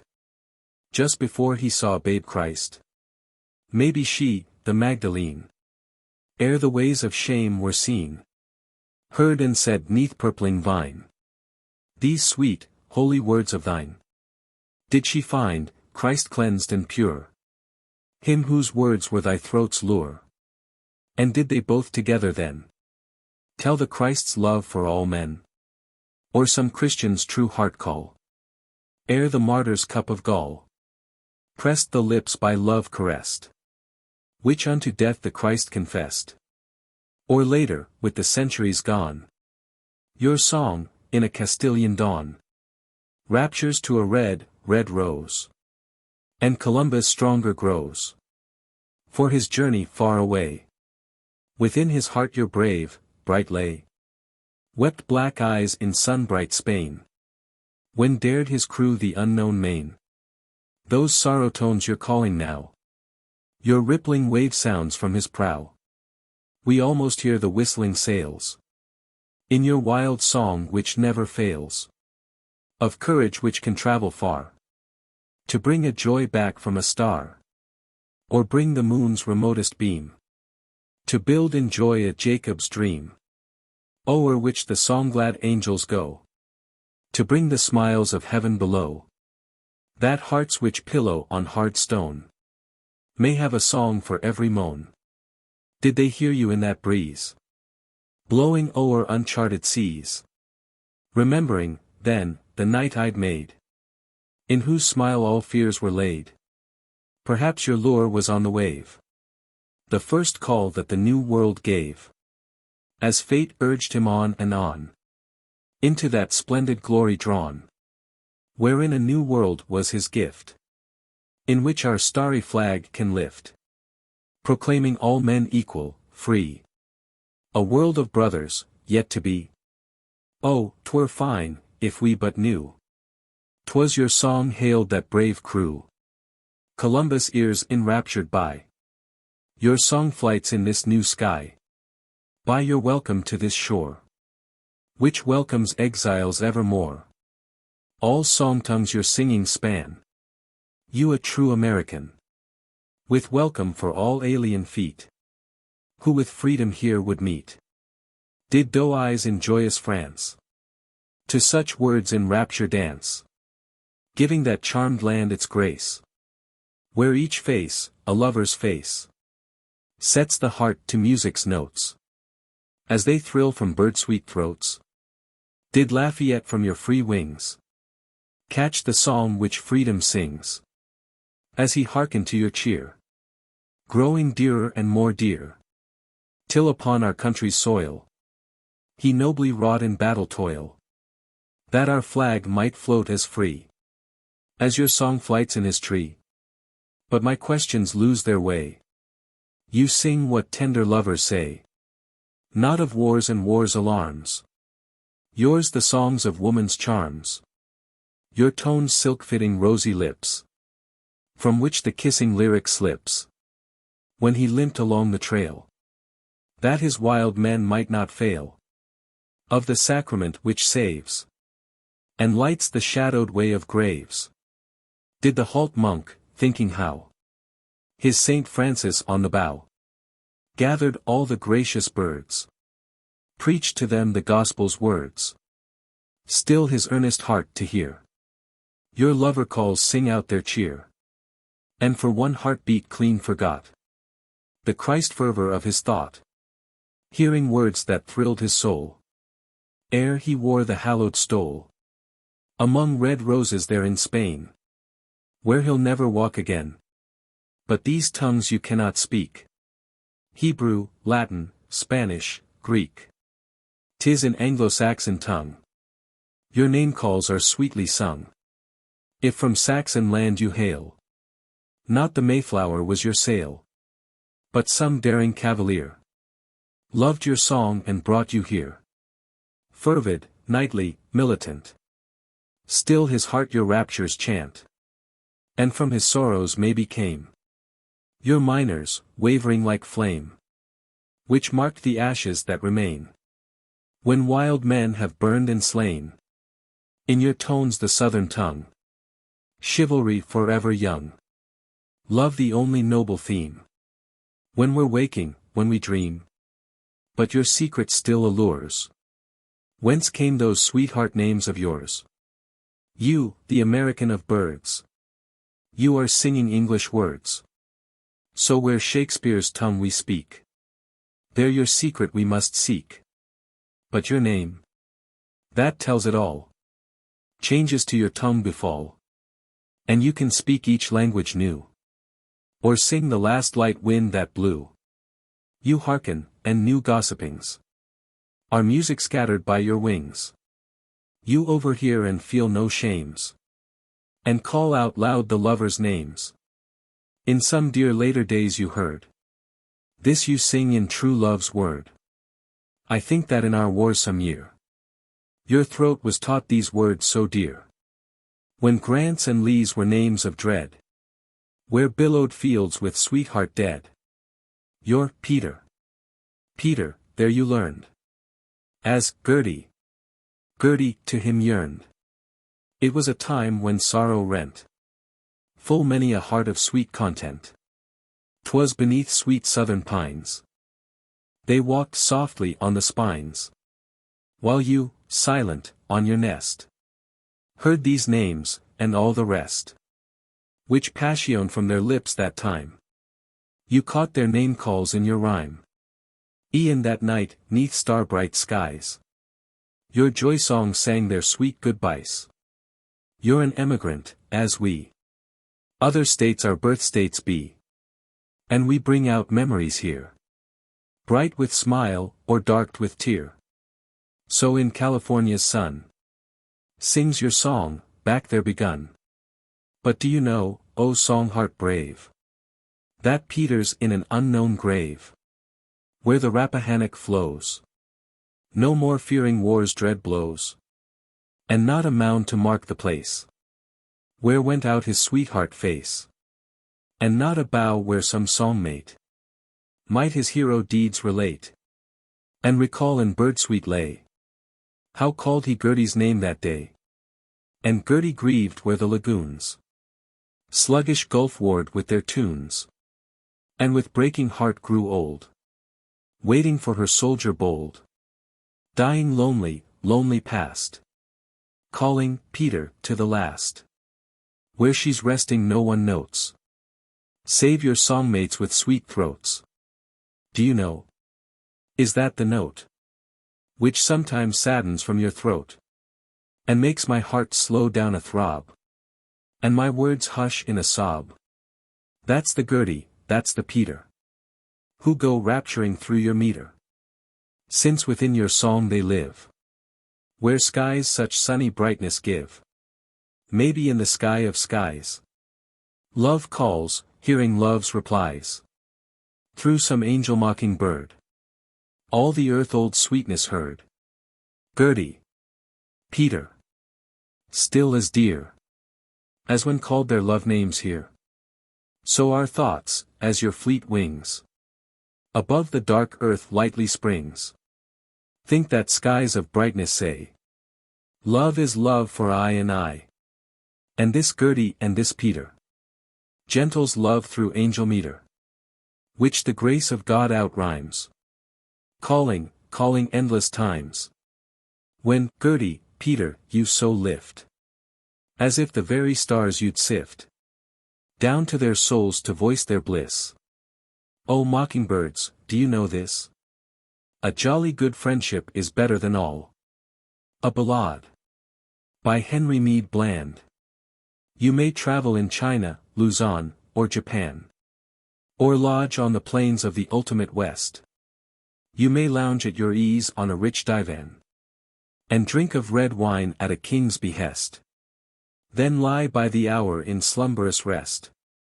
And be of deep joy a subservient thrall. Yet awake with a feel that is clearly confessed. That a jolly good friendship is better than all. You may sail from your homeport a half a world span. And touch the sweet isle with joy in your breast. You may sing as you sail, and shout as you scan. The white airy foam flakes that ride the fair crest. Of orient wave, but truly the test. Of laughters and pleasures that come at a call. Is fellowship rising in full easy zest. A jolly good friendship is better than all. You may listen to Melba or Sembrick and plan. With a $5 note to corner the best. Of Caruso's high piping. And be in the van. Of those who would fain with great Paddy be blessed. But you'll learn when you come to the end of your quest. And find that the sweetest in cabin or hall. No matter what note or what harmony stressed.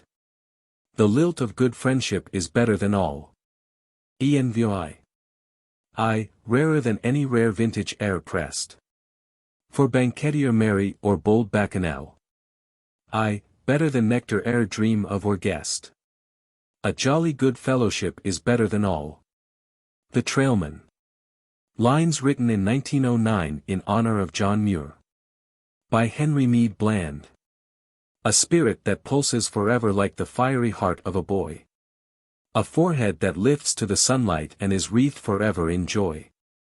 A muscle that holds like the iron that binds in the prisoner's steam. Yeah, these are the trailman's glory, yeah, these are the trailman's dream. An eye that catches the splendor as it shines from mountain and sky. And an ear that awakes to the song of the storm as it surges on high. A sense that garners the beauty of sun, moon, or starry gleam. Lo, these are the trailman's glory, lo, these are the trailman's dream. The wild, high climb o'er the mountain, the lodge by the river's brim. The glance at the great cloud horses, as they plunge o'er the range's rim.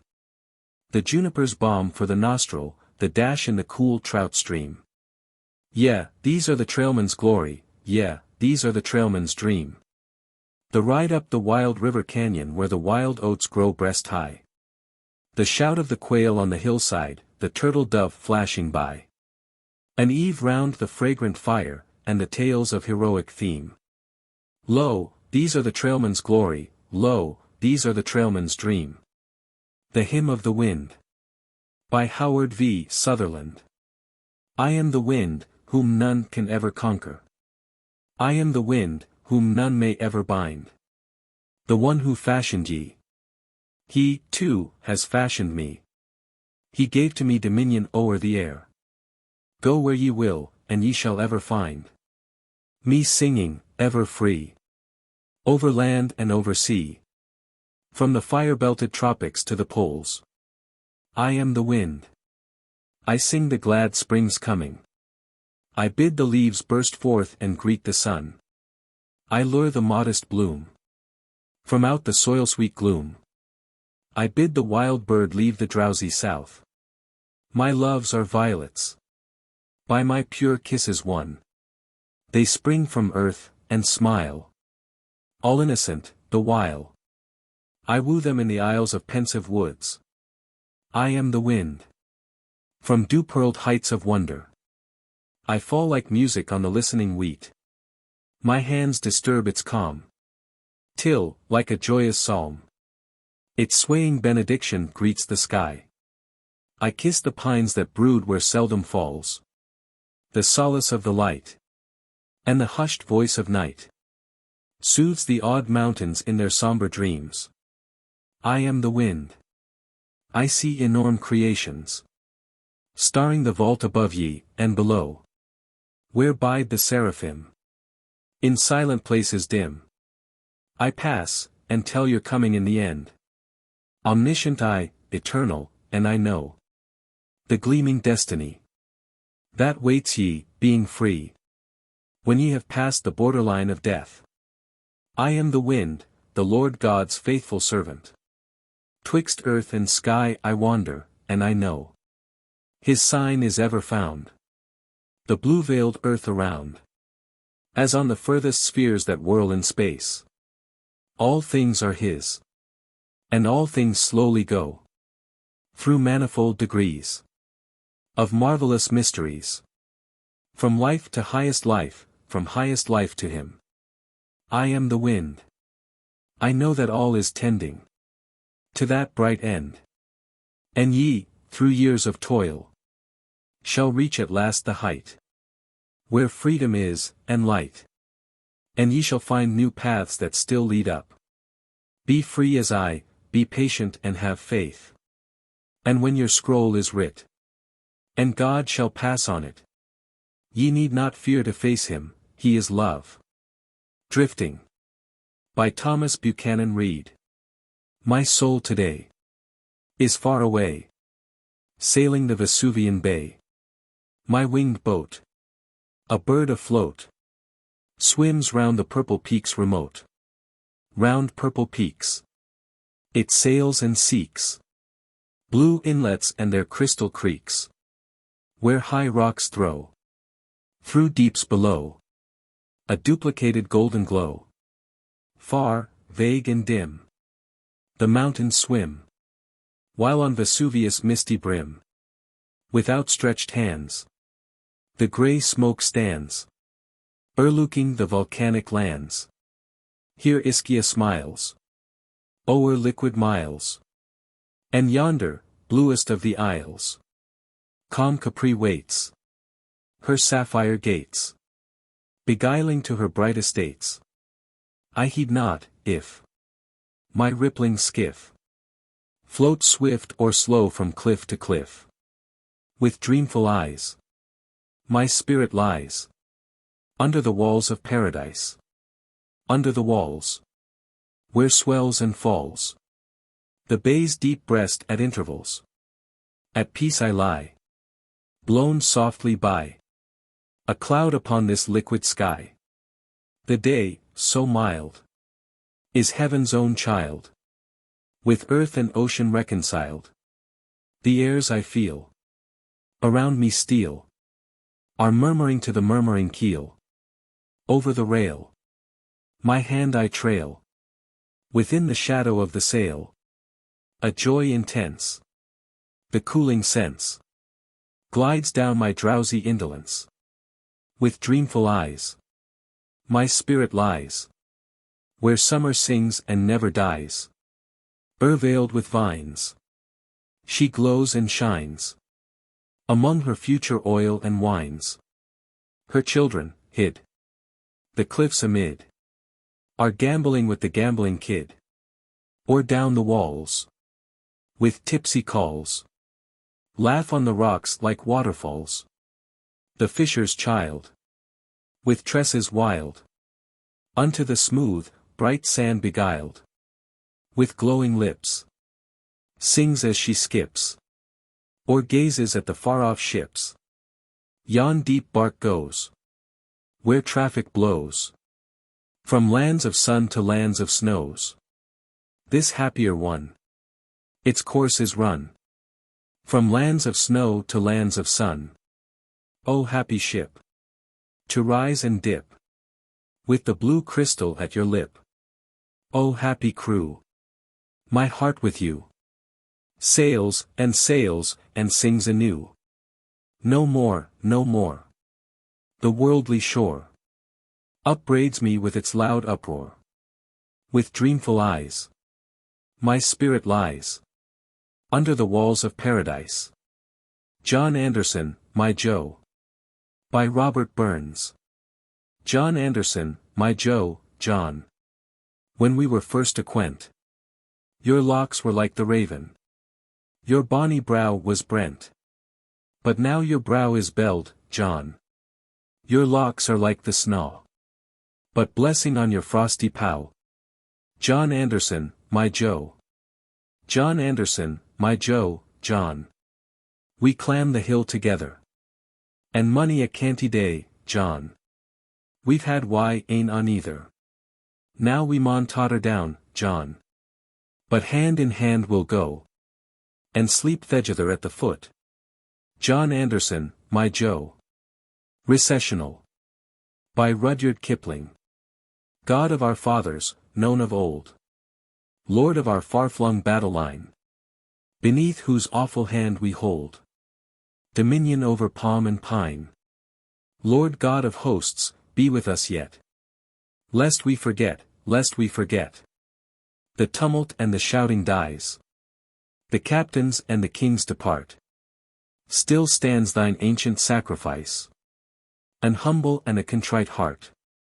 Lord God of hosts, be with us yet. Lest we forget, lest we forget.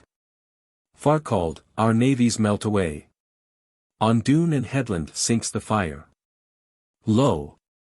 All our pomp of yesterday is one with Nineveh and Tyre. Judge of the nations, spare us yet. Lest we forget, lest we forget. If drunk with sight of power, we loose wild tongues that have not thee in awe. Such boastings as the Gentiles use, or lesser breeds, without the law. Lord God of hosts, be with us yet. Lest we forget, lest we forget. For heathen heart that puts its trust in reeking tube, and iron shard. All valiant dust, that builds on dust. And guarding call not thee to guard. For frantic boast and foolish word. Thy mercy on thy people, Lord.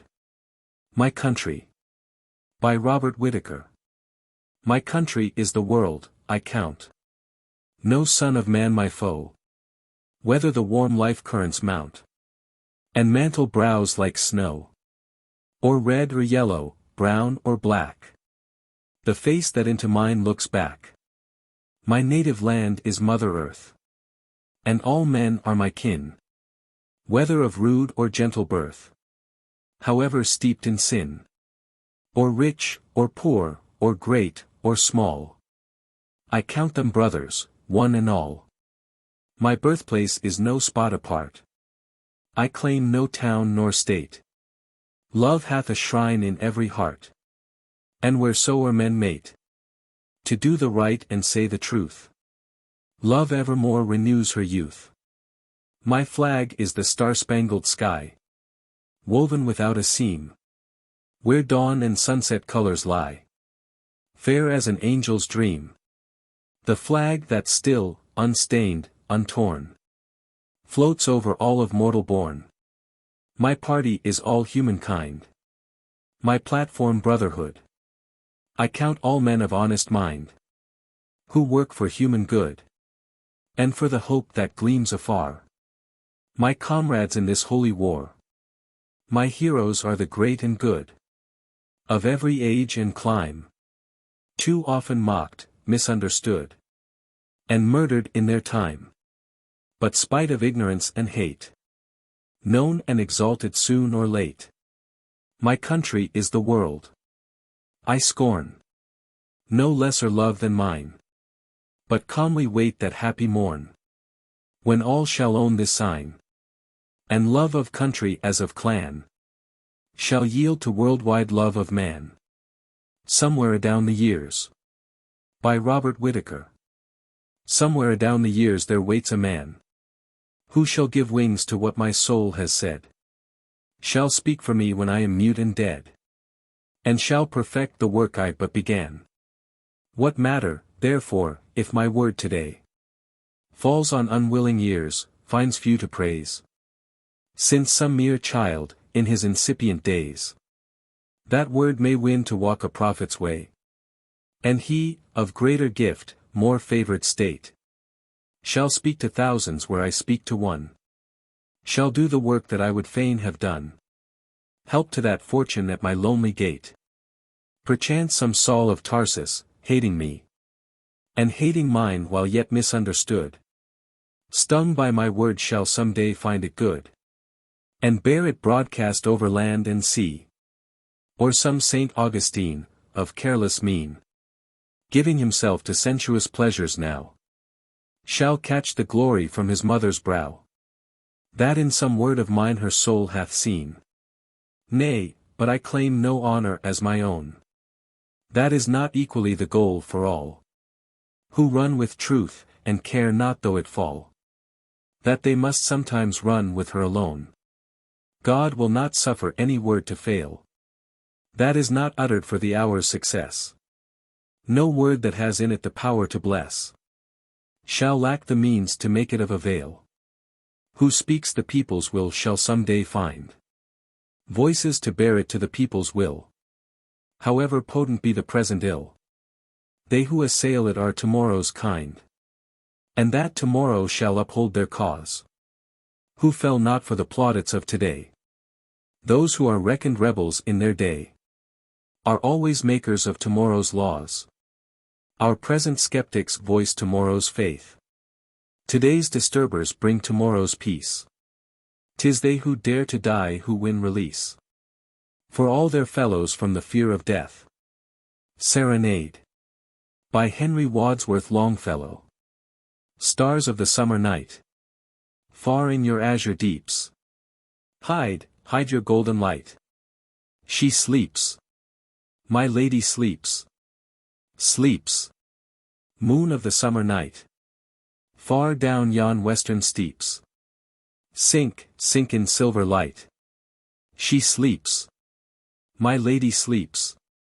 Sleeps. Wind of the summer night, where yonder woodbine creeps, fold thy pinions light. She sleeps. My lady sleeps. Sleeps. Dreams of the summer night, tell her lover keeps watch, while in slumber's light. She sleeps. My lady sleeps. Sleeps.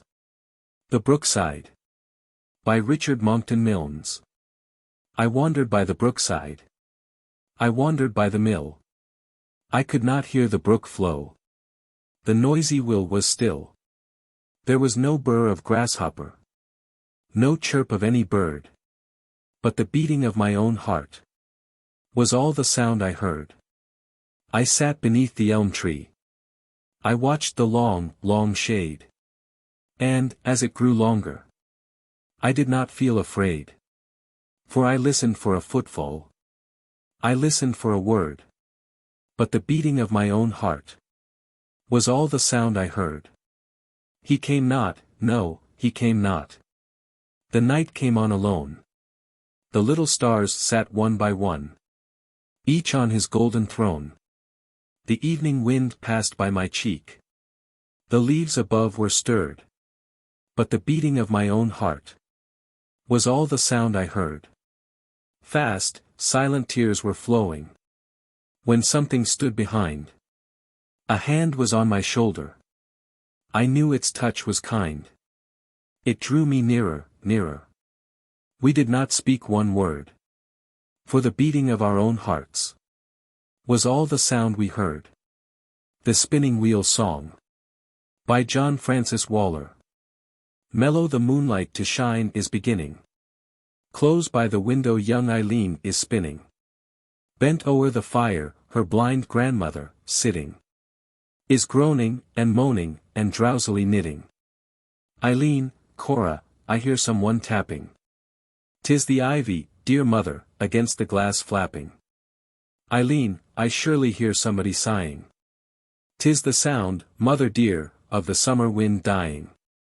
Merrily, cheerily, noisily whirring, swings the wheel, spins the reel, while the foot's stirring. Sprightly, and lightly, and airily ringing, thrills the sweet voice of the young maiden singing. What's that noise that I hear at the window, I wonder? 'Tis the little birds chirping the holly bush under.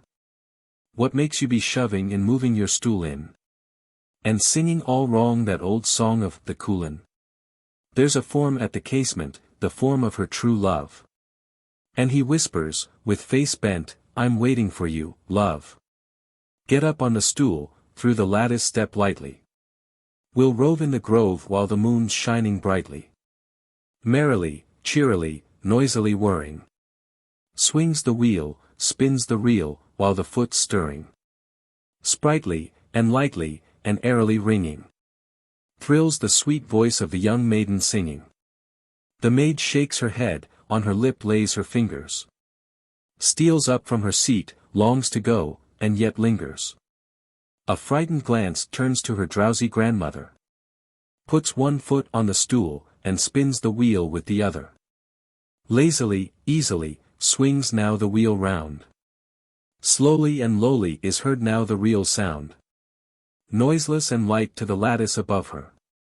The maid steps, then leaps to the arms of her lover. Slower, and slower, and slower the wheel swings. Lower, and lower, and lower the reel rings. Ere the reel and the wheel stop their ringing and moving. Through the grove the young lovers by moonlight are roving. Down the lane. By Clinton Scollard. Down the lane, as I went humming, humming. Who should I see coming? But May Marjorie. What was that I heard you humming, humming? As you saw me coming? Prithee, tell, said she. Oh, I smiled, I was just humming, humming. As I saw you coming. Where boughs met above. And the crickets kept on thrumming, thrumming. As I saw you coming. Something about love. Ah, her blush it was becoming, coming. As I kept on humming. While we walked along. And the crickets still were strumming, strumming. As I kept on humming. That low strain of song. Drooped her eyes as I continued humming. Ah, 'twas so becoming. To May Marjorie. Then she raised them, and my heart went thrumming. Though I kept on humming. You're a dear, said she. From Judge. The Mountain Mist. By Hesper Le Gallienne. I am the mist and the lover of mountains. I, like a scarf, waft and wave in the breeze. I am the sister of streams and of fountains. Born 'neath the roots of the flowers and the trees. Wayward and free. Listen to me. I am the now and the never to be. Slowly I rise in the cool of the gloaming. Softly I creep through the grass and the leaves. Over the river, on past the men homing. Men living lives midst the fruit and the sheaves. Airy and light. Filmy and white. I come when daytime is kissing the night. I am the question, so luring, so cunning. Yet, when you answer, the answer is, none. For, when you watch me skipping and running. Yet, when you catch me, you find I am, gone. Catch if you can. Never there ran any so fast, be they maiden or man. The loom of life. Anonymous. All day, all night, I can hear the jar of the loom of life. And near and far. It thrills with its deep and muffled sound. As the tireless wheels go always round. Busily, ceaselessly goes the loom. In the light of day and the midnight's gloom. The wheels are turning early and late. And the woof is wound in the warp of fate. Click. Clack. There's a thread of love wove in. Click. Clack. And another of wrong and sin. What a checkered thing this life will be. When we see it unrolled in eternity. Time, with a face like a mystery. And hands as busy as hands can be. Sits at the loom with its warp outspread. To catch in its meshes each glancing thread. When shall this wonderful web be done? In 1,000 years, perhaps, or one. Or tomorrow, who knoweth? Not you nor I. But the wheels turn on, and the shuttles fly. Ah, sad-eyed weaver, the years are slow. But each one is nearer the end, I know. And some day the last thread shall be wove in. God grant it be love instead of sin. Are we spinners of woof for this life web, say? Do we furnish the weavers a thread each day? It were better then, O my friend, to spin a beautiful thread, than a thread of sin. The Fortunate Isles. By Joaquin Miller. You sail and you seek for the Fortunate Isles. The old Greek isles of the yellow bird song. Then steer straight on through the watery miles. Straight on, and you can't go wrong. Nay, not to the left, nay, not to the right. But on, straight on, and the isles are in sight. The Fortunate Isles where the yellow birds sing. And life lies girt with a golden ring. These Fortunate Isles they are not so far. They lie within reach of the lowliest door. You can see them gleam by the twilight star. You can hear them sing by the moon's white shore. Nay, never look back. Those leveled gravestones. They were landing steps, they were steps unto thrones. Of glory for souls that have sailed before. And have set white feet on the fortunate shore. And what are the names of the Fortunate Isles? Why, duty and love and a large content. Lo! These are the isles of the watery miles. That God let down from the firmament. Lo! Duty, and love, and a true man's trust. Your forehead to God though your feet in the dust. Lo! Duty, and love, and a sweet babe's smiles. And these, O friend, are the Fortunate Isles. Copyright by Har Wagner Company, San Francisco, and used by kind permission of author and publisher. Yosemite. By Joaquin Miller. Sound. Sound. Sound. O colossal walls and crowned. In one eternal thunder. Sound. Sound. Sound. O ye oceans overhead.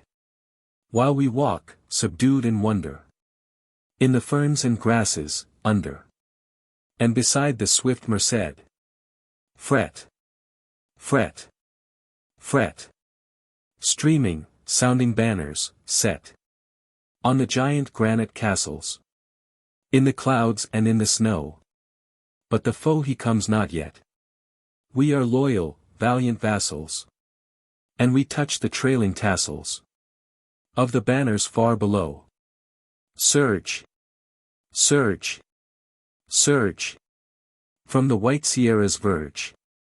To the very valley blossom. Surge.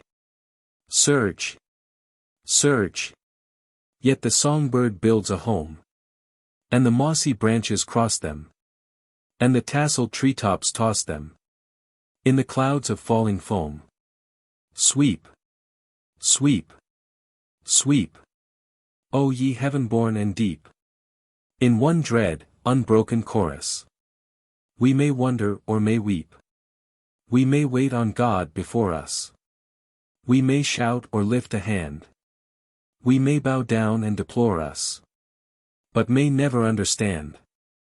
Beat. Beat. Beat. We advance, but would retreat. From this restless, broken breast. Of the earth in a convulsion. We would rest, but dare not rest. For the angel of expulsion from this paradise below waves us onward and, we go. Copyright by Har Wagner Company, San Francisco, and used by kind permission of author and publisher. The Dead Millionaire. By Joaquin Miller. The gold that with the sunlight lies in bursting heaps at dawn. The silver spilling from the skies at night to walk upon. The diamonds gleaming in the dew. He never saw, he never knew. He got some gold, dug from the mud. Some silver, crushed from stones. The gold was red with dead man's blood. The silver black with groans. And when he died he moaned aloud. There'll be no pocket in my shroud. Copyright by Har Wagner Company, San Francisco, and used by kind permission of author and publisher. Peter Cooper. Died 1883. By Joaquin Miller. Give honor and love forevermore to this great man gone to rest. Peace on the dim Plutonian shore. Rest in the land of the blessed. I reckon him greater than any man that ever drew sword in war. I reckon him nobler than king or khan. Braver and better by far. And wisest he in this whole wide land. Of hoarding till bent and grey. For all you can hold in your cold dead hand is what you have given away. So whether to wander the stars or to rest, forever hushed and dumb, he gave with a zest and he gave his best. Give him the best to come. Copyright by Har Wagner Company, San Francisco, and used by kind permission of author and publisher. The Voice of the Dove. By Joaquin Miller. Come, listen, O love, to the voice of the dove. Come, hearken and hear him say. There are many tomorrows, my love, my love. There is only one today. And all day long you can hear him say. This day in purple is rolled. And the baby stars of the Milky Way. They are cradled in cradles of gold. Now what is thy secret serene, grey dove? Of singing so sweetly alway? There are many tomorrows, my love, my love. There is only one today. Copyright by Har Wagner Company, San Francisco, and used by kind permission of author and publisher. Where the West Begins. By Arthur Chapman. Out where the hand clasps a little stronger. Out where a smile dwells a little longer. That's where the West begins. Out where the sun's a little brighter. Where the snow that falls is a trifle whiter. Where the bonds of home are a wee bit tighter. That's where the West begins. Out where the skies are a trifle bluer. Out where friendship's a little truer. That's where the West begins. Out where a fresher breeze is blowing. Where there is laughter in each streamlet flowing. Where there's more of reaping and less of sowing. That's where the West begins. Out where the world is in the making. Where fewer hearts with despair are aching. That's where the West begins. Where there is more of singing and less of sighing. Where there is more of giving and less of buying. And a man makes friends without half trying. That's where the West begins. As I Came Down from Lebanon. By Clinton Scollard. As I came down from Lebanon. Came winding, wandering slowly down. Through mountain passes bleak and brown. The cloudless day was well nigh done. The city like an opal set. In emerald, showed each minaret. Afire with radiant beams of sun. And glistened orange, fig, and lime. Where songbirds made melodious chime. As I came down from Lebanon. As I came down from Lebanon. Like lava in the dying glow. Through olive orchards far below. I saw the murmuring river run. And 'neath the wall upon the sand. Swart sheiks from distant Samarkand. With precious spices they had won. Lay long and languidly in wait. Till they might pass the guarded gate. As I came down from Lebanon. As I came down from Lebanon.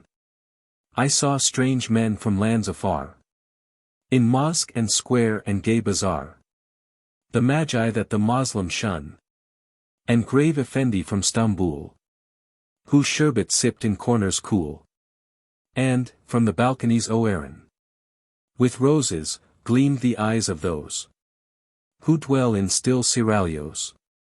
As I came down from Lebanon. As I came down from Lebanon.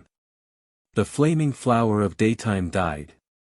And night, arrayed as is a bride. Of some great king, in garment spun. Of purple and the finest gold. Outbloomed in glories manifold. Until the moon. Above the dun. And darkening desert, void of shade. Shone like a keen Damascus blade. As I came down from Lebanon. Apple Blossoms. By William Wesley Martin. Have you seen an apple orchard in the spring? In the spring. An English apple orchard in the spring. When the spreading trees are hoary. With their wealth of promised glory. And the mavis pipes his story. In the spring. Have you plucked the apple blossoms in the spring? In the spring. And caught their subtle odors in the spring? Pink buds bursting at the light. Crumpled petals baby white. Just to touch them a delight. In the spring. Have you walked beneath the blossoms in the spring? In the spring. Beneath the apple blossoms in the spring. When the pink cascades were falling. And the silver brooklets brawling. And the cuckoo bird is calling. In the spring. Have you seen a merry bridal in the spring? In the spring. In an English apple country in the spring. When the brides and maidens wear apple blossoms in their hair. Apple blossoms everywhere. In the spring. If you have not, then you know not, in the spring, in the spring. Half the color, beauty, wonder of the spring. No sight can I remember. Half so precious, half so tender. As the apple blossoms render. In the spring. A match. By A. C. Swinburne. If love were what the rose is.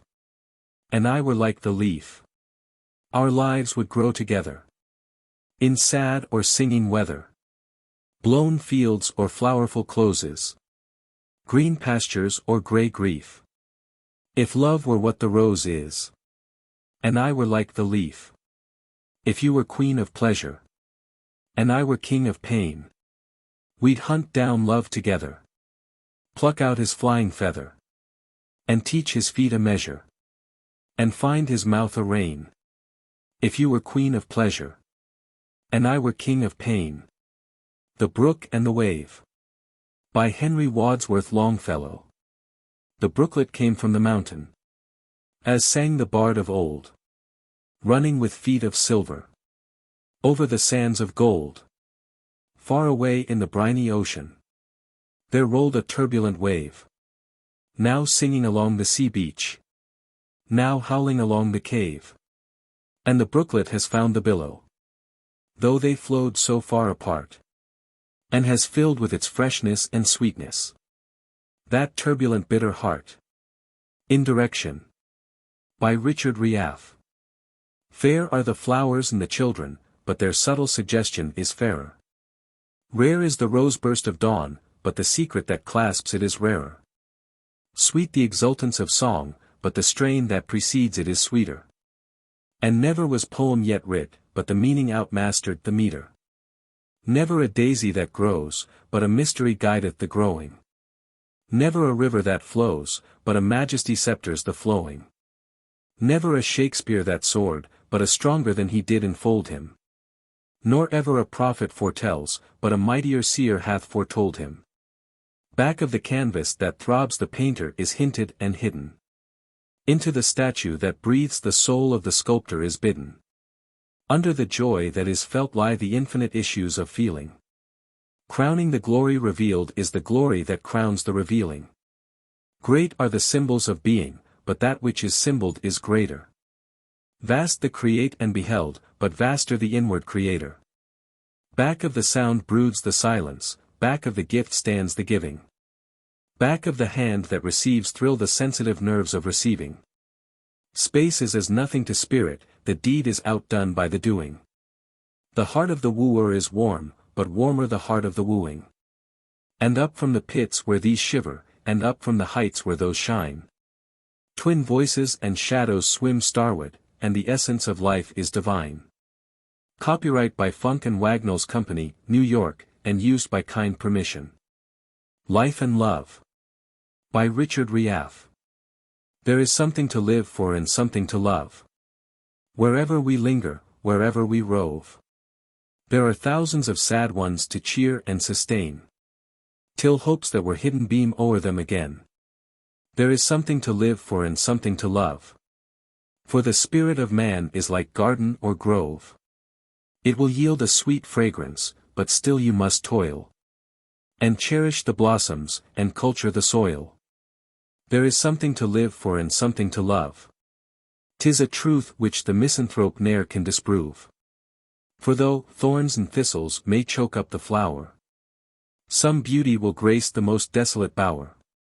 Then think on, brother, wherever thou art.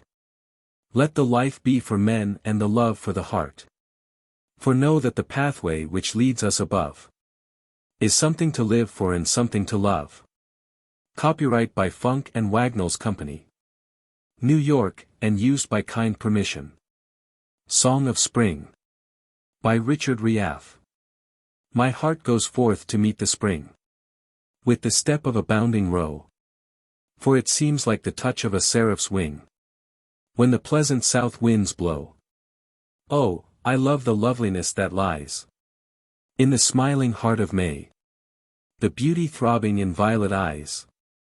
The breath of the fragrant hay. There's a great calm joy in the song of birds. And in the voice of the streams. In the lowly peace of flocks and herds. And our own soul's quiet dreams. So my heart goes forth to meet the spring. As a lover to his bride. And over us both there broods the wing of the angel at her side. Copyright by Funk and Wagnalls Company, New York, and used by kind permission. Song of the Seamstress. By Richard Riaff. It is 12 o'clock by the city's chime. And my task is not yet done. Through 2 more weary hours of time. Must my heavy eyes ache on? I may not suffer my tears to come. And I dare not stop to feel. For each idle moment steals a crumb from my sad tomorrow's meal. It is very cold in this cheerless room. And my limbs are strangely chill. My pulses beat with a sense of doom. And my very heart seems still. But I shall not care for this so much. If my fingers hold their power. And the hand of sleep forbears to touch my eyes for another hour. I wish I could earn a little more. And live in another street. Where I need not tremble to pass the door. And shudder at all I meet. 'Tis a fearful thing that a friendless girl forever alone should dwell. In the midst of scenes enough to hurl a universe to hell. God knows that I do not wish to sink in the pit that yawns around. But I cannot stand on its very brink, as I could on purer ground. I do not think that my strength is gone, nor fear for my shortening breath. But the terrible winter is coming on, and I must not starve to death. I wish I had died with Sister Rose, ere hunger and I were mates. Ere I felt the grip of the thought that grows, the hotter the more it waits. I am sure that he whom they curse to me, the father of all our race, did not mean the world he made to be such a dark and dreary place. I would not mind if they'd only give a little less meager pay, and spare me a moment's time to grieve, with a little while to pray. But until these far-off blessings come, I may neither weep nor kneel. For, alas, 'twould cost me a precious crumb of my sad tomorrow's meal. Copyright by Funk and Wagnalls Company, New York, and used by kind permission. Song of the Indian Mother.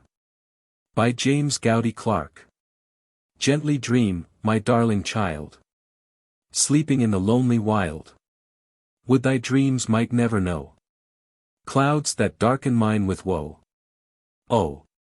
To smile as thou art smiling, all my hopeless hours beguiling, with the hope that thou mightst see blessings that are hid from me. Chorus. Lullaby, my gentle boy. Sleeping in the wilderness.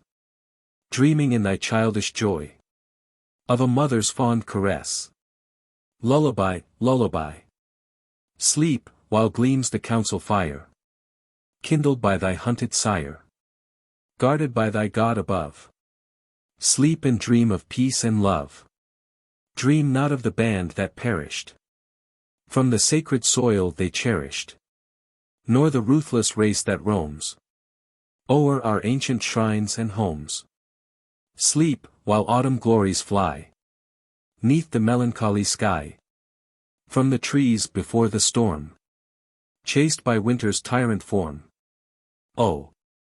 'Tis thus our warriors, wasted from their altars torn and blasted, followed by the storm of death, fly before oppression's breath. Sleep, while night hides home and grave. Rest, while mourn the suffering brave.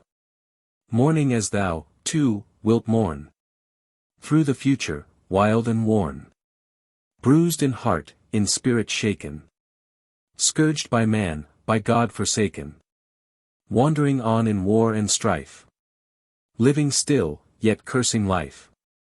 Could thy tender fancy feel all that manhood will reveal? Couldst thou dream thy breast would share all the ills thy fathers bear? Thou wouldst weep as I am weeping, tearful watches wildly keeping by the silver beaming light of the long and lonely night. Repeat chorus. Old Times. By Gerald Griffin. Old times. Old times. The gay old times, when I was young and free, and heard the merry Easter chimes under the Sally tree. My Sunday palm beside me placed, my cross upon my hand, a heart at rest within my breast, and sunshine on the land. Old times. Old times. It is not that my fortunes flee, nor that my cheek is pale. I mourn whene'er I think of thee, my darling native vale. A wiser head I have, I know, than when I loitered there. But in my wisdom there is woe, and in my knowledge care. Old times. Old times. I've lived to know my share of joy, to feel my share of pain, to learn that friendship's self can cloy, to love and love in vain, to feel a pang and wear a smile, to tire of other climes, to love my own unhappy isle, and sing the gay old times. Old times. Old times. And sure the land is nothing changed. The birds are singing still. The flowers are springing where we ranged. There's sunshine on the hill. The Sally waving o'er my head still sweetly shades my frame. But oh! Those happy days are fled, and I am not the same. Old times. Old times. Oh, come again, ye merry times. Sweet, sunny, fresh and calm. And let me hear those Easter chimes, and wear my Sunday palm. If I could cry away mine eyes, my tears would flow in vain. If I could waste my heart in sighs, they'll never come again. Old times. Old times. Twilight Fancies. By Eliza A. Pittsinger. Softly flit the fairy fancies through the sunlight of my brain, weaving webs of weird romances in a laughing, joyous strain. Gently creeping, gaily leaping, twilight revels strangely keeping in my brain, ere the evening lamps are lighted, while my soul is wrapped in thought. Wait they not to be invited, quite unwelcome and unsought. Never sitting. Ever flitting. All the earnestness outwitting of my thought. Thus to have my being haunted by these fairies, all astray, by these elfin sprites enchanted, is a spell upon my way, that shall borrow, for the morrow, all the pleasure and the sorrow of today.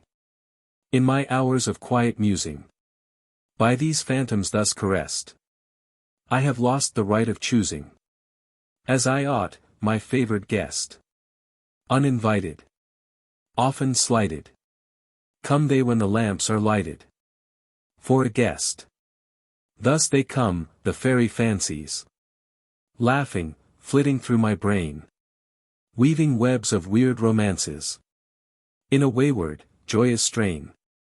Gaily creeping. Madly leaping. Even now their revels keeping. In my brain. The Song of the Flume. By Anna M. Fitch. Awake, awake. For my track is red with the glow of the coming day. And with tinkling tread, from my dusky bed, I haste o'er hill away. Up from the valley, up from the plain. Up from the river's side. For I come with a gush, and a torrent's rush. And there's wealth in my swelling tide. I am fed by the melting rills that start where the sparkling snow peaks gleam. My voice is free, and with fiercest glee I leap in the sun's broad beam. Though, torn from the channels deep and old, I have worn through the craggy hill. Yet I flow in pride, as my waters glide. And there's mirth in my music still. I sought the shore of the sounding sea. From the far Sierra's height. With a starry breast, and a snow-capped crest. I foamed in a path of light. But they bore me thence in a winding way. They've fettered me like a slave. And as scarfs of old were exchanged for gold, so they barter my soil-stained wave. Through the deep tunnel, down the dark shaft, I search for the shining ore, hoisted away to the light of day, which it never has seen before. Spade and shovel, mattock and pick, ply them with eager haste.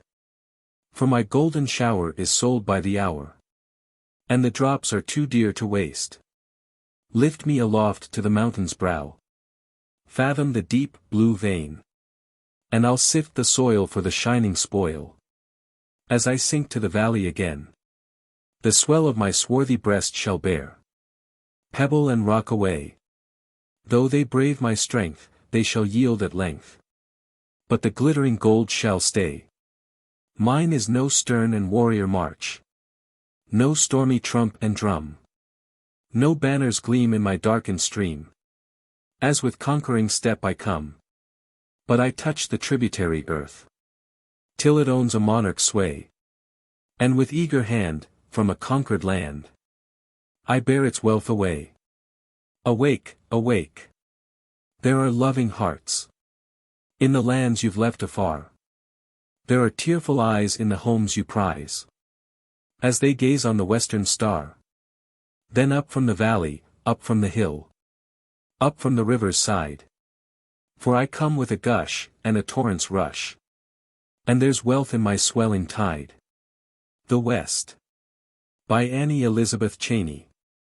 Wings that are glancing, wings of my soul, that speeding like arrows fly to their goal. Wings that have cut the keen ethers above. Oh, carry me on to the west of my love. The west, it is magic, perspective and fire. Its peaks are like daggers thrust up by desire. It is Tyre, it is Sidon and Ophir in one. This land by the waters, this land of the sun. From Dreams of Hellas. The Moon Cradle. By Kate Wisner McCluskey. The yellow moon cradle, is swaying, is swinging slow. And the tiny white star tapers burning have flickered their lights down low.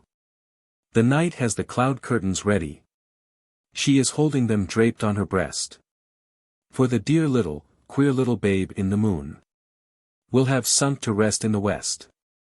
Hush, baby, hush. Mother's heart aches for the joy that she takes in holding you close to her breast. Perhaps in the yellow moon cradle a little cold baby may be, and the tiny white star tapers burning may be sad for some mother to see. O night angel, drop the cloud curtain, while the gleaming bed's caught in that tree. For not even to the rest in the beautiful west will I let my babe go from me. Sleep, sleep, my sweet. Are you warm, little feet? Close to my heart you will be. Green Things Growing. By Dinah Maria Mulock. Oh, the green things growing, the green things growing. The faint sweet smell of the green things growing. I should like to live, whether I smile or grieve, just to watch the happy life of my green things growing. Oh, the fluttering and the pattering of those green things growing. How they talk each to each, when none of us are knowing. In the wonderful white of the weird moonlight. Or the dim, dreary dawn when the cocks are crowing. I love them so, my green things growing. And I think that they love me, without false showing. For by many a tender touch, they comfort me so much. With the soft, mute comfort of green things growing. Daffodils. By William Wordsworth. I wandered lonely as a cloud that floats on high o'er valleys and hills, when all at once I saw a crowd, a host, of golden daffodils, beside the lake, beneath the trees, fluttering and dancing in the breeze, continuous as the stars that shine and twinkle on the Milky Way. They stretched in never-ending line along the margin of a bay. 10,000 saw I at a glance, tossing their heads in sprightly dance. The waves beside them danced, but they outdid the sparkling waves in glee. A poet could not but be gay in such a jocund company. I gazed, and gazed, but little thought what wealth the show to me had brought. For oft, when on my couch I lie, in vacant or in pensive mood, they flash upon that inward eye, which is the bliss of solitude. And then my heart with pleasure fills, and dances with the daffodils. Mammy's Lullaby. By Strickland W. Gillilan. Sleep, ma lil pigeon, dawn, yo, hia yo, mammy coo. Sunset still a shinin' in de west. Sky am full o windows and de stars am peepin' fro. Ebryng but mammy's lamb at res. Swing im to the de eas lawn. Swing im to the de south. See dat dove a comin' with a olive in his mouth. Angel hops a hummin'. Angel banjos strummin'. Sleep, ma lil pigeon, dawn, yo, hia yo, mammy coo. Cricket fiddle scrappin' off de rosam is bow. Whippoorwill amo neen on a log. Moon easy pale easy hit kin be a risin' mighty slow. Startled at de bakin o be de dog. Swing de baby eas way. Swing de baby wes. Swing im to des de soflan watermelon grow de bess. Angel singers singin'. Angel bells a ringin'. Sleep, ma lil pigeon, dawn, yo, hia yo, mammy coo. Eyelids de a droopin' lil low all de while. Underlip a saggin' de a mite. Lil baby tooffies showin', sot o lack a smile. White dan de snow, or de easy white. Swing im to des de no flan.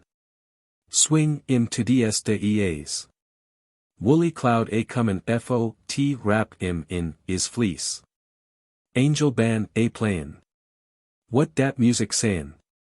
Sleep, ma lil pigeon, dawn, yo, hia yo, mammy coo. Song of the Brook.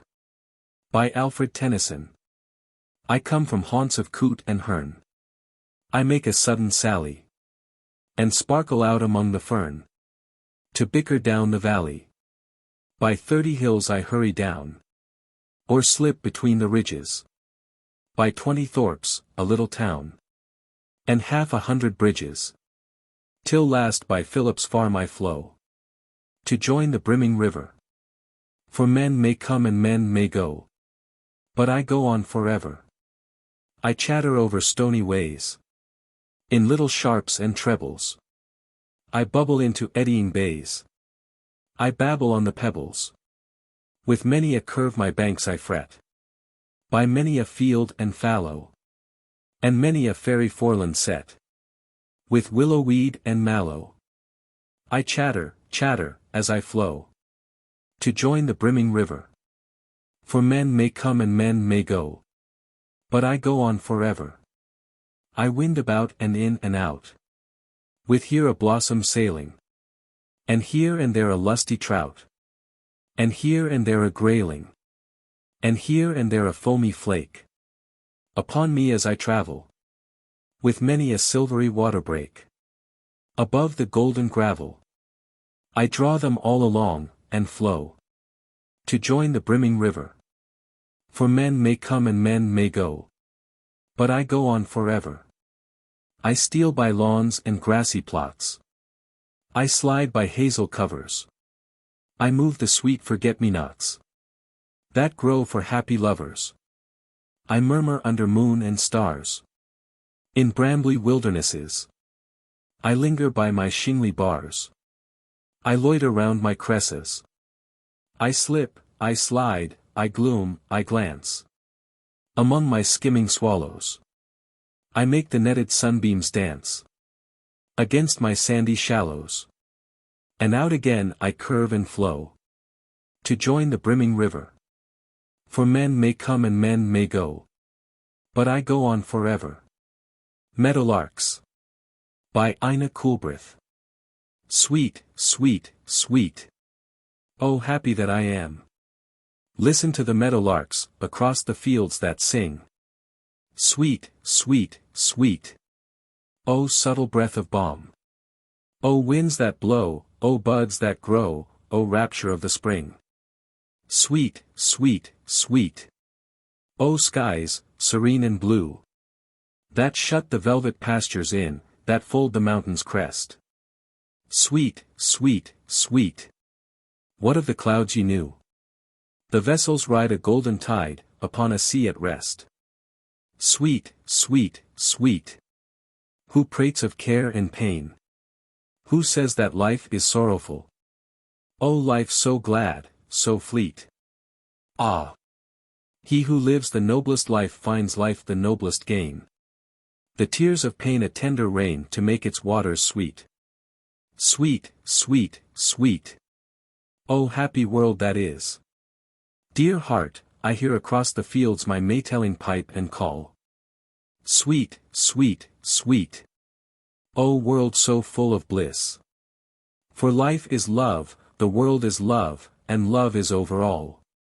Copyright by Houghton, Mifflin and Company. Boston, Massachusetts, and used by kind permission of author and publisher. Ownership. By Ina Coolbrith. In a garden that I know, only palest blossoms blow. There the lily, purest none, hides her white face from the sun.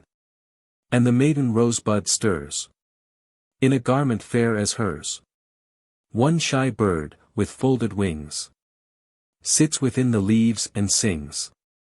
Sits and sings the daylight long, just a patient, plaintive song. Other gardens greet the spring, with a blaze of blossoming.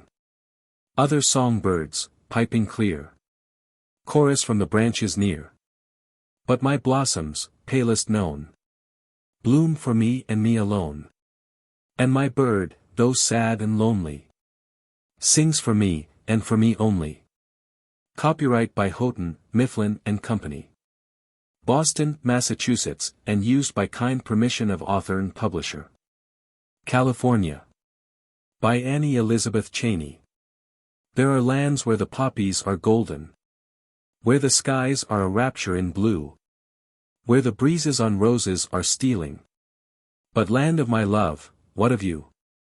There are lands where the birds warble ever, where the air is a thrill in the sun, where the singer and song sever never, and beauty and passion are one.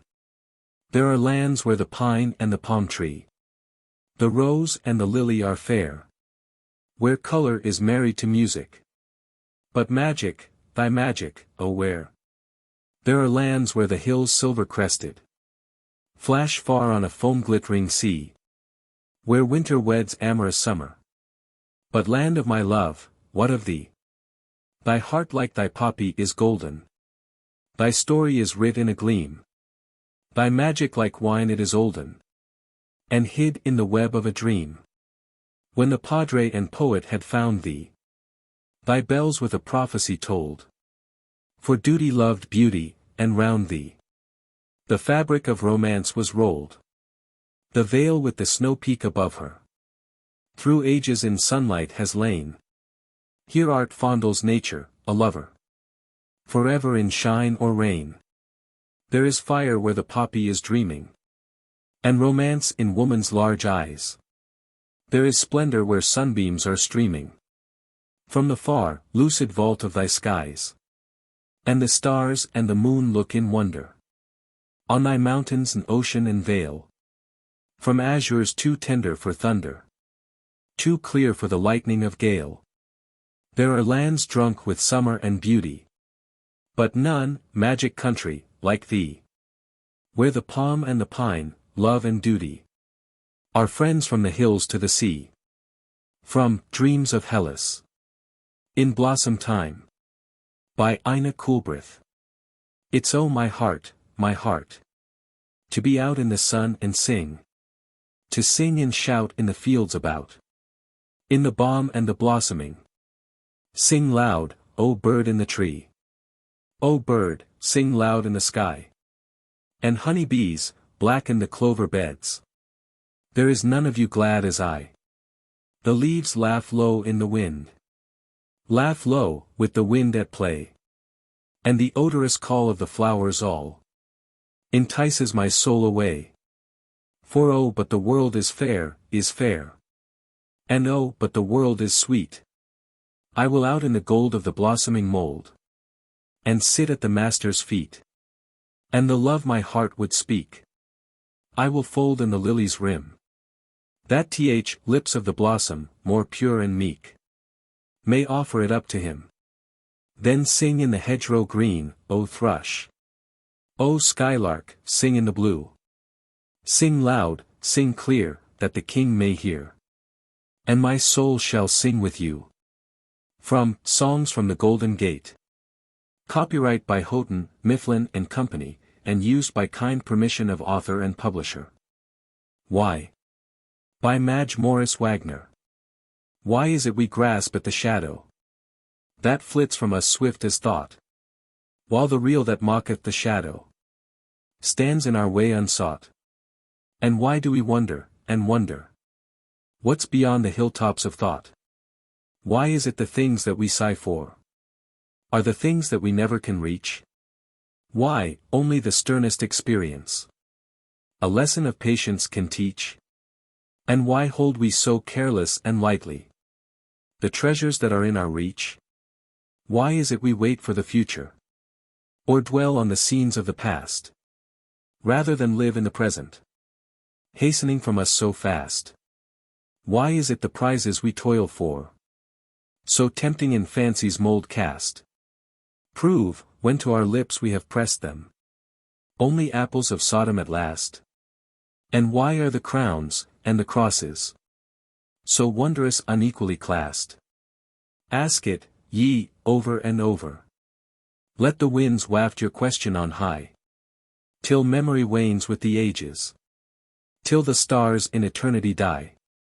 And out from the bloom and the sunshine, from the rainbow o'erarching the sky, from the night and the gloom and the tempest, echo will answer you, why? Copyright by Har Wagner Company, San Francisco, and used by kind permission of author and publisher. Pictures of Memory, by Alice Carey. Among the beautiful pictures that hang on memory's wall is one of a dim old forest that seemeth best of all, not for its gnarled oaks olden, dark with the mistletoe, not for the violets golden, that sprinkle the vale below. Not for the milk-white lilies, that lean from the fragrant ledge, coquetting all day with the sunbeams, and stealing their golden edge. Not for the vines on the upland, where the bright red berries rest, nor the pinks, nor the pale sweet cowslip. It seemeth to me the best. I once had a little brother, with eyes that were dark and deep, in the lap of that dim old forest. He lieth in peace asleep, light as the down of the thistle, free as the winds that blow. We roved there the beautiful summers, the summers of long ago. But his feet on the hills grew weary, and, one of the autumn eves, I made for my little brother a bed of the yellow leaves. Sweetly his pale arms folded my neck in a meek embrace, as the light of immortal beauty silently covered his face. And when the arrows of sunset lodged in the treetops bright, he fell, in his saint-like beauty, asleep by the gates of light. Therefore, of all the pictures that hang on memory's wall, the one of the dim old forest seemeth the best of all. The Joy of the Hills, by Edwin Markham. I ride on the mountain tops, I ride. I have found my life and am satisfied. Onward I ride in the blowing oats, checking the fieldlark's rippling notes. Lightly I sweep from steep to steep. Over my head through the branches high come glimpses of a rushing sky. The tall oats brush my horse's flanks. Wild poppies crowd on the sunny banks. A bee booms out of the scented grass. A jay laughs with me as I pass. I ride on the hills, I forgive, I forget life's hoard of regret, all the terror and pain of the chafing chain. Grind on, O cities, grind. I leave you a blur behind. I am lifted elate, the skies expand. Here the world's heaped gold is a pile of sand. Let them worry and work in their narrow walls. I ride with the voices of waterfalls. I swing on as one in a dream, I swing. Down the airy hollows, I shout, I sing. The world is gone like an empty word. My body's a bough in the wind, my heart a bird. Copyright by Doubleday, Page & Company. New York, and used by kind permission of author and publisher. Trees, by Joyce Kilmer. I think that I shall never see a poem lovely as a tree.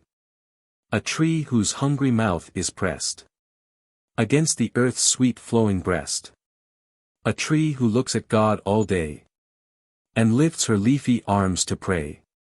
A tree that may in summer wear a nest of robins in her hair. Upon her bosom snow has lain, who intimately lives with rain. Poems are made by fools like me, but only God can make a tree. The Derelict, by Herbert Bashford. I am rolled and swung, I am rocked and flung. I am hammered and heaved and hurled.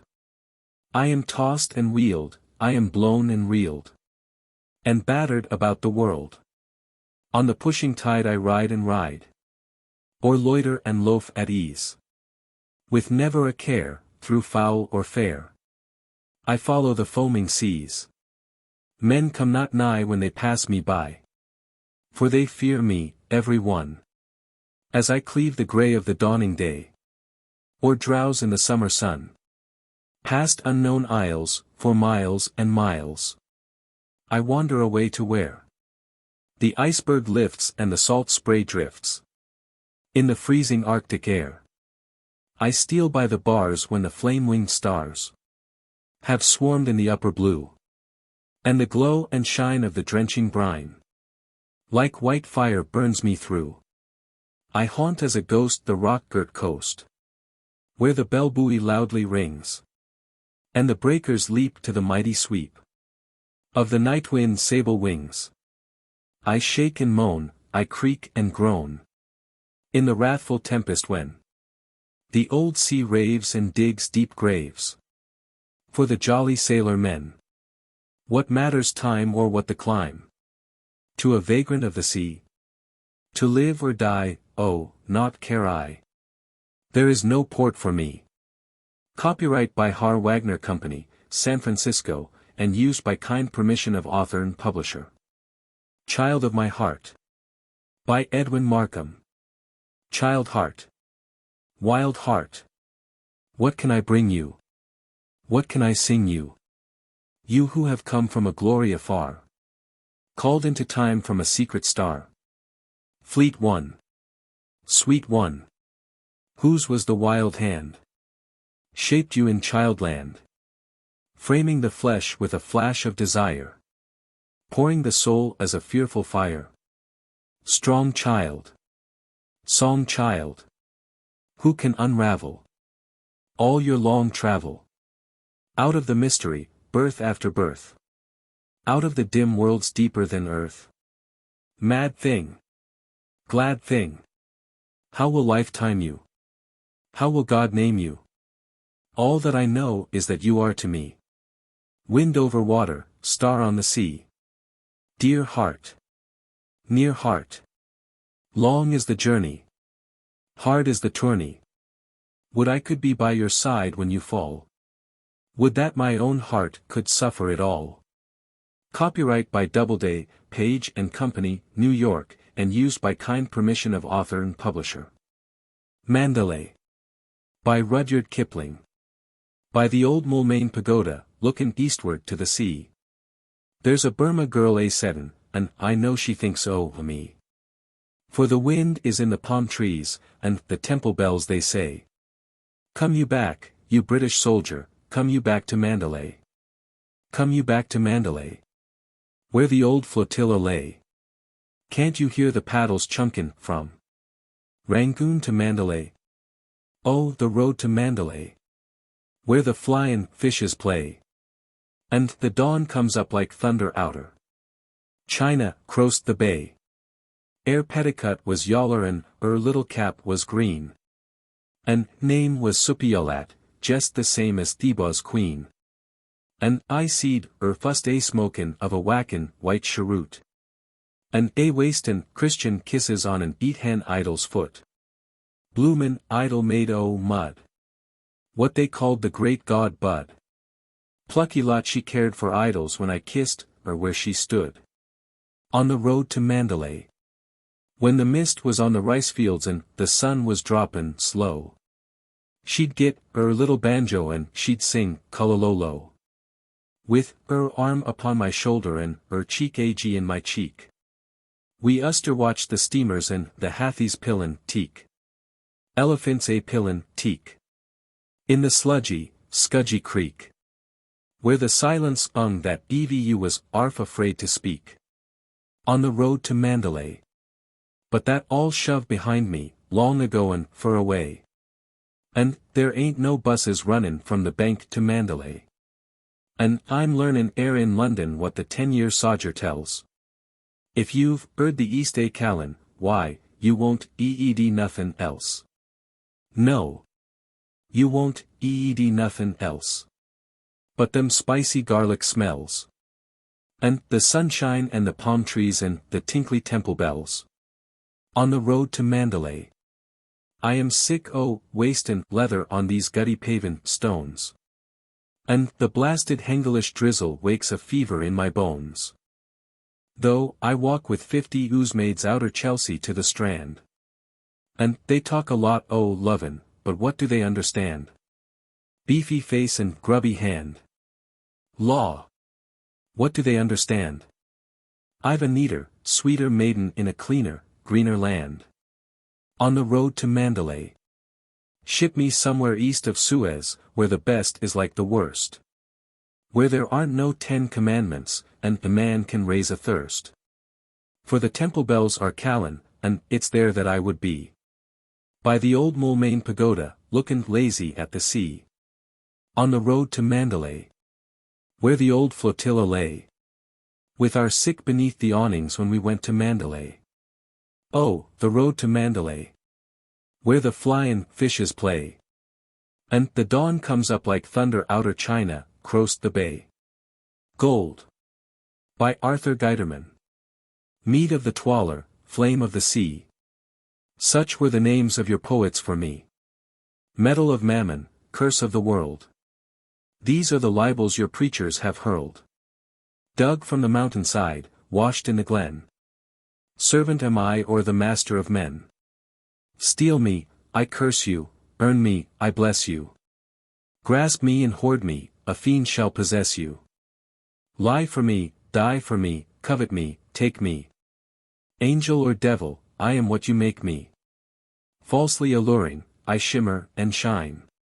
Over the millions that hold me divine. Trampling each other, they rush to adore me. Heaping the dearest of treasure before me. Love and its blessedness, youth and its wealth.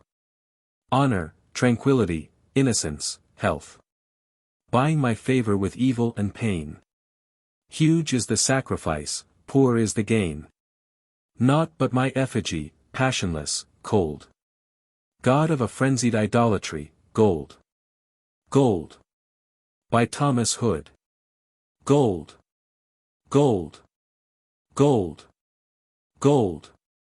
Bright and yellow, hard and cold. Molten, graven, hammered, and rolled.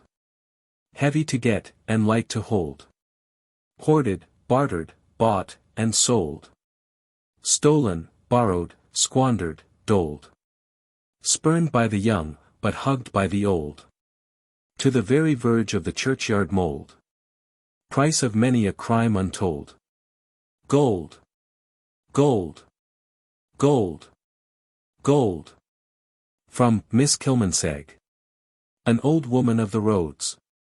By Porrick Colum. Oh, to have a little house. To own the hearth and stool and all. The heaped up sods upon the fire. The pile of turf against the wall. To have a clock with weights and chains. And pendulum swinging up and down. A dresser filled with shining delph. Speckled and white and blue and brown. I could be busy all the day. Clearing and sweeping hearth and floor.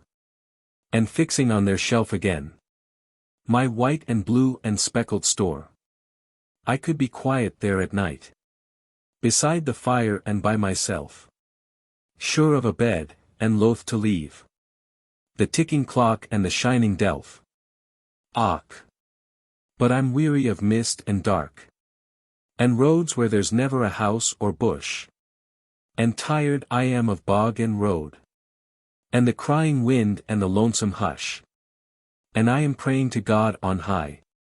And I am praying him night and day. For a little house, a house of my own. Out of the winds and the rain's way. My love's like a red rose. By Robert Burns. Oh, my love's like a red, red rose. That's newly sprung in June. Oh, my love's like the melody. That's sweetly played in tune. As fair art thou, my bonny lass. So deep in love am I.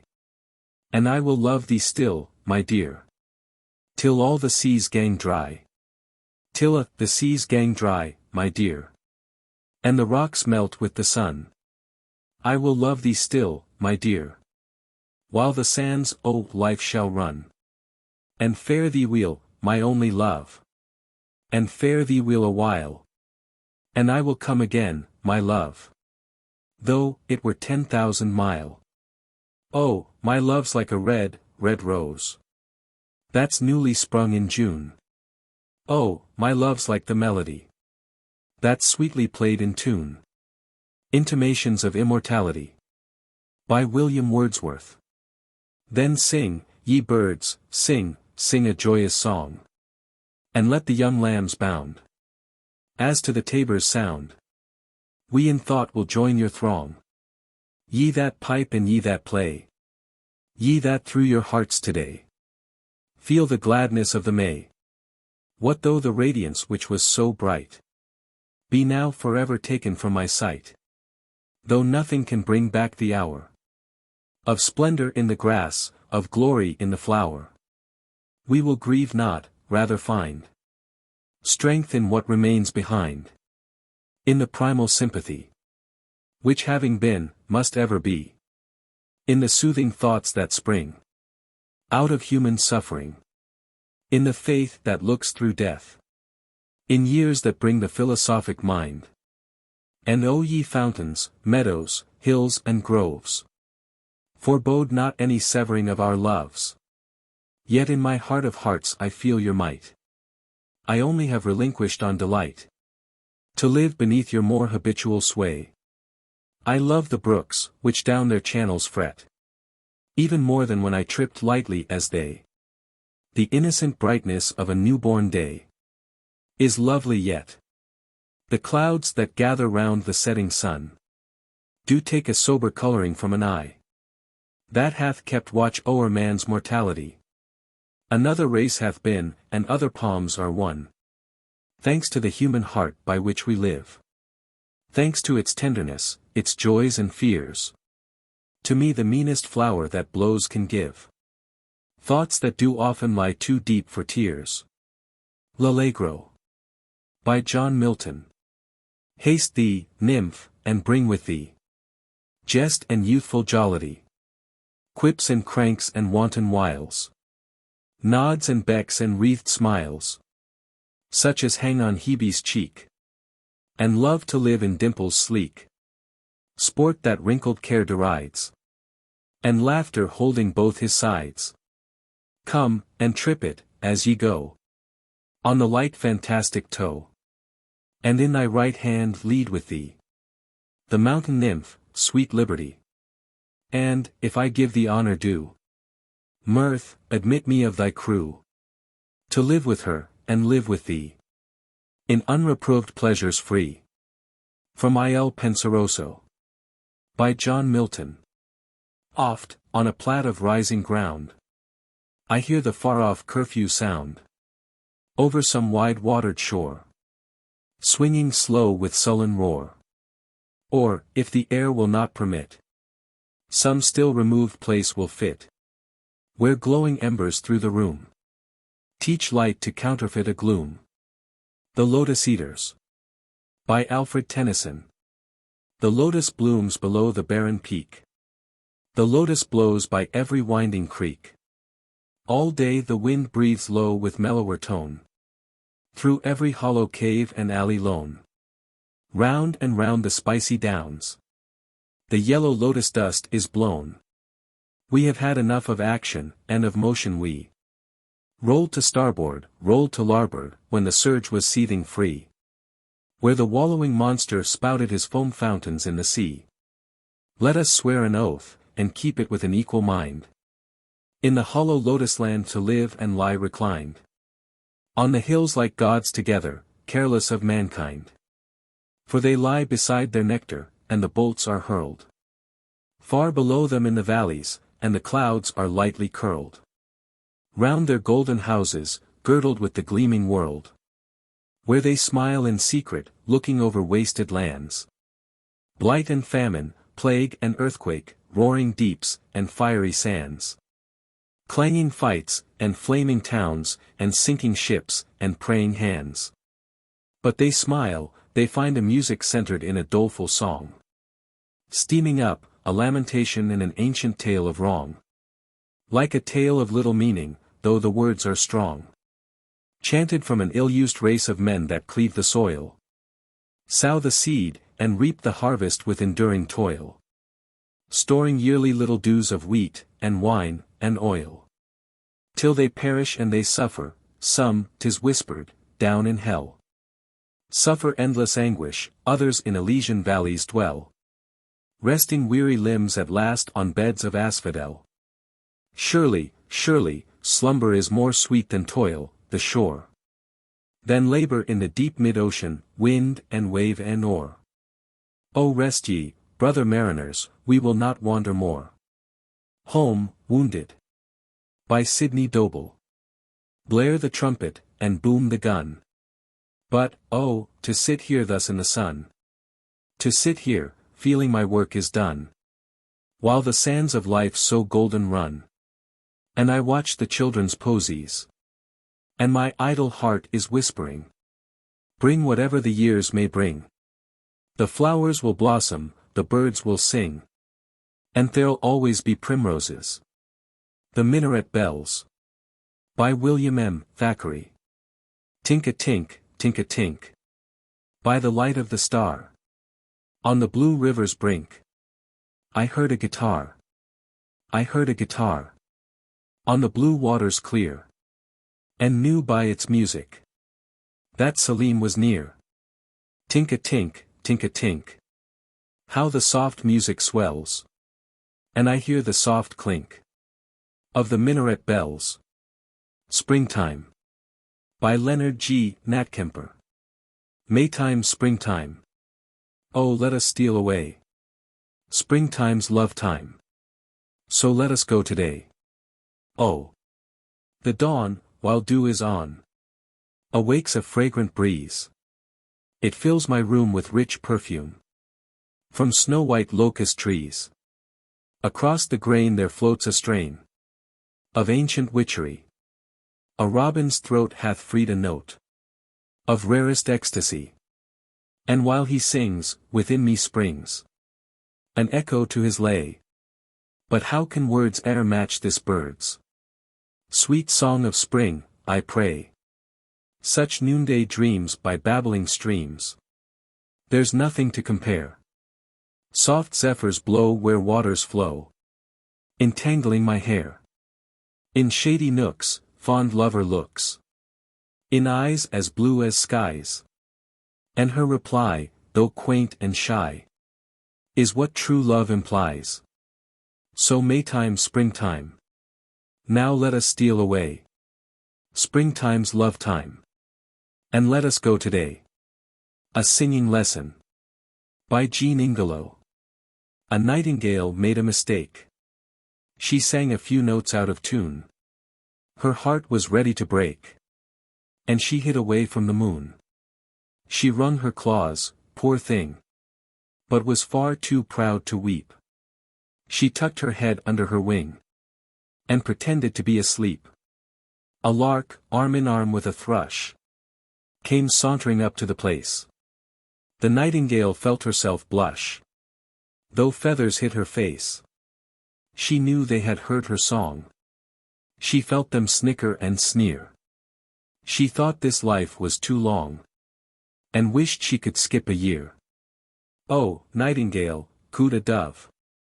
Oh, nightingale, what's the use? You bird of beauty and love. Why behave like a goose? Don't skulk away from our sight. Like a common contemptible fowl. You bird of joy and delight.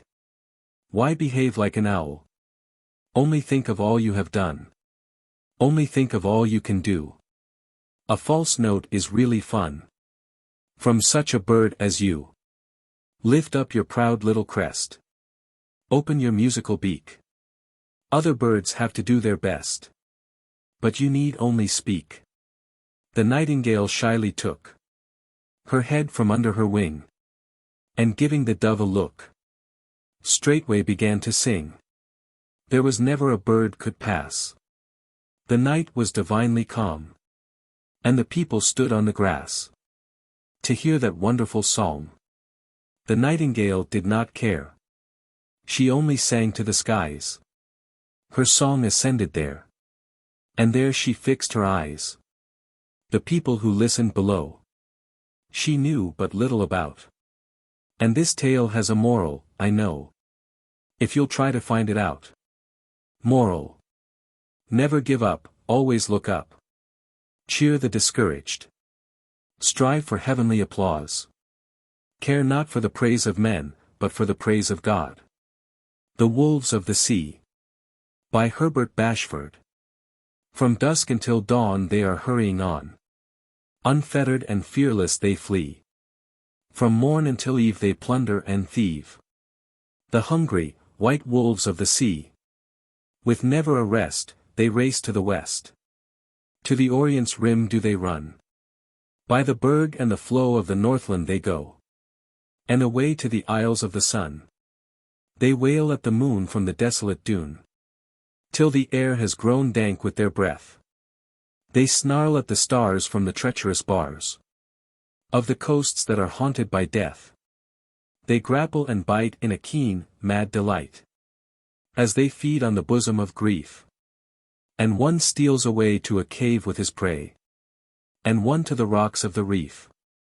With the froth on their lips they follow the ships, each striving to lead in the chase. Since loosed by the hand of the king of their band, they have known but the rush of the race.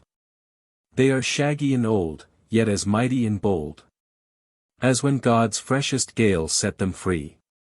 Not a sail is unfurled in a part of the world, but is prey for the wolves of the sea. Copyright by Har Wagner Company, San Francisco, and used by kind permission of author and publisher. Old Ironsides. By Oliver Wendell Holmes. I tear her tattered ensign down. Long has it waved on high, and many an eye has danced to see that banner in the sky.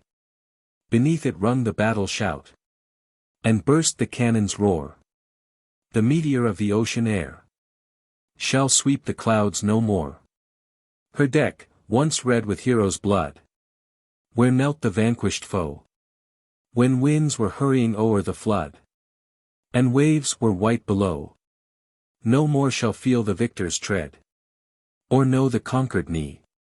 The harpies of the shore shall pluck the eagle of the sea.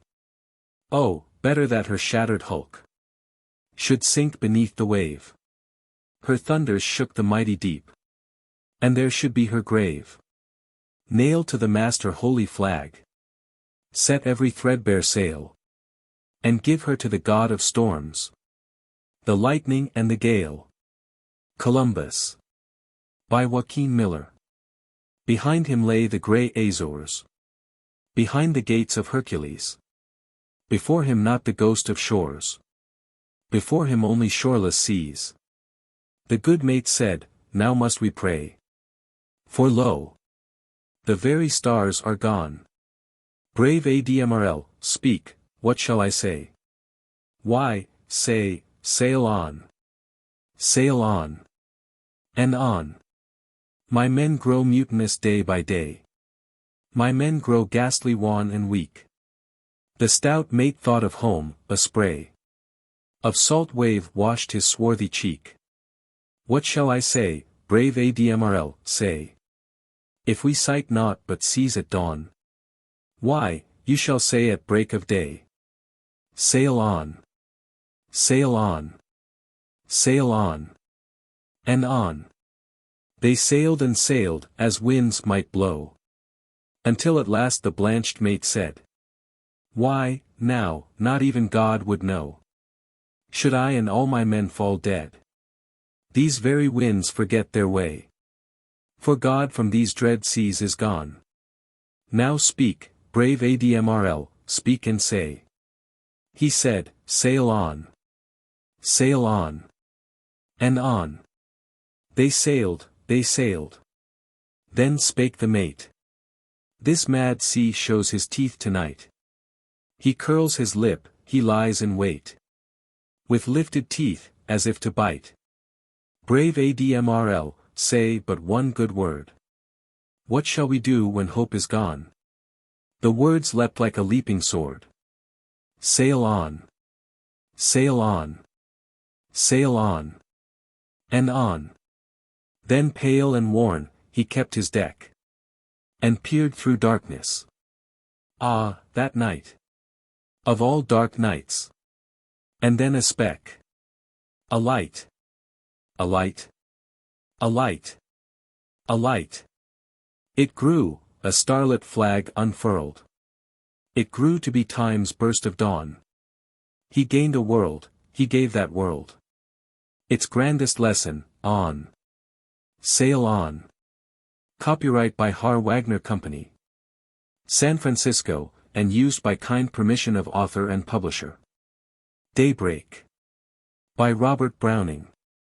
Day. Faster and more fast. O'er night's brim, day boils at last. Boils pure gold o'er the cloud cup's brim, where spurting and suppressed it lay. For not a froth flake touched the rim of yonder gap in the solid gray of the eastern cloud. An hour away. But forth one wavelet, then another, curled. Till the whole sunrise, not to be suppressed, rose, reddened, and its seething breast flickered in bounds, grew gold, then overflowed the world. O, day, if I squander a wavelet of thee, a mite of my 12 hours' treasure, the least of thy gazes or glances, be they grants thou art bound to or gifts above measure, one of thy choices or one of thy chances, be they tasks God imposed thee or freaks at thy pleasure. My day, if I squander such labor or leisure, then shame fall on a solo, mischief on me. Thy long, blue, solemn hours serenely flowing, whence earth, we feel, gets steady help and good. Thy fitful sunshine minutes, coming, going, as if earth turned from work in gamesome mood. All shall be mine. But thou must treat me not as prosperous ones are treated, those who live at hand here, and enjoy the higher lot, in readiness to take what thou wilt give, and free to let alone what thou refusest. For, day, my holiday, if thou ill usest me, who am only Pippa, old year's sorrow, cast off last night, will come again tomorrow. Whereas, if thou prove gentle, I shall borrow sufficient strength of thee for New Year's sorrow. All other men and women that this earth belongs to, who all days alike possess, make general plenty cure particular dearth. Get more joy one way, if another, less. Thou art my single day, God lends to leaven what were all earth else, with a feel of heaven. From Pippa Passes My Sword Song by Richard Riaff. Day in, day out, through the long campaign, I march in my place in the ranks, and whether it shine or whether it rain, my good sword cheerily clanks. It clanks and clanks in a knightly way, like the ring of an armored heel. And this is the song which day by day it sings with its lips of steel. O friend, from whom 100 times I have felt the strenuous grip of the all-renouncing love that climbs to the heights of fellowship. Are you tired of all the weary miles? Are you faint with your swooning limbs? Do you hunger back for the olden smiles and the lilt of olden hymns? Has your heart grown weak since that rapt hour when you leapt, with a single bound, from dreaming ease to sovereign power of a living soul world crowned?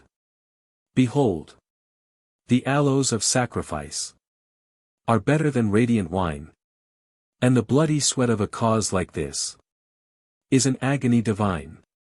Under the wail of the shuddering world, a moan for its fallen sons, over the volleying thunders hurled from the throats of the wrathful guns, above the roar of the plunging line that rocks with the fury of hell, runs the absolute voice, O earth of mine. Be patient, for all is well. Thus sings my sword to my soul, and I, albeit the way is long, as soiled clouds darken athwart the sky, still keep my spirit strong.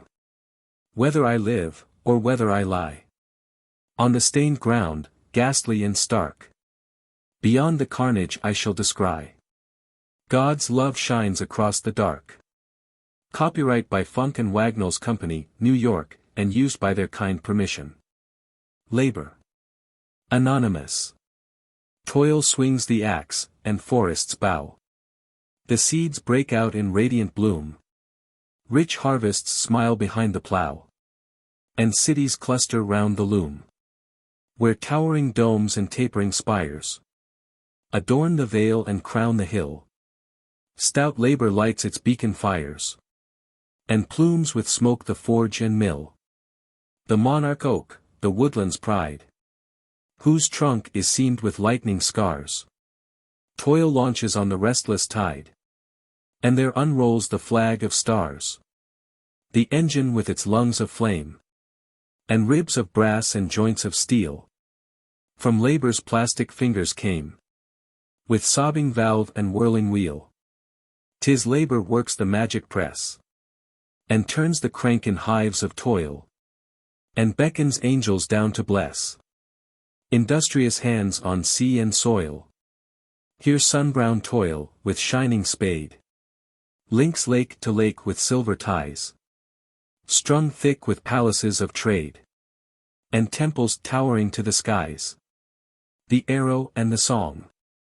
By Henry W. Longfellow. I shot an arrow into the air. It fell to earth, I knew not where. For, so swiftly it flew, the sight could not follow it in its flight. I breathed a song into the air. It fell to earth, I knew not where. For who has sight so keen and strong, that it can follow the flight of song? Long, long afterward, in an oak, I found the arrow, still unbroke. And the song, from beginning to end, I found again in the heart of a friend. The Bells of San Gabriel. By Charles Warren Stoddard. Particularly note the possibility of onomatopoecy in the following refrain. What answer do the bells give to the questions of the poet? There is no other answer than their steady, monotonous toll. The answer must be found in your own heart, viz., that no good work, done with high zeal and enthusiasm, with self-sacrifice, ever can be in vain. Then read the refrain as a bell would sound, if it were struck at the end of each line, prolonging the sound to correspond with the continued resonance of the bell. Thine was the corn and the wine, the blood of the grape that nourished, the blossom and fruit of the vine, that was heralded far away. These were thy gifts, and thine, when the vine and the fig tree flourished, the promise of peace and of glad increase, forever and ever and aye. What then wert thou, and what art now? Answer me, oh, I pray. And every note of every bell sang Gabriel, rang Gabriel, in the tower that is left the tale to tell of Gabriel, the archangel. Oil of the olive was thine, flood of the winepress flowing. Blood, oh, the Christ was the wine. Blood, oh, the Lamb that was slain. Thy gifts were fat, oh, the kine, forever coming and going. Over the hills, the thousand hills, there lowing a soft refrain. What then wert thou, and what art now? Answer me, once again.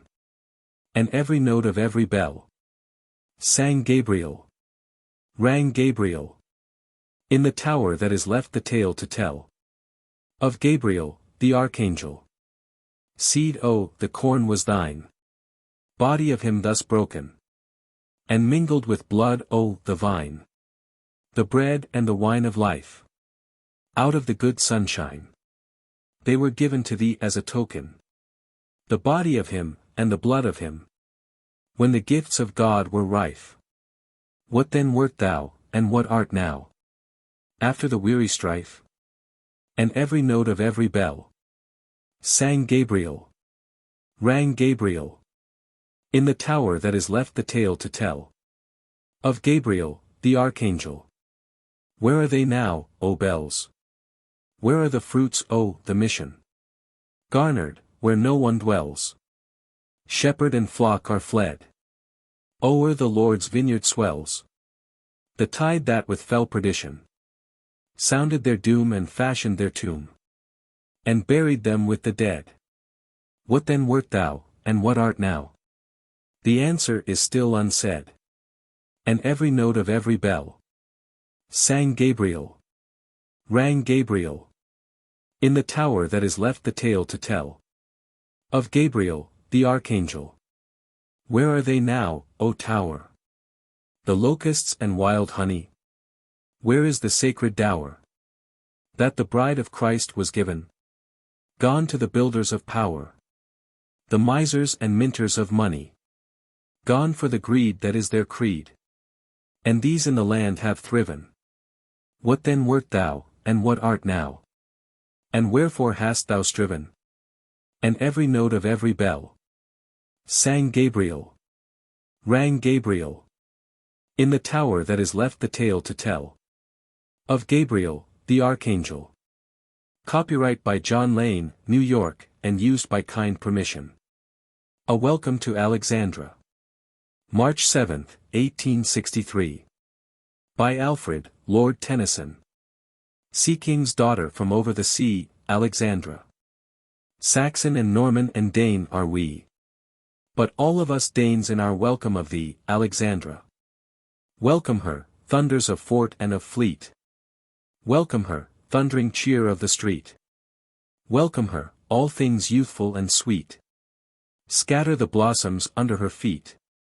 Break, happy land, into earlier flowers. Make music, O bird, in the new-budded bowers. Blazon your mottos of blessing and prayer. Welcome her, all that is ours. Warble, O bugle, and trumpet, blare. Flags, flutter out upon turrets and towers. Flames, on the windy headland flare. Utter your jubilee, steeple and spire. Clash, ye bells, in the merry March air. Flash, ye cities, in rivers of fire. Rush to the roof, sudden rocket, and higher. Melt into stars for the land's desire. Roll and rejoice, jubilant voice. Roll as a groundswell dashed on the strand. Roar as the sea when he welcomes the land. And welcome her, welcome the land's desire. The Sea King's daughter is happy as fair. Blissful bride of a blissful heir. Bride of the sire of the kings of the sea. O joy to the people and joy to the throne. Come to us, love us and make us your own. For Saxon or Dane or Norman we. Teuton or Celt, or whatever we be. We are each all Dane in our welcome of thee, Alexandra. Christmas in India. By Rudyard Kipling. Dim dusk behind the tamarisks, the sky is saffron yellow. As the women in the village grind the corn. And the parrots seek the riverside, each calling to his fellow. That the day. The staring eastern day is born. Oh, the white on the highway. Oh, the stenches in the byway. Oh, the clammy fog that hovers over earth. And at home they're making merry, 'neath the white and scarlet berry. What part have India's exiles in their mirth? Full day behind the tamarisks, the sky is blue and staring. As the cattle crawl afield beneath the yoke. And they bear one o'er the field path, who is past all hope or caring. To the ghat below the curling wreaths of smoke. Call on Rama, going slowly, as ye bear a brother slowly. Call on Rama, he may hear, perhaps, your voice. With our hymn books and our psalters we appeal to other altars. And today we bid good Christian men rejoice. High noon behind the tamarisks, the sun is hot above us. As at home the Christmas day is breaking wan. They will drink our healths at dinner, those who tell us how they love us. And forget us till another year be gone. Oh, the toil that knows no breaking. Oh, the highway, ceaseless, aching. Oh, the black dividing sea and alien plain. Youth was cheap, wherefore we sold it. Gold was good, we hoped to hold it. And today we know the fullness of our gain. Grey dusk behind the tamarisks, the parrots fly together. As the sun is sinking slowly over home. And the last ray seems to mock us shackled in a lifelong tether. That drags us back however so far we roam. Hard her service, poor her payment, she in ancient, tattered raiment. India, she the grim stepmother of our kind. If a year of life be lent her, if her temple's shrine we enter. The door is shut, we may not look behind. Black night behind the tamarisks, the owls begin their chorus. As the conches from the temple scream and bray. With fruitless years behind us, and the hopeless years before us. Let us honor, O my brothers, Christmas Day. Call a truce, then, to our labors, let us feast with friends and neighbors. And be merry as the custom of our caste. For if, faint and forced the laughter, and if sadness follow after. We are richer by one mocking Christmas past. The Bells of Shandon. By Francis Mahoney. With deep affection. and recollection. I often think of those Shandon bells, whose sound so wild would, in the days of childhood, fling round my cradle their magic spells. On this I ponder, where'er I wander, and thus grow fonder, sweet Cork, of thee, with thy bells of Shandon, that sound so grand on the pleasant waters of the River Lee. I've heard bells chiming full many a clime in, tolling sublime in cathedral shrine, while at a glib rate brass tongues would vibrate, but all their music spoke not like thine. For memory, dwelling on each proud swelling of thy belfry, knelling its bold notes free, made the bells of Shandon sound far more grand, on the pleasant waters of the River Lee. I've heard bells tolling old Adrian's mole in, their thunder rolling from the Vatican, and cymbals glorious swinging uproarious in the gorgeous turrets of Notre Dame. But thy sounds were sweeter than the dome of Peter flings o'er the Tiber, pealing solemnly. Oh, the bells of Shandon sound far more grand, on the pleasant waters of the River Lee. There's a bell in Moscow, where on tower and kiosko, in Saint Sophia, the Turkman gets, and loud in air, calls men to prayer, from the tapering summits of tall minarets. Such empty phantom, I freely grant them, but there's an anthem more dear to me. 'Tis the bells of Shandon that sound so grand, on the pleasant waters of the River Lee. The Day and the Work, by Edwin Markham. To each man is given a day and his work for the day. And once, and no more, he is given to travel this way. And woe if he flies from the task, whatever the odds. For the task is appointed to him on the scroll of the gods. There is waiting a work where only your hands can avail. And so if you falter, a chord in the music will fail. We may laugh to the sky, we may lie for an hour in the sun. But we dare not go hence till the labor appointed is done. To each man is given a marble to carve for the wall. A stone that is needed to heighten the beauty of all. And only his soul has the magic to give it a grace. And only his hands have the cunning to put it in place. We are given 1 hour to parley and struggle with fate. Our wild hearts filled with the dream, our brains with the high debate. It is given to look on life once, and once only to die. One testing, and then at a sign we go out of this sky. And the task that is given to each man no other can do. So the work is awaiting, it has waited through ages for you. And now you appear, and the hushed ones are turning their gaze to see what you do with your chance in the chamber of days. The Land of Heart's Regret. W.T.P. This exquisite threnody was written by the Gardner poet of California, Samuel J. Alexander, of San Mateo. The local geographical references will be understood only by those familiar with the country, but the cry of the bereaved heart and life will find immediate response from the universal heart. As a poem of deep, tender emotion, its study and rendition orally will be more than well repaid. Dawn on the hilltops flushes red. In the day's embrace, and her blush is spread. A benediction above the dead. Dawn, and I stand again with dawn. On the jeweled turf of cypress lawn.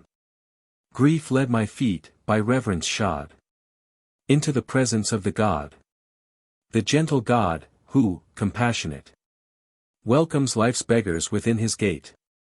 So I went soft-shod, with eyes grown dim, through his house beautiful with him. And with hushed heart I sought and found a grave more dear than the graves around. Did I think to find thee shut in and hid in a man-made box, 'neath a man-made lid? Thou, from the sunlight hidden away, who wert dew of the dawn and flame of day. Thou fettered by silence. Why, thy voice called up the dawn and bade day rejoice. Thou circled by shadows. Why, thine eyes were forest pools beneath starry skies. And day might have claimed, to illume his crown, their starlight tangled in deeps of brown. With what reluctance, and with what dread, I, who loved thee living, have sought thee dead. And all unwilling, my feet were drawn by a will compelling that led them on. I have come to seek thee. The way was long, for the years between us rose high and strong. I have come to seek thee, who held thee dear. But I may not find thee, who art not here. Life was a song, and sun and moon wove all color into the tune. Life was a jewel. We laughed and pressed the glowing ruby against our breast. Life was a bubble, we tossed it high up to the rainbow that spanned our sky. Life was a magic mantle, wove by fairy hands, in a charmed grove, wherewith we wrapped ourselves around in wide, free spaces, where God is found. Life was a torrent, that overflowed San Bruno's mountains and Mission Road. Canyons, gashed in a mountain wall, with the wound healed over by chaparral. Mist-clad hollows, and gusty plains, curbed by the wind with galling rains. Colma, cradled green hills between. Belmont, tossed upon waves of green. Woodside mountains and Alma's woods. La Honda's altar of solitudes. World's Edge hills, where the road goes down in a tangle of curves to Spanish Town. Ocean view and San Pedro beach. These are the heart's red throbs of speech. These are the holy names that stand guide posts of God into Holy Land. And these are the Calvary stations, set on my way through the land of heart's regret. Life no longer imperious calls with a silver trumpet from golden walls. My ears grow dull and my eyes grow dim. He wearies of me, as I of him. I will rise, I will go my ways and pass from that I am unto that I was. I will drug my senses and drown my soul where the incense clouds from the altar roll. In the golden shrine, with the golden key, where dwells Our Lady of Memory. Though new grief grow with the old heart hurt, here shall I see thee as thou wert. Still companion on lonely hill, in forest solitude, comrade still. And memory led me by the hand from God's field, back into Holy Land, lit by the wonderful afterglow of a day that withered long ago. And the gum trees moved their lips and spoke in the alien language of the oak. And there grew up tall before my eyes pillared redwoods, that propped the skies. And we stood again where the lilies stand, torches, lighting a twilight land. Lamps of the forest, flashing red, while the darkness gathered overhead. For, robed in her purple, the night came down, weaving the starlight into her gown. And the moon arose, like a bubble, blown by the children playing about Christ's throne. And the iridescent gem was set as an opal in her coronet. And our souls flashed up above the night, and clung together and made one light. And the brook swept by, and as it went, sang us the song of heart's content. And our campfire set its smoke unfurled, a flag on the roof of the fair, green world. Now, La Honda's sacred solitudes vainly call me from hills and woods. These for me shall remain untrod, sacred to memory and to God. But these and thee I shall not forget, till grief wed joy and divorce regret. And by all that was and by all that is, and for all that we were, I ask thee this. Friend of my past, grow not too high, that I may reach unto thee, even I. When, with eyes grown clearer, I see thine eyes, As the dawn of remembered days arise. Or as stars of home, in the alien skies. Vengeance is thine. By S. J. Alexander. Vengeance is mine, saith the Lord. But there cometh the hour and the man. And the tangled red knots of his plan. Cry out for the hand on his sword. And these are the words that he saith. And the will of the words of his mouth. To the men of his lands of the south. In the halls of his city of death. I am slow to repay, saith the Lord. My patience and mercy endure. But the day of my vengeance is sure. And this is my will and my word. Ye shall draw my sword out from its sheath. Ye shall strike at the bosom of guilt. Ye shall stab the red blade to its hilt. In the black heart that lieth beneath. With my name on your lips ye shall draw. And the name which your lips may not speak. Ye shall bear in your soul, as ye wreak. The ultimate end of my law. My anger encompassed them still. When they took the black vow, nothing loath. My oath rose up over their oath. And broke it and bent to my will. I have waited, withheld and withstood. But I weary of all, saith the Lord.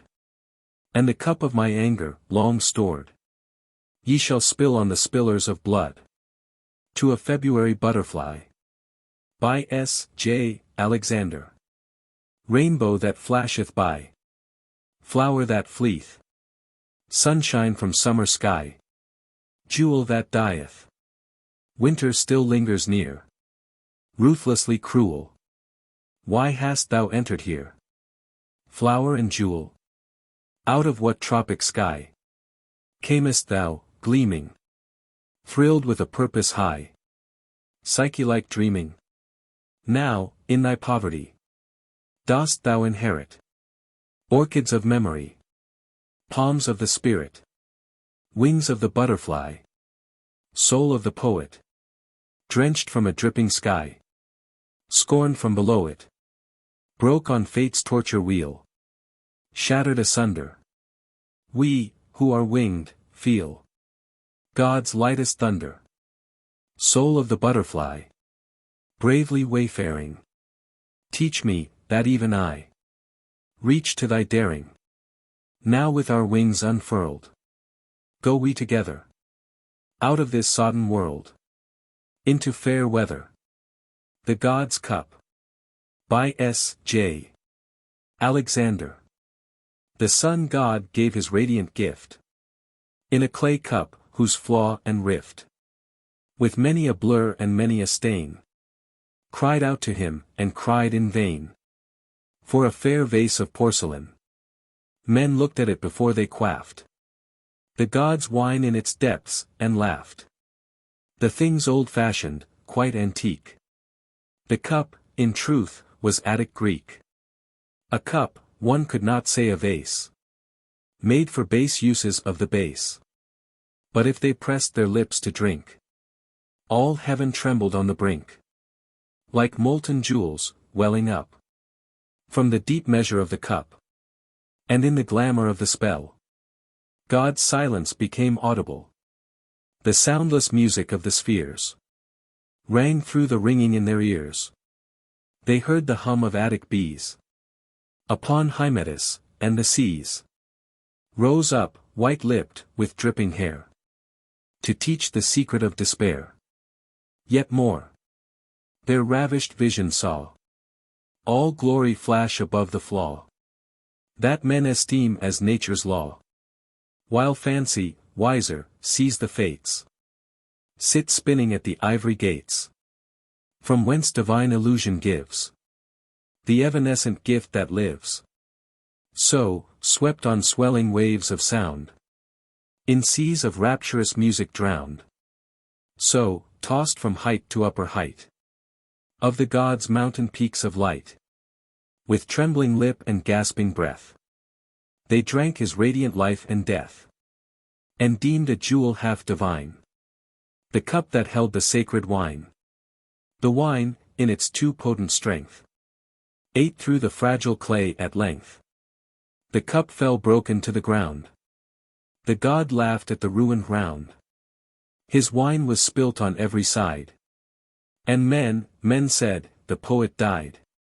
The Song of the Bullets. By John Milton Scott. I cut the air and it sang to me. Like a serpent's hiss with its fanged kiss. And the leaping leagues upsprang to me.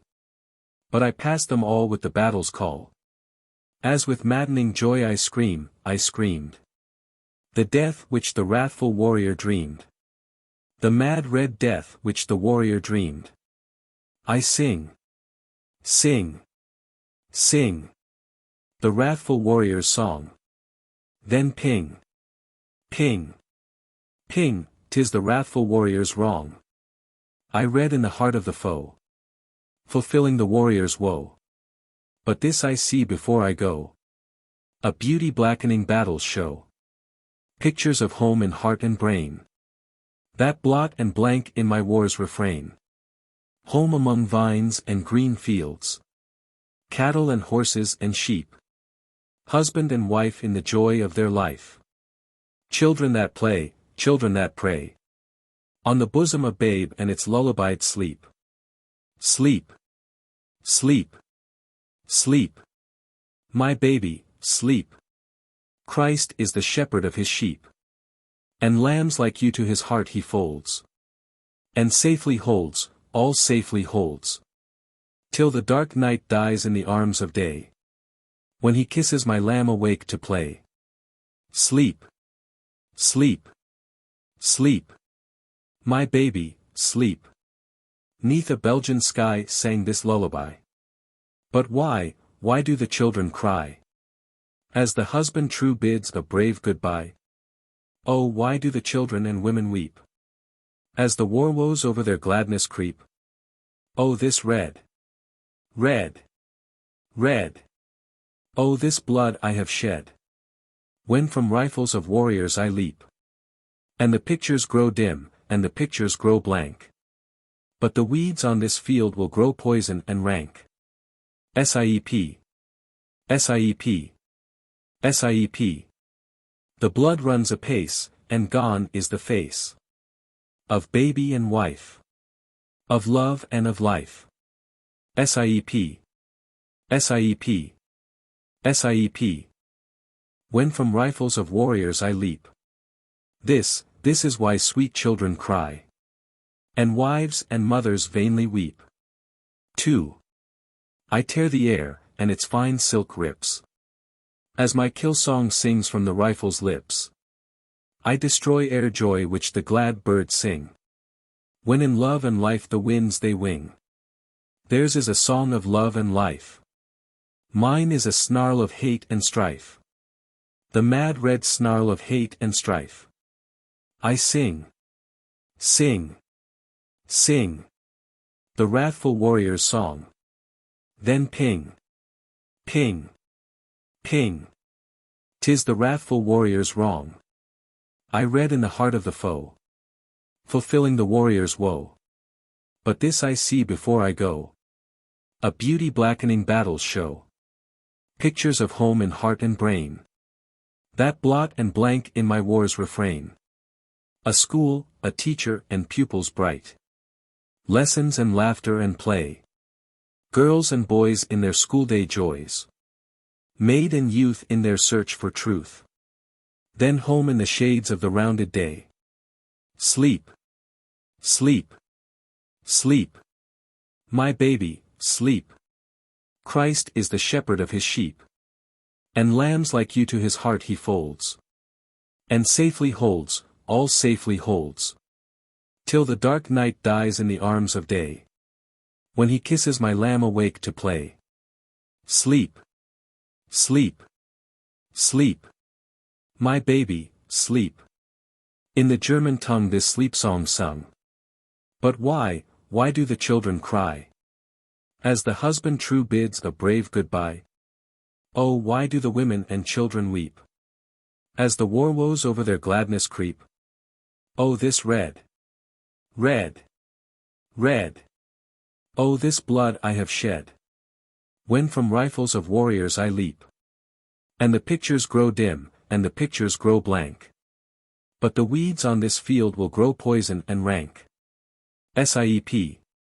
SIEP. SIEP. The blood runs apace, and gone is the face. Of baby and wife. Of love and of life. SIEP. SIEP. SIEP. When from rifles of warriors I leap. This is why sweet children cry. And wives and mothers vainly weep. 3. I murder the peace of summer winds. I startle the kine and make dogs whine. I'm the fury of fight, I'm hell's delight. I'm the black of death with its stiffening breath. I'm insanity's shriek as I try to speak. I am agony's glare and its wild despair. I'm the hiss elate of the warrior's hate. The mad, red hiss of the warrior's hate. I sing. Sing. Sing. The wrathful warrior's song. Then ping. Ping. Ping. 'Tis the wrathful warrior's wrong. I read in the heart of the foe. Fulfilling the warrior's woe. But this I see before I go. A beauty blackening battles show. Pictures of home in heart and brain. That blot and blank in my war's refrain. A hammer and anvil and lowly cot. Blossoms ashine and the fruitful vine. The flying of sparks, the singing of larks. And the rapturing stir of the voice of her. Outsinging the larks in her joys divine. Sleep. Sleep. Sleep. My baby, sleep. Christ is the shepherd of his sheep. And lambs like you to his heart he folds. And safely holds, all safely holds. Till the dark night dies in the arms of day. When he kisses my lamb awake to play. Sleep. Sleep. Sleep. My baby, sleep. In joy-hearted France sings this love's romance. But why do the children cry? As the husband true bids a brave goodbye? Oh, why do the children and women weep? As the war woes over their gladness creep? Oh, this red. Red. Red. Oh, this blood I have shed. When from rifles of warriors I leap. And the pictures grow dim, and the pictures grow blank. But the weeds on this field will grow poison and rank. SIEP. SIEP. SIEP. The blood runs apace, and gone is the face. Of baby and wife. Of love and of life. SIEP. SIEP. SIEP. When from rifles of warriors I leap. This is why sweet children cry. And wives and mothers vainly weep. 4. I am rifle sent, and the air is rent. In tatters and rags and stains.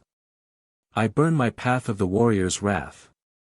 Too hot to be cooled by rains. I murder the song of the rapturing thrush.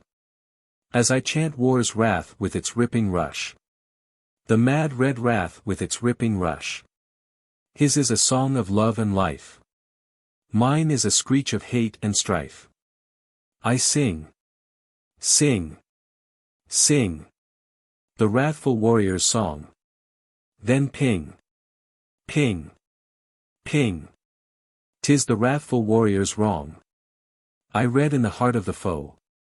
Fulfilling the warrior's woe. But this I see before I go.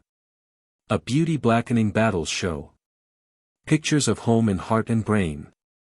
That blot and blank in my war's refrain. A meadow aliened by English lanes. And Shelley's lark is in the sky. And Shakespeare's sheep, in clover deep. A house by the spring and a grapevine swing. A mother's song and a babe's reply. Sleep. Sleep. Sleep. My baby, sleep. Christ is the shepherd of his sheep. And lambs like you to his heart he folds. And safely holds, all safely holds. Till the dark night dies in the arms of day. When he kisses my lamb awake to play. Sleep. Sleep. Sleep. My baby, sleep. Child hearts rejoice in this English voice. But why do the children cry? As the husband true bids a brave goodbye. Oh, why do the children and women weep? As the war woes over their gladness creep. Oh, this red. Red. Red. Oh, this blood I have shed. When from rifles of warriors I leap. And the pictures grow dim, and the pictures grow blank. But the weeds on this field will grow poison and rank. SIEP. SIEP. SIEP. The blood runs apace, and gone is the face. Of baby and wife. Of love and of life. SIEP. SIEP. SIEP. When from rifles of warriors I leap. This is why sweet children cry. And wives and mothers vainly weep. I'm a blighting swift, outflying storms. I ruin and run as I shriek my fun. With a screech of fear in the startled ear. I crush the hope and distill the tear. The tear of love, the hope of hearts. I blight and blast with destruction's arts. With the mad, red blight of destruction's arts. I sing. Sing. Sing. The wrathful warrior's song. Then ping. Ping. Ping. 'Tis the wrathful warrior's wrong. I read in the heart of the foe. Fulfilling the warrior's woe. But this I see before I go. A beauty blackening battles show. Pictures of home in the heart and brain. That blot and blank in my war's refrain. The Danube blue, the Alsatian heights. And a lover who sings to his maiden true. The song and the kiss, the troth and its bliss. Two hearts a beat in the love complete. And the brown eyes marry the eyes of blue. Sleep. Sleep. Sleep. My baby, sleep. Christ is the shepherd of his sheep. And lambs like you to his heart he folds. And safely holds, all safely holds. Till the dark night dies in the arms of day. When he kisses my lamb awake to play. Sleep. Sleep. Sleep. My baby, sleep. An Austrian sings these rapturings. But why do the children cry? As the husband true bids a brave goodbye. Oh, why do the children and women weep? As the war woes over their gladness creep. Oh, this red. Red. Red. Oh, this blood I have shed. When from rifles of warriors I leap. And the pictures grow dim, and the pictures grow blank. But the weeds on this field will grow poison and rank. SIEP. SIEP. SIEP. The blood runs apace, and gone is the face.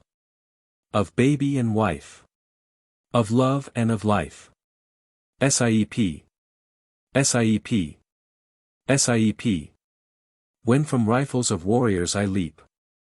This is why sweet children cry. And wives and mothers vainly weep. 6. I cut the air with growls of wrath. I am black woe's bite as I bark in fight. I'm the mad dog's fawn, and I lead the gang. As we wolf together on war's red path. We rend the flesh, and we wreck the mind. We're the war wrath's lust, and we're wild and blind. The red wrath's lust that is wild and blind. I sing. Sing. Sing. The wrathful warrior's song. Then ping. Ping. Ping. 'Tis the wrathful warrior's wrong. I read in the heart of the foe. Fulfilling the warrior's woe. But this I see before I go. A beauty blackening battles show. Pictures of home in heart and brain. That blot and blank in my war's refrain. A bearded peasant in Tolstoy's book. Fulfilling the Christ's great way of peace. His neighbors, dear as the ripened year. 'Twas a neighbor's girl with laugh and curl. Who mothered his flock of the sweet increase. Sleep. Sleep. Sleep. My baby, sleep. Christ is the shepherd of his sheep. And lambs like you to his heart he folds. And safely holds, all safely holds. Till the dark night dies in the arms of day. When he kisses my lamb awake to play. Sleep. Sleep. Sleep. My baby, sleep. Like a Russian dove croons this song of love. But why do the children cry? As the husband true bids a brave goodbye? Oh, why do the children and women weep? As the war woes over their gladness creep? Oh, this red. Red. Red. Oh, this blood I have shed. When from rifles of warriors I leap. And the pictures grow dim, and the pictures grow blank. But the weeds on this field will grow poison and rank. SIEP. SIEP. SIEP. The blood runs apace, and gone is the face. Of baby and wife. Of love and of life. SIEP. SIEP. SIEP. When from rifles of warriors I leap. This is why sweet children cry. And wives and mothers vainly weep. 7. 'Twas wild wrath riot, 'twas riot of death. This bacchanal black making war's red rack. This blood debauch and delirium. Love's hand palsied, truth's tongue dumb. Blotting brave brains of mothers' refrains. Voices of children. Enchantments of home. The cathedral of man's earth-rounding dome. Which visioning together might well have wrought. Out of the heart of brothering thought. And now that our screaming wrath is done. And our place in the sky is filled with birds. Whose songs seem the voice of the gracious sun. Behind us the wrath and the ruin left. We are bruised and broken in fields bereft. Of their gentle flocks and peaceful herds. We know in our black war woe. There's not a grace of gain for it all. There's not a spear of grain from it all. Oh, woe are we in this rusted red. And woe the hearts which we've pierced and bled. No honor is here, no glory bright. But shame that is deeper than speech can tell. But shame that is blacker than pits of hell. The shame of a night unblessed by light. The shame of a brain with its murder stain. And a heart in the grime of war's red crime. Woe! Woe! Woe, is the end of the path. That blackens and blights from war's red wrath. This is why sweet children cry. And wives and mothers vainly weep. As the war woes over their gladness creep. Copyright, 1914, by John Milton Scott, and used by the author's kind permission. Chapter 12. Impersonation. By impersonation, we mean the art of assuming for the time being the role of some character in a story or a play. We play the part, we assume the carriage, the gestures, the quality of voice belonging to the character. How do we acquire this art? First, we study the part carefully till we are sure we understand it. Second, we visualize the scenes, and live them over again in our own imagination. Third, we begin to speak the lines. We try different inflections, different gestures which suggest themselves to us through our own experiences and our observation of characters in real life which are similar to those of the character we are depicting. This careful observation of the mannerisms and eccentricities of real people aids very materially in interpretation. Finally, we decide on the gestures and inflections which seem to us to most nearly interpret the part, and these we practice over and over again until they become a part of our very being, then we are ready to play the part. Practice selection. Merchant of Venice. Enter old Gobbo, with a basket. Gobbo. Master young man, you, I pray you, which is the way to Master Jews? Lancelot, aside, O heavens, this my true begotten father. Who, being more than sand blind, high gravel blind, knows me not, I will try confusions with him. Gobbo. Master young gentleman, I pray you, which is the way to Master Jews? Lancelot. Turn up on your right hand at the next turning, but, at the next turning of all, on your left, marry, at the very next turning, turn of no hand, but turn down indirectly to the Jew's house. Gobo. By God sometimes, 'twill be a hard way to hit. Can you tell me whether one Lancelot, that dwell with him or no? Lancelot. Talk you of young Master Lancelot? Aside. Mark me now will I raise the waters. Talk you of young Master Lancelot? Gobo. No master, sir, but a poor man's son, his father, though I say't, is an honest exceeding poor man, and, God be thanked, well to live. Lancelot. Well, let his father be what a will, we talk of young Master Lancelot. Gobo. Your worship's friend, and Lancelot, sir. Lancelot. But, I pray you, ergo, old man, ergo, I beseech you, talk you of young Master Lancelot? Gobo. Of Lancelot, an't please your mastership. Lancelot. Ergo, Master Lancelot. Talk not of Master Lancelot, father, for the young gentleman, according to fates, and destinies, and such odd saying, the sisters three, and such branches of learning, is, indeed, deceased, or, as you would say in plain terms, gone to heaven. Gobo. Marry, God forbid. The boy was the very staff of my age, my very prop. Lancelot. Aside.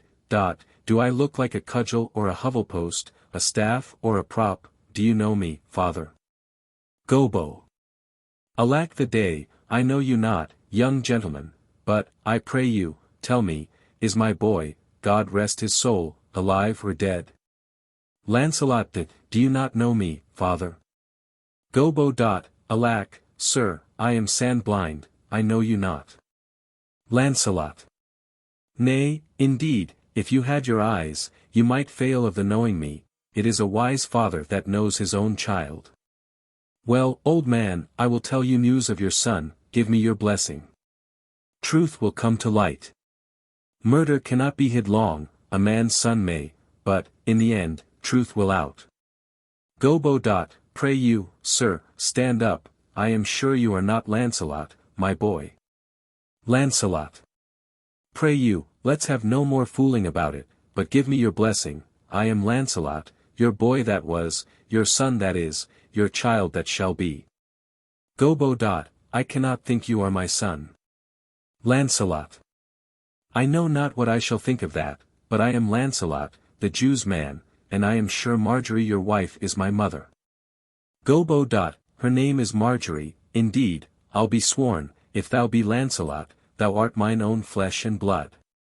Lord, worshipped might he be. What a beard hast thou got! Thou hast got more hair on thy chin than Dobbin, my fill-horse, has on his tail. Lancelot. It should seem, then, that Dobbin's tail grows backward, I am sure he had more hair of his tail than I have on my face, when I last saw him. Gobo. Lord, how art thou chonged? How dost thou and thy master agree? I have brought him a present. How agree you now? Lancelot. Well, but, for mine own part, as I have set up my rest to run away, so I will not rest till I have run some ground. My master's a very Jew, give him a present. Give him a halter, I am famished in his service. You may tell every finger I have with my ribs. Father, I am glad you are come, give me your present to one Master Bassanio, who, indeed, gives rare new liveries, if I serve not him, I will run as far as God has any ground. O rare fortune! Here comes the man, to him, father, for I am a Jew, if I serve the Jew any longer. Act 2, Scene 2, lines 29 to 104. Hamlet's Declaration of Friendship. Hamlet. What ho! Horatio. Horatio. Here, sweet lord, at your service. Hamlet. Horatio, thou art e'en as just a man as ere my conversation coped withal. Horatio. Oh, my dear lord. Hamlet. Nay, do not think I flatter. For what advancement may I hope from thee? That no revenue hast, but thy good spirits. To feed and clothe thee. Why should the poor be flattered? No, let the candied tongue lick absurd pomp. And crook the pregnant hinges of the knee. Where thrift may follow fawning. Dost thou hear? Since my dear soul was mistress of her choice, and could of men distinguish, her election hath sealed thee for herself. For thou hast been as one, in suffering all, that suffers nothing. A man that fortune's buffets and rewards hast ta'en with equal thanks, and blessed are those whose blood and judgment are so well commingled, that they are not a pipe for fortune's finger, to sound what stop she pleases. Give me that man.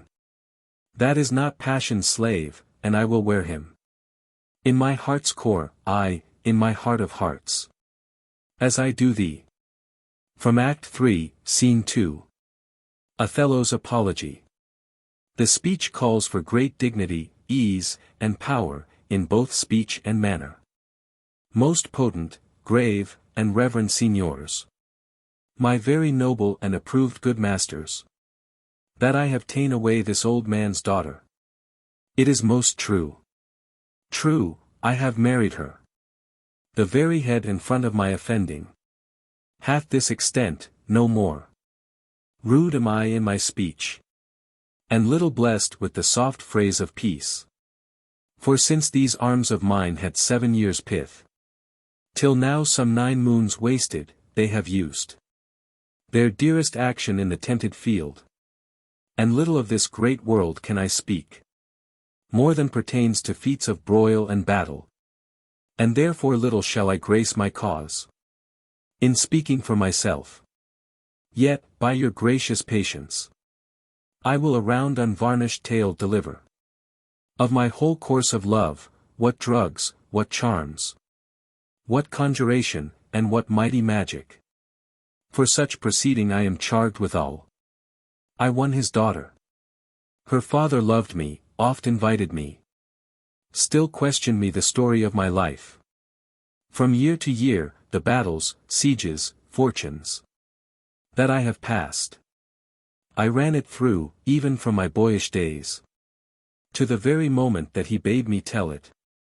Wherein I spake of most disastrous chances, of moving accidents by flood and field, of hairbreadth scapes, aye, the imminent deadly breach, of being taken by the insolent foe, and sold to slavery, of my redemption thence, and portents in my travels' history.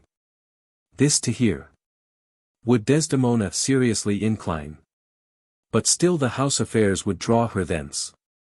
Whichever as she could with haste dispatch, she'd come again, and with a greedy ear devour up my discourse, which I observing took once a pliant hour, and found good means to draw from her a prayer of earnest heart, that I would all my pilgrimage dilate, whereof by parcels she had something heard, but not intentively, I did consent, and often did beguile her of her tears, when I did speak of some distressful stroke that my youth suffered. My story being done, she gave me for my pains a world of sighs. She swore, in faith, 'twas strange, 'twas passing strange. 'Twas pitiful, 'twas wondrous pitiful. She wished she had not heard it. Yet she wished that heaven had made her such a man. She thanked me, and bade me, if I had a friend that loved her, I should but teach him how to tell my story, and that would woo her. Upon this hint I spake. She loved me for the dangers I had passed, and I loved her that she did pity them. This only is the witchcraft I have used. The 7 Ages. This is a succession of purely imaginative ideas which the voice should touch lightly. In this speech one meets always the question of impersonation: shall the mewling infant, the whining schoolboy, the sighing lover and the rest be imitated by the reader? It is in better taste not to impersonate these 7 characters beyond certain almost imperceptible hints which the gaiety of Jacques' mind might naturally throw off. All the world's a stage, and all the men and women merely players. They have their exits and their entrances. And one man in his time plays many parts. His acts being 7 ages. At first the infant. Mewling and puking in the nurse's arms. And then the whining schoolboy, with his satchel. And shining morning face, creeping like snail. Unwillingly to school. And then the lover. Sighing like furnace, with a woeful ballad. Made to his mistress' eyebrow. Then a soldier. Full of strange oaths and bearded like the pard. Jealous in honor, sudden and quick in quarrel. Seeking the bubble reputation. Even in the cannon's mouth. And then the justice. In fair round belly with good capon lined. With eyes severe and beard of formal cut. Full of wise saws and modern instances. And so he plays his part. The 6th age shifts. Into the lean and slippered pantaloon. With spectacles on nose and pouch on side. His youthful hose, well saved, a world too wide. For his shrunk shank. And his big manly voice. Turning again toward childish treble, pipes. And whistles in his sound. Last scene of all. That ends this strange eventful history. Is second childishness and mere oblivion. Sans teeth, sans eyes, sans taste, sans everything. As You Like It, Act 2, Scene 7. Solitude preferred to court life. Duke S. Now, my co-mates and brothers in exile. Hath not old custom made this life more sweet than that of painted pomp? Are not these woods more free from peril than the envious court? Here feel we but the penalty of Adam. The season's difference, as the icy fawn. And churlish chiding of the winter's wind. Which, when it bite and blows upon my body. Even till I shrink with cold, I smile and say. 'Tis no flattery. These are counselors. That feelingly persuade me what I am. Sweet are the uses of adversity. Which, like the toad, ugly and venomous. Wears yet a precious jewel in his head. And this our life, exempt from public haunt. Finds tongues in trees, books in the running brooks. Sermons in stones, and good in everything. I would not change it. Amen. Happy is your grace. That can translate the stubbornness of fortune. Into so quiet and so sweet a style. Duke S. Come, shall we go and kill us venison? And yet it irks me the poor dappled fools. Being native burghers of this desert city. Should in their own confines with forked heads. Have their round haunches gored. As You Like It, Act 2. The potion scene. Scene, Juliet's chamber. Enter Juliet and nurse, who bears wedding garments. Juliet, looking at garments. Aye, those attires are best, but, gentle nurse. I pray thee, leave me to myself tonight. For I have need of many orisons. To move the heavens to smile upon my state. Which, well thou knowest, is cross and full of sin. Enter Lady Capulet. Lady Capulet. What are you busy, ho? Need you my help? Juliet. No, madam, we have culled such necessaries as are behoveful for our state tomorrow. So please you, let me now be left alone. And let the nurse this night sit up with you. For, I am sure, you have your hands full all in this so sudden business. Lady Capulet, crossing and kissing Juliet on the forehead. Good night. Get thee to bed and rest, for thou hast need. Exit Lady Capulet with nurse. Juliet, looking after them. Farewell. God knows when we shall meet again. I have a faint cold fear thrills through my veins. That almost freezes up the heat of life. I'll call them back again to comfort me. Runs to our nurse. What should she do there? My dismal scene I needs must act alone. Come, viol. Takes viol from bosom. What if this mixture do not work at all? Shall I be married then tomorrow morning? No, no. Draws dagger, this shall forbid it. Lays dagger on table. Lie you there. To vial.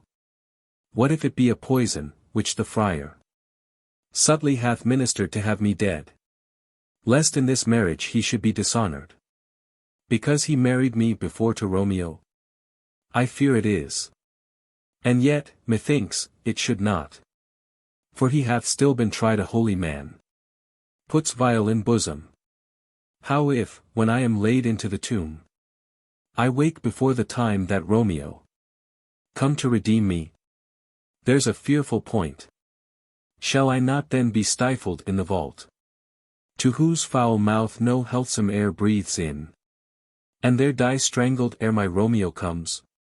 Or, if I live, is it not very like the horrible conceit of death and night, together with the terror of the place, as in a vault, an ancient receptacle, where, for these many hundred years, the bones of all my buried ancestors are packed, where bloody Tybalt, yet but green in earth, lies festering in his shroud, where, as they say, at some hours in the night spirits resort. Oh, if I wake, shall I not be distraught, environed with all these hideous fears, and madly play with my forefathers' joints, and pluck the mangled Tybalt from his shroud? And, in this rage, with some great kinsman's bone, as with a club, dash out my desperate brains? Oh, look! Methinks I see my cousin's ghost, seeking out Romeo. Stay, Tybalt, stay. Romeo, I come. Drawing out vial, then cork. This do I drink to thee. Throws away vial. She is overcome and sinks to the floor. From Romeo and Juliet, Act 4, Scene 3. Banishment Scene. Scene 3, a room in the palace. Enter Celia and Rosalind. Cell. Why, cousin, why Rosalind, Cupid have mercy, not a word. Rose. Not one to throw to a dog. Cell. No, thy words are too precious to be cast away upon curs, throw some of them at me, come, lame me with reasons. Rose. Then there were two cousins laid up, when the one should be lamed with reasons, and the other mad without any. Cell. But is all this for your father? Rose. No, some of it for my father's child. Oh, how full of briars is this working-day world. Cell. They are but burrs, cousin, thrown upon thee in holiday foolery. If we walk not in the trodden paths, our very coats will catch them. Rose. I could shake them off my coat, these burrs are in my heart. Cell. Hem them away. Rose. I would try, if I could cry hem, and have him. Cell. Come, come, wrestle with thy affections. Rose. Oh, they take the part of a better wrestler than myself. Cell. Is it possible, on such a sudden, you should fall into so strong a liking with old Sir Rowland's youngest son? Rose. The Duke my father loved his father dearly. Cell. Doth it therefore ensue, that you should love his son dearly? By this kind of chase, I should hate him, for my father hated his father dearly, yet I hate not Orlando. Rose. No, faith, hate him not, for my sake. Cell. Why should I not? Doth he not deserve well? Rose. Let me love him for that, and do you love him, because I do, look, here comes the Duke. Cell. With his eyes full of anger. Enter Duke Frederick, with lords. Duke F. Mistress, dispatch you with your safest haste, and get you from our court. Rose. Me, uncle. Duke F. You, cousin, within these 10 days if thou beest found so near our public court as 20 miles, thou deest for it. Rose. I do beseech your grace, let me the knowledge of my fault bear with me, if with myself I hold intelligence, or have acquaintance with mine own desires. If that I do not dream, or be not frantic, as I do trust one am not, then, dear uncle, never so much as in a thought unborn, did I offend your highness. Duke F. Thus do all traitors, if their purgation did consist in words, they are as innocent as grace itself. Let it suffice thee, that I trust thee not. Rose. Yet your mistrust cannot make me a traitor, tell me, whereon the likelihood depends. Duke F. Thou art thy father's daughter, there's enough. Rose. So was I, when your highness took his dukedom, so was I, when your highness banished him. Treason is not inherited, my lord, or, if we did derive it from our friends, what's that to me? My father was no traitor, then, good my liege, mistake me not so much, to think my poverty is treacherous. Sell. Dear sovereign, hear me speak. Duke F. I, Celia, we stayed here for your sake. Else had she with her father ranged along. Sell. I did not then entreat to have her stay, it was your pleasure, and your own remorse. I was too young that time to value her, but now I know her. If she be a traitor, so am I, we still have slept together. Rose at an instant, learned, played, eat together. And wheresoe'er we went, like Juno's swans. Still we went coupled, and inseparable. Duke F. She is too subtle for thee. And her smoothness. Her very silence, and her patience. Speak to the people and they pity her. Thou art a fool, she robs thee of thy name.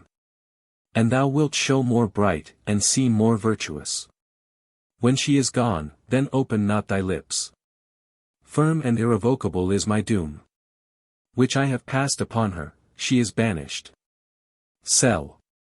Pronounce that sentence then on me, my liege. I cannot live out of her company. Duke F. You are a fool, you, niece, provide yourself.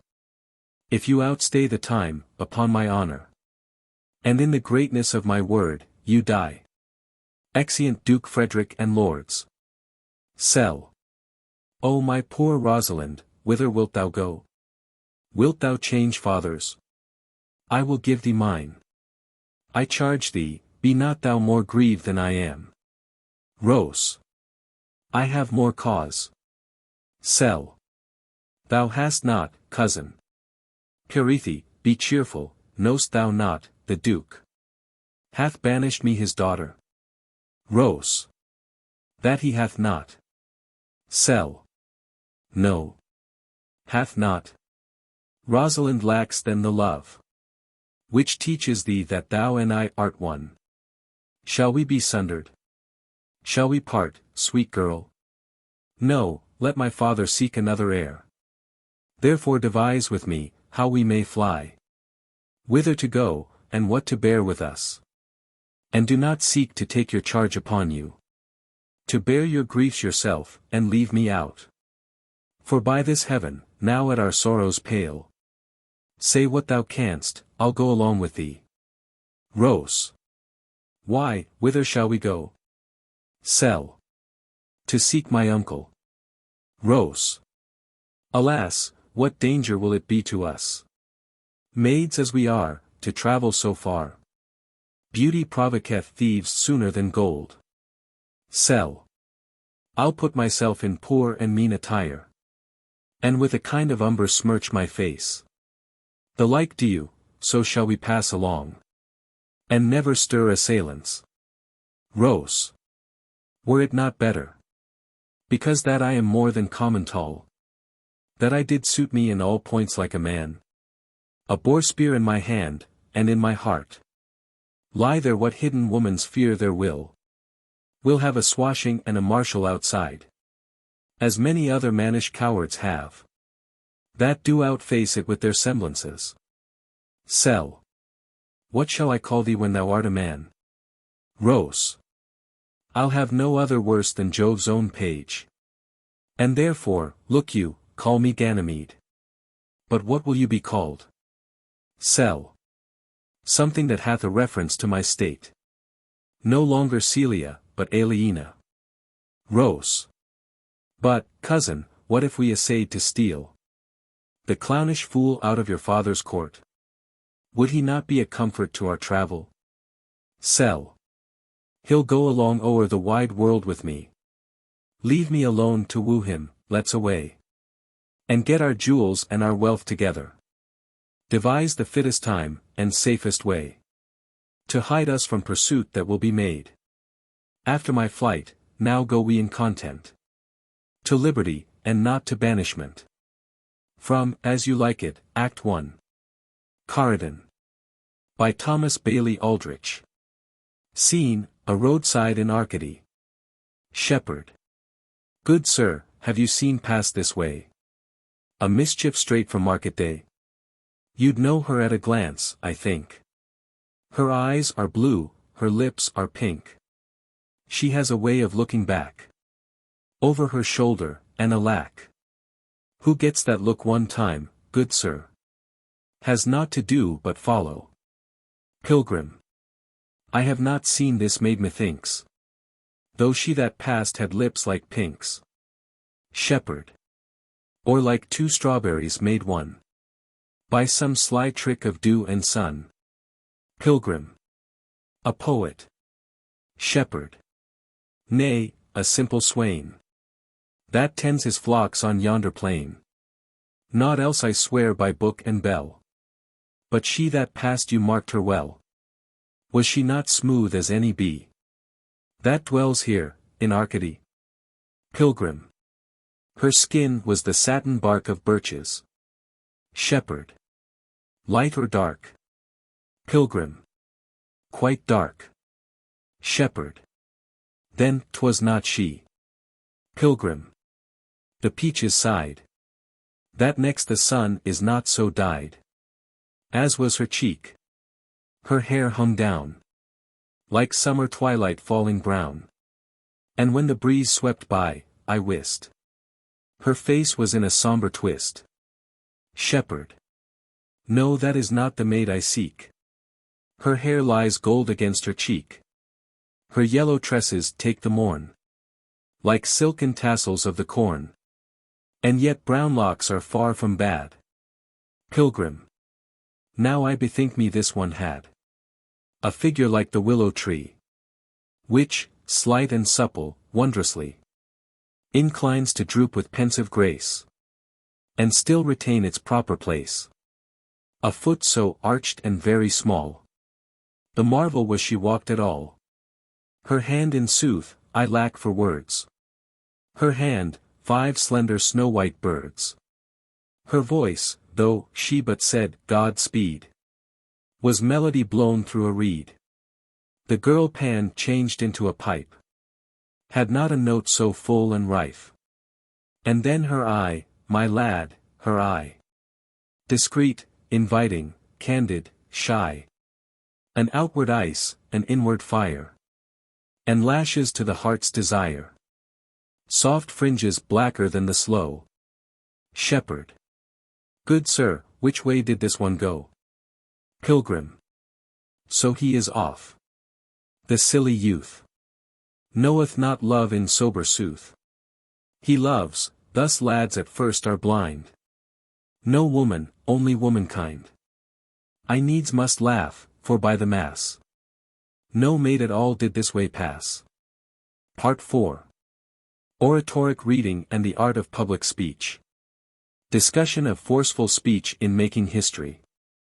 Value of forceful speech. Practice selections. Hamlet's instruction to the players. Speak the speech, I pray you, as I pronounced it to you, trippingly on the tongue, but if you mouth it, as many of our players do, I had as lief the town crier spake my lines. Nor do not saw the air too much with your hand, thus, but use all gently, for in the very torrent, tempest, and, as I may say, whirlwind of your passion, you must acquire and beget a temperance, that may give it smoothness. Oh!